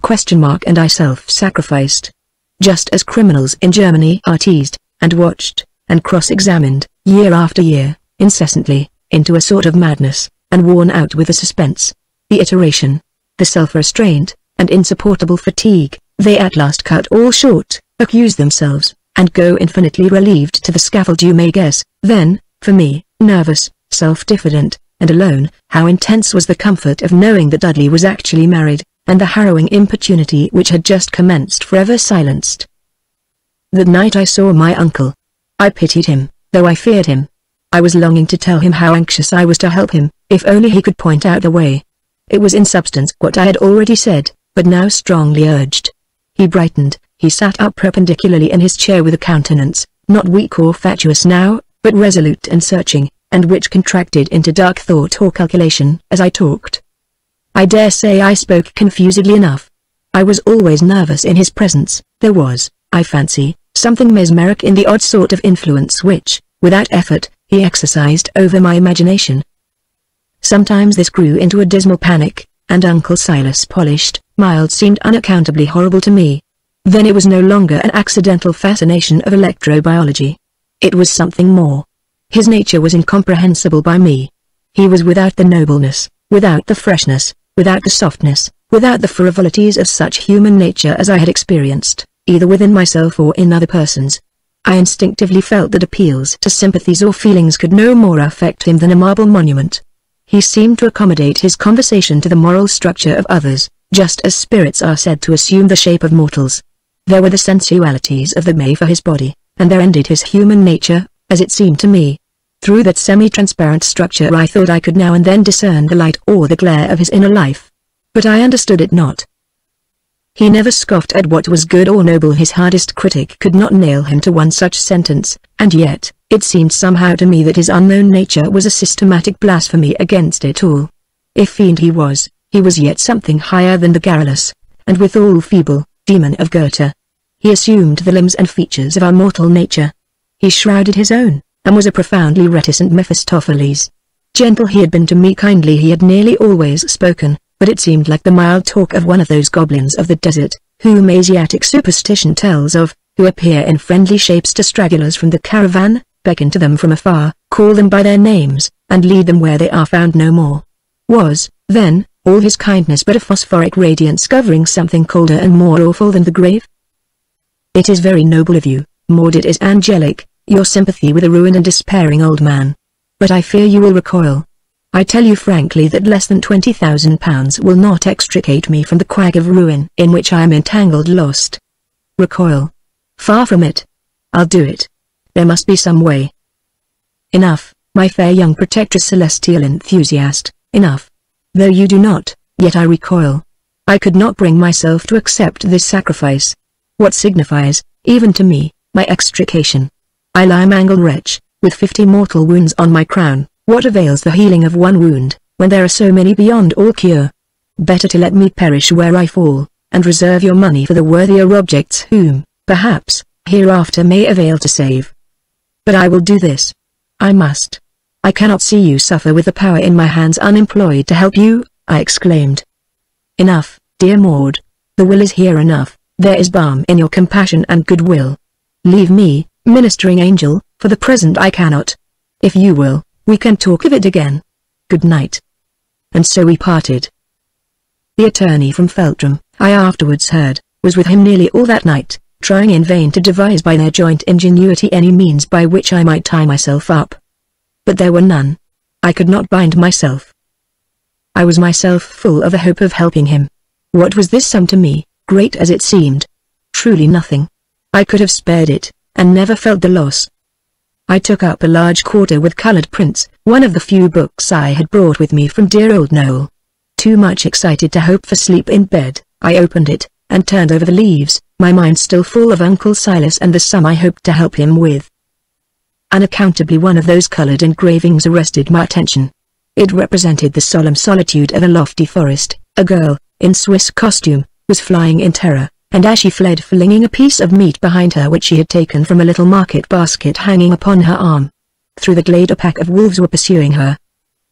The narrative told, that on her return homeward with her marketing, she had been chased by wolves, and barely escaped by flying at her utmost speed, from time to time retarding, as she did so, the pursuit, by throwing, piece by piece, the contents of her basket, in her wake, to be devoured and fought for by the famished beasts of prey. This print had seized my imagination. I looked with a curious interest on the print. Something in the disposition of the trees, their great height, and rude boughs, interlacing, and the awful shadow beneath, reminded me of a portion of the windmill wood where Millie and I had often rambled. Then I looked at the figure of the poor girl, flying for her life, and glancing terrified over her shoulder. Then I gazed on the gaping, murderous pack, and the hoary brute that led the van, and then I leaned back in my chair, and I thought perhaps some latent association suggested what seemed a thing so unlikely of a fine print in my portfolio from Van Dyck's noble picture of Belize Arias. Idly I traced with my pencil, as I leaned back, on an envelope that lay upon the table, this little inscription. It was mere fiddling, and, absurd as it looked, there was nothing but an honest meaning in it. 20,000 liters. Dato bolum Belizario. My dear father had translated the little Latin inscription for me, and I had written it down as a sort of exercise of memory, and also, perhaps, as expressive of that sort of compassion which my uncle's fall and miserable fate excited invariably in me. So I threw this queer little memorandum upon the open leaf of the book, and again the flight, the pursuit, and the bait to stay it, engaged my eye. And I heard a voice near the hearthstone, as I thought, say, in a stern whisper, "Fly the fangs of Belize Arias." "What's that?" said I, turning sharply to Mary Quince. Mary rose from her work at the fireside, staring at me with that odd sort of frown that accompanies fear and curiosity. "You spoke? Did you speak?" I said, catching her by the arm, very much frightened myself. "No, miss, no, dear," answered she, plainly thinking that I was a little wrong in my head. There could be no doubt it was a trick of the imagination, and yet to this hour I could recognize that clear stern voice among 1,000, were it to speak again. Jaded after a night of broken sleep and much agitation, I was summoned next morning to my uncle's room. He received me oddly, I thought. His manner had changed, and made an uncomfortable impression upon me. He was gentle, kind, smiling, submissive, as usual, but it seemed to me that he experienced henceforth toward me the same half-superstitious repulsion which I had always felt from him. Dream, or voice, or vision which had done it? There seemed to be an unconscious antipathy and fear. When he thought I was not looking, his eyes were sometimes grimly fixed for a moment upon me. When I looked at him, his eyes were upon the book before him, and when he spoke, a person not heeding what he uttered would have fancied that he was reading aloud from it. There was nothing tangible but this shrinking from the encounter of our eyes. I said he was kind as usual. He was even more so. But there was this new sign of our silently repellent natures. Dislike it could not be. He knew I longed to serve him. Was it shame? Was there not a shade of horror in it? "I have not slept," said he. "For me the night has passed in thought, and the fruit of it is this: I cannot, Maud, accept your noble offer." "I am very sorry," exclaimed I, in all honesty. "I know it, my dear niece, and appreciate your goodness. But there are many reasons, none of them, I trust, ignoble, and which together render it impossible. No. It would be misunderstood. My honor shall not be impugned. But, sir, that could not be. You have never proposed it. It would be all, from first to last, my doing." "True, dear Maud, but I know, alas, more of this evil and slanderous world than your happy inexperience can do. Who'll receive our testimony? None, no, not one. The difficulty, the insuperable moral difficulty, is this: that I should expose myself to the plausible imputation of having worked upon you, unduly, for this and more, that I could not hold myself quite free from blame. It is your voluntary goodness, Maud. But you are young, inexperienced, and it is, I hold it, my duty to stand between you and any dealing with your property at so unripe an age. Some people may call this quixotic. In my mind it is an imperious mandate of conscience, and I peremptorily refuse to disobey it, although within 3 weeks an execution will be in this house." I did not quite know what an execution meant, but from 2 harrowing novels, with whose distresses I was familiar, I knew that it indicated some direful process of legal torture and spoliation. "Oh, Uncle Sir ! You cannot allow this to happen. What will people say of me? And there is poor Millie and everything. Think what it will be." "It cannot be helped. You cannot help it, Maud. Listen to me. There will be an execution here. I cannot say exactly how soon, but, I think, in a little more than a fortnight. I must provide for your comfort. You must leave.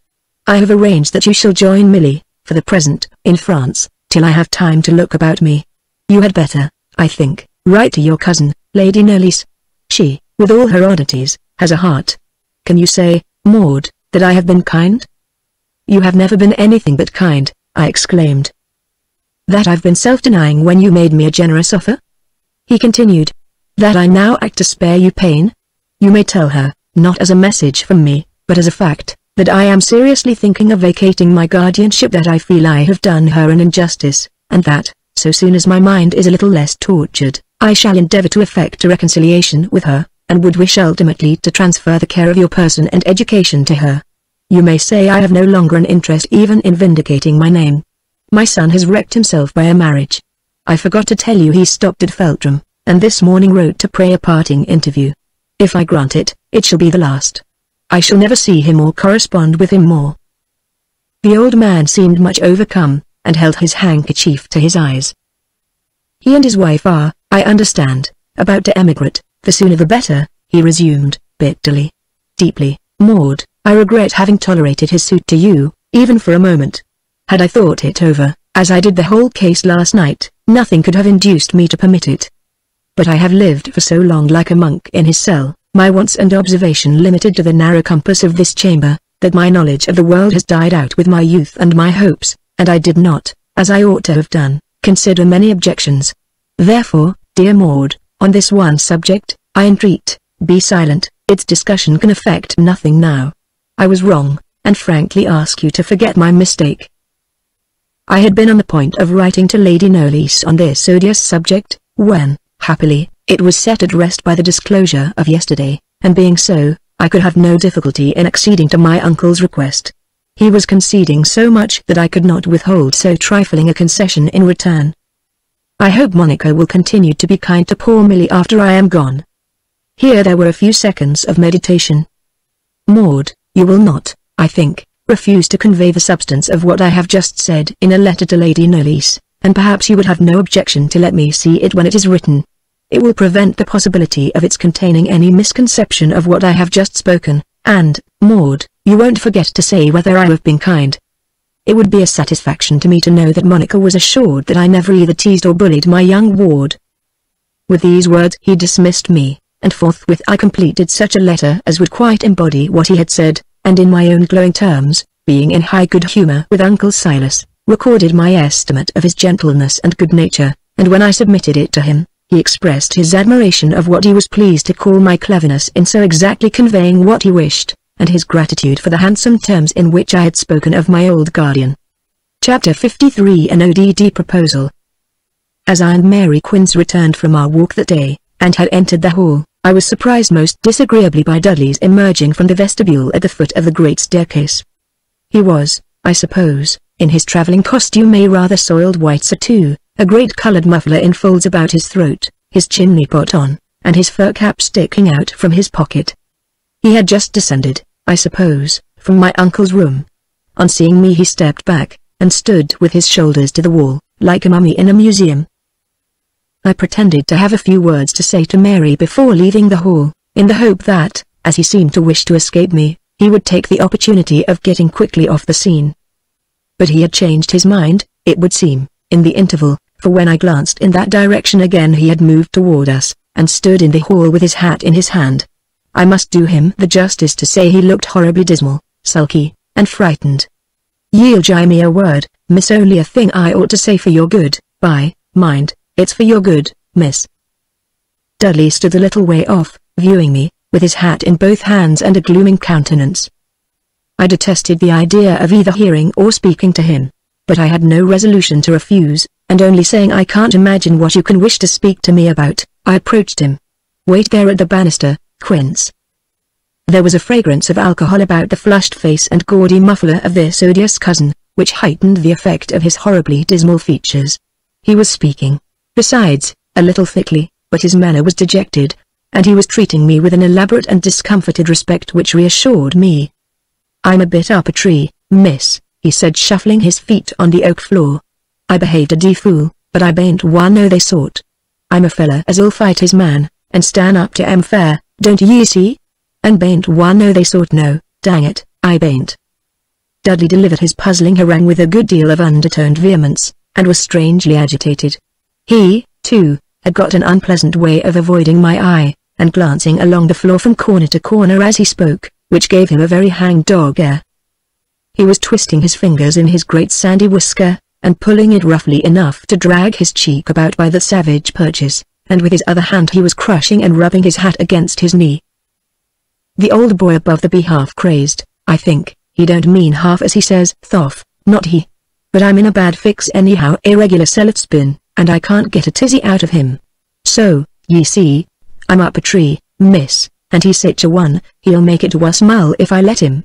He's as sharp wimmy as one o' them lawyer chaps, dang 'em, and he's a lot of IOs and rubbish o' mine, and Briley writes to me he can't jie me my legacy, 'cause he's got a notice from Archer and Slayer warning him not to jie me as much as a bob, for I signed it away to Governor, he says, which I believe's a lie. I may a signed some writing up and I did when I was a bit cut one night. But that's no way to catch a gentleman, and toon't stand. There's justice to be had, and toon't stand, I say, and I'm not in his hands that way. Though I may be a bit up the spout, too, I don't deny, only I bain't a-goin' the whole hog haul at once. I'm none o' they sort. He'll find I bain't. Here Mary Quince coughed demurely from the foot of the stair, to remind me that the conversation was protracted. I don't very well understand, I said gravely, and I am now going upstairs. Don't jest a minute, miss, it's only a word, you see. We'll be going to Australia, Sari Mangles, and me, aboard the Seamew, on the 5th. I'm for Liverpool tonight, and she'll meet me there, Enon, please God Almighty, ye'll never see me more, and I'd rather jie ye a lift, Maud, before I go, and I tell you what, if ye'll just jie me your written promise ye'll jie me that 20,000 ye were offering to jie the Governor, I'll take ye cleverly out o' Bartram, and put ye wi' your cousin Nellis, or anywhere ye like best. Take me from Bartram for £20,000. Take me away from my guardian. You seem to forget, sir, my indignation rising as I spoke, that I can visit my cousin, Lady Nellis, whenever I please. Well, that is as it may be, he said, with a sulky deliberation, scraping about a little bit of paper that lay on the floor with the toe of his boot. It is as it may be, and that is as I say, sir, and considering how you have treated me, your mean, treacherous, and infamous suit, and your cruel treason to your poor wife, I am amazed at your effrontery. I turned to leave him, being, in truth, in one of my passions. Don't ye be a-flying out, he said peremptorily, and catching me roughly by the wrist, I bain't a-going to vex ye. What a mouth you be, as can't see your way. Can't ye speak quick common sense, like a woman, dang it, for once, and not keep brawling like a brat? Can't ye see what I'm saying? I'll take ye out o' all this, and put ye wi' your cousin, or wheresoever you list, if ye'll jie me what I say. He was, for the first time, looking me in the face, but with contracted eyes, and a countenance very much agitated. Money? Said I, with a prompt disdain.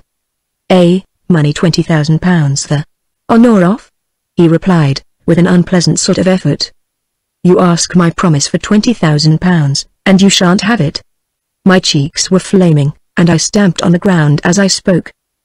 If he had known how to appeal to my better feelings, I am sure I should have done, perhaps not quite that, all at once at least, but something handsome, to assist him. But this application was so shabby and insolent. What could he take me for? That I should suppose his placing me with Cousin Monica constituted her my guardian? Why, he must fancy me the merest baby. There was a kind of stupid cunning in this that disgusted my good nature and outraged my self-importance. You won't jie me that, then? He said, looking down again, with a frown, and working his mouth and cheeks about as I could fancy a man rolling a piece of tobacco in his jaw.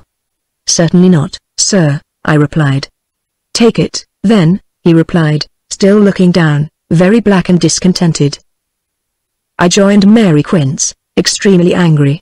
As I passed under the carved oak arch of the vestibule, I saw his figure in the deepening twilight. The picture remains in its murky halo fixed in memory.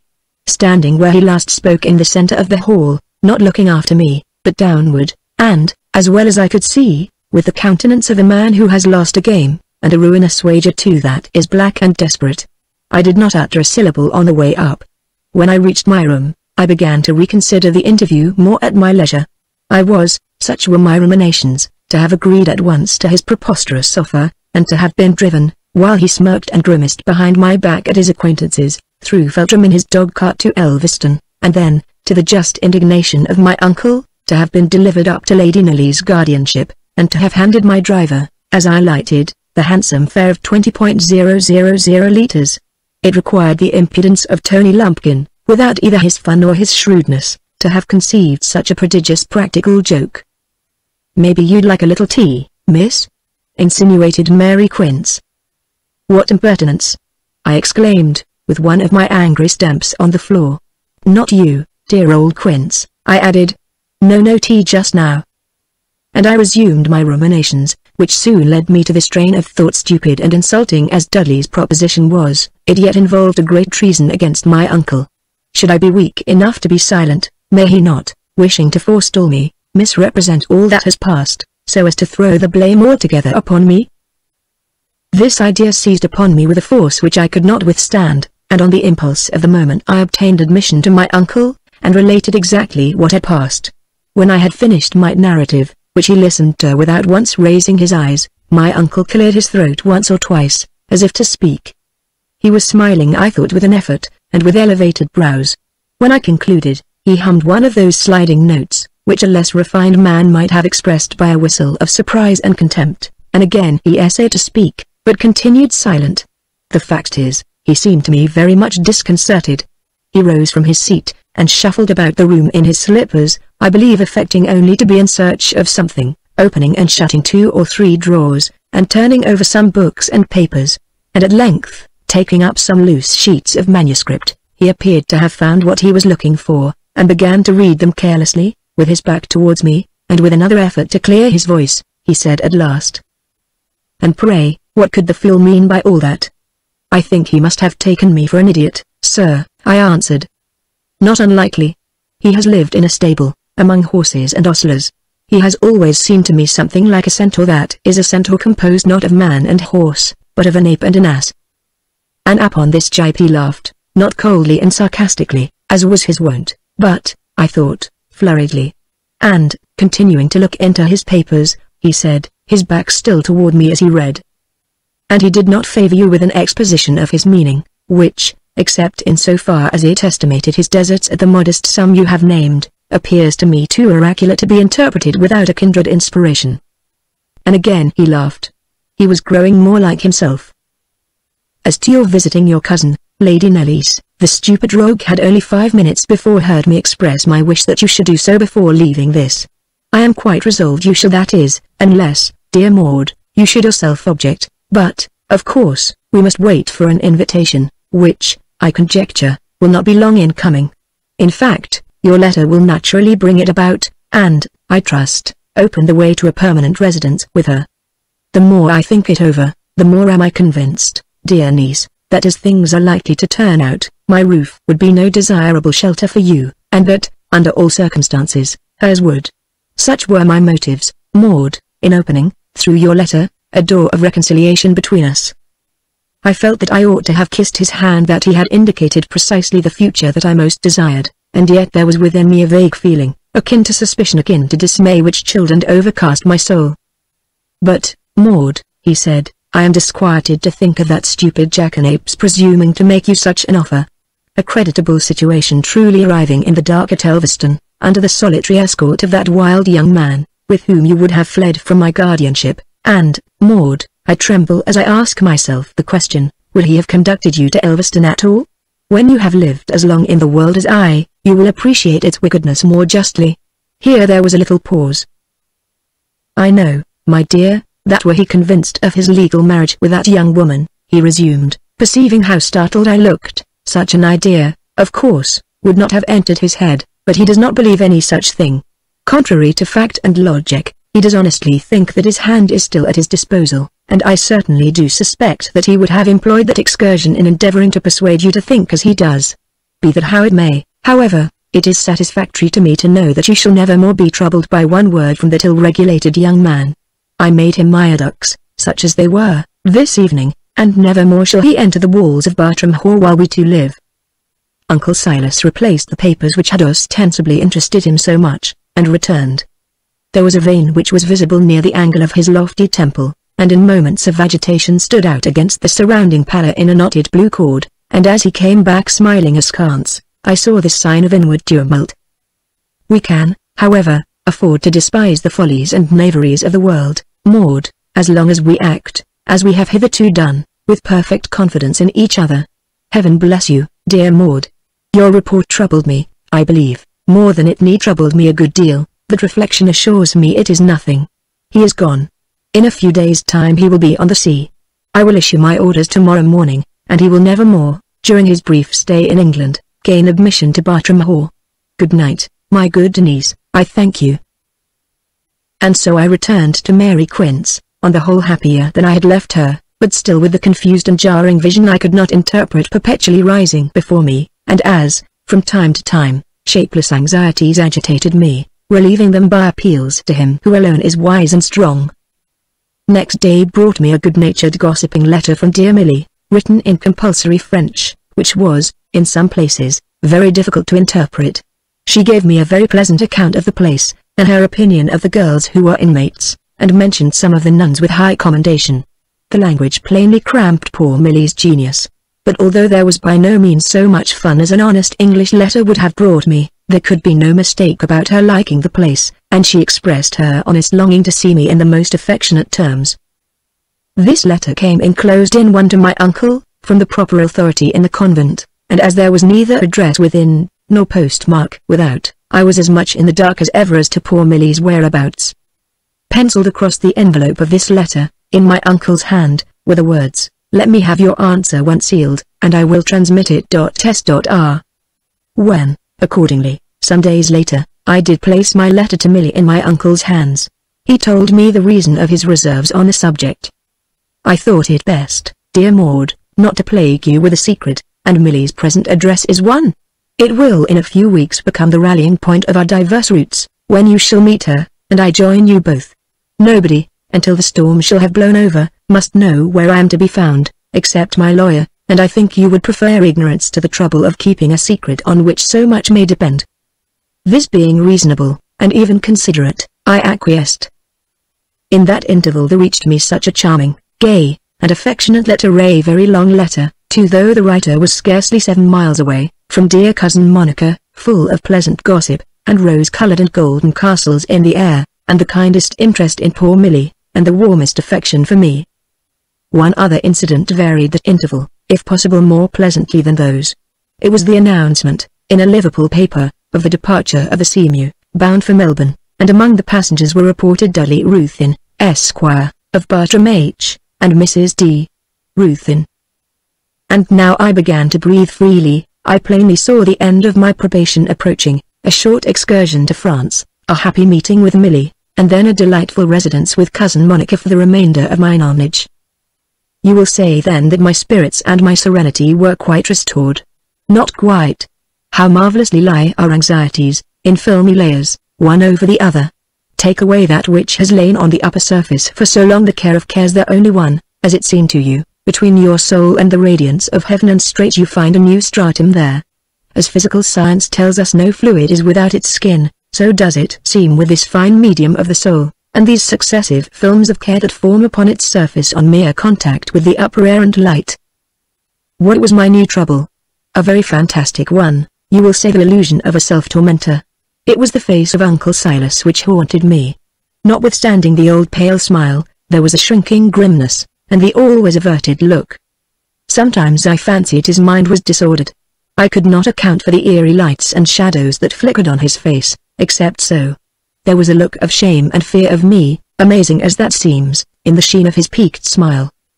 I thought, perhaps he blames himself for having tolerated Dudley's suit, for having urged it on grounds of personal distress, for having altogether lowered, though under sore temptation, both himself and his office, and he thinks that he has forfeited my respect. Such was my analysis, but in the coup d'eil of that white face that dazzled me in darkness, and haunted my daily reveries with a faded light, there was an intangible character of the insidious and the terrible. Chapter 54. In Search of Mr. Charke's Skeleton. On the whole, however, I was unspeakably relieved. Dudley Ruthyn, Esquire, and Mrs. D. Ruthyn, were now skimming the blue waves on the wings of the Seamew, and every morning widened the distance between us, which was to go on increasing until it measured a point on the Antipodes. The Liverpool paper containing this golden line was carefully preserved in my room, and like the gentleman who, when much tried by the shrewish heiress whom he had married, used to retire to his closet and read over his marriage settlement, I used, when blue devils haunted me, to unfold my newspaper and read the paragraph concerning the seamew. The day I now speak of was a dismal one of sleety snow. My own room seemed to me cheerier than the lonely parlour, where I could not have had good Mary Quince so decorously. A good fire, that kind and trusty face, the peep I had just indulged in at my favourite paragraph, and the certainty of soon seeing my dear cousin Monica, and afterwards affectionate Milly, raised my spirits. "So," said I, "as old Wyatt, you say, is laid up with rheumatism, and can't turn up to scold me. I think I'll run upstairs and make an exploration, and find poor Mr. Chuck's skeleton in a closet." "Oh, law, Miss Maud, how can you say such things?" exclaimed good old Quince, lifting up her honest grey head and round eyes from her knitting. I had grown so familiar with the frightful tradition of Mr. Chuck and his suicide, that I could now afford to frighten old Quince with him. "I am quite serious. I am going to have a ramble upstairs and downstairs, like goosey gander, and if I do light upon his chamber, it is all the more interesting. I feel so like Adelaide, in The Romance of the Forest, the book I was reading to you last night, when she commenced her delightful rambles through the interminable ruined abbey in the forest. Shall I go with you, miss?" "No, Quince, stay there, keep a good fire, and make some tea.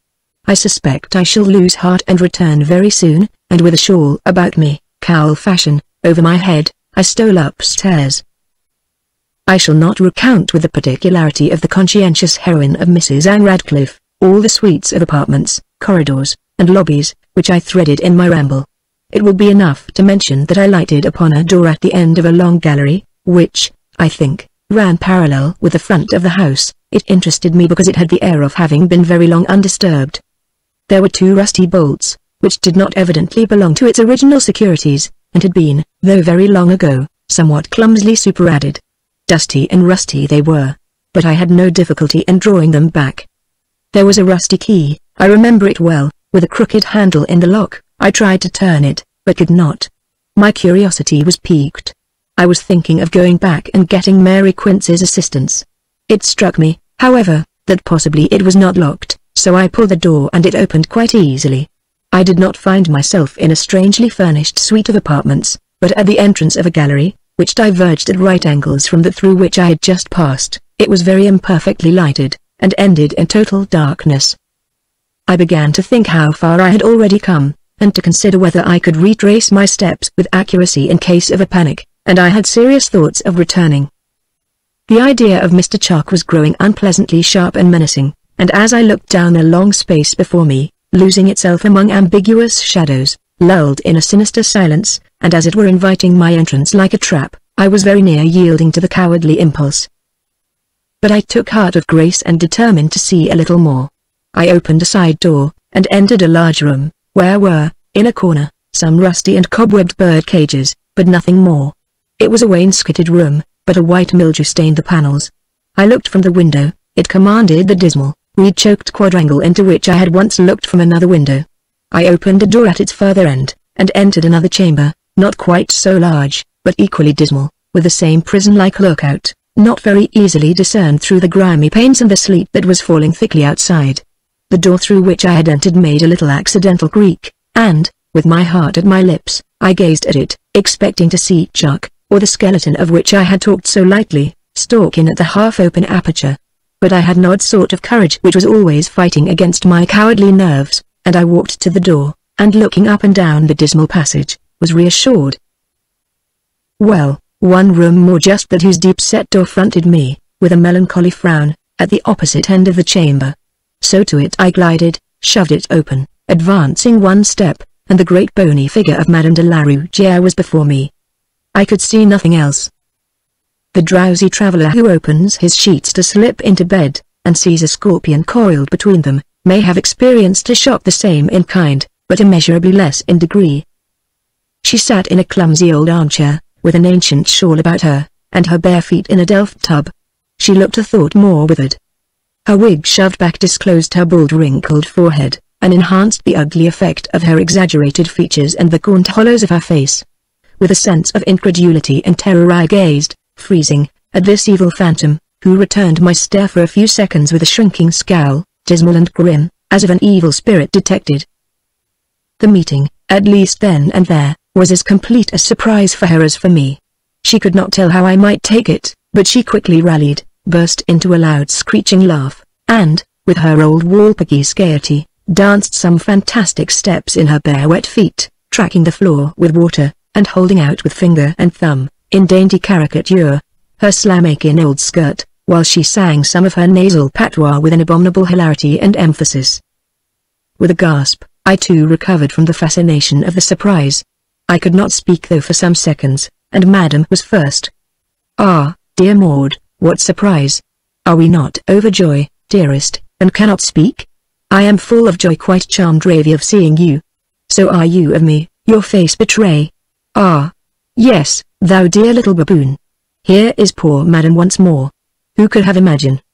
"I thought you were in France, Madame," I said, with a dismal effort. "And so I was, dear Maud. I have a new just arrive. Your uncle Silas, he wrote to the superioress for gouvernante to accompany a young lady, that is you, Maud, on her journey, and she send me, and so, March, here is poor Madame arrived to charge herself of that affair."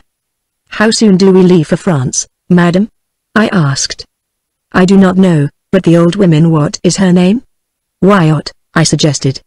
"Oh. Wyatt semicolon, she says 2-3 week. And who conduct you to poor Madame's apartment, my dear Maud?" she inquired insinuatingly. "No one," I answered promptly. "I reached it quite accidentally, and I can't imagine why you should conceal yourself." Something much like indignation kindled in my mind as I began to wonder at the sly strategy which had been practiced upon me. "I avenue not conceal myself, mademoiselle," retorted the governess. "I avenue act precisely as I avenue been ordered. Your uncle, Mr. Silas Ruthven, he is afraid, Wyatt says, to be interrupted by his creditors, and everything must be done very quickly. I have been commanded to avoid me faire voir, you know, and I must obey my employer out." "And for how long have you been residing here?" I persisted, in the same resentful vein. "About a week. It is so triste place. I am so glad to see you, Maud. I've been so isolée, you dear little fool." "You are not glad, Madame, you don't love me, you never did," I exclaimed with sudden vehemence. "Yes, I am very glad, you know not, petite nièce, how I avenue desire to educate you a little more. Let us understand one another.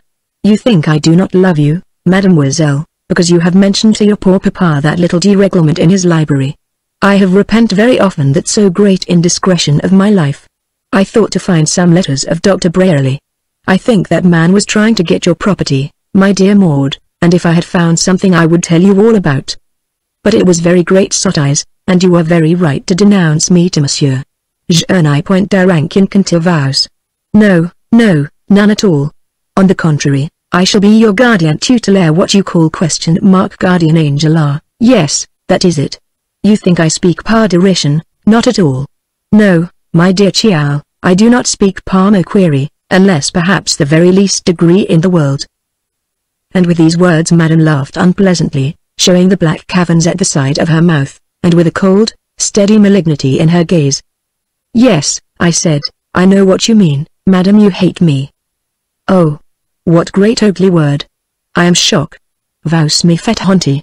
Poor Madame, she never hate anyone, she loves all her friends, and her enemies she leaves to heaven, while I am, as you see, more gay, more joyeuse than ever. They have not been happy, no, they have not been fortunate of these others. When I return, I find always some of my enemy they avenue die, and some they have put themselves into embarrassment, or there has arrived to them some misfortune," and Madame shrugged and laughed a little scornfully. A kind of horror chilled my rising anger, and I was silent. "You see, my dear Maud, it is very natural you should think I hate you. When I was with Mr. Austen Ruthven, at Knoll, you know you did not like me, never. But in consequence of our intimacy I confide you that which I avenue of most dear in the world, my reputation. It is always so. The pupil can calumniate, without being discover, the gouvernante. Avenue I not been always kind to you, Maud? Which avenue I use of violence or of sweetness the most? I am, like other persons, jealous de my reputation, and it was difficult to suffer with patience the banishment which was invoked by you. Because chiefly for your good, and for an indiscretion to which I was excited by motives the most pure and laudable. It was you who spied so cleverly, and denounced me to Monsieur Ruthven? Hellas! What bad world it is! I do not mean to speak at all about that occurrence. Madame, I will not discuss it. I dare say what you tell me of the cause of your engagement here is true, and I suppose we must travel, as you say, in company, but you must know that the less we see of each other while in this house the better. I am not so sure of that, my sweet little bit. Your education has been neglected, or rather entirely abandoned, since you arrive at this place, I am told. You must not be a bestiole. We must do, you and I, as we are ordered. Mr. Silas Ruthven he will tell us. All this time Madame was pulling on her stockings, getting her boots on, and otherwise proceeding with her dowdy toilet. I do not know why I stood there talking to her. We often act very differently from what we would have done upon reflection. I had involved myself in a dialogue, as wiser generals than I have entangled themselves in a general action when they meant only an affair of outposts. I had grown a little angry, and would not betray the least symptom of fear, although I felt that sensation profoundly. My beloved father thought you so unfit a companion for me that he dismissed you at an hour's notice, and I am very sure that my uncle will think as he did. You are not a fit companion for me, and had my uncle known what had passed he would never have admitted you to this house, never. Hellas! Quelle disgrace! And you really think so, my dear Maud, exclaimed Madame, adjusting her wig before her glass, in the corner of which I could see half of her sly, grinning face, as she ogled herself in it. I do, and so do you, Madame, I replied, growing more frightened. It may be we shall see, but everyone is not so cruel as you, March petite calumniatrice. You shan't call me those names, I said, in an angry tremor. What name, dearest child? Calumniatrice, that is an insult. Why, my most foolish little Maud, we may say rogue, and 1,000 other little words in play which we do not say seriously. You are not playing, you never play, you are angry, and you hate me, I exclaimed, vehemently. Oh, fie! Exclamation mark, what shame! Do you not perceive, dearest child, how much education you still need? You are proud, little demoiselle, you must become, on the contrary, quite humble. Je ferai baiser la babin avos, ha, ha, ha. I will make you to keys the monkey. You are too proud, my dear child.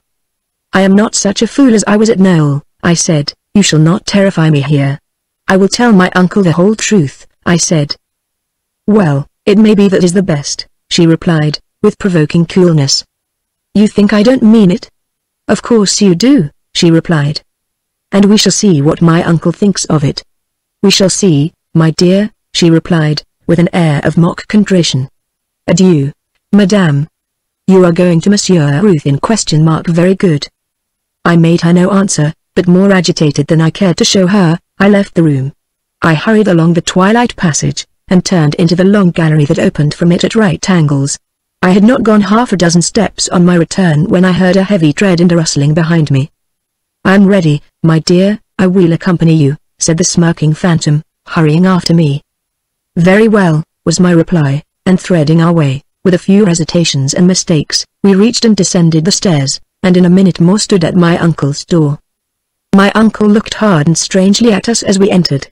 He looked, indeed, as if his temper was violently excited, and glared and muttered to himself for a few seconds, entreating Madame to a stare of disgust. He asked peevishly, "Why am I disturbed, pray?"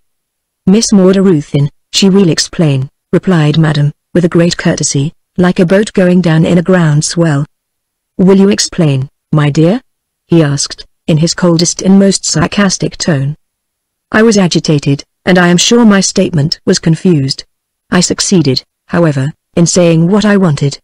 "Why, Madame, this is a grave charge. Do you admit it, pray?" Madame, with the coolest possible effrontery, denied it all, with the most solemn asseverations, and with streaming eyes and clasped hands, conjured me melodramatically to withdraw that intolerable story, and to do her justice.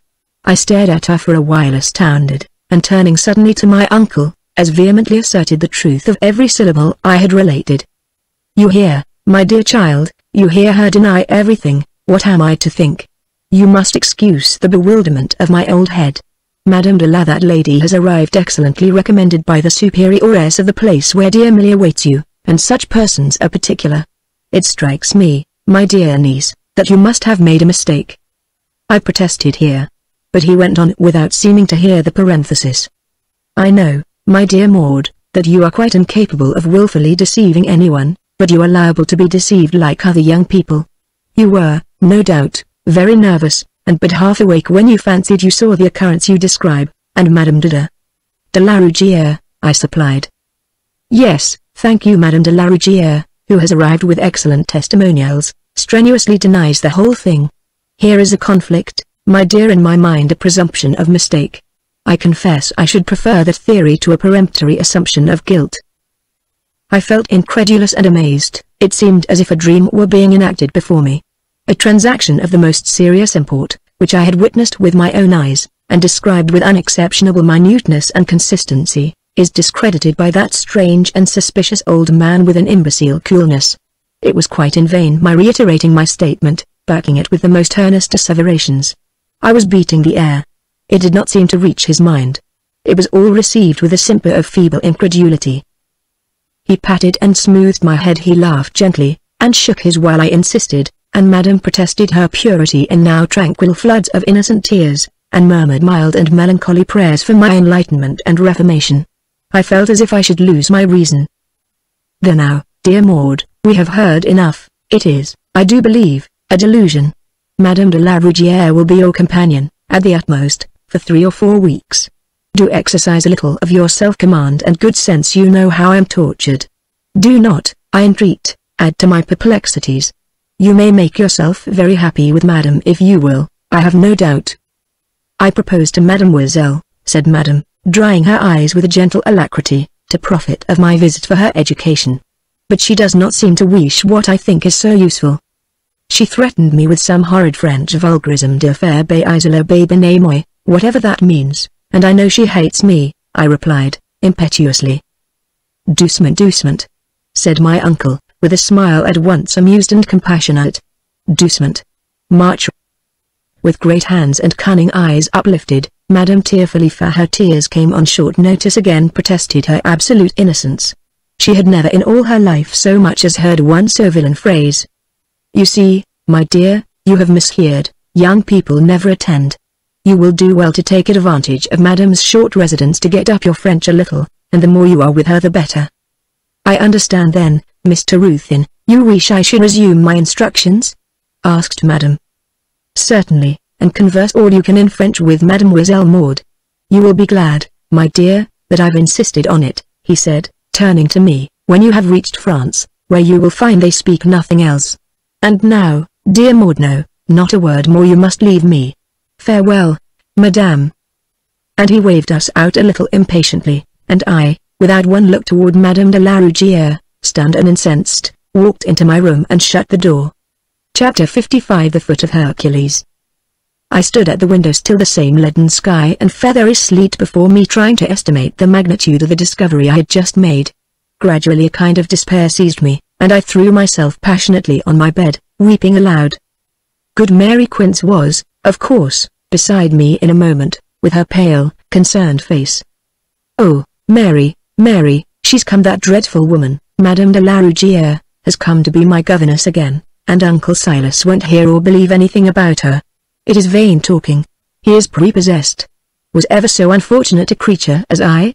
Who could have fancied or feared such a thing? Oh, Mary, Mary, what am I to do? What is to become of me? Am I never to shake off that vindictive, terrible woman?" Mary said all she could to console me. I was making too much of her. What was she, after all, more than a governess? She could not hurt me.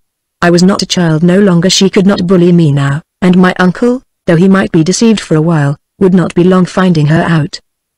Thus and so forth did good Mary Quince declaim, and at last she did impress me a little, and I began to think that I had, perhaps, been making too much of Madame's visit. But still imagination, that instrument and mirror of prophecy, showed her formidable image always on its surface, with a terrible moving background of shadows. In a few minutes there was a knock at my door, and Madame herself entered. She was in walking costume. There had been a brief clearing of the weather, and she proposed our making a promenade together. On seeing Mary Quince she broke into a rapture of compliment and greeting, and took what Mr. Richardson would have called her passive hand, and pressed it with wonderful tenderness. Honest Mary suffered all this somewhat reluctantly, never smiling, and, on the contrary, looking rather ruefully at her feet. "Will you make us some tea? When I come back, dear Mary Quince, I haven't so much to tell you and dear Miss Maud of all my adventures while I haven't been away. It will make you laugh ever so much. I was what you think near, ever so near to be married." And upon this she broke into a screeching laugh, and shook Mary Quince merrily by the shoulder. I sullenly declined going out, or rising, and when she had gone away, I told Mary that I should confine myself to my room while Madame stayed. But self-denying ordinances self-imposed are not always long observed by youth. Madame de la Rougière laid herself out to be agreeable. She had no end of stories, more than half, no doubt, pure fictions to tell, but all, in that tryst place, amusing. Mary Quince began to entertain a better opinion of her. She actually helped to make beds, and tried to be in every way of use, and seemed to have quite turned over a new leaf, and so gradually she moved me, first to listen, and at last to talk. On the whole, these terms were better than a perpetual skirmish, but, notwithstanding all her gossip and friendliness, I continued to have a profound distrust and even terror of her. She seemed curious about the Bartram Hall family, and all their ways, and listened darkly when I spoke. I told her, bit by bit, the whole story of Dudley, and she used, whenever there was news of the Seamew, to read the paragraph for my benefit, and in poor Millie's battered little atlas she used to trace the ship's course with a pencil, writing in, from point to point, the date at which the vessel was spoken at sea. She seemed amused at the irrepressible satisfaction with which I received these minutes of his progress, and she used to calculate the distance on such a day he was 260 miles, on such another 500, the last point was more than 800 good, better, best of all would be those delicious antipode, where he would so soon promenade on his head 12,000 mile away, and at the conceit she would fall into screams of laughter. Laugh as she might, however, there was substantial comfort in thinking of the boundless stretch of blue wave that rolled between me and that villainous cousin. I was now on very odd terms with Madame. She had not relapsed into her favorite vein of oracular sarcasm and menace, she had, on the contrary, affected her good-humored and genial vein. But I was not to be deceived by this. I carried in my heart that deep-seated fear of her which her unpleasant good humor and gaiety never disturbed for a moment. I was very glad, therefore, when she went to Tadcaster by rail, to make some purchases for the journey which we were daily expecting to commence, and happy in the opportunity of a walk, good old Mary Quince and I set forth for a little ramble. As I wished to make some purchases in Feltram, I set out, with Mary Quince for my companion. On reaching the great gate we found it locked. The key, however, was in it, and as it required more than the strength of my hand to turn, Mary tried it. At the same moment old Groll came out of the sombre lodge by its side, swallowing down a mouthful of his dinner in haste. No one, I believe, liked the long suspicious face of the old man, seldom shorn or washed, and furrowed with great, grimy perpendicular wrinkles. Leering fiercely at Mary, not pretending to see me, he wiped his mouth hurriedly with the back of his hand, and growled. "Drop it. Open it, please, Mr. Groll," said Mary, renouncing the task. Groll wiped his mouth as before, looking inauspicious, shuffling to the spot, and muttering to himself. He first satisfied himself that the lock was fast, and then lodged the key in his coat pocket, and still muttering, retraced his steps. "We want the gate open, please," said Mary. No answer. "Miss Maud wants to go into the town," she insisted. "We wants many a thing we can't get," he growled, stepping into his habitation. "Please open the gate," I said, advancing. He half turned on his threshold, and made a dumb show of touching his hat, although he had none on. "Can't, ma'am, without an order from master, no one goes out here." "You won't allow me and my maid to pass the gate?" I said. "'Tisn't me, ma'am," said he, "but I can't break orders, and no one goes out without the master allows." And without awaiting further parley, he entered, shutting his hatch behind him. So Mary and I stood, looking very foolish at one another. This was the first restraint I had experienced since Millie and I had been refused a passage through the windmill paling. The rule, however, on which Groll insisted I felt confident could not have been intended to apply to me. A word to Uncle Silas would set all right, and in the meantime I proposed to Mary that we should take a walk, my favorite ramble into the windmill wood. I looked toward Dickon's farmstead as we passed, thinking that Beauty might have been there. I did see the girl, who was plainly watching us. She stood in the doorway of the cottage, withdrawn into the shade, and, I fancied, anxious to escape observation. When we had passed on a little, I was confirmed in that belief by seeing her run down the footpath which led from the rear of the farmyard in the direction contrary to that in which we were moving. So, I thought, poor Meg falls from me. Mary Quince and I rambled on through the wood, till we reached the windmill itself, and seeing its low arched door open, we entered the chiaroscuro of its circular basement. As we did so I heard a rush and the creak of a plank, and looking up, I saw just a foot no more disappearing through the trapdoor. In the case of one we love or fear intensely, what feats of comparative anatomy will not the mind unconsciously perform? Constructing the whole living animal from the turn of an elbow, the curl of a whisker, a segment of a hand. How instantaneous and unerring is the instinct! "Oh, Mary, what have I seen?" I whispered, recovering from the fascination that held my gaze fast to the topmost rounds of a ladder, that disappeared in the darkness above the open door in the loft. "Come, Mary, come away." At the same instant appeared the swarthy, sullen face of Dickon Hawkes in the shadow of the aperture. Having but one serviceable leg, his descent was slow and awkward, and having got his head to the level of the loft he stopped to touch his hat to me, and to hasp and lock the trapdoor. When this was done, the man again touched his hat, and looked steadily and searchingly at me for a second or so, while he got the key into his pocket. "These fellas stores their flour too long, ma'am. There's a deal o' trouble looking after it. I'll talk with Silas, and settle that." By this time he had got upon the worn-tiled floor, and touching his hat again, he said, "I may going to lock the door, ma'am." So with a start, and again whispering, "Come, Mary, come away." With my arm fast in hers, we made a swift departure. "I feel very faint, Mary," said I. "Come quickly. There's nobody following us?" "No, miss, dear. That man with the wooden leg is putting a padlock on the door." "Come very fast," I said, and when we had got a little farther, I said, "Look again, and see whether anyone is following." "No one, miss," answered Mary, plainly surprised. "He's putting the key in his pocket, and standing there looking after us." "Oh, Mary, did not you see it?" "What, miss?" asked Mary, almost stopping. "Come on, Mary. Don't pause. They will observe us," I whispered, hurrying her forward. "What did you see, miss?" repeated Mary. "Mr. Dudley," I whispered, with a terrified emphasis, not daring to turn my head as I spoke. "Look, miss," remonstrated honest Quince, with a protracted intonation of wonder and incredulity, which plainly implied a suspicion that I was dreaming. "Yes, Mary. When we went into that dreadful room, that dark, round place, I saw his foot on the ladder. His foot, Mary, I can't be mistaken. I won't be questioned. You'll find I'm right. He's here. He never went in that ship at all.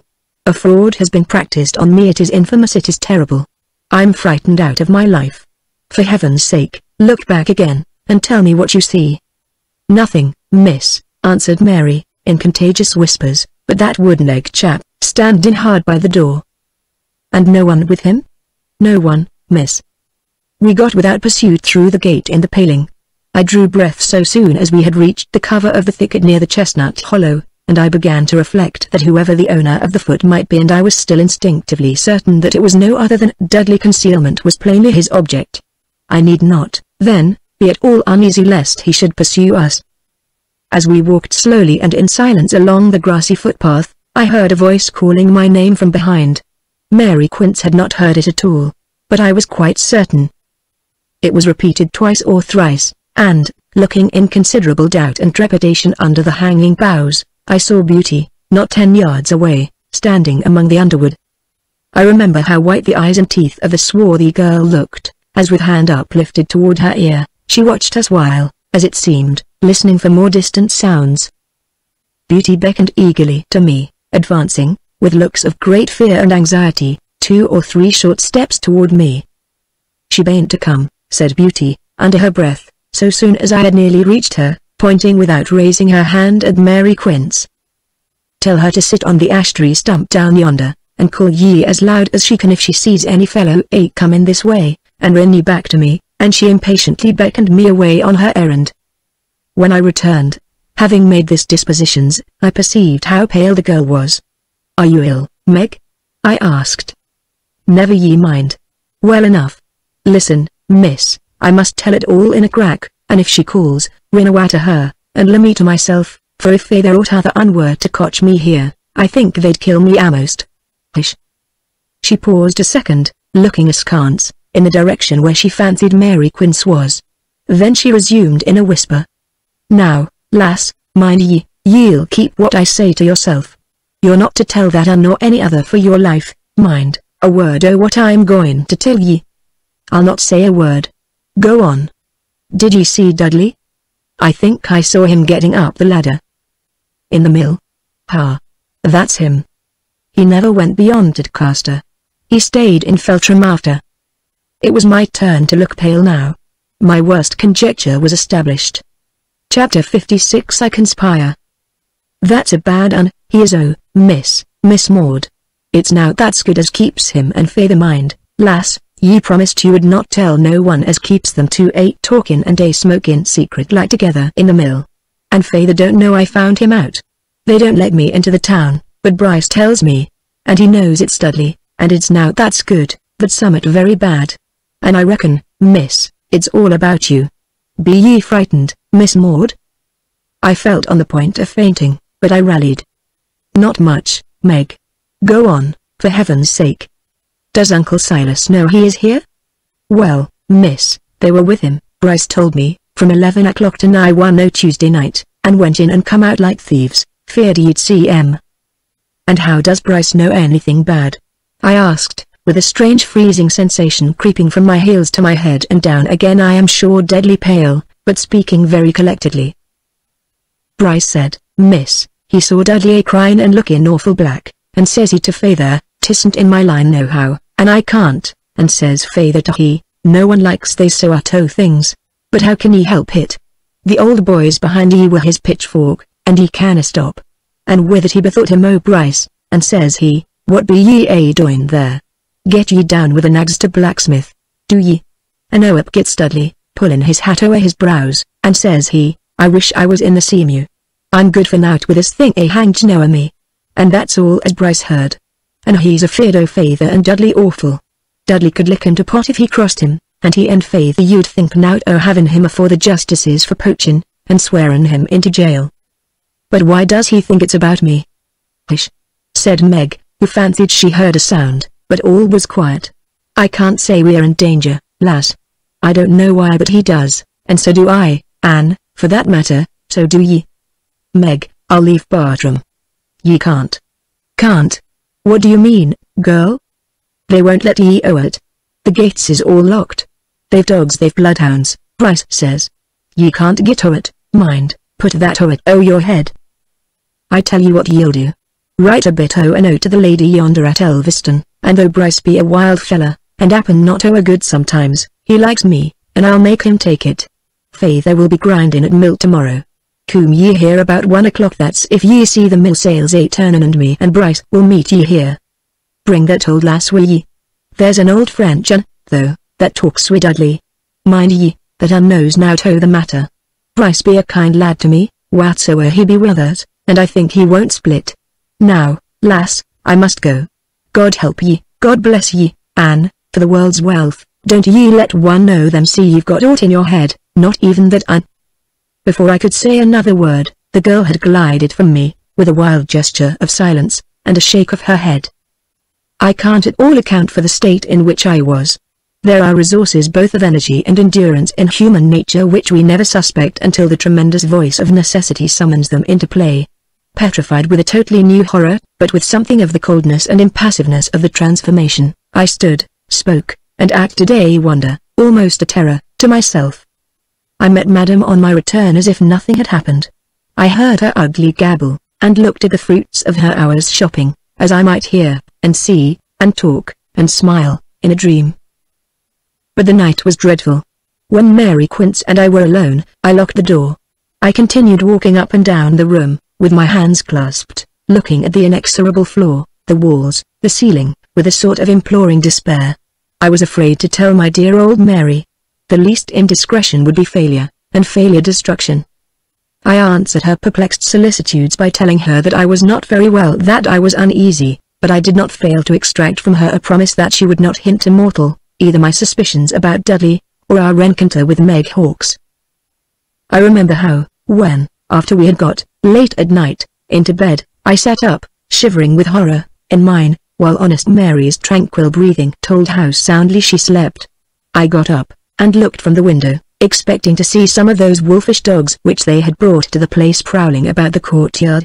Sometimes I prayed, and felt tranquilized, and fancied that I was perhaps to have a short interval of sleep. But the serenity was delusive, and all the time my nerves were strung hysterically. Sometimes I felt quite wild, and on the point of screaming. At length the dreadful night passed away. Morning came, and a less morbid, though hardly a less terrible state of mind. Madame paid me an early visit. A thought struck me.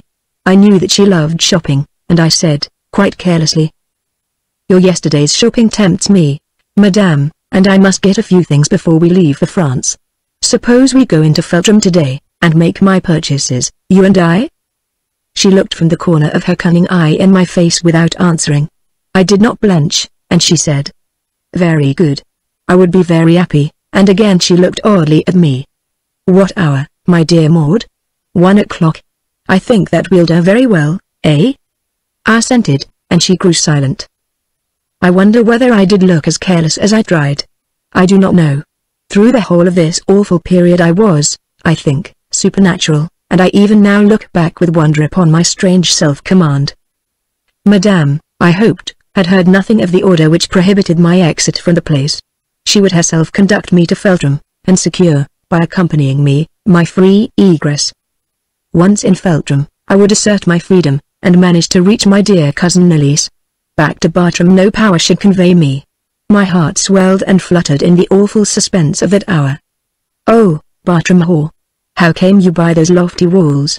Which of my ancestors had begirt me with an impassable barrier in this horrible strait? Suddenly I remembered my letter to Lady Elise. If I were disappointed in effecting my escape through Feltram, all would depend upon it. Having locked my door, I wrote as follows: "Oh, my beloved cousin, as you hope for comfort in your hour of fear, aid me now. Dudley has returned, and is secreted somewhere about the grounds. It is a fraud. They all pretend to me that he is gone away in the Seamew, and he or they had his name published as one of the passengers. Madame de la Rougière has appeared. She is here, and my uncle insists on making her my close companion. I am at my wit's ends. I cannot escape. The walls are a prison, and I believe the eyes of my jailers are always upon me. Dogs are kept for pursuit, yes, dogs. And the gates are locked against my escape. God help me. I don't know where to look, or whom to trust. I fear my uncle more than all. I think I could bear this better if I knew what their plans are, even the worst. If ever you loved or pitied me, dear cousin, I conjure you, help me in this extremity. Take me away from this. Oh, darling, for God's sake take me away. Your distracted and terrified cousin, Maud. Bartram Hall. I sealed this letter jealously, as if the inanimate missive would burst its cerements, and proclaim my desperate appeal through all the chambers and passages of silent Bartram. Old Quince, greatly to Cousin Monica's amusement, persisted in furnishing me with those capacious pockets which belonged to a former generation. I was glad of this old-world eccentricity now, and placed my guilty letter, that, amidst all my hypocrisies, spoke out with terrible frankness, deep in this receptacle, and having hid away the pen and ink, my accomplices, I opened the door, and resumed my careless looks, awaiting Madame's return. I was to demand to Mr. Ruthyn the permission to go to Feltram, and I think he will allow. He want to speak to you. With Madame I entered my uncle's room. He was reclining on a sofa, his back towards us, and his long white hair, as fine as spun glass, hung over the back of the couch. I was going to ask you, dear Maud, to execute 2 or 3 little commissions for me in Feltram. My dreadful letter felt lighter in my pocket, and my heart beat violently.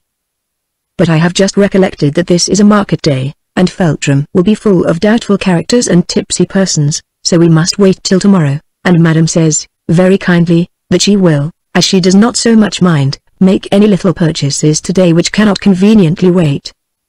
Madame assented with a courtesy to Uncle Silas, and a great hollow smile to me. By this time Uncle Silas had raised himself from his reclining posture, and was sitting, gaunt and white, upon the sofa. "News of my prodigal today," he said, with a peevish smile, drawing the newspaper towards him. "The vessel has been spoken again. How many miles away, do you suppose?" He spoke in a plaintive key, looking at me, with hungry eyes, and a horribly smiling countenance. "How far do you suppose Dudley is today?" And he laid the palm of his hand on the paragraph as he spoke. "Guess." For a moment I fancied this was a theatric preparation to give point to the disclosure of Dudley's real whereabouts. "It was a very long way." "Guess," he repeated. So, stammering a little and pale, I performed the required hypocrisy, after which my uncle read aloud for my benefit the line or two in which were recorded the event, and the latitude and longitude of the vessel at the time, of which Madam made a note in her memory, for the purpose of making her usual tracing in poor Millie's atlas. I cannot say how it really was, but I fancied that Uncle Silas was all the time reading my countenance, with a grim and practiced scrutiny, but nothing came of it, and we were dismissed. Madam loved shopping, even for its own sake, but shopping with opportunities of peculation still more. She had had her luncheon, and was dressed for the excursion. She did precisely what I now most desired. She proposed to take charge of my commissions and my money, and thus entrusted, left me at liberty to keep tryst to the Chestnut Hollow. So soon as I had seen Madam fairly off, I hurried Mary Quince, and got my things on quickly. We left the house by the side entrance, which I knew my uncle's windows did not command. Glad was I to feel a slight breeze, enough to make the mill sails revolve, and as we got further into the grounds, and obtained a distant view of the picturesque old windmill, I felt inexpressibly relieved on seeing that it was actually working. We were now in the Chestnut Hollow, and I sent Mary Quince to her old point of observation, which commanded a view of the path in the direction of the windmill wood, with her former order to call I found it, as loudly as she could, in case she should see anyone approaching. I stopped at the point of our yesterday's meeting. I peered under the branches, and my heart beat fast as I saw Meg Hawkes awaiting me. Chapter 57. The letter. "Come away, lass," whispered Beauty, very pale, "he's here, Tom Bryce." And she led the way, shoving aside the leafless underwood, and we reached Tom. The slender youth, groom or poacher he might answer for either with his short coat and gaitered legs, was sitting on a low horizontal bough, with his shoulder against the trunk. "Don't ye mind, sit ye still, lad," said Meg, observing that he was preparing to rise, and had entangled his hat in the boughs. "Sit ye still, and hark to the lady. He'll take it, Miss Maud, if he can, winna ye, lad?" "As, I'll take it," he replied, holding out his hand. "Tom Bryce, you won't deceive me?" "Noa, sure," said Tom and Meg nearly in the same breath. "You are an honest English lad, Tom, you would not betray me?" I was speaking imploringly. "Noa, sure," repeated Tom. There was something a little unsatisfactory in the countenance of this light-haired youth, with the sharpish upturned nose.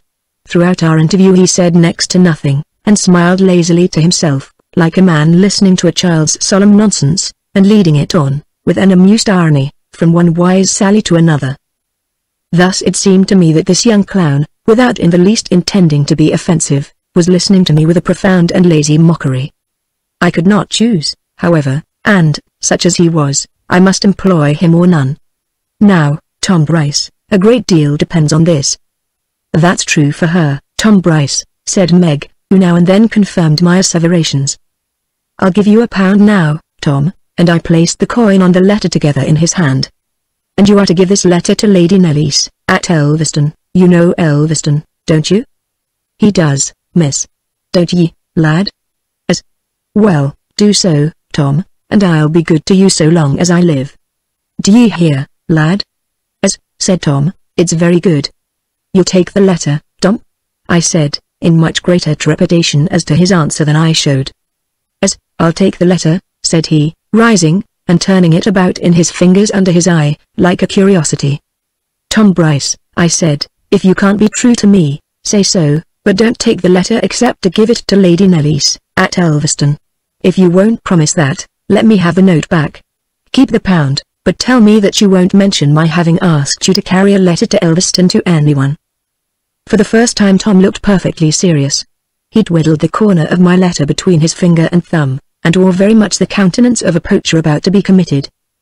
"I don't want to choose ye, miss, but I must take care o' myself, ye see. The letters goes all through Silas's fingers to the post, and he'd know damn well this weren't among 'em. They do say he opened 'em, and reads them before they go, and that's his diversion. I don't know, but I do believe that's how it be, and if this one turned up, they'd all know it went behand, and I'd be spotted for it. But you know who I am, Tom, and I'd save you, said I, eagerly. You'd want saving yourself, I'm thinking, if that fellow it, said Tom, cynically. I don't say, though, I'll not take it only this I won't run my head again a wall for no one. Tom, I said, with a sudden inspiration, give me back the letter, and take me out of Bartram, take me to Elveston, it will be the best thing for you, Tom, I mean it will indeed that ever befell you.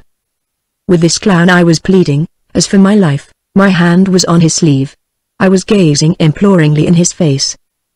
But it would not do. Tom Bryce looked amused again, swung his head a little on one side, grinning sheepishly over his shoulder on the roots of the trees beside him, as if he were striving to keep himself from an uncivil fit of laughter. I'll do what a wise lad may, miss, but ye don't know they lads, they be'ind that easy come over, and I won't get knocked on the head, nor sent to jail upon, for no good to thee nor me. There's Meg there, she knows well enough I could now manage that, so I won't try it, miss, by no chance, no offence, miss, but I'd rather not, and I'll just try what I can make o' this, that's all I can do for ye. Tom Bryce, with these words, stood up, and looked uneasily in the direction of the windmill wood. Mind ye, miss, come what will, ye'll not tell o' me? Where'll ye go now, Tom? Inquired Meg, uneasily. Never ye mind, lass, answered he, breaking his way through the thicket, and soon disappearing. As that ill be it he'll get into the sheepwalk behind the mount. They're all down yonder, get ye back, miss, to the house be the side door, mind ye, don't go round the corner, and I'll just sit a while among the bushes, and wait a good time for a start. And goodbye, miss, and don't ye show like as if there was aught out o' common on your mind. Hish. There was a distant hallooing. That be Fay there, she whispered, with a very blank countenance, and listened with her sunburnt hand to her ear. "'Tisn't me, only Davy Heelbeacon," she said, with a great sigh, and a joyless smile. "Now get ye away I God's name." So running lightly along the path, under cover of this thick wood, I recalled Mary Quince, and together we hastened back again to the house, and entered, as directed, by the side door, which did not expose us to be seen from the windmill wood, and, like two criminals, we stole up by the back stairs, and so through the side gallery to my room, and sat down to collect my wits, and try to estimate the exact effect of what had just occurred. Madam had not returned. That was well, she always visited my room first, and everything was precisely as I had left it, a certain sign that her prying eyes and busy fingers had not been at work during my absence. When she did appear, strange to say, it was to bring me unexpected comfort. She had in her hand a letter from my dear Lady Nerlis. A gleam of sunlight from the free and happy outer world entered with it. The moment Madam left me to myself, I opened it and read as follows: I am so happy, my dearest Maud, in the immediate prospect of seeing you. I have had a really kind letter from poor Silas, poor I say, for I really compassionate his situation, about which he has been, I do believe, quite frank, at least Ilbury says so, and somehow he happens to know. I have had quite an affecting, changed letter. I will tell you all when I see you. He wants me ultimately to undertake that which would afford me the most unmixed happiness, I mean the care of you, my dear girl. I only fear lest my too eager acceptance of the trust should excite that vein of opposition which is in most human beings, and induce him to think over his offer less favourably again. He says I must come to Bartram, and stay a night, and promises to lodge me comfortably, about which last I honestly do not care a pin, when the chance of a comfortable evening's gossip with you is in view. Silas explains his sad situation, and must hold himself in readiness for early flight, if he would avoid the risk of losing his personal liberty. It is a sad thing that he should have so irretrievably ruined himself, that poor Austen's liberality seems to have positively precipitated his extremity. His great anxiety is that I should see you before you leave for your short stay in France. He thinks you must leave before a fortnight. I am thinking of asking you to come over here. I know you would be just as well at Elveston as in France, but perhaps, as he seems disposed to do what we all wish, it may be safer to let him set about it in his own way. The truth is, I have so set my heart upon it that I fear to risk it by crossing him even in a trifle. He says I must fix an early day next week, and talks as if he meant to urge me to make a longer visit than he defined. I shall be only too happy. I begin, my dear Maud, To think that there is no use in trying to control events, and that things often turn out best, and most exactly to our wishes, by being left quite to themselves. I think it was Talleyrand who praised the talent of waiting so much. In high spirits, and with my head brimful of plans, I remain, dearest Maud, ever your affectionate cousin, Monica. Here was an inexplicable puzzle. A faint radiance of hope, however, began to overspread a landscape only a few minutes before darkened by total eclipse, but construct what theory I might, all were inconsistent with many well-established and awful incongruities, and their wrecks lay strewn over the troubled waters of the gulf into which I gazed. Why was Madame here? Why was Dudley concealed about the place? Why was I a prisoner within the walls? What were those dangers which Meg Hawkes seemed to think so great and so imminent as to induce her to risk her lover's safety for my deliverance? All these menacing facts stood grouped together against the dark certainty that never were men more deeply interested in making away with one human being, than were Uncle Silas and Dudley in removing me. Sometimes to these dreadful evidences I abandoned my soul. Sometimes, reading Cousin Monica's sunny letter, the sky would clear, and my terrors melt away like nightmares in the morning. I never repented, however, that I had sent my letter by Tom Bryce. Escape from Bartram Hall was my hourly longing. That evening Madame invited herself to tea with me. I did not object. It was better just then to be on friendly relations with everybody, if possible, even on their own terms. She was in one of her boisterous and hilarious moods, and there was a perfume of brandy.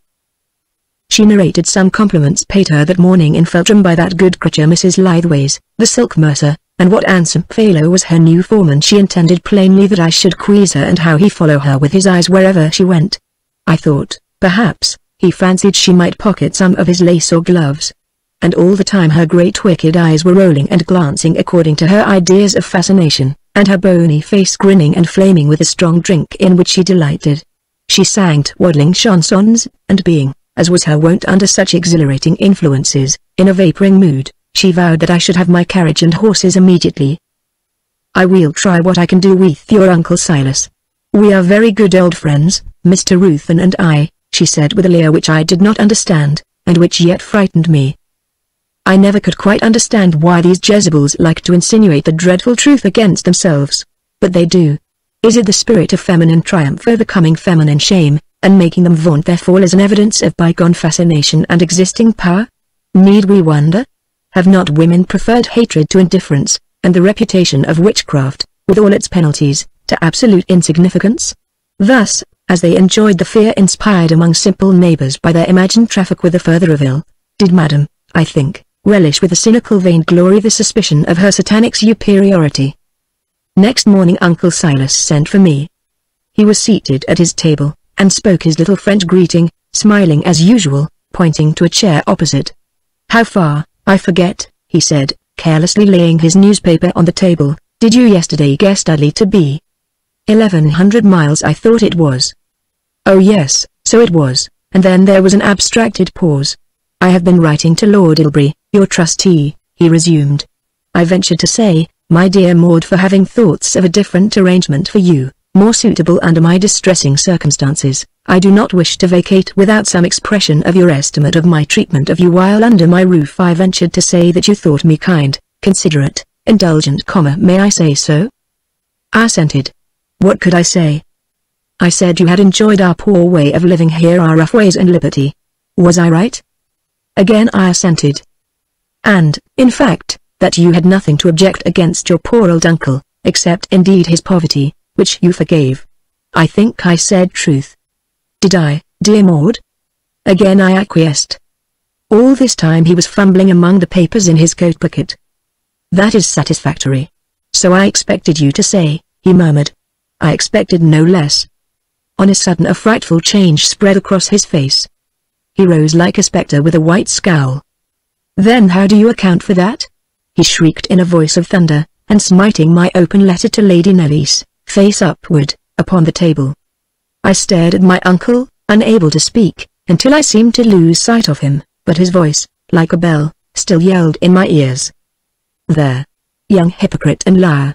Explain that farrago of slander which you bribed my servant to place in the hands of my kinswoman, Lady Nellis.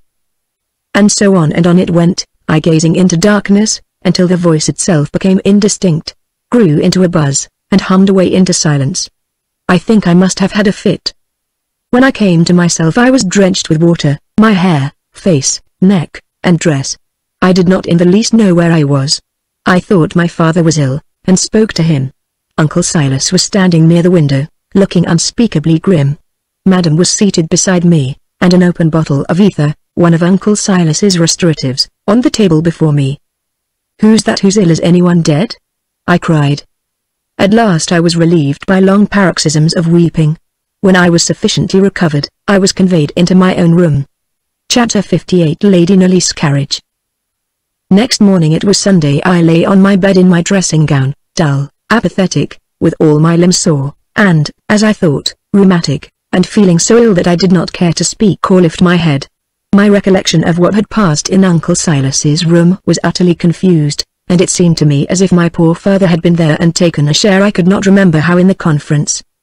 I was too exhausted and stupid to clear up this horrible muddle, and merely lay with my face toward the wall, motionless and silent, except for a great sigh every now and then. Good Mary Quince was in the room. There was some comfort in that, but I felt quite worn out, and had rather she did not speak to me, and indeed for the time I felt absolutely indifferent as to whether I lived or died. Cousin Monica this morning, at Pleasant Elveston, all unconscious of my sad plight, proposed to Lady Mary Carysbroke and Lord Ilbury, her guests, to drive over to church at Feltram, and then pay us a visit at Bartram Haugh, to which they readily agreed. Accordingly, at about 2 o'clock, this pleasant party of 3 arrived at Bartram. They walked, having left the carriage to follow when the horses were fed, and Madame de la Rougière, who was in my uncle's room when little Giblets arrived to say that the party were in the parlour, whispered for a little with my uncle, who then said, "Miss Maud Ruthin has gone out to drive, but I shall be happy to see Lady Knollys here, if she will do me the favour to come upstairs and see me for a few moments, and you can mention that I am very far from well." Madame followed him out upon the lobby, and added, holding him by the collar, and whispering earnestly in his ear, "Bring her ladyship up by the back stairs, mind, the back stairs." And the next moment Madame entered my room, with long tiptoe steps, and looking, Mary Quince said, as if she were going to be hanged. On entering she looked sharply round, and being satisfied of Mary Quince's presence, she turned the key in the door, and made some affectionate inquiries about me in a whisper, and then she stole to the window and peeped out, standing back some way, after which she came to my bedside, murmured some tender sentences, drew the curtain a little, and making some little fidgety adjustments about the room, among the rest she took the key from the lock, quietly, and put it into her pocket. This was so odd a procedure that honest Mary Quince rose stoutly from her chair, pointing to the lock, with her frank little blue eyes fixed on Madame, and she whispered, "Won't you put the key in the lock, please?" "Oh, certainly, Mary Quince, but it is better it shall be locked, for I think her uncle he is coming to see her, and I am sure she would be very much frightened, for he is very much displeased, don't you see? And we can tell him she is not well enough, or asleep, and so he will go away again, without any trouble." I heard nothing of this, which was conducted in close whispers, and Mary, although she did not give Madame credit for caring whether I was frightened or not, and suspected her motives in everything, acquiesced grudgingly, fearing lest her alleged reason might possibly be the true one. So Madame hovered about the door, uneasily, and of what went on elsewhere during that period Lady Knollys afterwards gave me the following account: "We were very much disappointed, but of course I was glad to see Silas, and your little hobgoblin butler led me upstairs to his room a different way, I think, from that I came before, but I don't know the house of Bartram well enough to speak positively. I only know that I was conducted quite across his bedroom, which I had not seen on my former visit, and so into his sitting room, where I found him. He seemed very glad to see me, came forward smiling. I disliked his smile always, with both hands out, and shook mine with more warmth than I ever remembered in his greeting before, and said, "My dear, dear Monica, how very good of you, the very person I long to see. I have been miserably ill, the sad consequence of still more miserable anxiety. Sit down, pray, for a moment." And he paid me some nice little French compliment in verse. "And where is Maud?" said I. "I think Maud is by this time about halfway to Elveston," said the old gentleman. I persuaded her to take a drive, and advised a call there, which seemed to please her, so I conjecture she obeyed. "How very provoking!" cried I. My poor Maud will be sadly disappointed, but you will console her by a visit you have promised to come, and I shall try to make you comfortable. I shall be happier, Monica, with this proof of our perfect reconciliation. You won't deny me? Certainly not. I am only too glad to come, said I, and I want to thank you, Silas. For what? Said he. For wishing to place Maud in my care. I am very much obliged to you. I did not suggest it, I must say, Monica, with the least intention of obliging you, said Silas. I thought he was going to break into one of his ungracious moods. But I am obliged to you, very much obliged to you, Silas, and you shan't refuse my thanks. I am happy, at all events, Monica, in having won your goodwill. We learn at last that in the affections only are our capacities for happiness, and how true is St. Paul's preference of love, the principle that abideth. The affections, dear Monica, are eternal, and being so, celestial, divine, and consequently happy, deriving happiness, and bestowing it. I was always impatient of his or anybody else's metaphysics, but I controlled myself, and only said, with my customary impudence. Well, dear Silas, and when do you wish me to come? The earlier the better, said he. Lady Mary and Ilbury will be leaving me on Tuesday morning. I can come to you in the afternoon, if you think Tuesday a good day. Thank you, dear Monica. I shall be, I trust, enlightened by that day as to my enemy's plans. It is a humiliating confession, Monica, but I am past feeling that. It is quite possible that an execution may be sent into this house tomorrow, and an end of all my schemes. It is not likely, however, hardly possible before 3 weeks, my attorney tells me. I shall hear from him tomorrow morning, and then I shall ask you to name a very early day. If we are to have an unmolested fortnight certain, you shall hear, and name your own day. Then he asked me who had accompanied me, and lamented ever so much his not being able to go down to receive them, and he offered luncheon, with a sort of Ravenswood smile, and a shrug, and I declined, telling him that we had but a few minutes, and that my companions were walking in the grounds near the house. I asked whether Maud was likely to return soon? Certainly not before 5 o'clock. He thought we should probably meet her on our way back to Elveston, but could not be certain, as she might have changed her plans. So then came no more remaining to be said, a very affectionate parting. I believe all about his legal dangers was strictly true. How he could, unless that horrid woman had deceived him, with so serene a countenance tell me all those gross untruths about Maud, I can only admire. In the meantime, as I lay in my bed, Madame, gliding hither and thither, whispering sometimes, listening at others, I suddenly startled them both by saying, "Whose carriage?" "What carriage, dear?" inquired Quince, whose ears were not so sharp as mine. Madame peeped from the window. "'Tis the physician, Dr. Jolks. He has come to see your uncle, my dear," said Madame. "But I hear a female voice," I said, sitting up. "No, my dear, there is only the doctor," said Madame. "He has come to your uncle. I tell you he is getting out of his carriage," and she affected to watch the doctor's descent. "The carriage is driving away," I cried. "Yes, it is driving away," she echoed. But I had sprung from my bed, and was looking over her shoulder, before she perceived me. "It is Lady Nelly's," I screamed, seizing the window frame to force it up, and, vainly struggling to open it, I cried, "I'm here, Cousin Monica. For God's sake, Cousin Monica, Cousin Monica." "You are mad, must go back," screamed Madame, exerting her superior strength to force me back. But I saw deliverance and escape gliding away from my reach, and, strung to an unnatural force by desperation, I pushed past her, and beat the window wildly with my hands, screaming, "Save me, save me! Here, here, Monica, here! Cousin, cousin, oh! Save me!" Madame had seized my wrists, and a wild struggle was going on. A window pane was broken, and I was shrieking to stop the carriage. The Frenchwoman looked black and haggard as a fury, as if she could have murdered me. Nothing daunted, frantic, I screamed in my despair, seeing the carriage drive swiftly away, seeing Cousin Monica's bonnet, as she sat chatting with her vis-à-vis. "Oh, oh, oh!"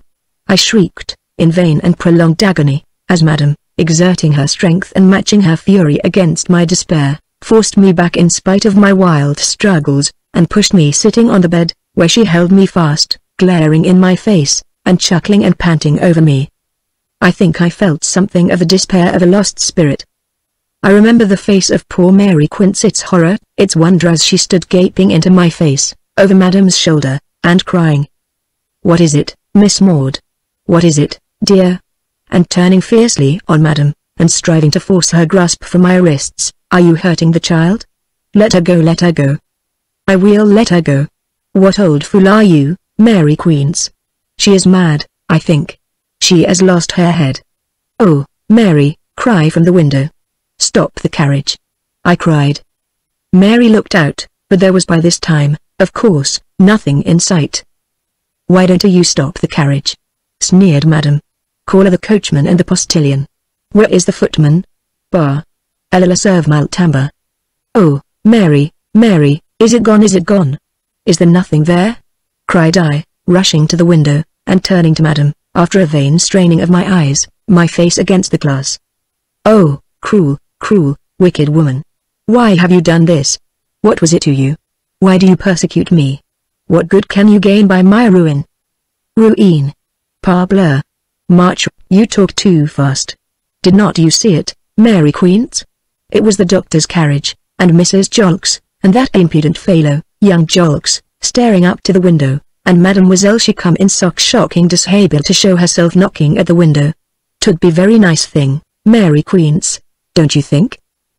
I was sitting now on the bedside, crying in mere despair.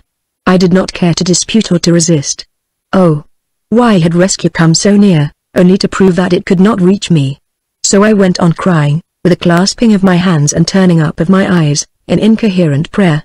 I was not thinking of Madame, or of Mary Quince, or any other person, only babbling my anguish and despair helplessly in the ear of heaven. I did not think there was sock fool. What enfant gate? My dear child, what can you mean by sock strange language and conduct? What for should you wish to display yourself in the window in sock horrible dishabille to the people in the doctor's coach? It was Cousin Nelly's. Oh, Cousin Nelly's. You're gone, you are gone, you are gone. And if it was Lady Nelly's coach, there was certainly a coachman and a footman, and whoever has the coach there was young gentlemen in it. If it was Lady Nelly's carriage it would have been worse than the doctor. It is no matter, it is all over. Oh, Cousin Monica, your poor Maud, where is she to turn? Is there no help? That evening Madame visited me again, in one of her sedate and moral moods. She found me dejected and passive, as she had left me. "I think, Maud, there is news, but I am not certain." I raised my head and looked at her wistfully. "I think there is a letter of bad news from the attorney in London." "Oh," I said, in a tone which I am sure implied the absolute indifference of dejection. "But, my dear Maud, if it be so, we shall go at once, you and me, to join Miss Millicent in France. La belle France. You will like so much. We shall be so gay. You cannot imagine there are such nice girls there. They all love me so much, you will be delight." "How soon do we go?" I asked. "I do not know. But I was to bring in a case of eau de cologne that came this evening, and he laid down a letter and said, the blow has descended. Madame, my niece must hold herself in readiness." I said, "For what, monsieur?" Twice, but he did not answer. "I am sure it is unprecise. The avenue ruin him. Eh bien, my dear. I suppose we shall leave this trist place immediately. I am so rejoiced. It appears to me unsimity here."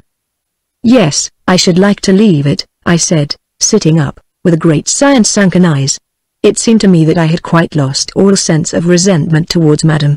A debility of feeling had supervened, the fatigue, I suppose, and prostration of the passions. "I will make excuse to go into his room again," said Madame, "and I will endeavor to learn something more from him, and I will come back again to you in half an hour." She departed, but in half an hour did not return. I had a dull longing to leave Bartram Hall. For me, since the departure of poor Milly, it had grown like the haunt of evil spirits, and to escape on any terms from it was a blessing unspeakable. Another half hour passed, and another, and I grew insufferably feverish. I sent Mary Quince to the lobby to try and see Madame, who, I feared, was probably toing and froing in and out of Uncle Silas's room. Mary returned to tell me that she had seen old Wyatt, who told her that she thought Madame had gone to her bed half an hour before. Chapter 59 A Sudden Departure. "Mary," said I am miserably anxious to hear what Madame may have to tell. She knows the state I am in, and she would not like so much trouble as to look in at my door to say a word. Did you hear what she told me? No, Miss Maud, she answered, rising and drawing near. She thinks we are going to France immediately, and to leave this place perhaps forever. Heaven be praised for that, if it be so, miss, said Mary, with more energy than was common with her, for there is no luck about it, and I don't expect to see you ever well or happy in it. You must take your candle, Mary, and make out her room, upstairs. I found it accidentally myself one evening. But Wyatt won't let us upstairs. Don't mind her, Mary, I tell you to go. You must try. I can't sleep till we hear. What direction is her room in, miss? Asked Mary. Somewhere in that direction, Mary, I answered, pointing. I cannot describe the turns, but I think you will find it if you go along the great passage to your left, on getting to the top of the stairs, till you come to the cross galleries, and then turn to your left, and when you have passed 4 or perhaps 5 doors, you must be very near it, and I am sure she will hear if you call. But will she tell me she is such a rum un, miss? Suggested Mary. Tell her exactly what I have said to you, and when she learns that you already know as much as I do, she may, unless, indeed, she wishes to torture me. If she won't, perhaps at least you can persuade her to come to me for a moment. Try, dear Mary, we can but fail. Will you be very lonely, miss, while I'm away? Asked Mary, uneasily, as she lighted her candle. I can't help it, Mary. Go. I think if I heard we were going, I could almost get up and dance and sing. I can't bear this dreadful uncertainty any longer. If old Wyatt is outside, I'll come back and wait here a bit, till she's out o' the way, said Mary, and, anyhow, I'll make all the haste I can. The drops and the sal volatile is here, miss, by your hand. And with an anxious look at me, she made her exit, softly, and did not immediately return, by which I concluded that she had found the way clear, and had gained the upper story without interruption. This little anxiety ended. Its subsidence was followed by a sense of loneliness, and with it, of vague insecurity, which increased at last to such a pitch, that I wondered at my own madness in sending my companion away, and at last my terrors so grew, that I drew back into the farthest corner of the bed, with my shoulders to the wall, and my bedclothes huddled about me, with only a point open to peep at. At last the door opened gently. Who's there? I cried, in extremity of horror, expecting I knew not whom. Me, miss, whispered Mary Quince, to my unutterable relief, and with her candle flared, and a wild and pallid face, Mary Quince glided into the room, locking the door as she entered. I do not know how it was, but I found myself holding Mary fast with both my hands as we stood side by side on the floor. Mary, you are terrified, for God's sake, what is the matter? I cried. No, miss, said Mary, faintly, not much. I see it in your face. What is it? Let me sit down, miss. I'll tell you what I saw, only I'm just a bit queerish. Mary sat down by my bed. Get in, miss, you'll take cold. Get into bed, and I'll tell you. It is not much. I did get into bed, and gazing on Mary's frightened face, I felt corresponding horror. For mercy's sake, Mary, say what it is? So again assuring me it was not much, she gave me in a somewhat diffuse and tangled narrative the following facts: On closing my door, she raised her candle above her head and surveyed the lobby, and seeing no one there she ascended the stairs swiftly. She passed along the great gallery to the left, and paused a moment at the cross gallery, and then recollected my directions clearly, and followed the passage to the right. There are doors at each side, and she had forgotten to ask me at which Madame's was. She opened several. In one room she was frightened by a bat, which had very nearly put her candle out. She went on a little, paused, and began to lose heart in the dismal solitude, when on a sudden, a few doors farther on, she thought she heard Madame's voice. She said that she knocked at the door, but receiving no answer, and hearing Madame still talking within, she opened it. There was a candle on the chimney-piece, and another in a stable lantern near the window. Madame was conversing volubly on the hearth, with her face toward the window, the entire frame of which had been taken from its place. Dickon Hawks, the Zamiel of the wooden leg, was supporting it with one hand, as it leaned imperfectly against the angle of the recess. There was a third figure standing, buttoned up in a surtout, with a bundle of tools under his arm, like a glazier, and, with a silent thrill of fear, She distinctly recognized the features as those of Dudley Ruthven. "'Twas him, miss, so sure as I sit here." Well, like that. They were as mute as mice. 3 pairs of eyes were on me. I don't know what made me so study-like, but Somat told me I should not make as though I knew any but madam, and so I made a courtesy, as well as I could, and I said, "Might I speak a word with ye, please, on the lobby?" Mr. Dudley was making believe be this time to look out at window, with his back to me, and I kept looking straight on madam, and she said, "They're mending my broken glass, Mary," walking between them and me, and coming close up to me very quick, and so she marched me backward out to the door, prating all the time. When we were on the lobby, she took my candle from my hand, shutting the door behind her, and she held the light a bit behind her ear, so it was full on my face, as she looked sharp into it, and, after a bit, she said again, in her queer lingo, there was 2 panes broke in the room, and men sent for to mend it. I was awful frightened when I saw Mr. Dudley, for I could not believe any such thing before, and I don't know how I could look her in the face as I did and not show it. I was as smooth and cool as yonder chimney-piece, and she has an awful evil eye to stand against, but I never flinched, and I think she's puzzled, for as cunning as she is, whether I believe all she said, or know 'twas a pack o' stories. So I told her your message, and she said she had not heard another word since, but she did believe we had not many more days here, and would tell you if she heard tonight, when she brought his soup to your uncle, in half an hour's time. I asked her, as soon as I could speak, whether she was perfectly certain as to the fact that the man in the surtout was Dudley, and she made answer, "I'd swear to him on that Bible, miss." So far from any longer wishing madam's return that night, I trembled at the idea of it. Who could tell who might enter the room with her when the door opened to admit her?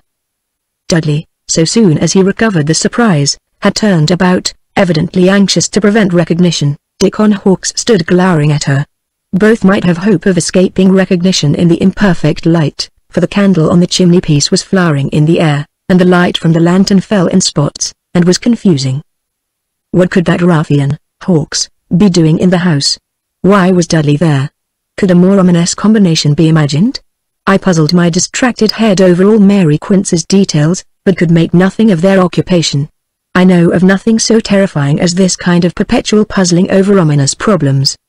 You may imagine how the long hours of that night passed, and how my heart beat at every fancied sound outside my door. But morning came, and with its light some reassurance. Early, Madame de la Rougière made her appearance. She searched my eyes darkly and shrewdly, but made no allusion to Mary Quince's visit. Perhaps she expected some question from me, and, hearing none, thought it as well to leave the subject at rest. She had merely come in to say that she had heard nothing since, but was now going to make my uncle's chocolate, and that so soon as her interview was ended she would see me again, and let me hear anything she should have gleaned. In a little while a knock came to my door, and Mary Quince was ordered by old Wyatt into my uncle's room.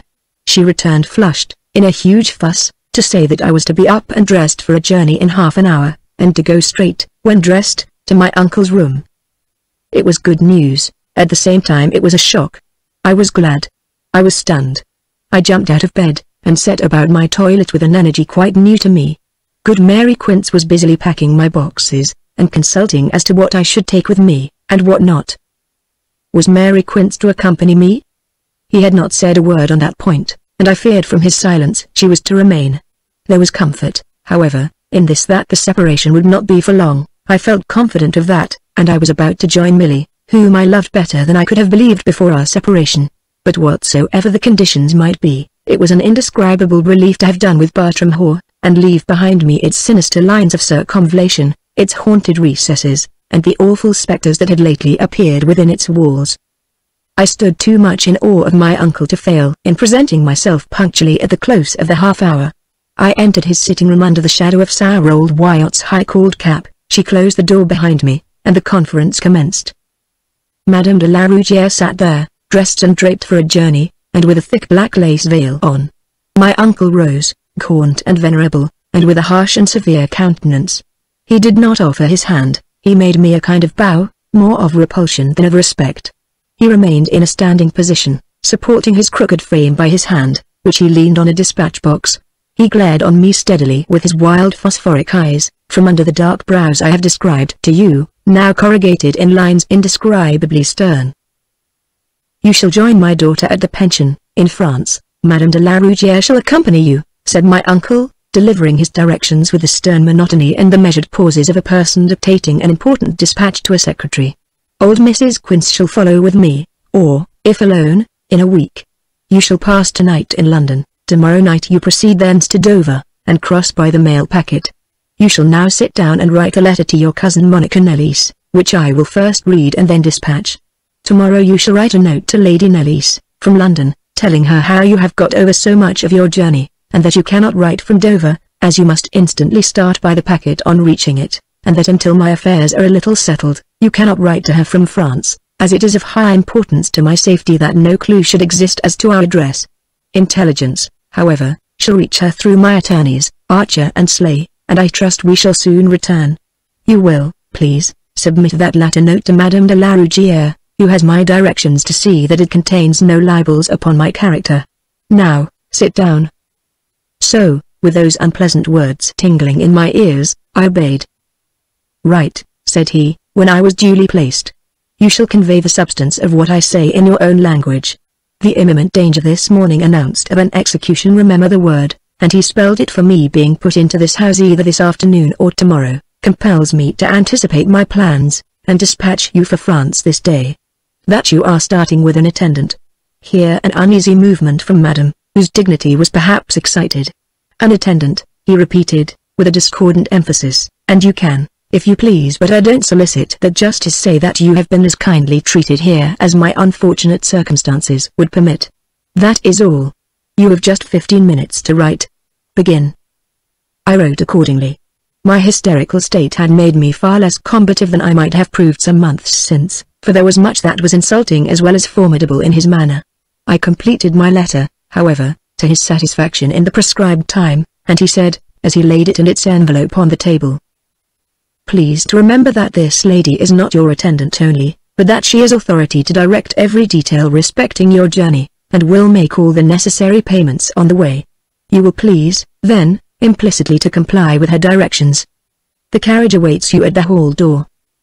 Having thus spoken, with another grim bow, "And I wish you a safe and pleasant journey," he receded a step or two, and I, with an undefinable kind of melancholy, though also with a sense of relief, withdrew. My letter, I afterwards found, reached Lady Nellis, accompanied by one from Uncle Silas, who said, "Dear Maud apprizes me that she has written to tell you something of our movements.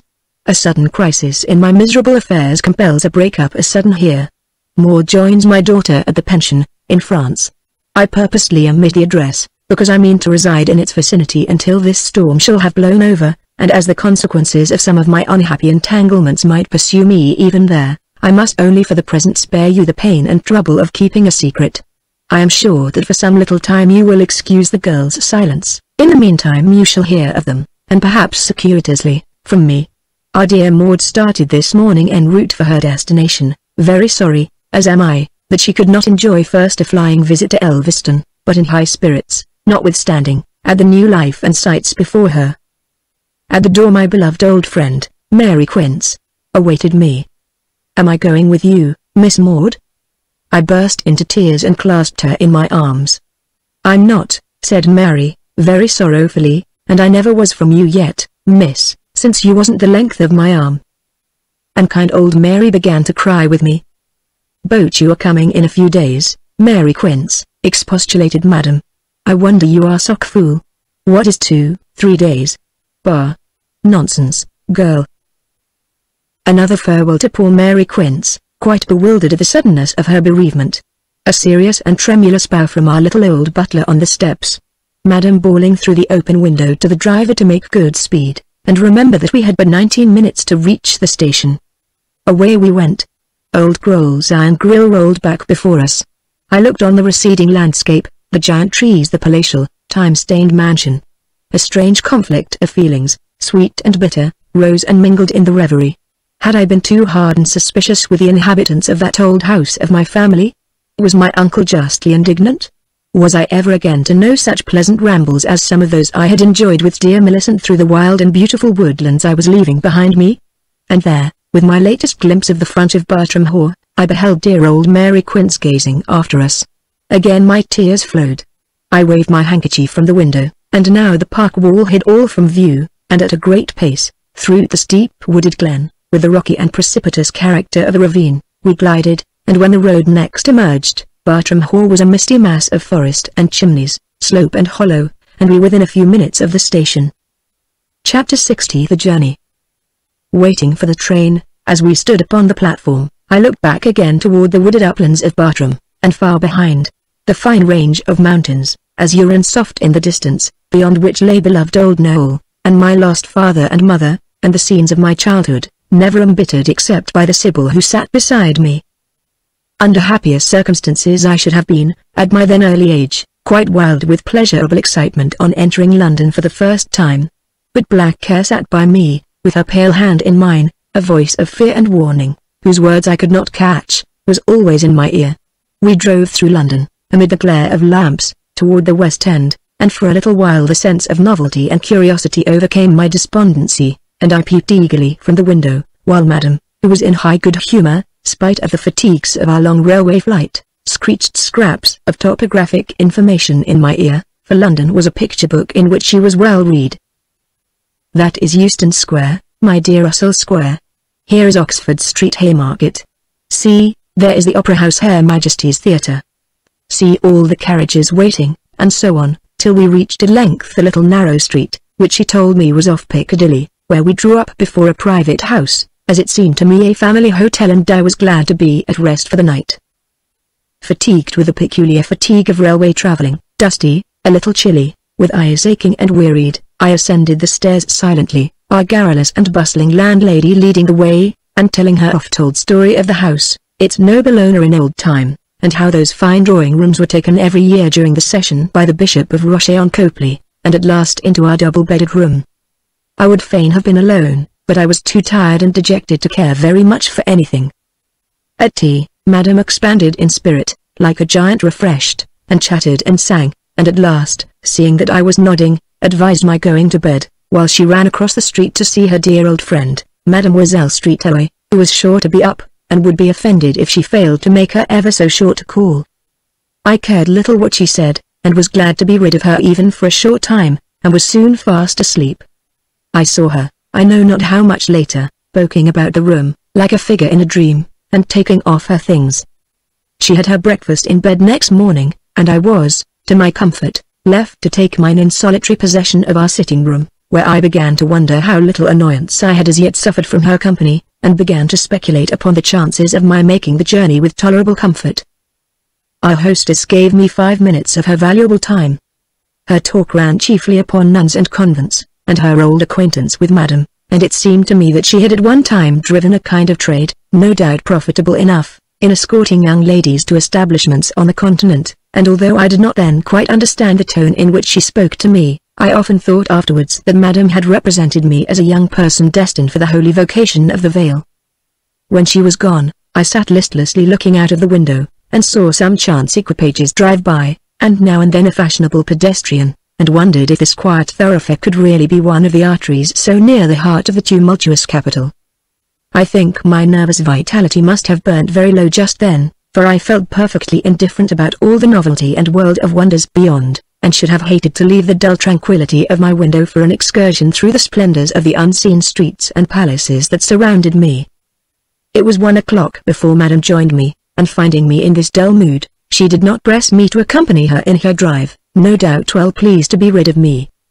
After tea that evening, as we sat alone in our room, she entertained me with some very odd conversation at the time unintelligible but which acquired a tolerably distinct meaning from the events that followed. 2 or 3 times that day Madam appeared to me on the point of saying something of grave import, as she scanned me with her bleak wicked stare. It was a peculiarity of hers, that whenever she was pressed upon by an anxiety that really troubled her, her countenance did not look sad or solicitous, as other people's would, but simply wicked.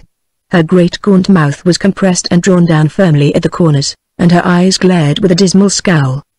At last she said suddenly, "Are you ever grateful, Maud?" "I hope so, Madame," I answered. "And how do you show your gratitude? For instance, would you do a great deal for a person who would run risk for your sake?"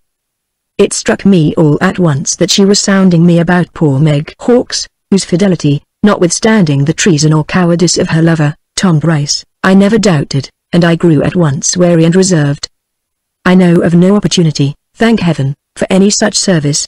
Madame, how can anyone serve me at present, by themselves incurring danger? What do you mean? Do you like, for example, to go to that French pension? Would you not like better some other arrangement? Of course there are other arrangements I should like better, but I see no use in talking of them. They are not to be, I answered. What other arrangements do you mean, my dear Chiao? Inquired Madame. You mean, I suppose, you would like better to go to Lady Nelly's. My uncle does not choose it at present, and except with his consent nothing can be done. He will never consent, dear Chiao. But he has consented not immediately indeed, but in a short time, when his affairs are settled. Lanternies. They will never be settled, said Madame. At all events, for the present I am to go to France. Millie seems very happy, and I dare say I shall like it too. I am very glad to leave Bartram Haugh, at all events. But your uncle will bring you back there, said Madame, dryly. It is doubtful whether he will ever return to Bartram himself, I said.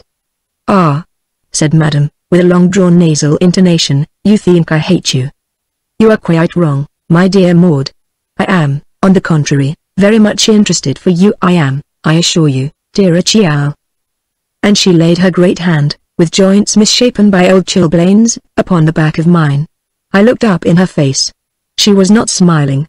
On the contrary, her wide mouth was drawn down at the corners ruefully, as before, and she gazed on my face with a scowl from her abysmal eyes. I used to think the flare of that irony which lighted her face so often immeasurably worse than any other expression she could assume, but this lackluster stare and dismal collapse of feature was more wicked still.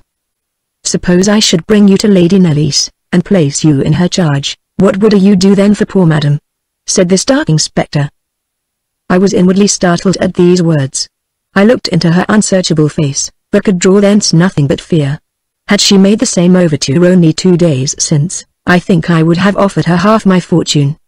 But circumstances were altered. I was no longer in the panic of despair. The lesson I had received from Tom Bryce was fresh in my mind, and my profound distrust of her was uppermost.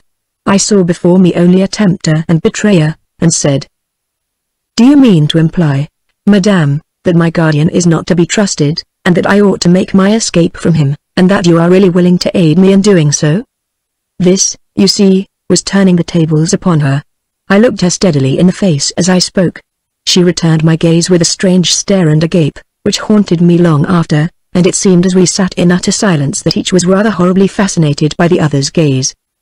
At last she shut her mouth sternly, and eyed me with a more determined and meaning scowl, and then said in a low tone, I believe, Maud, that you are a cunning and wicked little thing.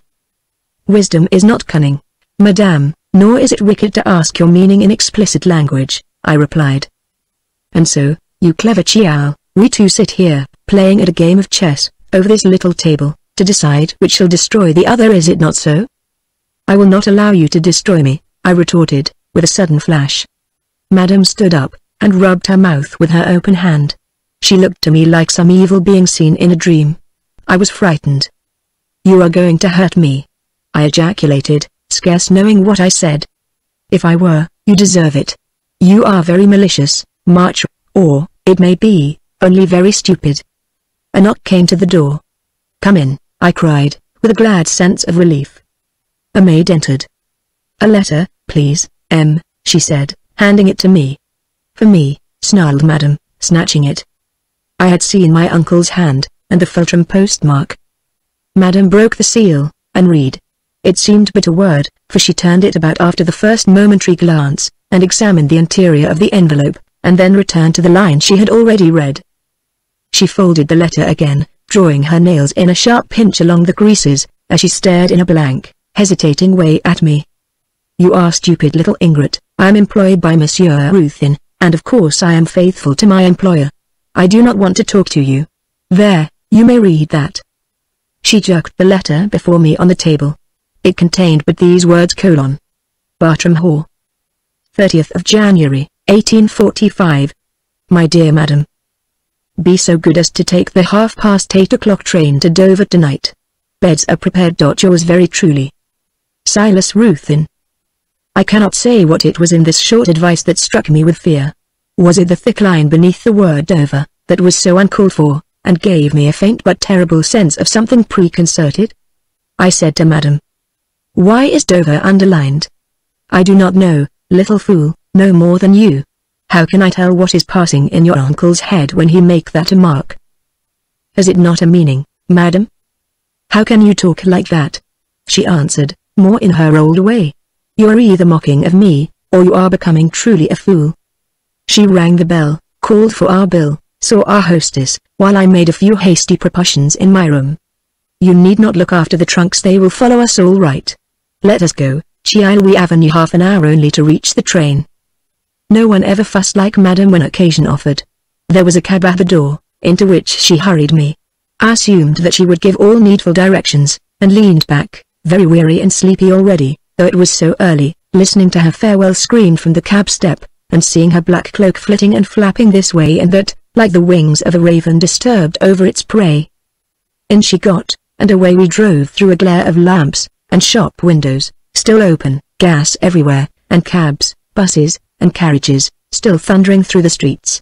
I was too tired and too depressed to look at those things.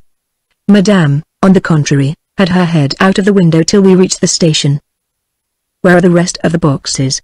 I asked, as Madame placed me in charge of her box and my bag in the office of the terminus. "They will follow with Boots in another cab, and will come safe with us in this train. Mind those two, we will bring in the carriage with us."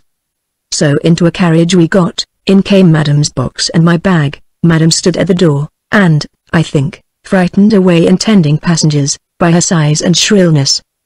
At last the bell rang her into her place, the door clapped, the whistle sounded, and we were off. Chapter 61. Our bedchamber. I had passed a miserable night, and, indeed, for many nights had not had my due proportion of sleep.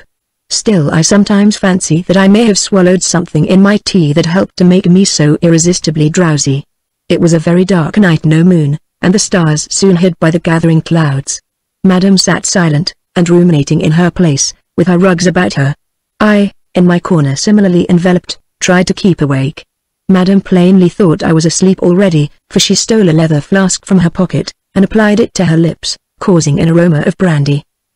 But it was vain struggling against the influence that was stealing over me, and I was soon in a profound and dreamless slumber. Madame awoke me at last, in a huge fuss. She had got out all our things and hurried them away to a close carriage which was awaiting us. It was still dark and starless. We got along the platform, I half asleep, the porter carrying our rugs, by the glare of a pair of gas jets in the wall, and out by a small door at the end. I remember that Madame, contrary to her wont, gave the man some money. By the puzzling light of the carriage lamps we got in and took our seats. "Go on," screamed Madame, and drew up the window with a great chuck, and we were enclosed in darkness and silence, the most favorable conditions for thought. My sleep had not restored me as it might. I felt feverish, fatigued, and still very drowsy, though unable to sleep as I had done. I dozed by fits and starts, and lay awake, or half awake, sometimes, not thinking but in a way imagining what kind of a place Dover would be, but too tired and listless to ask Madame any questions, and merely seeing the hedges, grey in the lamplight, glide backward into darkness, as I leaned back. We turned off the main road, at right angles, and drew up. "Get down and push it, it is open," screamed Madame from the window. A gate, I suppose, was thus passed, for when we resumed our brisk trot, Madame bawled across the carriage. "We are now in the hotel grounds."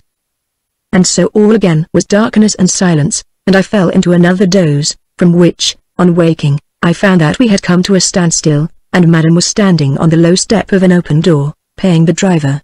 She, herself, pulled her box and the bag in. I was too tired to care what had become of the rest of our luggage. I descended, glancing to the right and left, but there was nothing visible but a patch of light from the lamps on a paved ground and on the wall.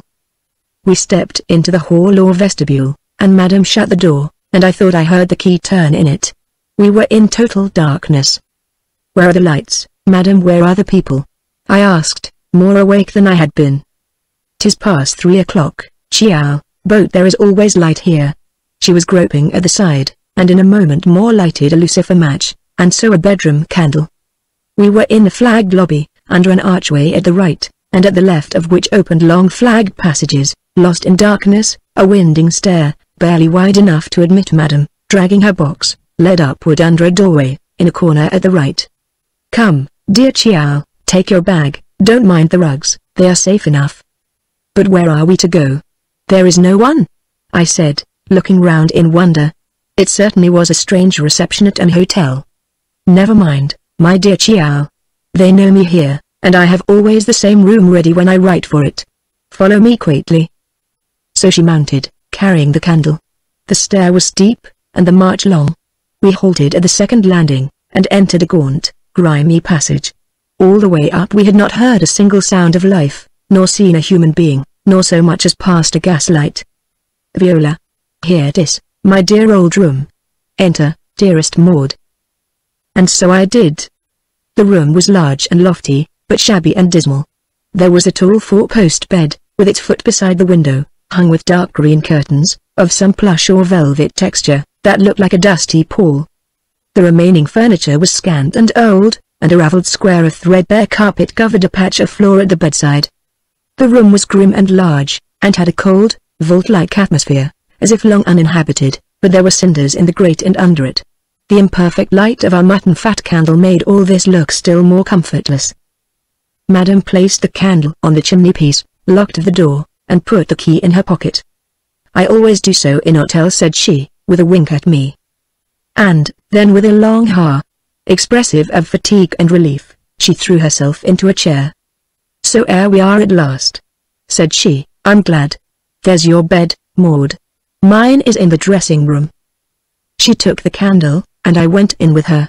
A shabby press bed, a chair, and table were all its furniture. It was rather a closet than a dressing room, and had no door except that through which we had entered. So we returned, and very tired, wondering, I sat down on the side of my bed and yawned. "I hope they will call us in time for the packet," I said. "Oh yes, they never fail," she answered, looking steadfastly on her box, which she was diligently uncording. Uninviting as was my bed, I was longing to lie down in it, and having made those ablutions which our journey rendered necessary, I at length lay down, having first religiously stuck my talismanic pin, with the head of sealing wax, into the bolster. Nothing escaped the restless eye of Madame. "What is that, dear Chiao?" she inquired, drawing near and scrutinizing the head of the gypsy charm, which showed like a little ladybird newly lighted on the sheet. "Nothing, a charm folly. Pray, Madame, allow me to go to sleep." So, with another look and a little twiddle between her finger and thumb, she seemed satisfied, but, unhappily for me, she did not seem at all sleepy. She busied herself in unpacking and displaying over the back of the chair a whole series of London purchases: silk dresses, a shawl, a sort of lace demi-coiffure then in vogue, and a variety of other articles. The vainest and the most slamakin of women, the merest slut at home, a milliner's lay figure out of doors. She had 1 square foot of looking-glass upon the chimney-piece, and therein tried effects, and conjured up grotesque simpers upon her sinister and weary face. I knew that the sure way to prolong this worry was to express my uneasiness under it, so I bore it as quietly as I could, and at last fell fast asleep with a gaunt image of Madame, with a festoon of grey silk with a cerise stripe, pinched up in her finger and thumb, and smiling over her shoulder across it into the little shaving glass that stood on the chimney. I awoke suddenly in the morning, and sat up in my bed, having for a moment forgotten all about our travelling. A moment more, however, brought all back again. "Are we in time, Madam?" "For the packet?" she inquired, with one of her charming smiles, and cutting a caper on the floor. "To be sure, you don't suppose they would forget. We have 2 hours yet to wait. Can we see the sea from the window?" "No, dearest Chiao, you will set time enough." "I'd like to get up," I said. "Time enough, my dear Maud, you are fatigued. Are you sure you feel quite well?" "Well enough to get up. I should be better, I think, out of bed." "There is no hurry, you know. You need not even go by the next packet. Your uncle, he tell me, I may use my discretion. Is there any water?" "They will bring some." "Please, Madame, ring the bell." She pulled it with alacrity. I afterwards learned that it did not ring. "What has become of my gypsy pin?" I demanded, with an unaccountable sinking of the heart. "Oh, the little pin with the red top. Maybe it has fallen on the ground. We will find when you get up." I suspected that she had taken it merely to spite me. It would have been quite the thing she would have liked. I cannot describe to you how the loss of this little charm depressed and excited me. I searched the bed, I turned over all the bedclothes, I searched in and outside. At last I gave up. How odious! I cried, somebody has stolen it merely to vex me. And, like a fool as I was, I threw myself on my face on the bed and wept, partly in anger, partly in dismay. After a time, however, this blew over. I had a hope of recovering it. If Madame had stolen it, it would turn up yet. But in the meantime its disappearance troubled me like an omen. I am afraid, my dear Chiao, you are not very well. It is really very odd you should make such fuss about a pin. Nobody would believe. Do you not think it will be a good plan to take your breakfast in your bed? She continued to urge this point for some time. At last, however, having by this time quite recovered my self-command, and resolved to preserve ostensibly fair terms with Madame, who could contribute so essentially to make me wretched during the rest of my journey, and possibly to prejudice me very seriously on my arrival, I said quietly, "Well, Madame, I know it is very silly, but I had kept that foolish little pin so long and so carefully, that I had grown quite fond of it. But I suppose it is lost, and I must content myself, though I cannot laugh as you do. So I will get up now, and dress." "I think you will do well to get all the repose you can," answered Madame, "but as you please," she added, observing that I was getting up. So soon as I had got some of my things on, I said, "Is there a pretty view from the window?" "No," said Madame. I looked out and saw a dreary quadrangle of cut stone, in one side of which my window was placed. As I looked a dream rose up before me. "This hotel," I said, in a puzzled way. "Is it a hotel? Why, this is just like it is the inner court of Bartram Hall." Madame clapped her large hands together, made a fantastic chase on the floor, burst into a great nasal laugh like the scream of a parrot, and then said, "Well, dearest Maud, is not clever trick?" I was so utterly confounded that I could only stare about me in stupid silence, a spectacle which renewed Madame's peals of laughter. "We are at Bartram Hall," I repeated, in utter consternation. "How was this done?" I had no reply but shrieks of laughter, and one of those Walpurgis dances in which she excelled. "It is a mistake, is it? What is it?" "All a mistake, of course. Bartram Hall, it is so like Dover, as all philosophers know."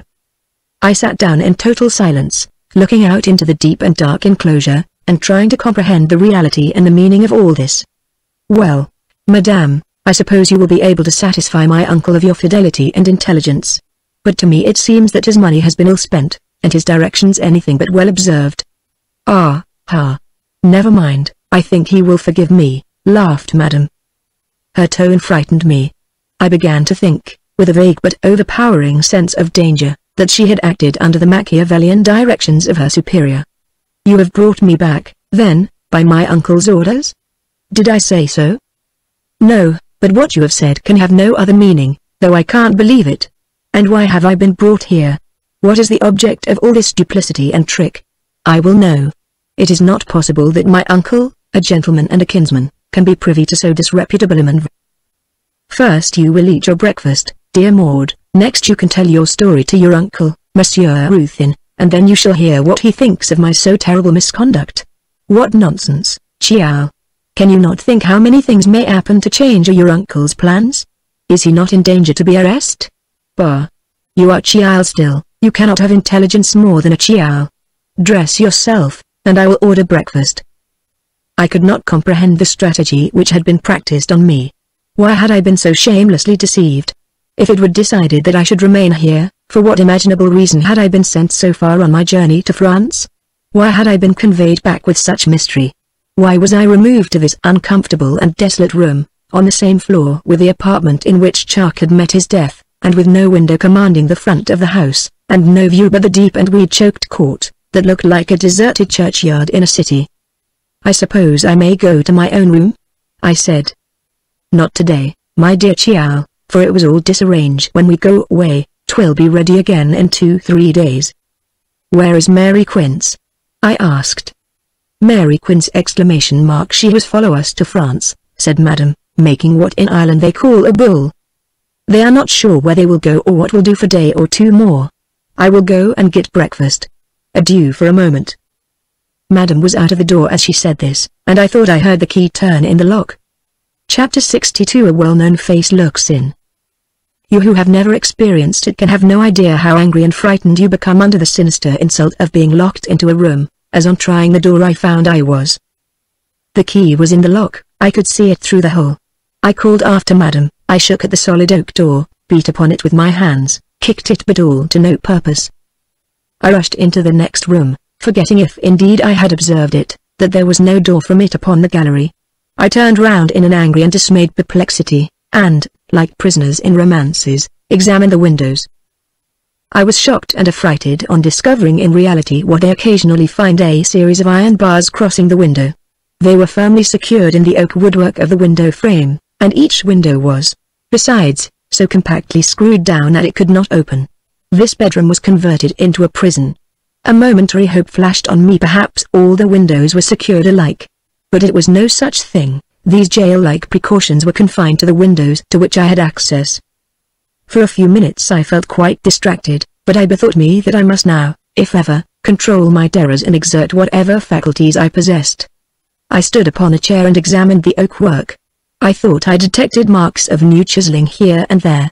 The screws, too, looked new, and the scars on the woodwork were freshly smeared over with some colored stuff by way of disguise. While I was making these observations, I heard the key stealthily stirred. I suspect that Madam wished to surprise me.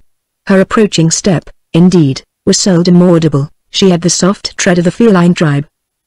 I was standing in the center of the room confronting her when she entered. "Why did you lock the door, Madam?" I demanded. She slipped in suddenly with an insidious smirk, and locked the door hastily. "Hush," whispered Madam, raising her broad palm, and then screwing in her cheeks. She made an oval over her shoulder in the direction of the passage. "Hush.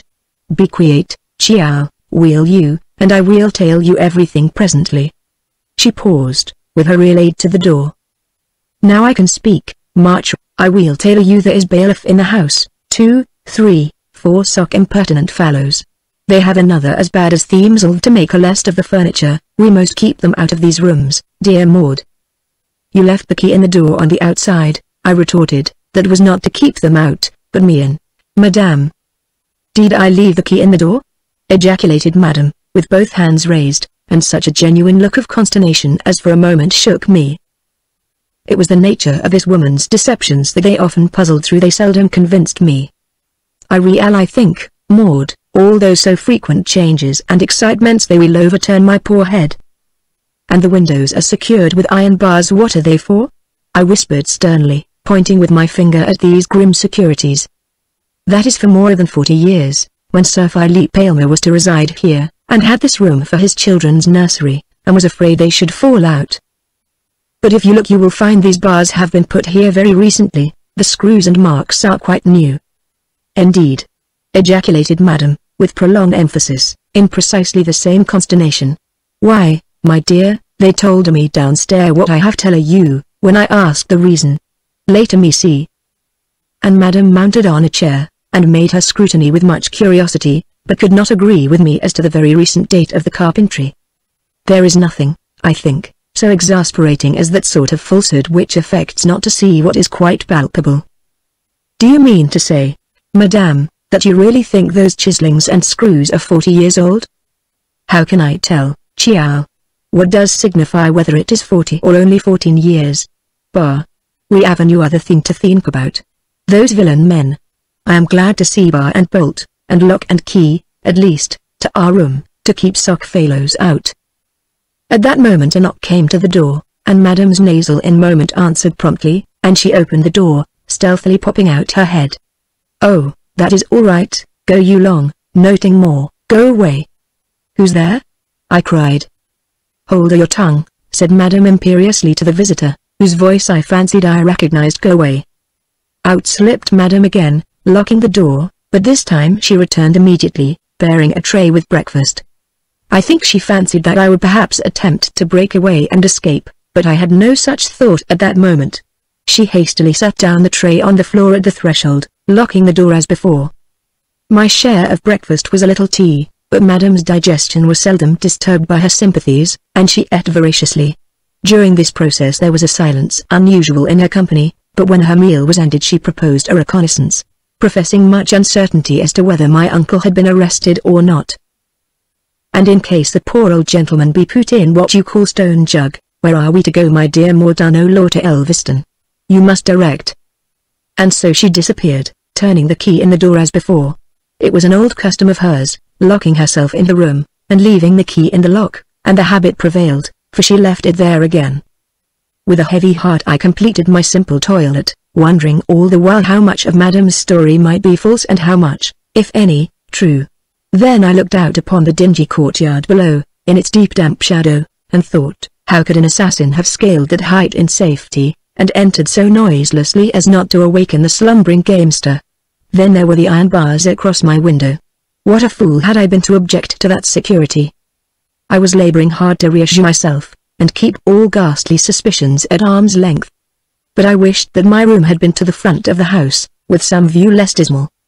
Lost in these ruminations of fear, as I stood at the window I was startled by the sound of a sharp tread on the lobby, and by the key turning in the lock of my door. In a panic I sprang back into the corner, and stood with my eyes fixed upon the door. It opened a little, and the black head of Meg Hawkes was introduced.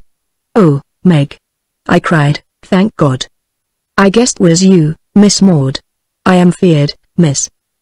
The miller's daughter was pale, and her eyes, I thought, were red and swollen. "Oh, Meg. For God's sake, what is it all?" "I daren't come in. The old un's gone down, and locked the cross door, and left me to watch. They think I care nowt about ye, no more nor themselves. I donna know all, but summat more nor her. They tell her nowt, she's sogy under drink, they say she's not safe, and awful quarrelsome. I hear a deal when Father and Master Dudley be a talkin' in the mill. They think, comin' in and out, I don't mind, but I put one think and t'other together. And don't ye eat nor drink nowt here, miss, hide away this, it's black enough, but wholesome anyhow." And she slipped a piece of a coarse loaf from under her apron. "Hide it, mind. Drink nowt but the water in the jug there, it's clean spring." "Oh, Meg. Oh, Meg. I know what you mean," said I, faintly. Miss, I'm feared they'll try to make away with ye somehow. I'm going to your friends arter dark, I daren't try it no sooner. I'll get awa to Elliston, to your lady cousin, and I'll bring 'em back wi' me in a rin, so keep a good heart, lass. Meg Hawkes will stand to ye.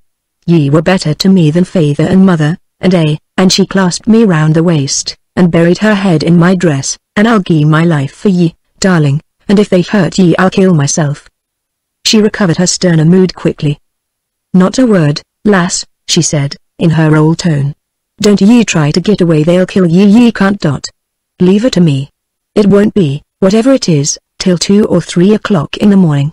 I'll hae them here long afore, so keep a brave heart, there's a darling."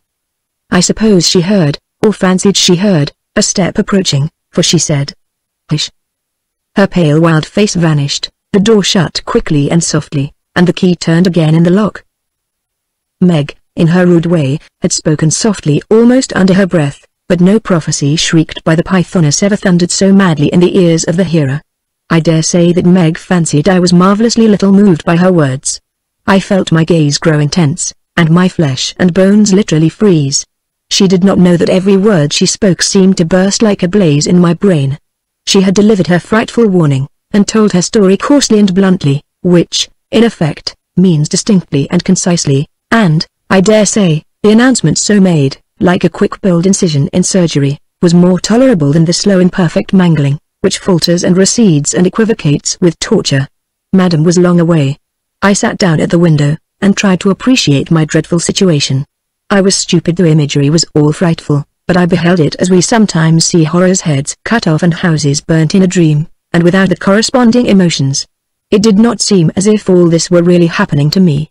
I remember sitting at the window, and looking and blinking at the opposite side of the building, like a person unable but striving to see an object distinctly, and every minute pressing my hand to the side of my head and saying, "Oh, it won't be, oh no, exclamation mark, never exclamation mark, it could not be." And in this stunned state Madame found me on her return. But the valley of the shadow of death has its varieties of dread. The horror of great darkness is disturbed by voices and illumined by sights. There are periods of incapacity and collapse, followed by paroxysms of active terror. Thus in my journey during those long hours I found its agonies subsiding into lethargies, and these breaking again into frenzy. I sometimes wonder how I carried my reason safely through the ordeal. Madame locked the door, and amused herself with her own business, without minding me, humming little nasal snatches of French airs, as she smirked on her silken purchases displayed in the daylight. Suddenly it struck me that it was very dark, considering how early it was. I looked at my watch. It seemed to me a great effort of concentration to understand it. 4 o'clock, it said. 4 o'clock. It would be dark at 5 night in 1 hour. Madame, what o'clock is it? Is it evening? I cried with my hand to my forehead, like a person puzzled. 3 minutes past 4.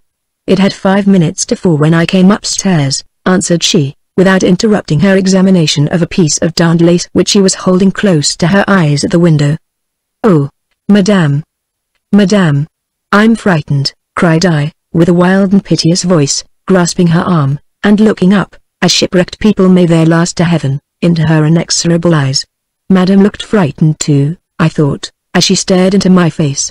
At last she said, rather angrily, and shaking her arm loose. What you mean, Chiao? Oh save me, Madame exclamation mark oh save me exclamation mark oh save me, Madame.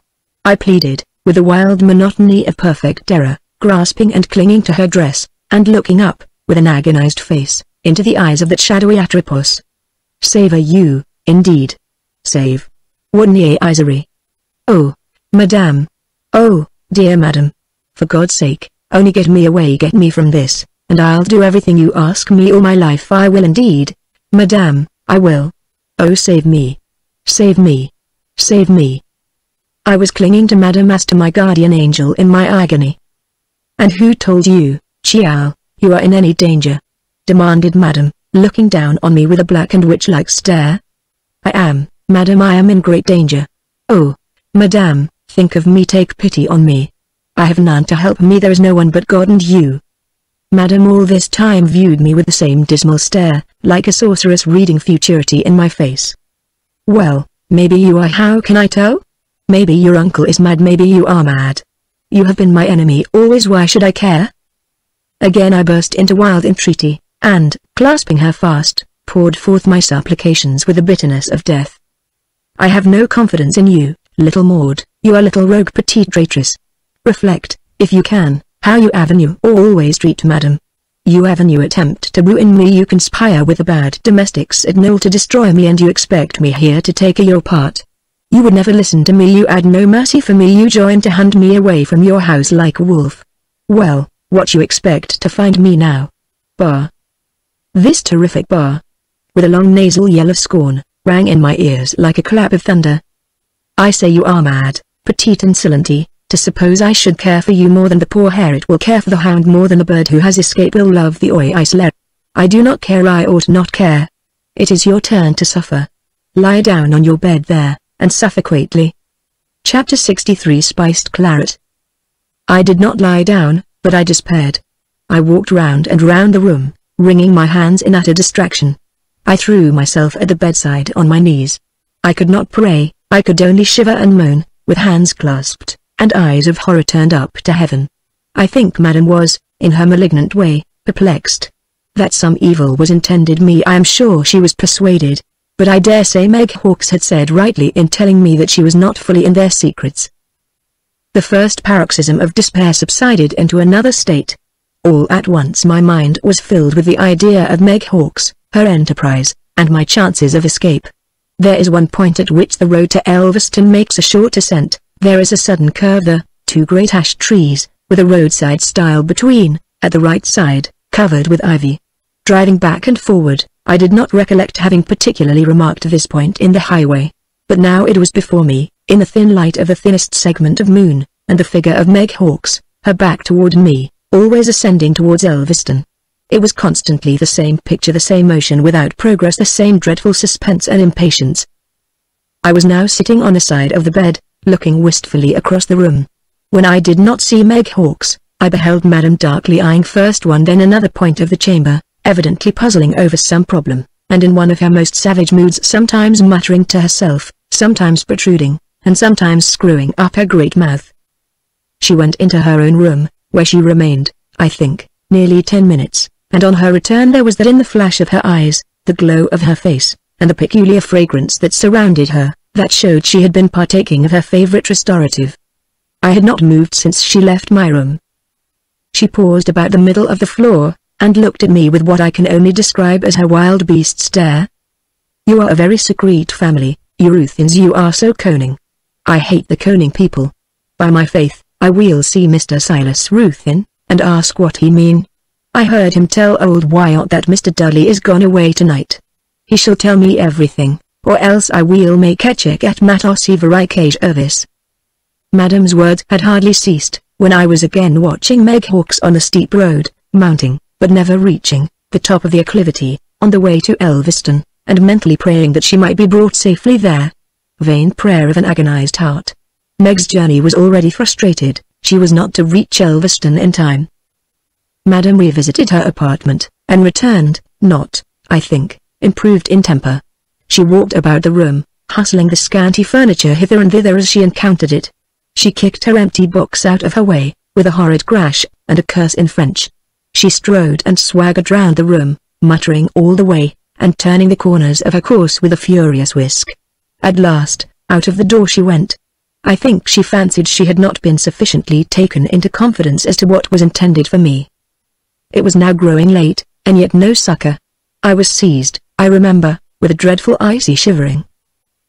I was listening for signals of deliverance. At every distant sound, half stifled with the palpitation, these sounds piercing my ear with a horrible and exaggerated distinctness. "Oh Meg!" "Oh cousin Monica!" "Oh come! Oh heaven, have mercy!" "Lord, have mercy!" I thought I heard a roaring and jangle of voices. Perhaps it came from Uncle Silas's room. It might be the tipsy violence of Madam. It might, merciful heaven! Be the arrival of friends. I started to my feet, I listened, quivering with attention. Was it in my brain? Was it real? I was at the door, and it seemed to open of itself. Madam had forgotten to lock it, she was losing her head a little by this time. The key stood in the gallery door beyond, it too, was open. I fled wildly. There was a subsiding sound of voices in my uncle's room.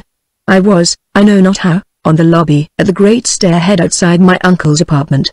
My hand was on the banisters, my foot on the first step, when below me and against the faint light that glimmered through the great window on the landing I saw a bulky human form ascending, and a voice said "Hush." I staggered back, and at that instant fancied, with a thrill of conviction, I heard Lady Nerlice's voice in Uncle Silas' room. I don't know how I entered the room, I was there like a ghost. I was frightened at my own state. Lady Nerlice was not the no one but Madam and my guardian. I can never forget the look that Uncle Silas fixed on me as he cowered, seemingly as appalled as I. I think I must have looked like a phantom newly risen from the grave. "What's that?" "Where do you come from?" whispered he. "Death. Death," was my whispered answer, as I froze with terror where I stood. "What does she mean?" "What does all this mean?" said Uncle Silas, recovering wonderfully, and turning with a withering sneer on Madam. "Do you think it right to disobey my plain directions, and let her run about the house at this hour?" "Death.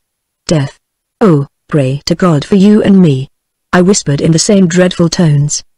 My uncle stared strangely at me again, and after several horrible seconds, in which he seemed to have recovered himself, he said, sternly and coolly, "You give too much place to your imagination, niece. Your spirits are in an odd state. You ought to have advice." "Oh, uncle, pity me. Oh, uncle, you are good. You're kind when you think. You could not. Oh, think of your brother that was always so good to you. He sees me here. He sees us both. Oh, save me, uncle, save me! And I'll give up everything to you. I'll pray to God to bless you. I'll never forget your goodness and mercy. But don't keep me in doubt. If I'm to go, oh, for God's sake, shoot me now." "You were always odd, niece. I begin to fear you are insane," he replied, in the same stern icy tone. "Oh, uncle! Oh! Am I? Am I mad? I hope not, but you'll conduct yourself like a sane person if you wish to enjoy the privileges of one." Then, with his finger pointing at me, he turned to Madam, and said, in a tone of suppressed ferocity, "What's the meaning of this? Why is she here?" Madam was gabbling volubly, but to me it was only a shrilly noise. My whole soul was concentrated in my uncle, the arbiter of my life, before whom I stood in the wildest agony of supplication. The night was dreadful. The people I saw dizzily, made of smoke or shining vapor, smiling or frowning, I could have passed my hand through them. They were evil spirits. "There's no ill intended you, there's none," said my uncle, for the first time violently agitated. "Madam told you why we've changed your room. You told her about the bailiffs, did not you?" With a stamp of fury he demanded of Madam, whose nasal roulades of talk were running on like an accompaniment all the time. She had told me indeed only a few hours since, and now it sounded to me like the echo of something heard a month ago or more. "You can't go about the house, it, with bailiffs in occupation. Then now there's the whole thing. Get to your room, Maud, and don't vex me. There's a good girl."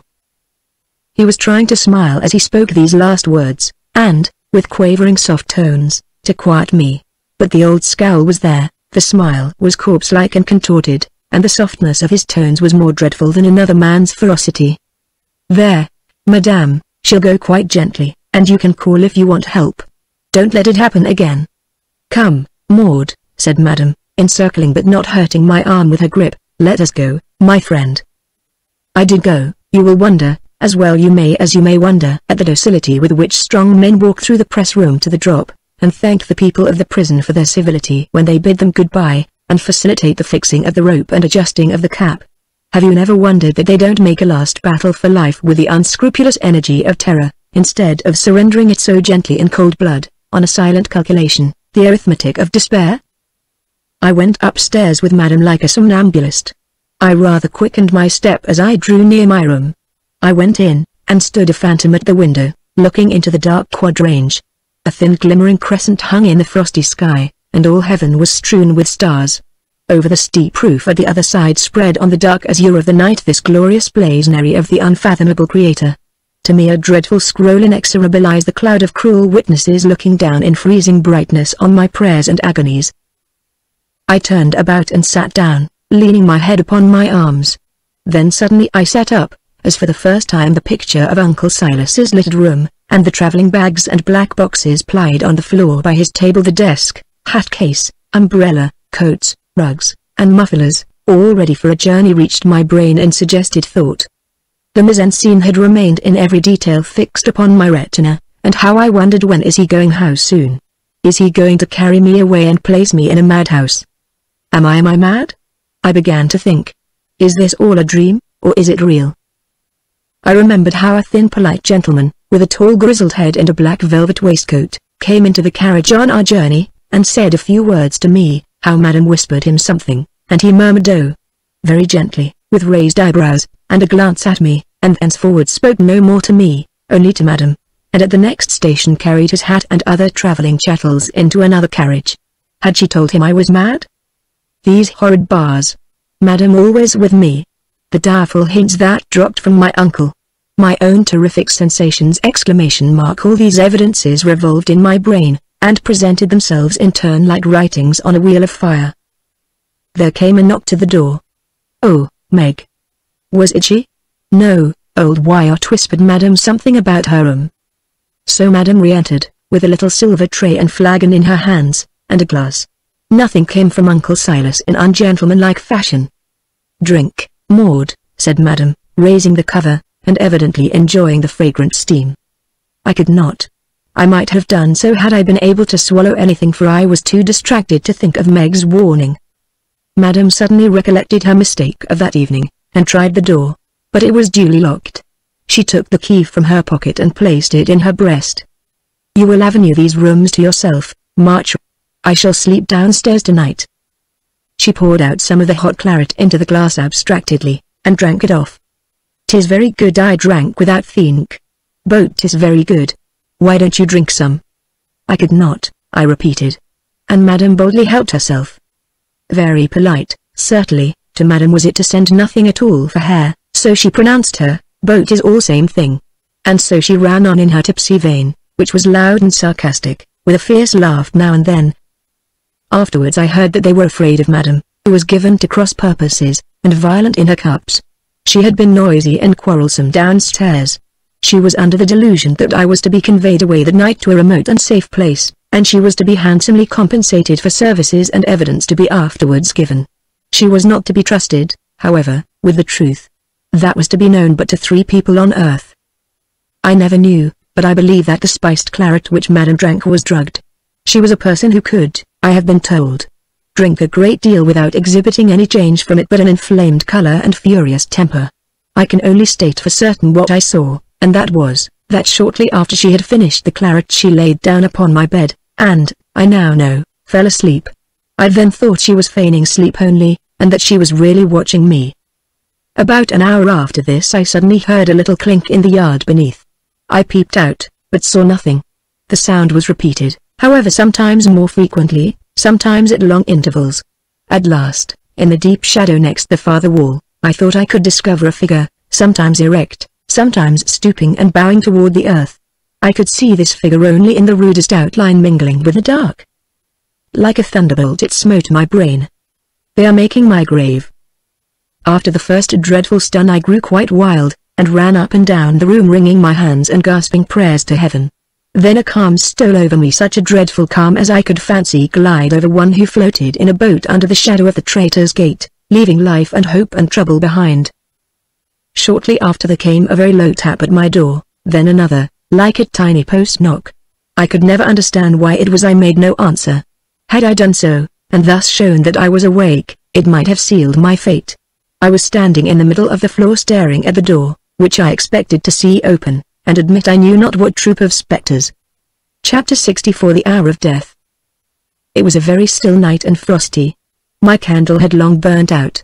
There was still a faint moonlight, which fell in a square of yellow on the floor near the window, leaving the rest of the room in what to an eye less accustomed than mine had become to that faint light would have been total darkness. Now, I am sure, I heard a soft whispering outside my door. I knew that I was in a state of siege. The crisis was come, and strange to say, I felt myself grow all at once resolute and self-possessed. It was not a subsidence, however, of the dreadful excitement, but a sudden screwing up of my nerves to a pitch such as I cannot describe. I suppose the people outside moved with great caution, and the perfect solidity of the floor, which had not anywhere a creaking board in it, favored their noiseless movements. It was well for me that there were in the house 3 persons whom it was part of their plan to mystify respecting my fate. This alone compelled the extreme caution of their proceedings.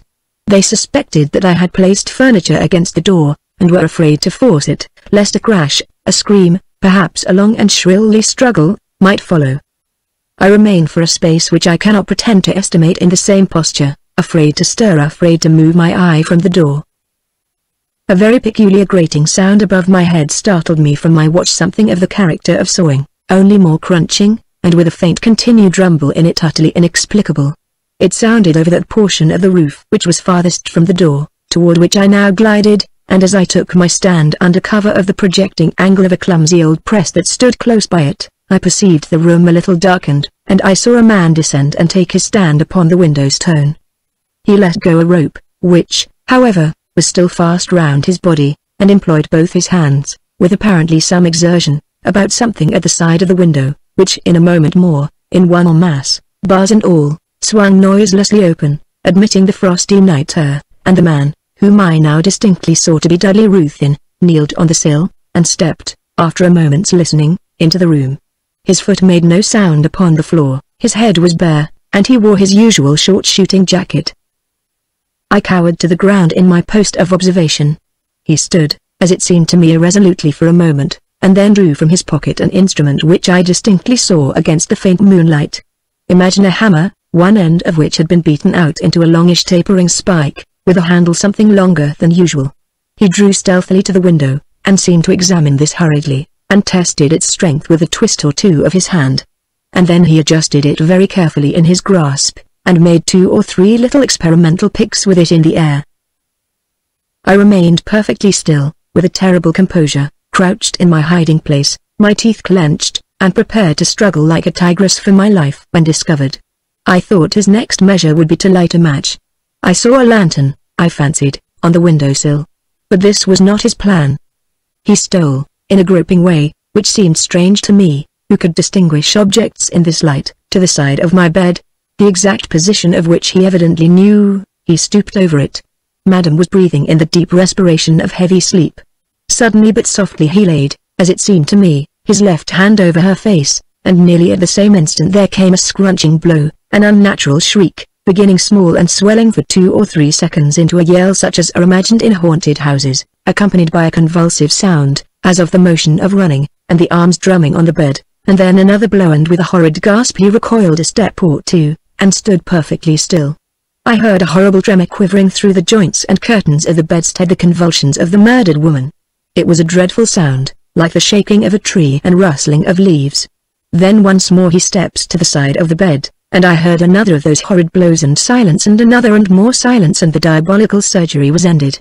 For a few seconds, I think, I was on the point of fainting, but a gentle stir outside the door, close to my ear, startled me, and proved that there had been a watcher posted outside. There was a little tapping at the door. "Who's that?" whispered Dudley, hoarsely.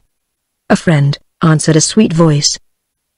And a key was introduced, the door quickly unlocked, and Uncle Silas entered.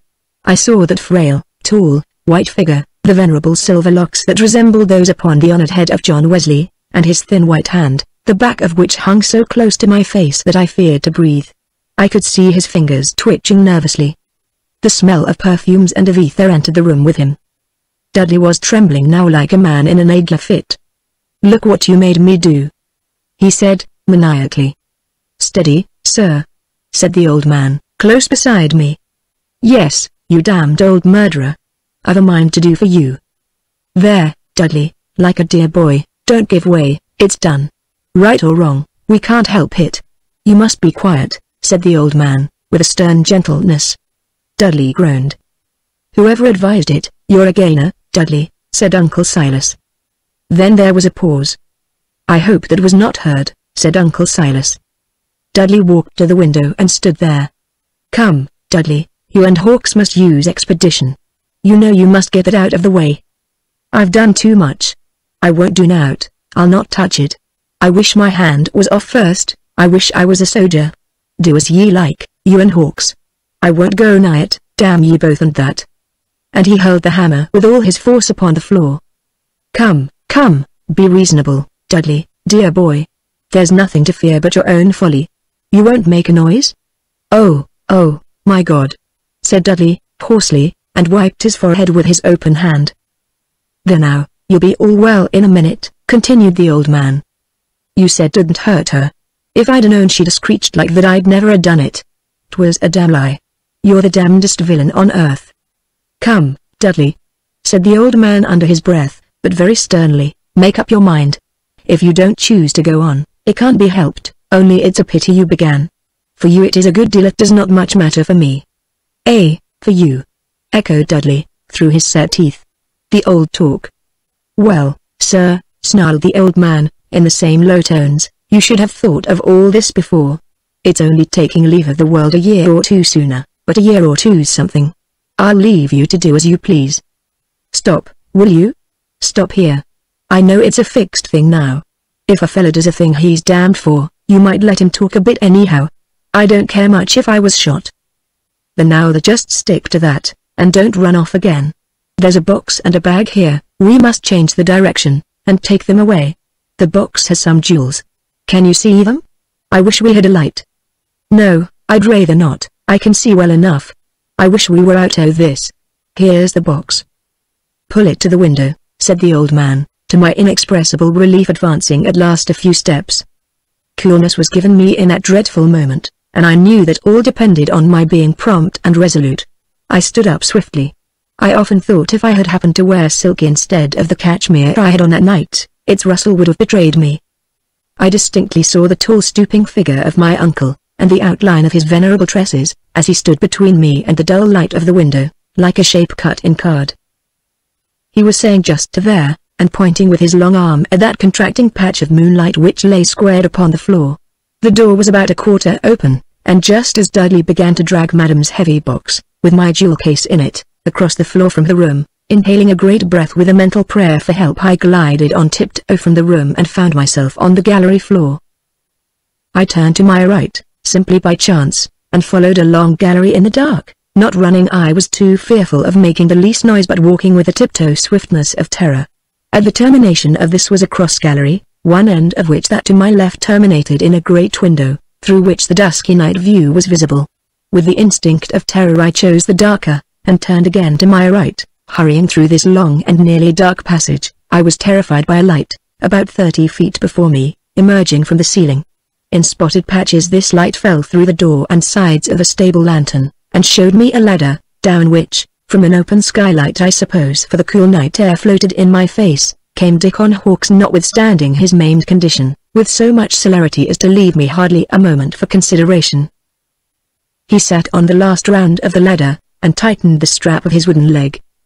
At my left was a door case open, but no door. I entered. It was a short passage about 6 feet long, leading perhaps to a baxter, but the door at the end was locked. I was forced to stand in this recess, then, which afforded no shelter, while Pegtop stumped by with his lantern in his hand. I fancy he had some idea of listening to his master unperceived, for he stopped close to my hiding place, blew out the candle, and pinched the long snuff with his horny finger and thumb. Having listened for a few seconds, he stumped stealthily along the gallery which I had just traversed, and turned the corner in the direction of the chamber where the crime had just been committed, and the discovery was impending.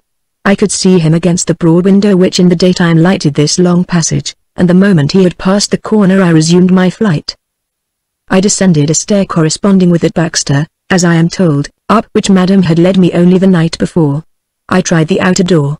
To my wild surprise it was open.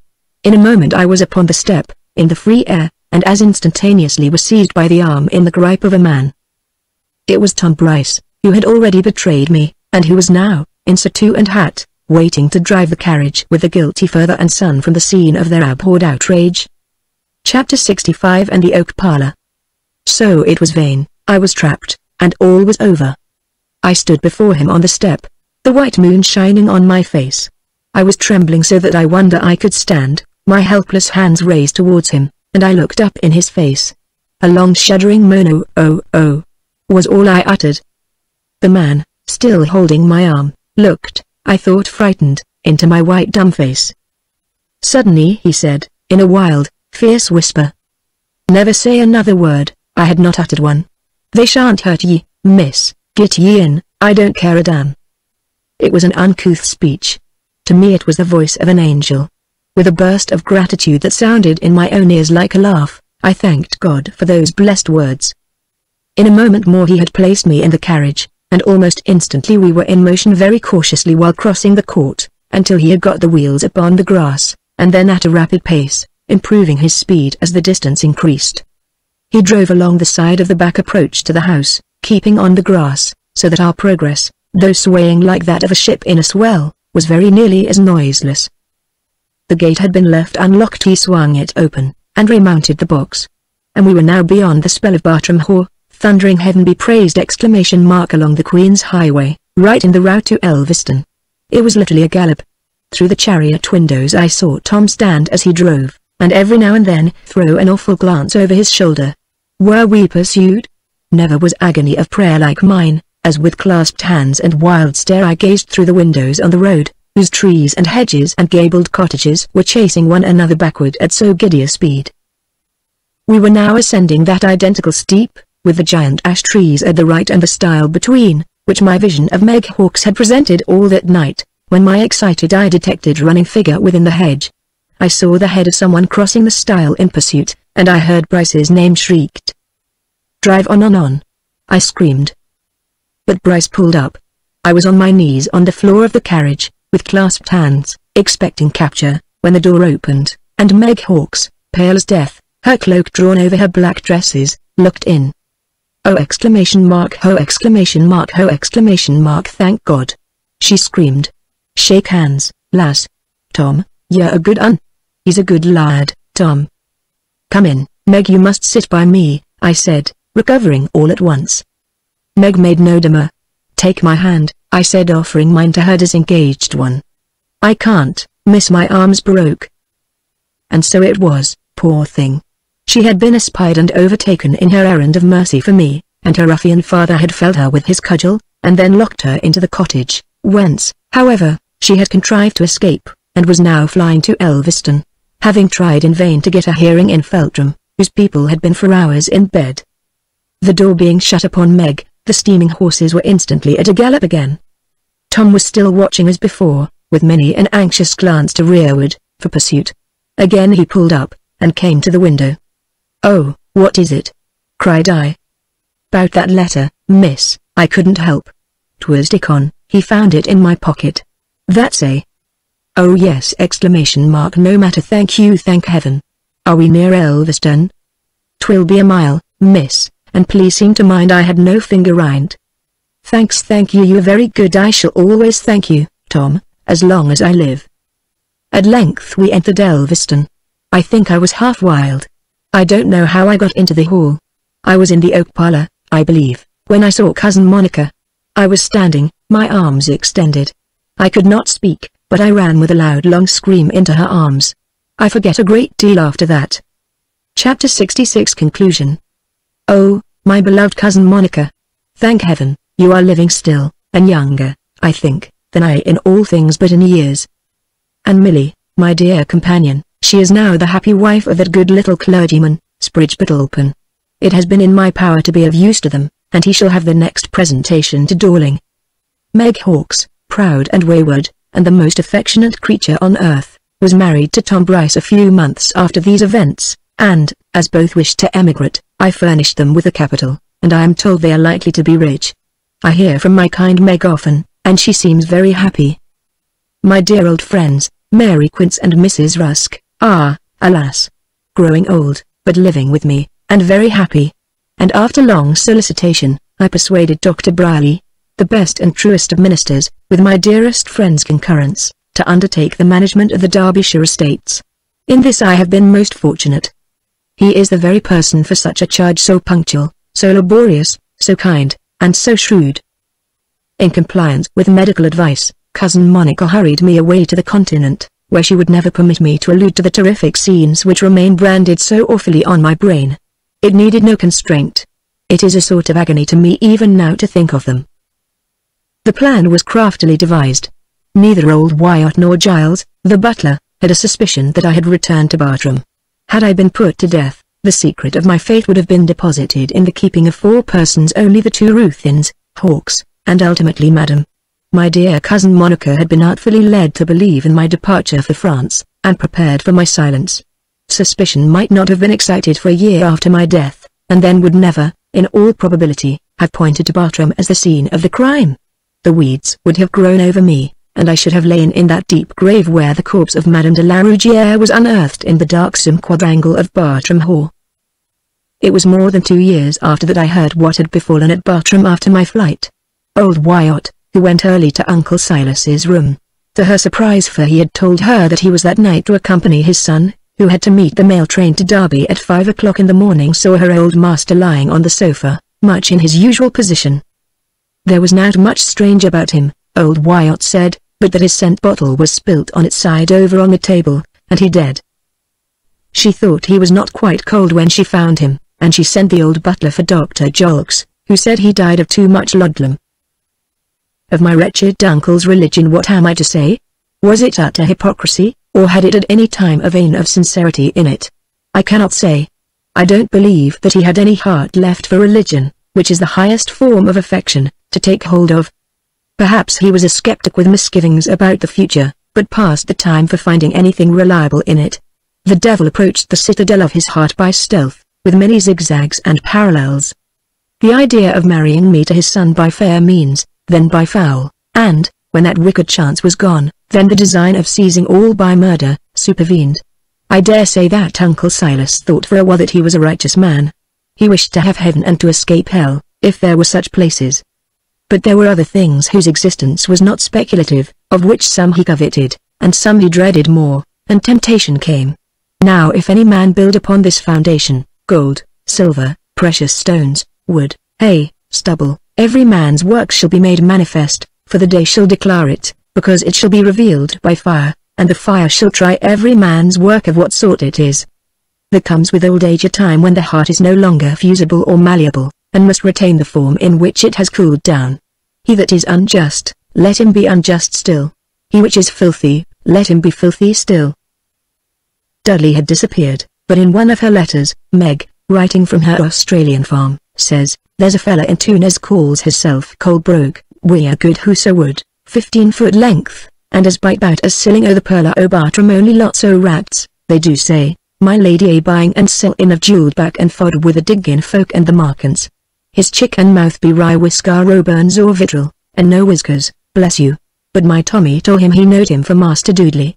I ain't seed him, but he saw'd I'd shoot Tom soon as look at him, and denied it, wi' mouthful o' curses and oath. Tom bain't right sure, if I seed un ones I'd know for sartin. But Appin Comet will best be let be." This was all. Old Hawks stood his ground, relying on the profound cunning with which their actual proceedings had been concealed, even from the suspicions of the two inmates of the house, and on the mystery that habitually shrouded Bartram Haugh and all its belongings from the eyes of the outer world. Strangely enough, he fancied that I had made my escape long before the room was entered, and, even if he were arrested, there was no evidence, he was certain, to connect him with the murder, all that knowledge of which he would stoutly deny. There was an inquest on the body of my uncle, and Dr. Jolks was the chief witness. They found that his death was caused by an excessive dose of laudanum, accidentally administered by himself. It was not until nearly a year after the dreadful occurrences at Bartram that Dickon Hawks was arrested on a very awful charge, and placed in jail. It was an old crime, committed in Lancashire, that had found him out. After his conviction, as a last chance, he tried a disclosure of all the circumstances of the unsuspected death of the Frenchwoman. Her body was discovered buried where he indicated, in the inner court of Bartram Haugh, and, after due legal inquiry, was interred in the churchyard of Feltram. Thus I escaped the horrors of the witness box, or the far worse torture of a dreadful secret. Dr. Brierly, shortly after Lady Knollys had described to him the manner in which Dudley entered my room, visited the house of Bartram Haugh, and minutely examined the windows of the room in which Mr. Chalk had slept on the night of his murder. One of these he found provided with powerful steel hinges, very craftily sunk and concealed in the timber of the window frame, which was secured by an iron pin outside, and swung open on its removal. This was the room in which they had placed me, and this the contrivance by means of which the room had been entered. The problem of Mr. Chalk's murder was solved. I have penned it. I sit for a moment breathless. My hands are cold and damp. I rise with a great sigh, and look out on the sweet green landscape and pastoral hills, and see the flowers and birds and the waving boughs of glorious trees, all images of liberty and safety, and as the tremendous nightmare of my youth melts into air, I lift my eyes in boundless gratitude to the God of all comfort, whose mighty hand and outstretched arm delivered me. When I lower my eyes and unclasp my hands, my cheeks are wet with tears. A tiny voice is calling me, Mama. And a beloved smiling face, with his dear father's silken brown tresses, peeps in. Yes, darling, I walk. Come away. I am Lady Ilbury, happy in the affection of a beloved and noble-hearted husband. The shy useless girl you have known is now a mother trying to be a good one, and this, the last pledge, has lived. I am not going to tell of sorrows how brief has been my pride of early maternity, or how beloved were those whom the Lord gave and the Lord has taken away. But sometimes as, smiling on my little boy, the tears gather in my eyes, and he wonders, I can see, why they come, I am thinking and trembling while I smile to think, how strong is love, how frail is life, and rejoicing while I tremble that, in the deathless love of those who mourn, the Lord of life, who never gave a pang in vain, conveys the sweet and ennobling promise of a compensation by eternal reunion. So, through my sorrows, I have heard a voice from heaven say, Write, from henceforth blessed are the dead that die in the Lord. This world is a parable, the habitation of symbols, of phantoms of spiritual things immortal shown in material shape. May the blessed second sight be mine to recognize under these beautiful forms of earth the angels who wear them, for I am sure we may walk with them if we will, and hear them speak.